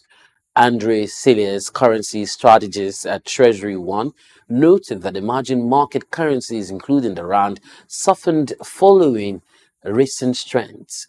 The release of Federal Reserve minutes further indicated a potential interest rate cut in September, influencing the rand along with global drivers such as the U.S. monetary policy. South Africa's benchmark 2030 government bond remained unchanged in early deals, yielding at least 9.12%. The market is eagerly anticipating insights from and Federal Reserve Chair Jerome Powell's speech, with hopes of gaining clarity on the U.S. interest rate path. It's time to bring you news from the Middle East.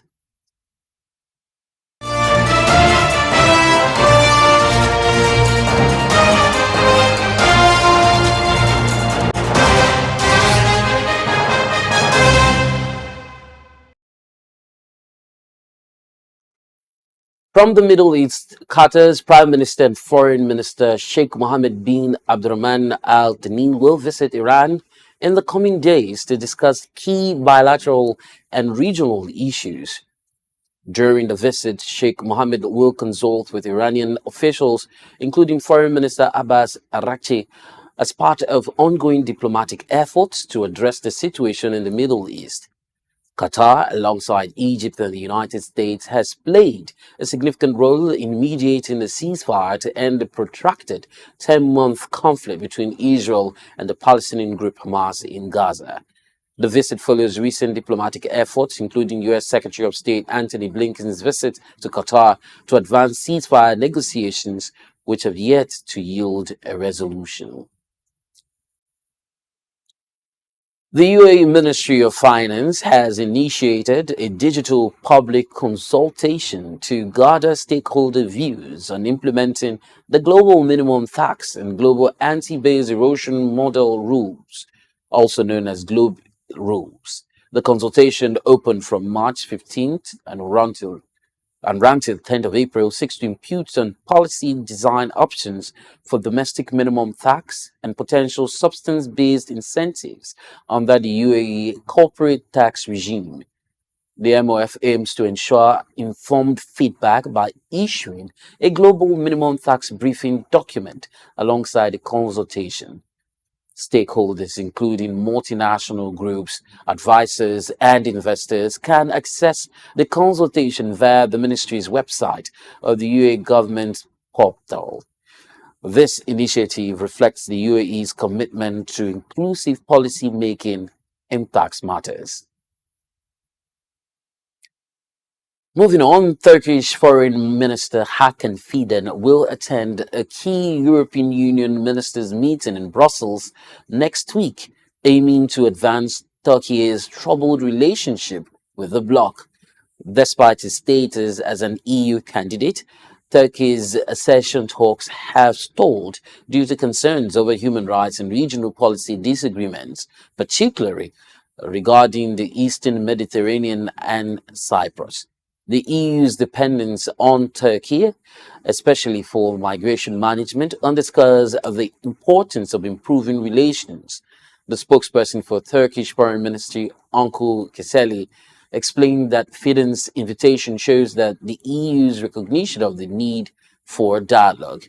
Keseli emphasized that cooperation must be continuous and systematic to make progress. We'll move now to the foreign scene.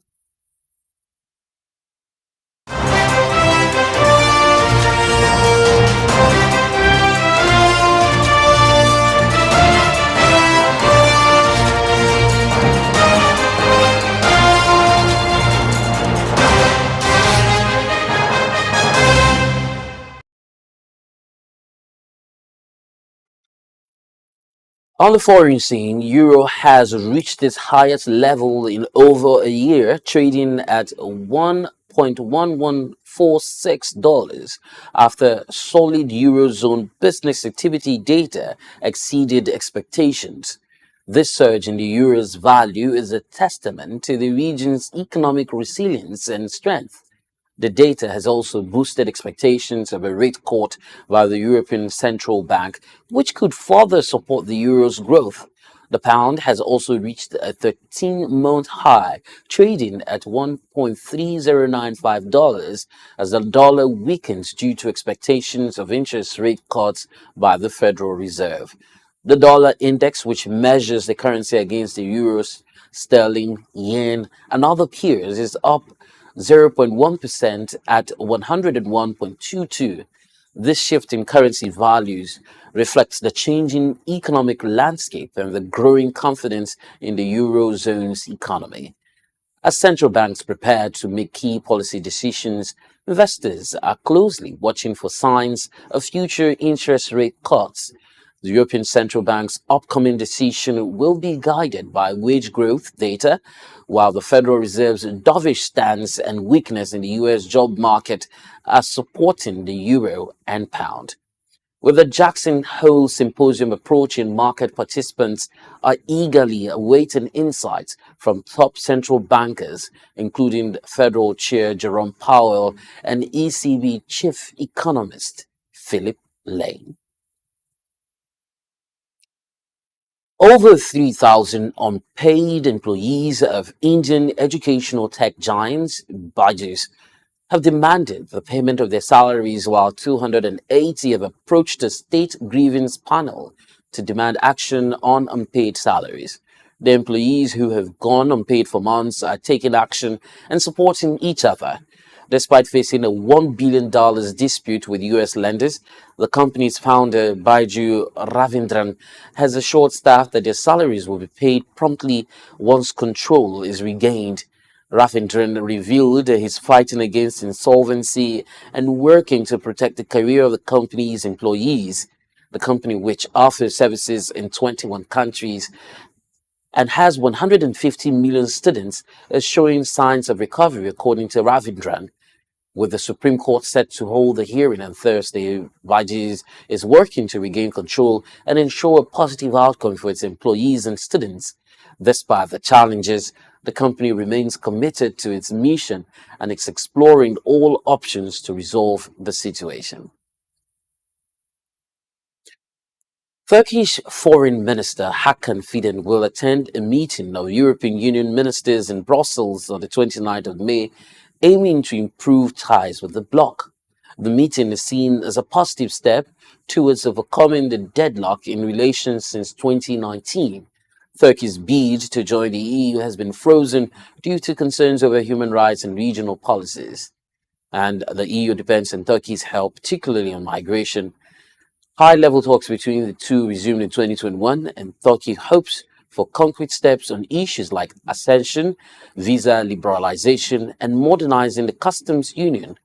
Ankara welcomes the invitation as a search for dialogue from the EU, as Turkey has good ties with Hungary, the current EU president, and hopes for progress on these issues. The meeting is expected to pave the way for improved relations and cooperation between Turkey and the EU. A positive outcome could lead to increased trade and economic collaboration, benefiting both parties.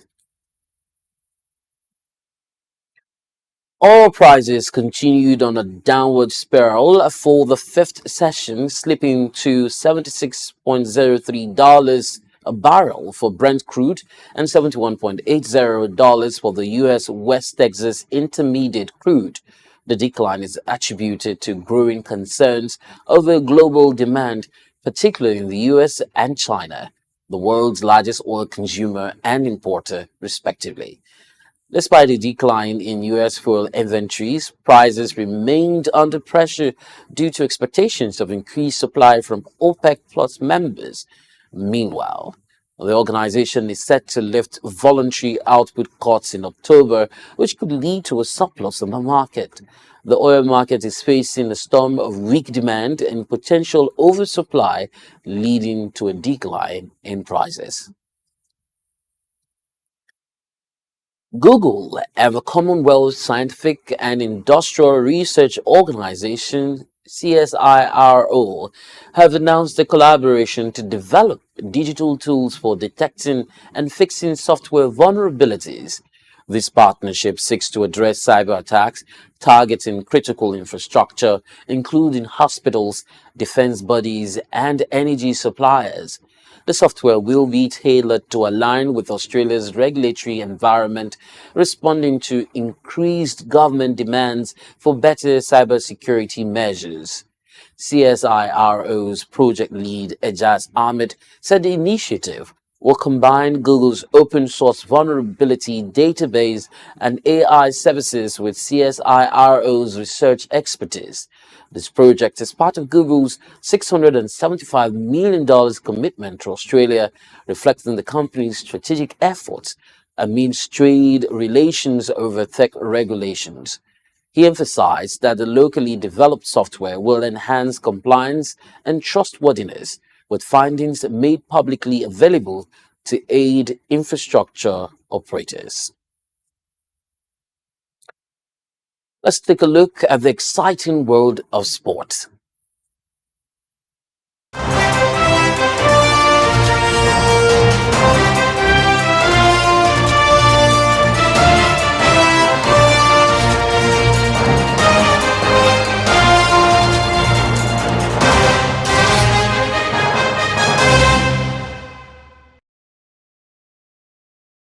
And in sport, Portuguese forward Cristiano Ronaldo is expanding his digital presence with the launch of his new YouTube channel, UR. Ronaldo is currently the most followed individual on social media with 917 million followers. The channel will provide fans with an intimate look into the life of the 39-year-old soccer icon who captains Saudi Arabian club Al Nassr and the Portuguese national team. Through UR, Ronaldo aims to share his passion for soccer and insights into various aspects of his life, including family, wellness, nutrition, preparation, recovery, education, and business ventures. Despite his substantial social media following, Ronaldo's channel has already made a significant impact, setting a new record by reaching over 1 million subscribers just 1 hour and 29 minutes after its launch. UR is poised to become a major platform for fans to engage with a soccer legend in a deeply personal and multifaceted way. And that's the size of our bulletin at this hour. Many thanks for watching. You can follow us on all our social media handles at SOUQ News TV. On behalf of the editorial crew, my name is Temple Barra. Do have a lovely evening and bye-bye for now.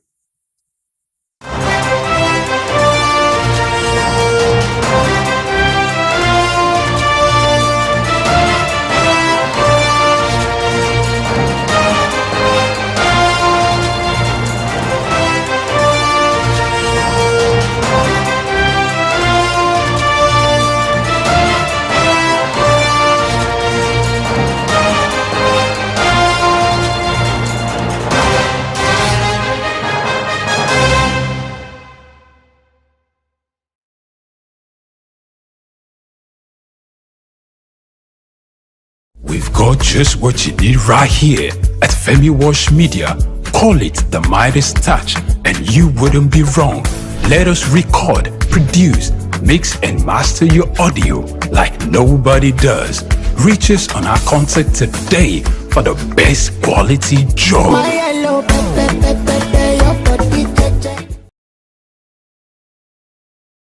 Get ready to feel the pulse of the world around you.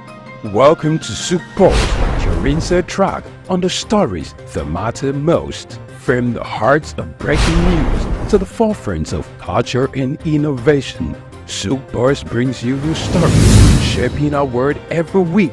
On SOUQ Pulse, we'll deep dive into the topics that drive our lives, from the latest in technology and science to politics, culture, and fear. Investment, courage, and that commitment in spite of the challenges that entrepreneurship presents in Nigeria in particular. Perception is propaganda, malinformation, misinformation can be created for you to perceive a certain thing that is false. Sometimes it's true, but many times it's false.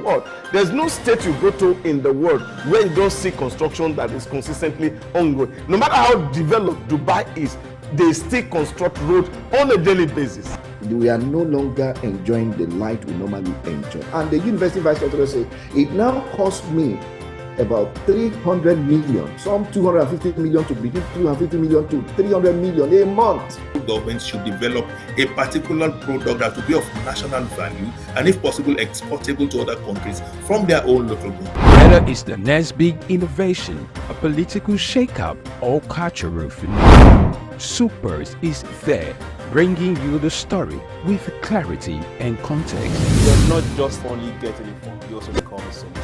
Then the business part of it. Then we talk productivity. Then you know you're on SOUQ Pulse. It's that time of the day where we tell you, go, get your friends, your neighbors, those you quarrel with, those you have issues with. This is time to talk. We tell you, yeah, we don't keep quiet. It doesn't matter what policies are affecting you. It doesn't matter what the papers, the prints are telling you in your own side or the neck of the wood, or your nation, or what business are pushing, profits, losses, what the stock market is talking about right now, what the Asian market is talking about right now. A whole lot of people are running down to their portfolios and trying to grab, sell off, or get some hedge. But in all this, we just say, let's talk. Your talking can make somebody better, give someone an idea. Join us on SOUQ Pulse every day by 4 p.m. as we explore the heartbeat of the world's most compelling stories. Don't miss SOUQ Pulse on SOUQ News Television. Tune in and stay ahead of the curve.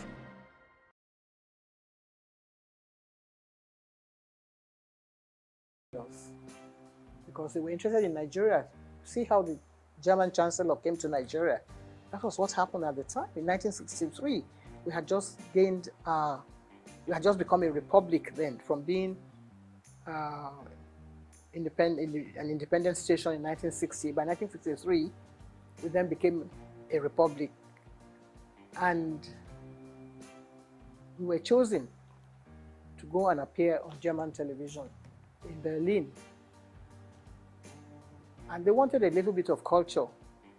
So Benson had his own band. So we were chosen to go and represent Nigeria then. Nobody knew who the ambassador was, but they wanted to know who was presenting something on TV. So that's how important television has been. And that, in fact, we were the first television in the whole of Africa. The very first station, WNTV, that was a call signal.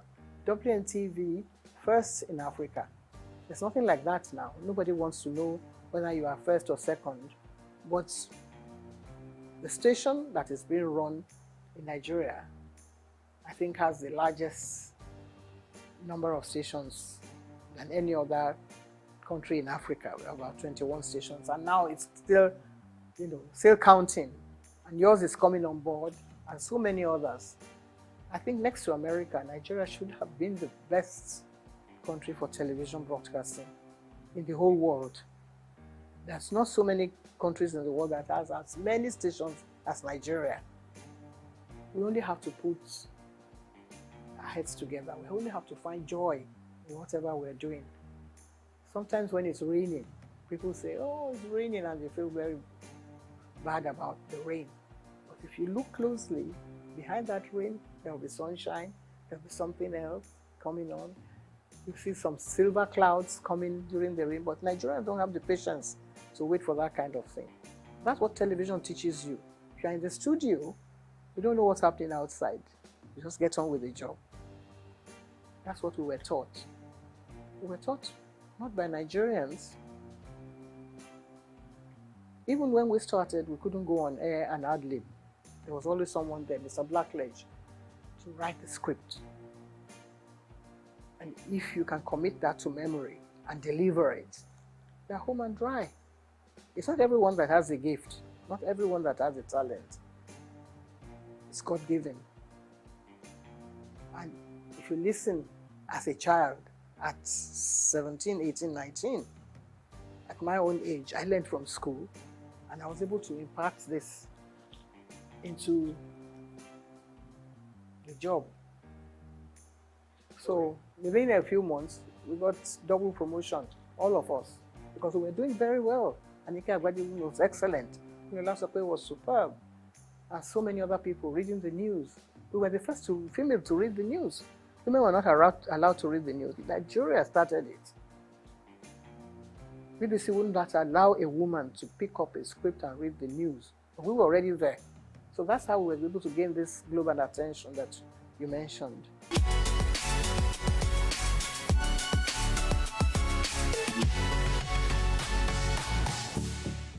It's not easy. It's not easy. Like I said, when we were taught by, not by Nigerians. But somebody came along the line and said, we don't have to speak like English people. You can just carry on and use your own parochial background. If you are a Robo man, you can speak English the way you like. That was his own idea. Because he didn't believe in us doing all this la-di-da and trying to, say things the proper way.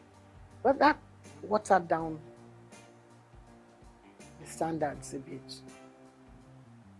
Because then everybody, maybe he had a relation who wanted to appear on TV and he wasn't allowed to because he couldn't speak like Ikenanda Goba or Bodelalade and things like that, or Friday Fude or Mike Nahuru. So somebody must have gone to him and said, because he doesn't speak like any of those people who were taught by, foreign teachers, people who had learned, people who knew what a DJ, we had a Bible then, that you had to pronounce your words correctly. So he came and said, now that I'm DG, I'm not going to tolerate all this, your English way of speaking. And some other people, of course, that watered down the standards. That's not our making. We were still ready to continue the way we were doing, but then they pushed us to the background. But there were others who were able to perform well. Ruth Benamesia, Opia, Sienna Weber, and of course Bimbo Oloyede, who was born in England. If you already employed those people to deliver the goods and to present your programs, you're not going to sack all of them because they speak with English accent. I don't see how that can be an offense. Cannot be, guilty of speaking English well, like the English people. But they then brought out other people. And you had the head of presentation. I became head of the presentation after I came under Guba. And you're trying to prepare your roster. You wanted to put such people online to read the network news. They say, okay, bring somebody who can speak like General Didu and do a little bit of a on the side. It's part of our culture. So that is what is happening to TV broadcasting in Nigeria. It's all very interesting. So, this cultural milieu and bringing, a touch of Nigeria. Nigeria is doing well. In that aspect, in the music world, I think we're leading. Some of us who grew up on Handel's Messiah and Mozart, we have to sort of put our hands behind our back now and watch, all the way things have turned around. And Nigerian music is doing well. Afrobeat is reigning everywhere in the world. So really you can't find faults with that. So when they watch a bit of Fela and his children and all his grandchildren doing well, then listen to the channels on TV, you have to take what you get from there as well.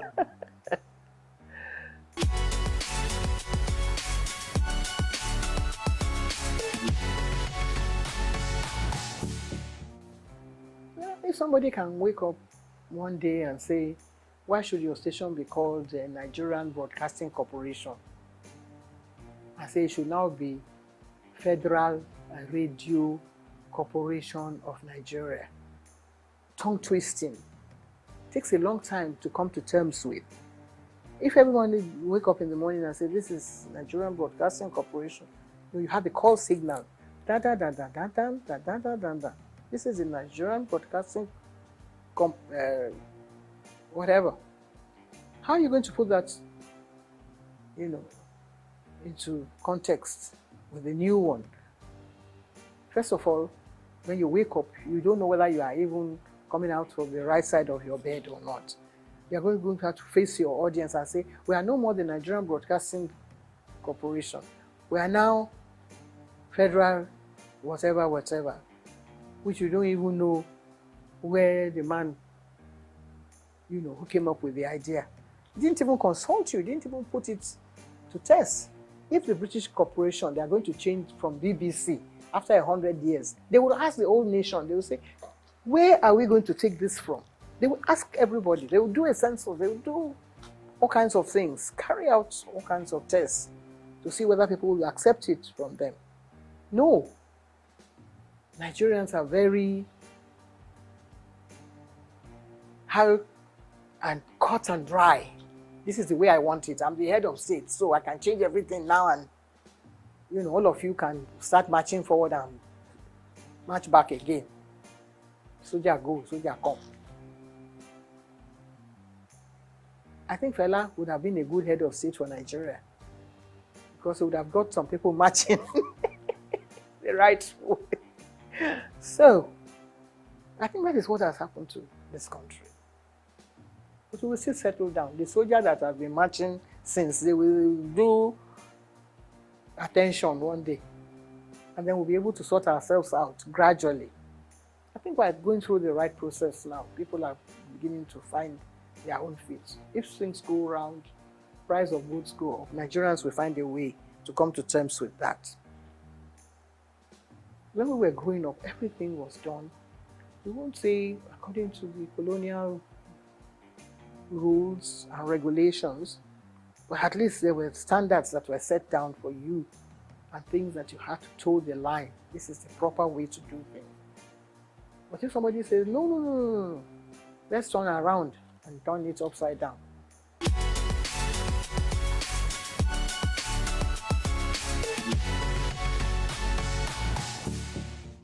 First attack.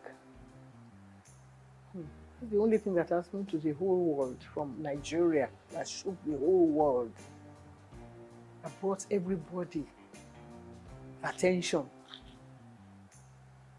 to see what Africa has to offer the whole world.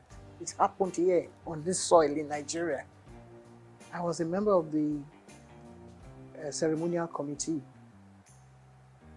I remember the opening ceremony. There were about 15 heads of state. We've never had anything like that since then. That is what we should ask ourselves. Every head of state that takes over from Nigeria should find out again.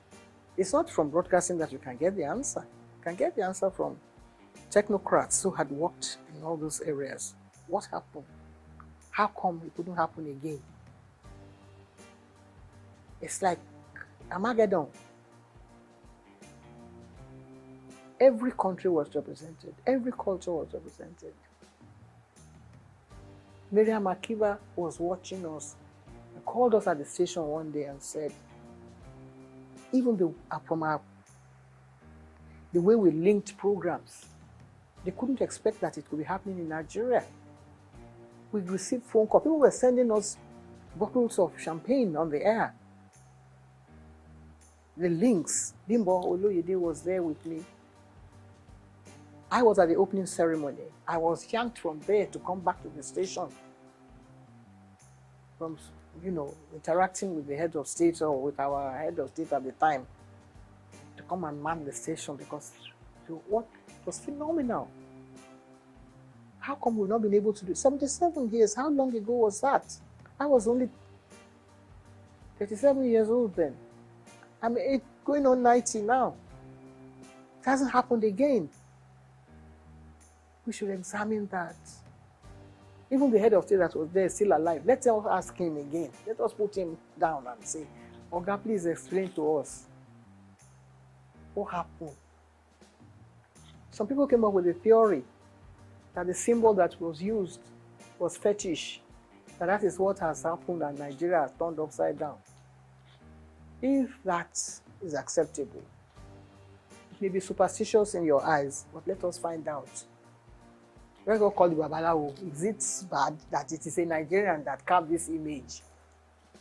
And it is making news outside the world. Now you say, no, it is not good that Nigeria should be able to project an image that would attract the whole world, something that will bring everybody on their knees. After the first attack, we were still recovering, just batting in the glory of first attack.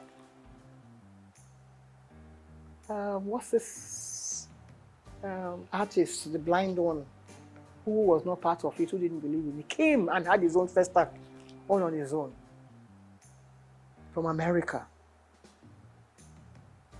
Stevie Wonder, he came with his whole team. We had to mount all the cameras back in the studio for him. He had his own 7-day festival here in Nigeria. What prompted him to do that? Other people came. They wanted to know what was happening in Nigeria. What has happened? We couldn't have another festival since then. What do you think went wrong? Why did it? Nothing went wrong. Everything went so well that people wanted to destroy our own Nigerian people, wanted to destroy the glory that's this whole thing that's emanated from it. It hit the whole world. People are asking, when you go to Britain, you say, what happened? Why aren't you having? I had a friend who was head of the, he was from the British Guyana, a black guy. He was friends with everybody. He knew all Nigerians. Said, what happened? Why are we going to have another festa? Professor Ian Hall, he keeps asking me. Even if we can't have it because it was very expensive anyway, Nigeria had all the money.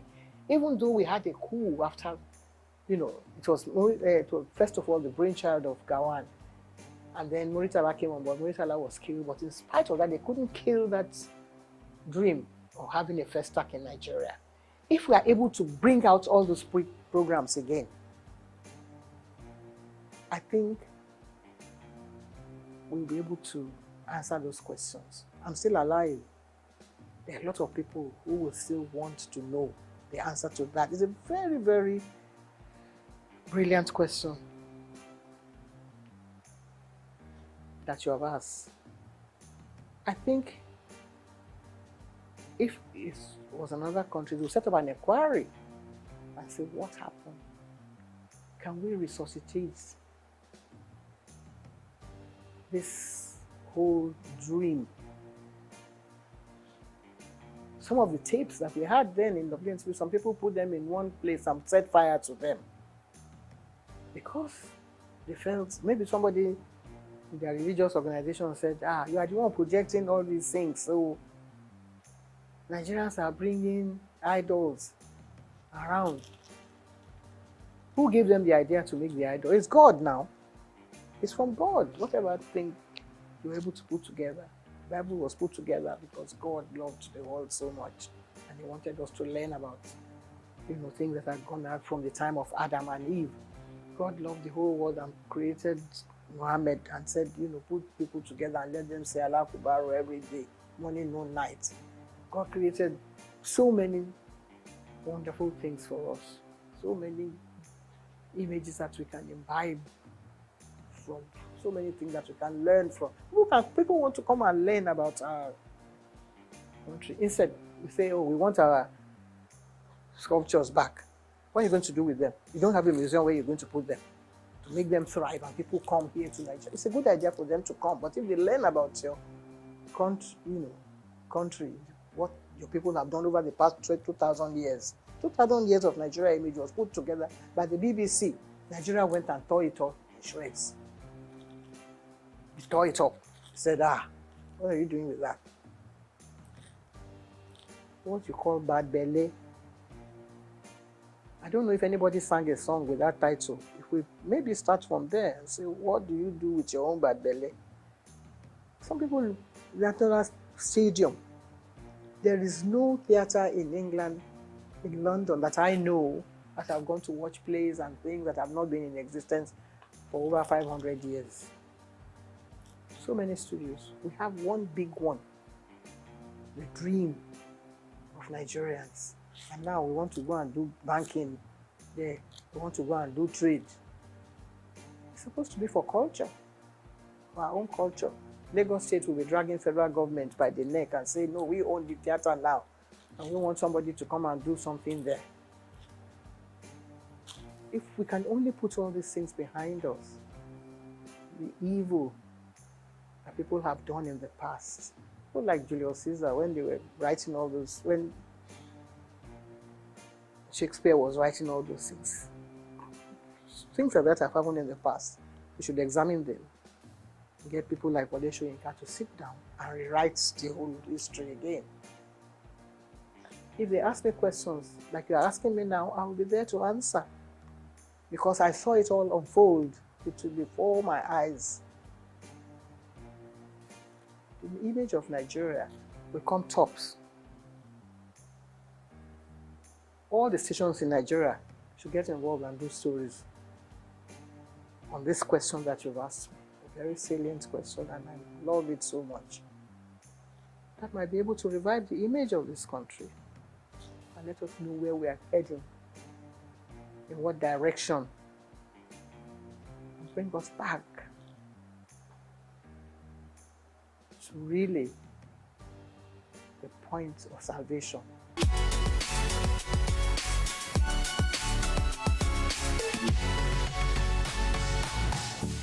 Well, I haven't seen it. I must have mentioned it somewhere. I think on one of the channels. When they was trying to build the scandal around it, and I said, and I tried to put the record straight. That wasn't really what happened, and that it was from, I think it was from a book that was written by one of the wives that said that I was party to his breakdown of their marriage. And I was trying to put the record straight that that wasn't really the true picture. I have due respect. I have to, bow wherever I come in the presence of a president of this nation, past, present, or even present, yes. I hope I'll still be around when we have others coming on board. But I was taken aback that the head of state asked me a question that, because in the past, we were in the studios when the head of state came, and we were given scripts. If there had been, there had been several coups, and it's always the presenter or the station like that, the managers that take the brunt of the whole, issue when things like that happen. You don't know who is coming. You don't know how many jeeps are going to be coming in. You don't know how many, what you call their, all those heavy equipment that they drive in as they are coming into the studio. You don't know whether they are going to shoot the station down. Nobody knows that. It's only the people who have worked during that period that can relay those experiences.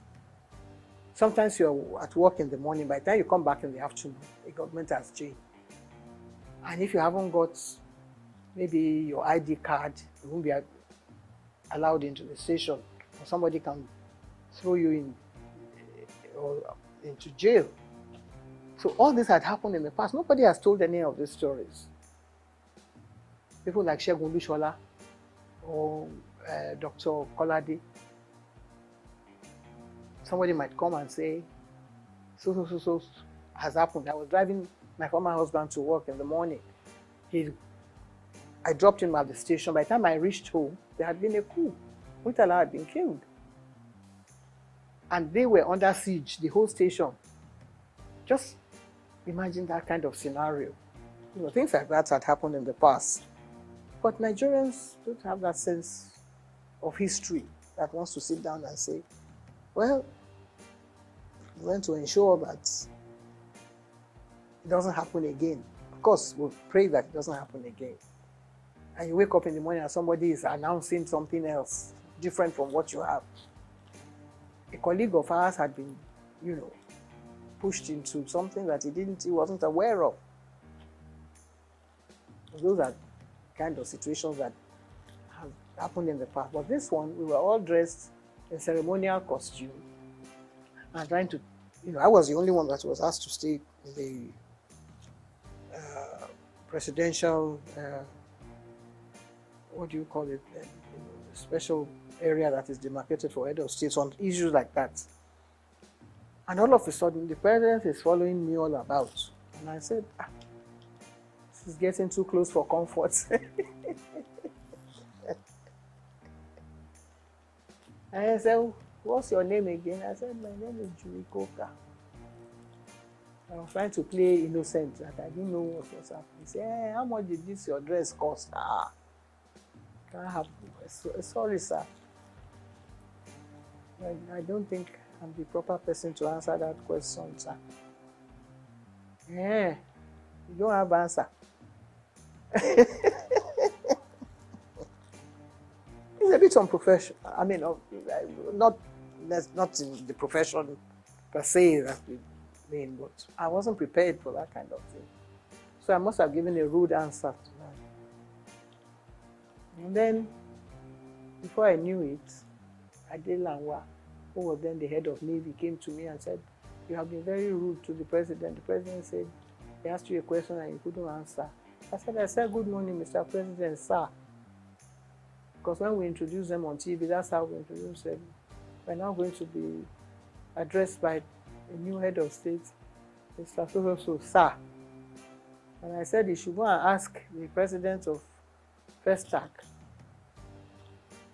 I'm sure he has a record of what the question is asking me can be answered, better answered by the president of SOUQ. If he finds that unbearable or rude, then either that one is not doing his work well or I'm not doing my work well and I don't belong here. But I carried on regardless. Shortly after that, another top army officer, Joseph Garuba, that one was the tallest man next to Ufwe Bonye or the one from Mali. And he said, Julie, I know you can be rude at times. I said, not on this occasion. This is a wonderful occasion for the whole nation. And I'm trying to be my best behavior. To feel the pulse of the world around you. Welcome to SOUQ Pulse, your insert track on the stories that matter most. From the hearts of breaking news to the forefront of culture and innovation. SOUQ Pulse brings you the stories shaping our world every week. On SOUQ Pulse, we'll deep dive into the topics that drive our lives, from the latest in technology and science to politics, culture, and investment, courage, and that commitment in spite of the challenges that entrepreneurship presents in Nigeria in particular. Perception is propaganda, malinformation, misinformation can be created for you to perceive a certain thing that is false. Sometimes it's true, but many times it's false. There's no state you go to in the world where you don't see construction that is consistently ongoing. No matter how developed Dubai is, they still construct roads on a daily basis. We are no longer enjoying the light we normally enjoy. And the university vice chancellor said, it now costs me about 300 million, some 250 million to begin, 250 million to 300 million a month. Governments should develop a particular product that will be of national value and, if possible, exportable to other countries from their own local government. Whether it's the next big innovation, a political shakeup, or cultural phenomenon, SOUQ Pulse is there, bringing you the story with clarity and context. You're not just only getting informed, you also become a solution. Then the business part of it. Then we talk productivity. Then you know you're on SOUQ Pulse. It's that time of the day where we tell you, go, get your friends, your neighbors, those you quarreling with, those you have issues. This is time to talk. We tell you, yeah, we don't keep quiet. It doesn't matter what policies are affecting. It doesn't matter what the papers, the prints are telling you in your own side or the neck of the wood or your nation, or what business are pushing, profits, losses, what the stock market is talking about right now, what the Asian market is talking about right now. A whole lot of people are running down to their portfolios and trying to grab, sell off, or get some hedge. But in all this, you just say, let's talk. Your talking can make somebody better, give someone an idea. Join us on SOUQ Pulse every day by 4 p.m. as we explore the heartbeat of the world's most compelling stories. Don't miss SOUQ Pulse on SOUQ News Television. Tune in and stay ahead of the curve.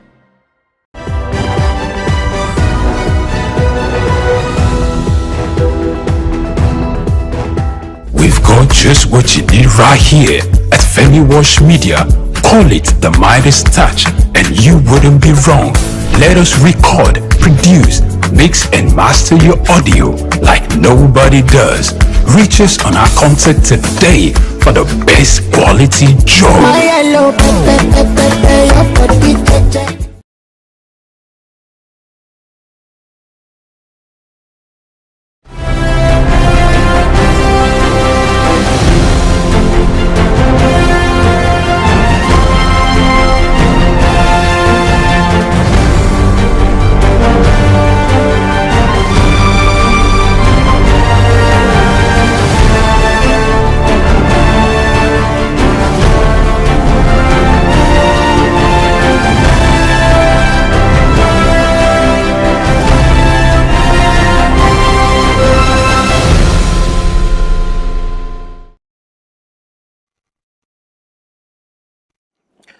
Hello and welcome to SOUQ Pulse. It's a very beautiful Friday on the side of the Niger. This happens to be Lagos.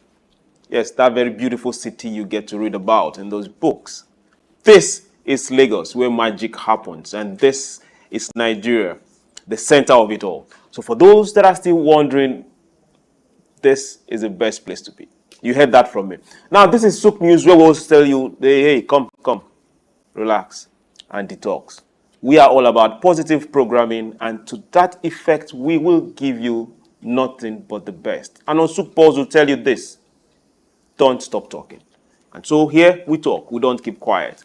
Whatever be the issue, be it business, be it policies, we talk, be it loans, be it difficulties, be it conflict, we talk, be it successes, be it winnings, be it countries, companies, acquiring, acquisition, we talk.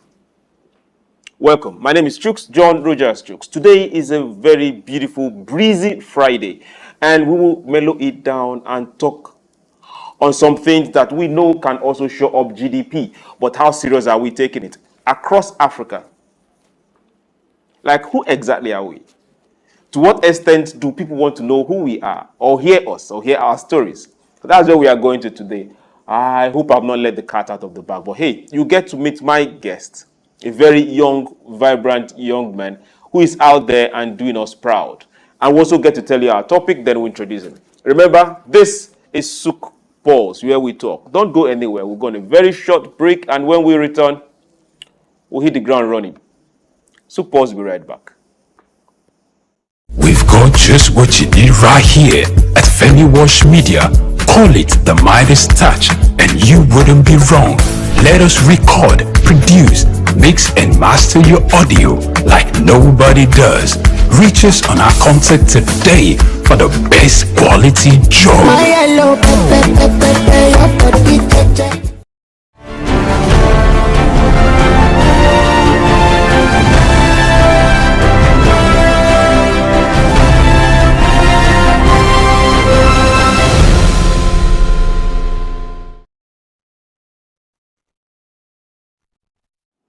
Welcome back. On this beautiful Friday, we are looking at the entertainment industry. Okay, now let's leave you start wondering entertainment industry. We're looking at African stories. We're looking at African films, the movies. And we're asking ourselves, how can we get this beyond the shores of Nigeria, Africa? How can we get our stories international? How can we make, you heard me, like you're trying to read my mind. How can we make that particular amount of money that we get to hear of with the reach of these movies? But the bottom line is, how can we change the narrative? Those wondering, a whole lot come out of the stories we tell. It tells a whole lot about who you are, where you're coming from. You pass a lot of messages, both those said and unsaid, through movies, through stories. So to what extent are we changing the narrative with our stories, with our movies, and to what extent can this show up our GDP? That's what we're talking about today on SOUQ Pulse. It's kind of mellowed, but hey, those bombshells are still going to be there. So to join us on this episode, on this beautiful Friday, is no other but a friend, an actor, and a filmmaker. Your Excellencies, distinguished ladies and gentlemen, please join me as I welcome to SOUQ Pulse for the first time, Tomiwa Sage Kukoi. Tomiwa, how are you doing? I'm very well. Thank you for having me, man. Thank you so much for having me. Good afternoon. You're welcome. This is your first time, so with you, I'm going to start this routine. Just raise your right hand. Don't mind me, I'm just fooling around. Bring your hands down. If you want me to raise my two hands, I'll raise it. Should I raise both like this? All good. It's all good. You're welcome. For those that might not know, well, you know, Tomiwa is also a comedian and a very good one at that. So for those movies you've seen him play, hey, behind that is a very good comedian. You're welcome to SOUQ Pulse. Now, let's start and hit it straight. Now, for the movies, the film industry, if we watch American movies, over time, they've sold us an El Dorado that America is the land of the blessed, land of angels, that everything is working in America, all because of what we see in their movies. Then if you watch Indian movies, you think that every Indian lady girl can sing, can dance. Every single one of them are beautiful because of what you see in the movies. What narrative are we selling with Nigerian and African movies? Thank you very much for that opening. You talked about how America positions itself in Hollywood as the greatest nation on earth, and how India makes it look as though every woman can sing and dance. And you see what you are basically talking about, that you see in these two countries that you use as examples are national identities. Beyond the movies, there is a cultural identity that a nation is known for. For Nigeria, I like to think, and in most of what you're seeing in our movies, is the Nigerian spirit, is the never die spirit of Nigeria that you see especially in the contemporary movies. And basically, that's what you sell. That's what we sell, because it's even beyond the movies now. If you look at our music scene, if you look at the arts, if you look at entertainment, the creative space, basically, what you would notice is that Nigerian creatives have gone all over the world to show and to sell the never dying spirit of Nigerians, which is the fact that, you know, we not agree. We strive hard to make something out of almost nothing. The Olympics just ended, and if you would see, despite the almost impossible situations that the athletes have had to endure, they've gone ahead to participate, you know, and then it shows what could have happened if actual intentional, you know, resources were given to preparation. What display of great talent could have gone, you know, into the Olympics for Nigeria, you know. So I think that's what we've been selling basically in our movies. Okay, thank you very much. We've been selling very individualistic means of that Nigerian spirit that tells you that every single person is working very hard, and the producer of the movies are working very hard. Now we'll see a whole lot of kind of collaboration between producer, actors, post-production down to distribution. And this happened to be majorly financed by personal funds 90% of the time. Now, this brings us down to, before we get to the other particular money part, let's also look at this particular movies.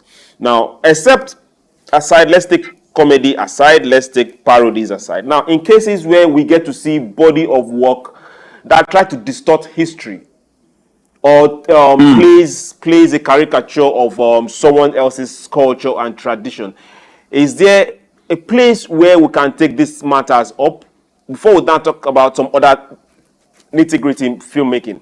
When we see this kind of content out there and we just know that, okay, if we look at the history that these people are telling, this is wrong, or this is a fallacy, or no, these are not the kind of people, this is not the way these people are. But we get to see some of those kind of things in our movies or in some content. Are there bodies or places where we can take these kind of issues up? There are associations and there are bodies that should look into this. For instance, I mean, if you see a lot of Hollywood movies, especially when it has to do with autobiographies, you see them talking, giving thanks to the, Bureau of Archives and all of that. As a matter of fact, in Nigeria, in the past, since Obasanjo's administration, history has not been taught in schools. So there are, and who do you take that to? Which body have we said, okay, be in charge of this? We have the National Archives Institute. We have the national, there are historical bodies in Nigeria. But the crazy thing is, even as a filmmaker sometimes, okay, and I'm not talking about national history, I'm just talking about film.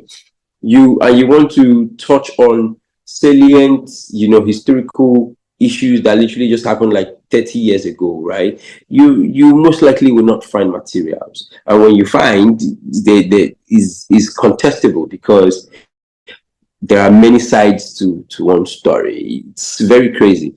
Even the people who, in the way that the history has been passed down in a lot of times, it's actually oral. And so there are people who come to tell you, oh, this is not how it is done. This is not the true story of it. This is not the true events of it. What you want to also do sometimes is just play in the middle, play safe. But whether there are people to report to, of course, there's a National Arts Council, there's a National History Council, and organizations in Nigeria. But the problem will be, or the snag will be, how forthcoming these organizations will be when you present, these issues to them. Pragmatic, would they take it up? Now, let's get into the movies ourselves. Let's get into this collaborative work. To what extent do we have collaborations in the industry? There are collaborations every day. You also know that this sector is an informal sector. And so what it has done is it has given room for everybody who think they can do something to come up with something. Everybody is almost a filmmaker, both those who pass through the tutelage of it in some form of academic institution, and those who just wake up and think that they can, to people who think they have the funds to do it. And you see, it's not just in Nigeria, it's everywhere in the world. You've had, if you go into the history of filmmaking bodies all over the world, you find that collaboration comes from everywhere. Okay, actors now, especially in Nigeria, and we're not exempted from the issues of funding. Okay, that people with great stories, that the way they've told the story is shoddy because of funds. They've been lucky to have one or two people, who say, okay, you know what, let's sit down at a table, let's look at what you have, let's break it down, and let's tell the story better. Actors now are jostling as producers because they want to be able to have a larger part of the pie, because also you can continue to work as an actor and you're not in charge of how much of the story you can tell. And there are stories everywhere. There are stories all around us. So there are actors now who now produce. There are music executives now who now say, okay, you know what, I'll put my money in there. One of the biggest movies of the last 2 years had about 6 huge, collaborators. Wedding Party had, more than 5 collaborators. Gang of Lagos had more, and even some of the actors invested in that project. So yes, there are collaborations every other day. There are collaborations between creatives and people with resource and people with money and people with equipment, just to make sure that some of the stories that we now have that we celebrate make it to the light of day. Now let's look at distribution a bit before we run into it. Now, owing to the fact of money made, how is shared, the percentage from the cinemas down to those distributions that happen online, it brings us to this particular question. Who owns the movie? The executive producer or the distributor? The distributor cannot lay claim to the movie. I think it's crazy at a point if any distributor lay claims to a story. If what we have, again, what we've seen over time is movie producing companies who have also then decided to say, okay, we'll also distribute our movies. And this is because they can, as a how do I say it, as a superpower, as a power lifter, because they have the funds, because they have a few channels. People have actually, in fact, gone ahead to create distribution channels for themselves, because also when you do a creative work like a film, a motion picture, and you as the producer or as the investor who have put in that money, by the time it goes to distribution and back, you find out that what is coming back to you is nothing, So those who can are going to create a distribution company and also having a movie making company. I don't want to name names, but if you, research will show you that, this movie producing company also has a distribution channel, also has a cinema, So, it's crazy, but I think that gets to happen because there are no great regulations around some of these things to say, see, if you are producing a filmmaking company, be that, you can't, be in the distribution, because then you don't allow for fair play of the market, and that sort of impedes, because now you see the distribution company telling movie makers, especially independent movie makers, who they should star in the movie, what kind of movie they want to distribute, what kind of movie they think the people want to see, and so on and so forth. So it's an anomaly, but we hope, my prayer is that as the year goes by, these things will change and the right thing will be done. Okay, now it's gotten to the point of a prayer. I will join your prayer, but before I get there, let's ask this question. Is it normal where we get to see distribution companies making way more than the producers and the owners of the content itself? But we see it happen over and over again. Is it normal? Again, I think this is 2B of your question. That was 2-1. 2A and 2B. It's not normal.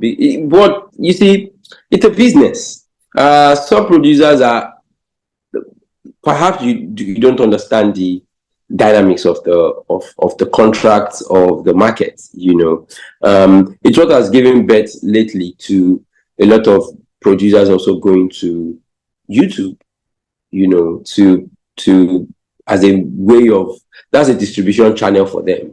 That's a way to broadcast their movie, to sell their movie, and then they hit on the views, knowing that whatever they get comes to them, and there's no middleman, there's no distributor. They are now, you see what's happening is that an actor who should literally just get on a movie set and act has now gone ahead to produce a movie. But because of the Herculean task and the politics and the madness of of the question you just asked. They say, you know what? I'm testing my popularity. I'm testing my fan base. I'm testing if I'm sellable as a brand. So I have this good story. I'll go ahead and spend my resources, and I'll use YouTube as my main distribution channel to make my marketing channel, distribution channel, my own cinema in my own little YouTube channel to make sure that people watch. And when they hit that view, when they become monetized, they are able to make the money, because going through the route of having their movies distributed in a traditional, popular way of cinemas and every other thing doesn't seem to pay them. It doesn't work. So in the case where YouTube also then says, okay, all right, come, we're going to charge you so if it's a movie, I'm guessing you have to then be creative. Some people, open their own live streaming channel just to be able to distribute these movies. But on the long run, I do think that the contract matters. And this is where collaboration also comes in. You go in with people who understand the business of your art. I think that's where most of this problem arises from. People know the art. People don't know the business of this art. The business of filmmaking is totally different from the art of filmmaking. A distributor is also putting their resources online to distribute this movie. What you just want to, in the case where a distributor spends way more than a producer spends on a particular movie, and they want to also make money because they've invested, what do you think happens? Okay, that particular question, we will reserve it for the gods, but just hold on to it. Now, let's look at grossing. Now, box office grossing. The largest movie for now, let's talk about Nigeria, happens to be A Tribe of Judah. It grossed 1.404 billion. 2023.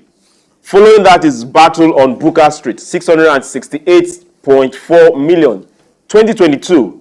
Omo Ghetto, The Saga, 636.12 million naira. 2020. Then Wedding Party 1 and 2, 452 and 433 million. Now, these are all in naira. So nobody should get scared or jump. These are all in naira. Now, if we add all this, every one of them together, now let's flip the paper and go to the US. Not studio movies. We're not even going close to it.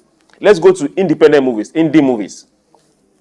Megs 2, The Trench, 2023, $396 million.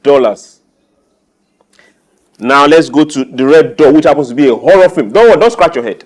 $89 million, a horror movie, indie horror movie. Scream 6, $168 million, also a horror movie. Now, if we take one of this and add every of our highest grossing movie in the last 4 years, this still trump it. Why are we not looking at global distribution? Because this is what makes these movies achieve that. Why are Nigerian movies, no matter how good they are, to the extent that people love them and reach out for them, why are we not looking at global distribution? The issue of global distribution is also still has to do with collaboration across, the globe. There are some Nigerian movies that are shown that premiered in some cinemas in the UK.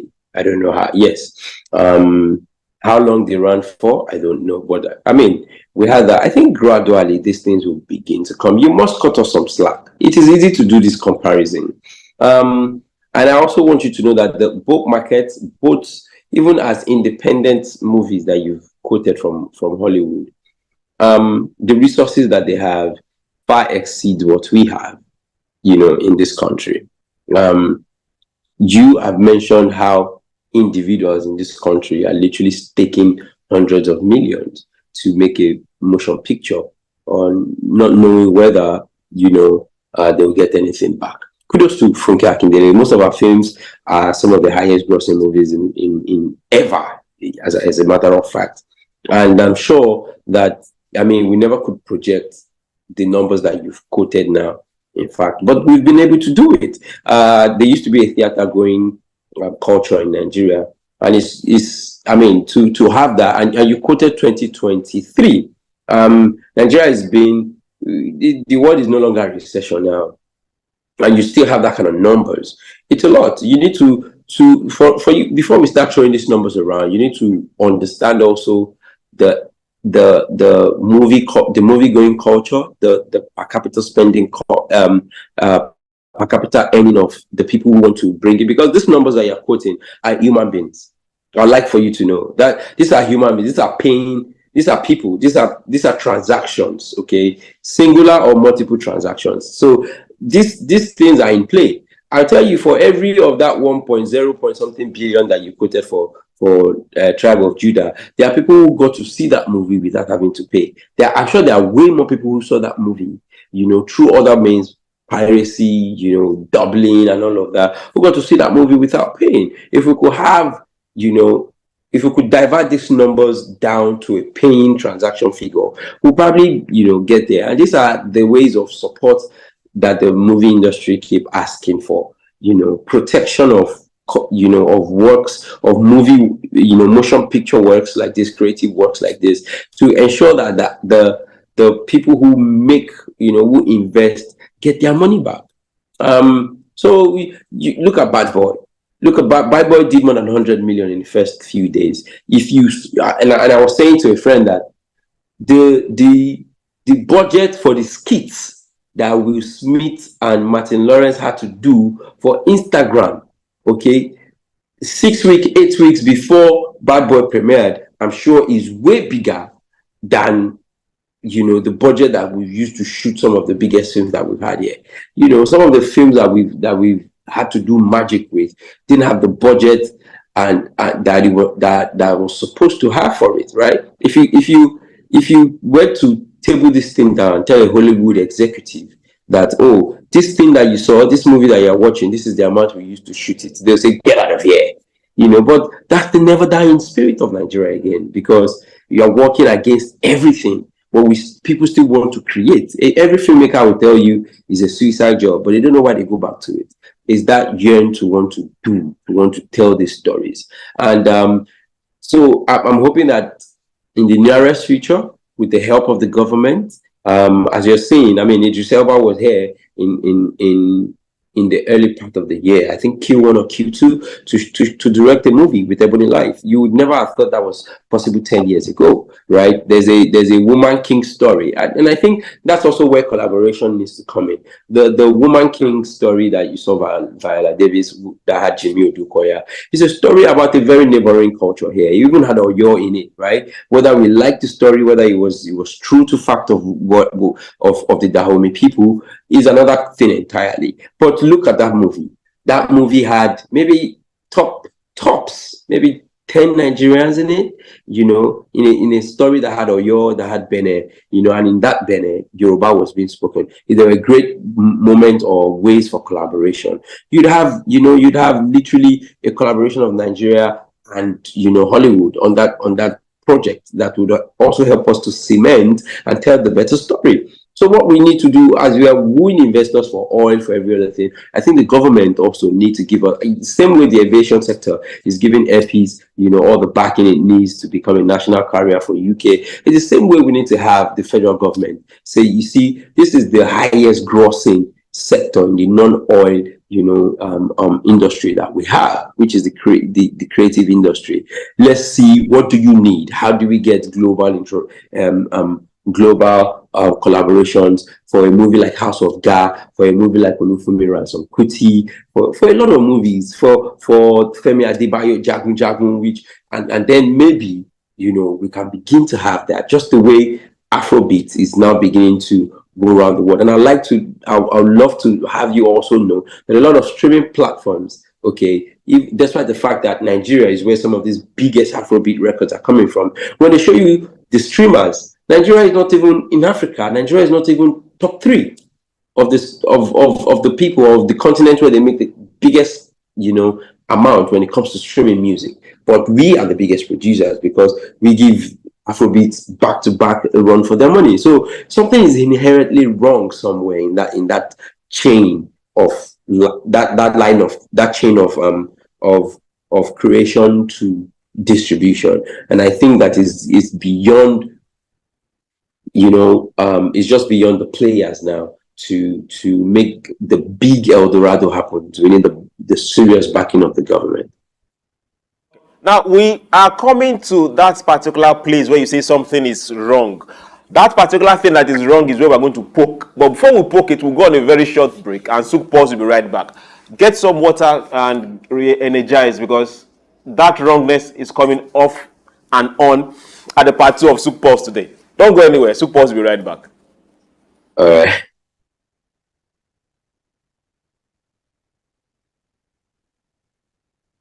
We've got just what you need right here at Femi Wash Media.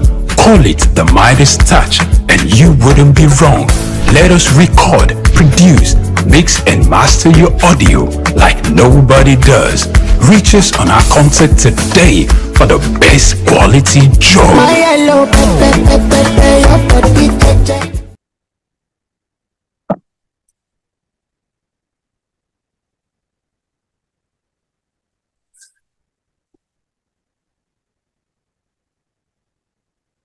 In the heart of sub-Saharan Africa, where commerce meets progress, welcome to SOUQ News, your source for business, economy, and development insight that drive nations forward. From the vibrant streets of Lagos, Africa's fastest economic hub, SOUQ News takes you on a journey of discovery, analyzing and reporting the facts that lay the foundation for growth and development. We don't just report the news, we create it. SOUQ News is more than a channel. It is a catalyst for change, spotlighting the stories that shape economies, inspire entrepreneurs, and fuel progress.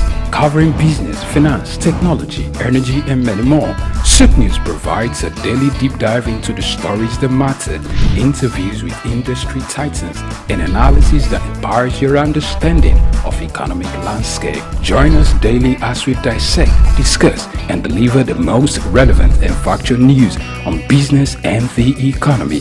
SOUQ News is your trusted guide, empowering you with the knowledge to make informed decisions.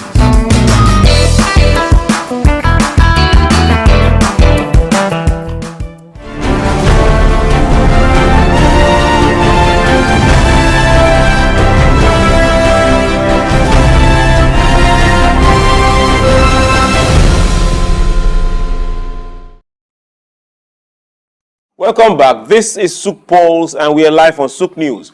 Today we are looking at the entertainment industry, to be specific. The movies, the films, African films, and we are asking ourselves, how can we change the narrative? Narrative in how we are portrayed, narrative in our history, narrative in who we are, narrative in what we sell, narrative in what we are selling and bringing to the market. Can we double it? Can we show up our GDP? And can we make the film producers and owners of the movie themselves be independent making this movie? Not just after making the movie and making you happy, they go home poor. We need to change that entire narrative. And we have no other but our very own friend, Tomiwa Sage. He's been in the house and he's been giving us some good wisdom and insight in this. Before we left, we were looking at why our movie is not going global. He gave us some nuggets of wisdom, but we are still going there because he pointed at some particular wrongs, and those wrongs we want to start poking at right now. Now, Tomiwa, welcome back to SOUQ Pulse. You're still there. Thank you. You're welcome. Now, for foreign movies, when the production houses, no matter the big, no matter the small, when they produce, they have collaborations with cinema chains. Now, this particular cinema chains now have collaborations with other cinema chains in other countries, down to those in Nigeria. We are not mentioning names for those in Nigeria. Now we are asking ourselves, if we take movies from production houses and cinema chains from outside these countries and they are in our own cinemas, because there is already a relationship, why are we finding it difficult for those same chains that take it here in Africa? Why are we finding it difficult for you to now take the same movies you are now making here in Nigeria to tell those that give you theirs to show, take ours too, because it's a profit for you here and profit for them for you to show theirs? Why can't we do the same thing? I know there on that side they have government backing. A government coming to this. If you're not funding for now, at least get these cinemas that we are doing business also reciprocate. What is stopping us from doing this sort of business? And just harnessing and harvesting from Africa? I don't think there's anything stopping us from doing this. You see, when we talk about trade, okay, and trade is not just, it goes beyond film, okay. Silverbird is in Ghana, right? And let's be honest. Apart from the online streaming platform where we've been able to access some other movies made on the African continent, when last did you see a South African movie in Nigerian cinema? Have you ever gone to any Nigerian cinema to watch a Ghanaian movie, a Benin Republic movie, an Algerian movie, a Moroccan movie? Don't they make movies? So it's a trade thing. It's a collaboration that needs to happen. It is the same way we were talking about it. And I think we cannot move in as a piece. Okay, I remember the very first time that Nigeria, apart from the Hollywood 007 movie that was shot, this is, when we say the country is moving in a, I don't want to be the one to speak ill of the country, but when you talk about the country retrogressing and things not happening the way you thought they would happen, it tells you a lot about why we are here. For instance, part of a 007 movie way back in the 70s was shot in Kaduna here. Imagine that was sustained. Imagine that we had, that kind of, the government quickly saw, okay, a future in that, gave people the opportunity to be able, imagine if we were intentional about that. From that time, okay, to this present, to that's like over 40 years ago, if I'm correct. Yes, that's over 40 years ago. So imagine a government that has been intentional about, this industry, right? And you have an American crew come all the way from the US to come shoot somewhere in Kaduna. It tells you about what could have happened, what we didn't see, what they saw. Okay, but then we've gone from junta to junta from coup to coup from that time to, to places, to films in Hollywood that they say Lagos, Nigeria, and we know that this is not Lagos, Nigeria. But when they want to show Greece, when they want to show Italy, when they want to show Australia, they actually take a film crew down there. So it's not just about what we suffer in the movie industry. It's not a lone incident. If you ask anybody in every other industry in this country where they are facing, some sort of setback or issues, with being a local champion, as you are rightfully mentioning in this your question, you will see how it's affected every other industry.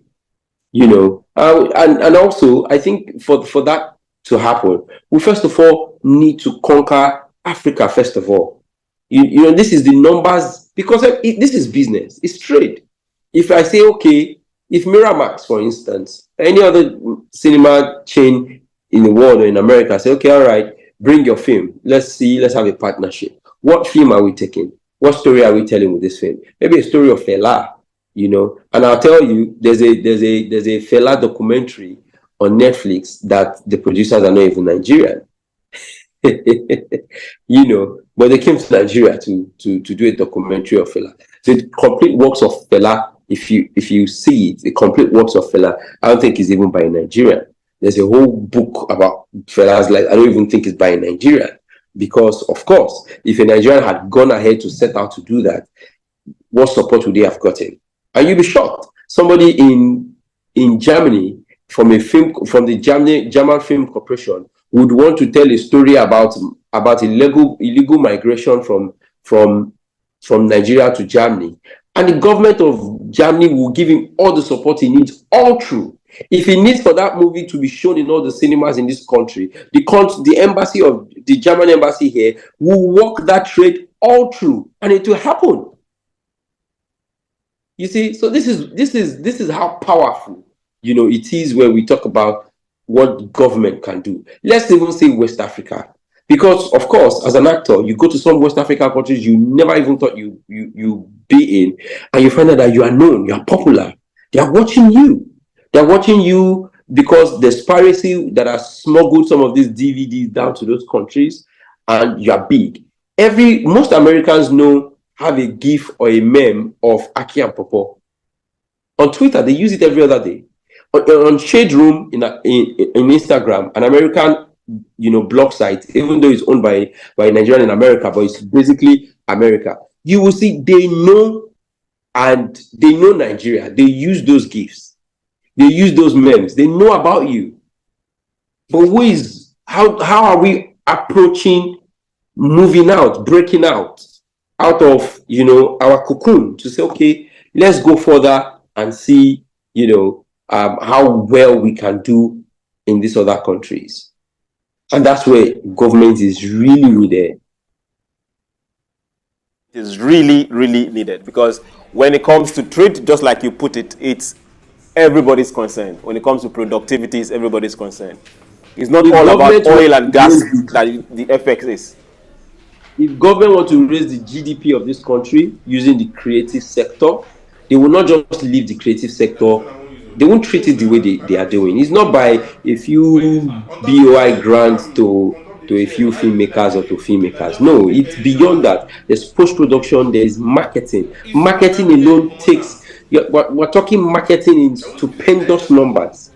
Okay? There's nothing wrong. A Fumilayo Ransom Kuti movie, okay, if well done or given the angle of any other thing, okay, robustly done.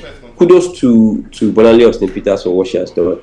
Okay, that little movie, I'm sure will do well in South Africa because it will be it's relatable. It's relatable in terms of, okay, people know who Fela is. This is the movie about Fela's mother, right? And that's marketing. That's marketing to say, okay, there's a movie about Fela's mother, just so you know the part. And if the filmmaker, or if they will support ab initio, okay, the filmmaker could have included a bit of Fela's life, and that's, you sell that movie from Fela's angle. Tell me among Black Americans that's not relatable. Tell me in UK that's not relatable. Tell me in South Africa that's not relatable. Tell me in Portugal that's not relatable. Tell me in everywhere where Fela is known, a movie about his mother will not sell, will not bring some numbers. But until government become really serious about wanting to raise GDP from film, from music, then we can sit down and have that conversation, and then what needs to be done will be done. Until then, an active Nollywood player is taking their whole life and their whole saving on a piece of work. Okay. Yeah, I still remember when Spectre was premiered, when it was going around the world for the premiere. We were part of that particular crew that worked on the marketing, I for one.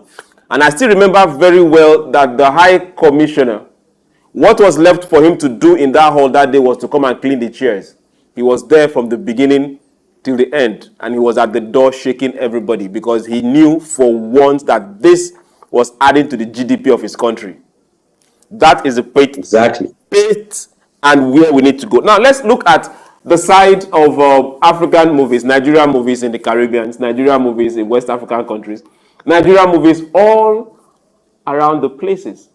Now the simple question is this: are we making money off this huge market that is seeing the movies, looking for it and getting it? Are we really making money off it, or is getting there through some other means and some other people are making the monies? Of course, it's getting there through some other means. Do you think that everybody that for everybody that is on Netflix or YouTube or any other streaming platform, there's a larger number of people who do not have internet on this continent, and who have a TV? They are lucky to have a TV. They are lucky to have a DVD player.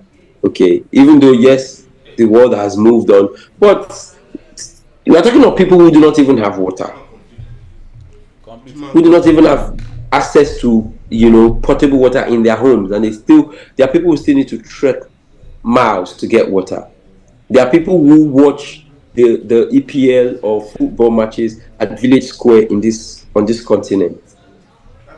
Those are audience. Those are those are people who would pay, no matter how small it is, that will pay for this content, data, right? From electronic data to I mean internet data to every other means. So yes, there are a lot of people in Uganda, in Mozambique, in Angola, in Guinea-Bissau.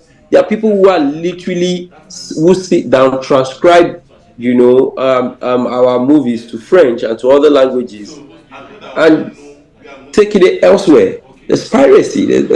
Piracy is taking a huge chunk of what the producers could be making. So it's a whole lot for everybody that you think is watching on the platform. If you have 1 million views, there are more numbers of people who would love to see it, who don't have the opportunity to see it, or who will see it through other ways. Now, talking about piracy, whose responsibility is it to fight piracy? Is it the movie maker, the cinema chain, the distributor, or the government of the country where that pirate is pirating, or the country of origin of that particular creative content? Whose responsibility is it? First of all, it's the agencies in charge of protection of rights. Okay, is piracy legal? If it is illegal, who is supposed to curtail that illegal act?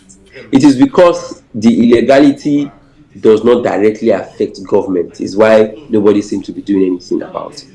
It only, on the long run, short term, long term, affect, first of all, the movie makers. Is why it is movie makers who are screaming.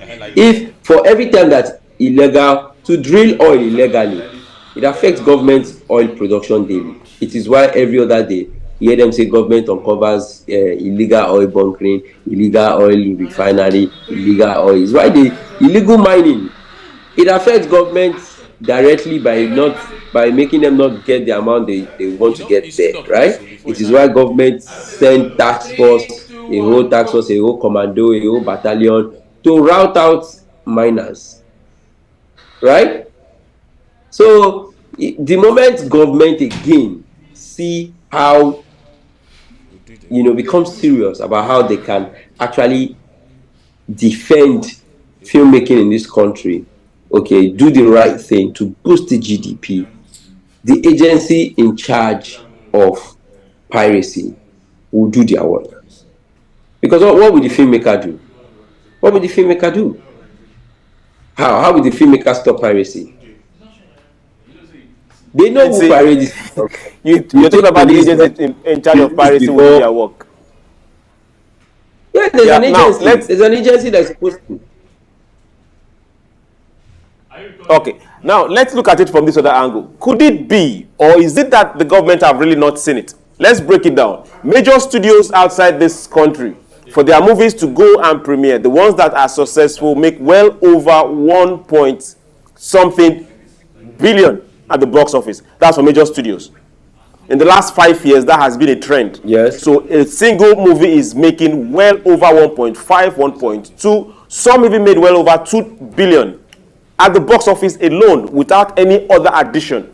Now, if government should decide, okay, now we are going to take tax, which is normal for them, they are making a tax of well over in billions, cumulatively in trillions. Why is our own government not seeing that? Seeing very well that if we invest here, if we come into this place and play here, the creative industry can give us this much. Why are they not seeing it? Well, you need to ask the government. I'm not the government now. You need to ask the government. You need to ask the government. This is SOUQ Pulse where we talk. So now we are talking. Why are they not seeing it? If I'm going to ask the government, okay, point me to the direction of the government to ask. Ask the Minister of Creative Industry. Ask the people at NCAA. I mean, it's not us. We see it is why we are in it. Because I mean I studied this. I studied theater arts. What is government saying? Let's be honest. Okay, in the last 8 years, maybe you have the telecommunications. They've given support. MTN had Nitel's infrastructure to use when they first came. You know, there are quite a number of people who have, you know, government give consensus. Okay, all right, we'll take waivers of this. We'll give you tasks free of that. What have they given? What? And yes, the grants are good, but when you give grant to shoot a movie and the other chains, the other things involved are still not taken care of, who sees it? How? Where? With who? Should I put those particular questions as jam questions or attempt any of this? Are they selective? But before we get to that particular bit, I want to say thank you very much. Now, before I let you go, I want to ask you this particular question. What exactly is the motivation? What is motivating the filmmaker to keep going on, irrespective of the odds? Passion. It's just passion. Look at film, and I want you to be very honest, okay? Look at the top filmmakers that you know. Kunle Afolayan, Bolale Austin Peters, Funke Akindele, Film One, who is that again? Who is there? Yeah, Biola Labi. These are the big names that you keep hearing every other day. But in this ecosystem, there are thousands and thousands of people, from sound engineers to set decorators to actors to gaffers to the DOP guys. People really just love the art of creation. Their art to want to not everybody will be a doctor, not everybody will be anything. And we're the largest film producing country in Africa. That help need to come. There are a lot of filmmakers who go bankrupt after making a movie, but they still go back because they just feel like, okay, at this, maybe this second time, it will be better. And so we are here. Very much. It's been my pleasure having you on SOUQ Pulse. For every one of us that have been part of this production today, I say thank you very much, Tomiwa, for breezing in and being part of SOUQ Pulse for today. Thank you. Thank you so much. Thank you for having me. Thank you. Now, to everyone that has been part of this beautiful program for today, just know this. SOUQ Pulse will talk about not just creativity, productivity. We say Africa should be counted. We say Africa should come to the market not just as buyers, but as sellers. And for us to be there and play that role, we need to get products, produce product. So be it creative works, those are products. Now, do we see them as product? This is where the issue is. So the government of Africa and African countries need to come together and really think and ask ourselves, how much is the film industry contributing to the GDP of Western nations? Look at those figures.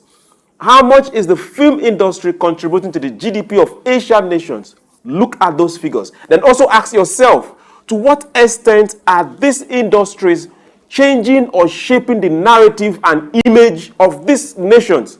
These are things we are losing, and we are seriously losing out at it. So we need to ask ourselves these particular questions and wake up, because that is where we are right now. We need to wake up. We will be able to show up our GDP, that is for sure. We will be able to get people working, because that is a whole lot of change. And people need to get these jobs done. We can't stop talking. The same thing I tell you out there. Don't keep quiet. Wherever we see the productivity, we'll show it up and we'll talk about it. This is SOUQ Pulse, and we need to get counted without being quiet. My name is SOUQ, John Rogers SOUQ. We'll do this again on Monday. Have yourself a very beautiful weekend. And remember, be your brother's keeper. And don't be quiet. Bye.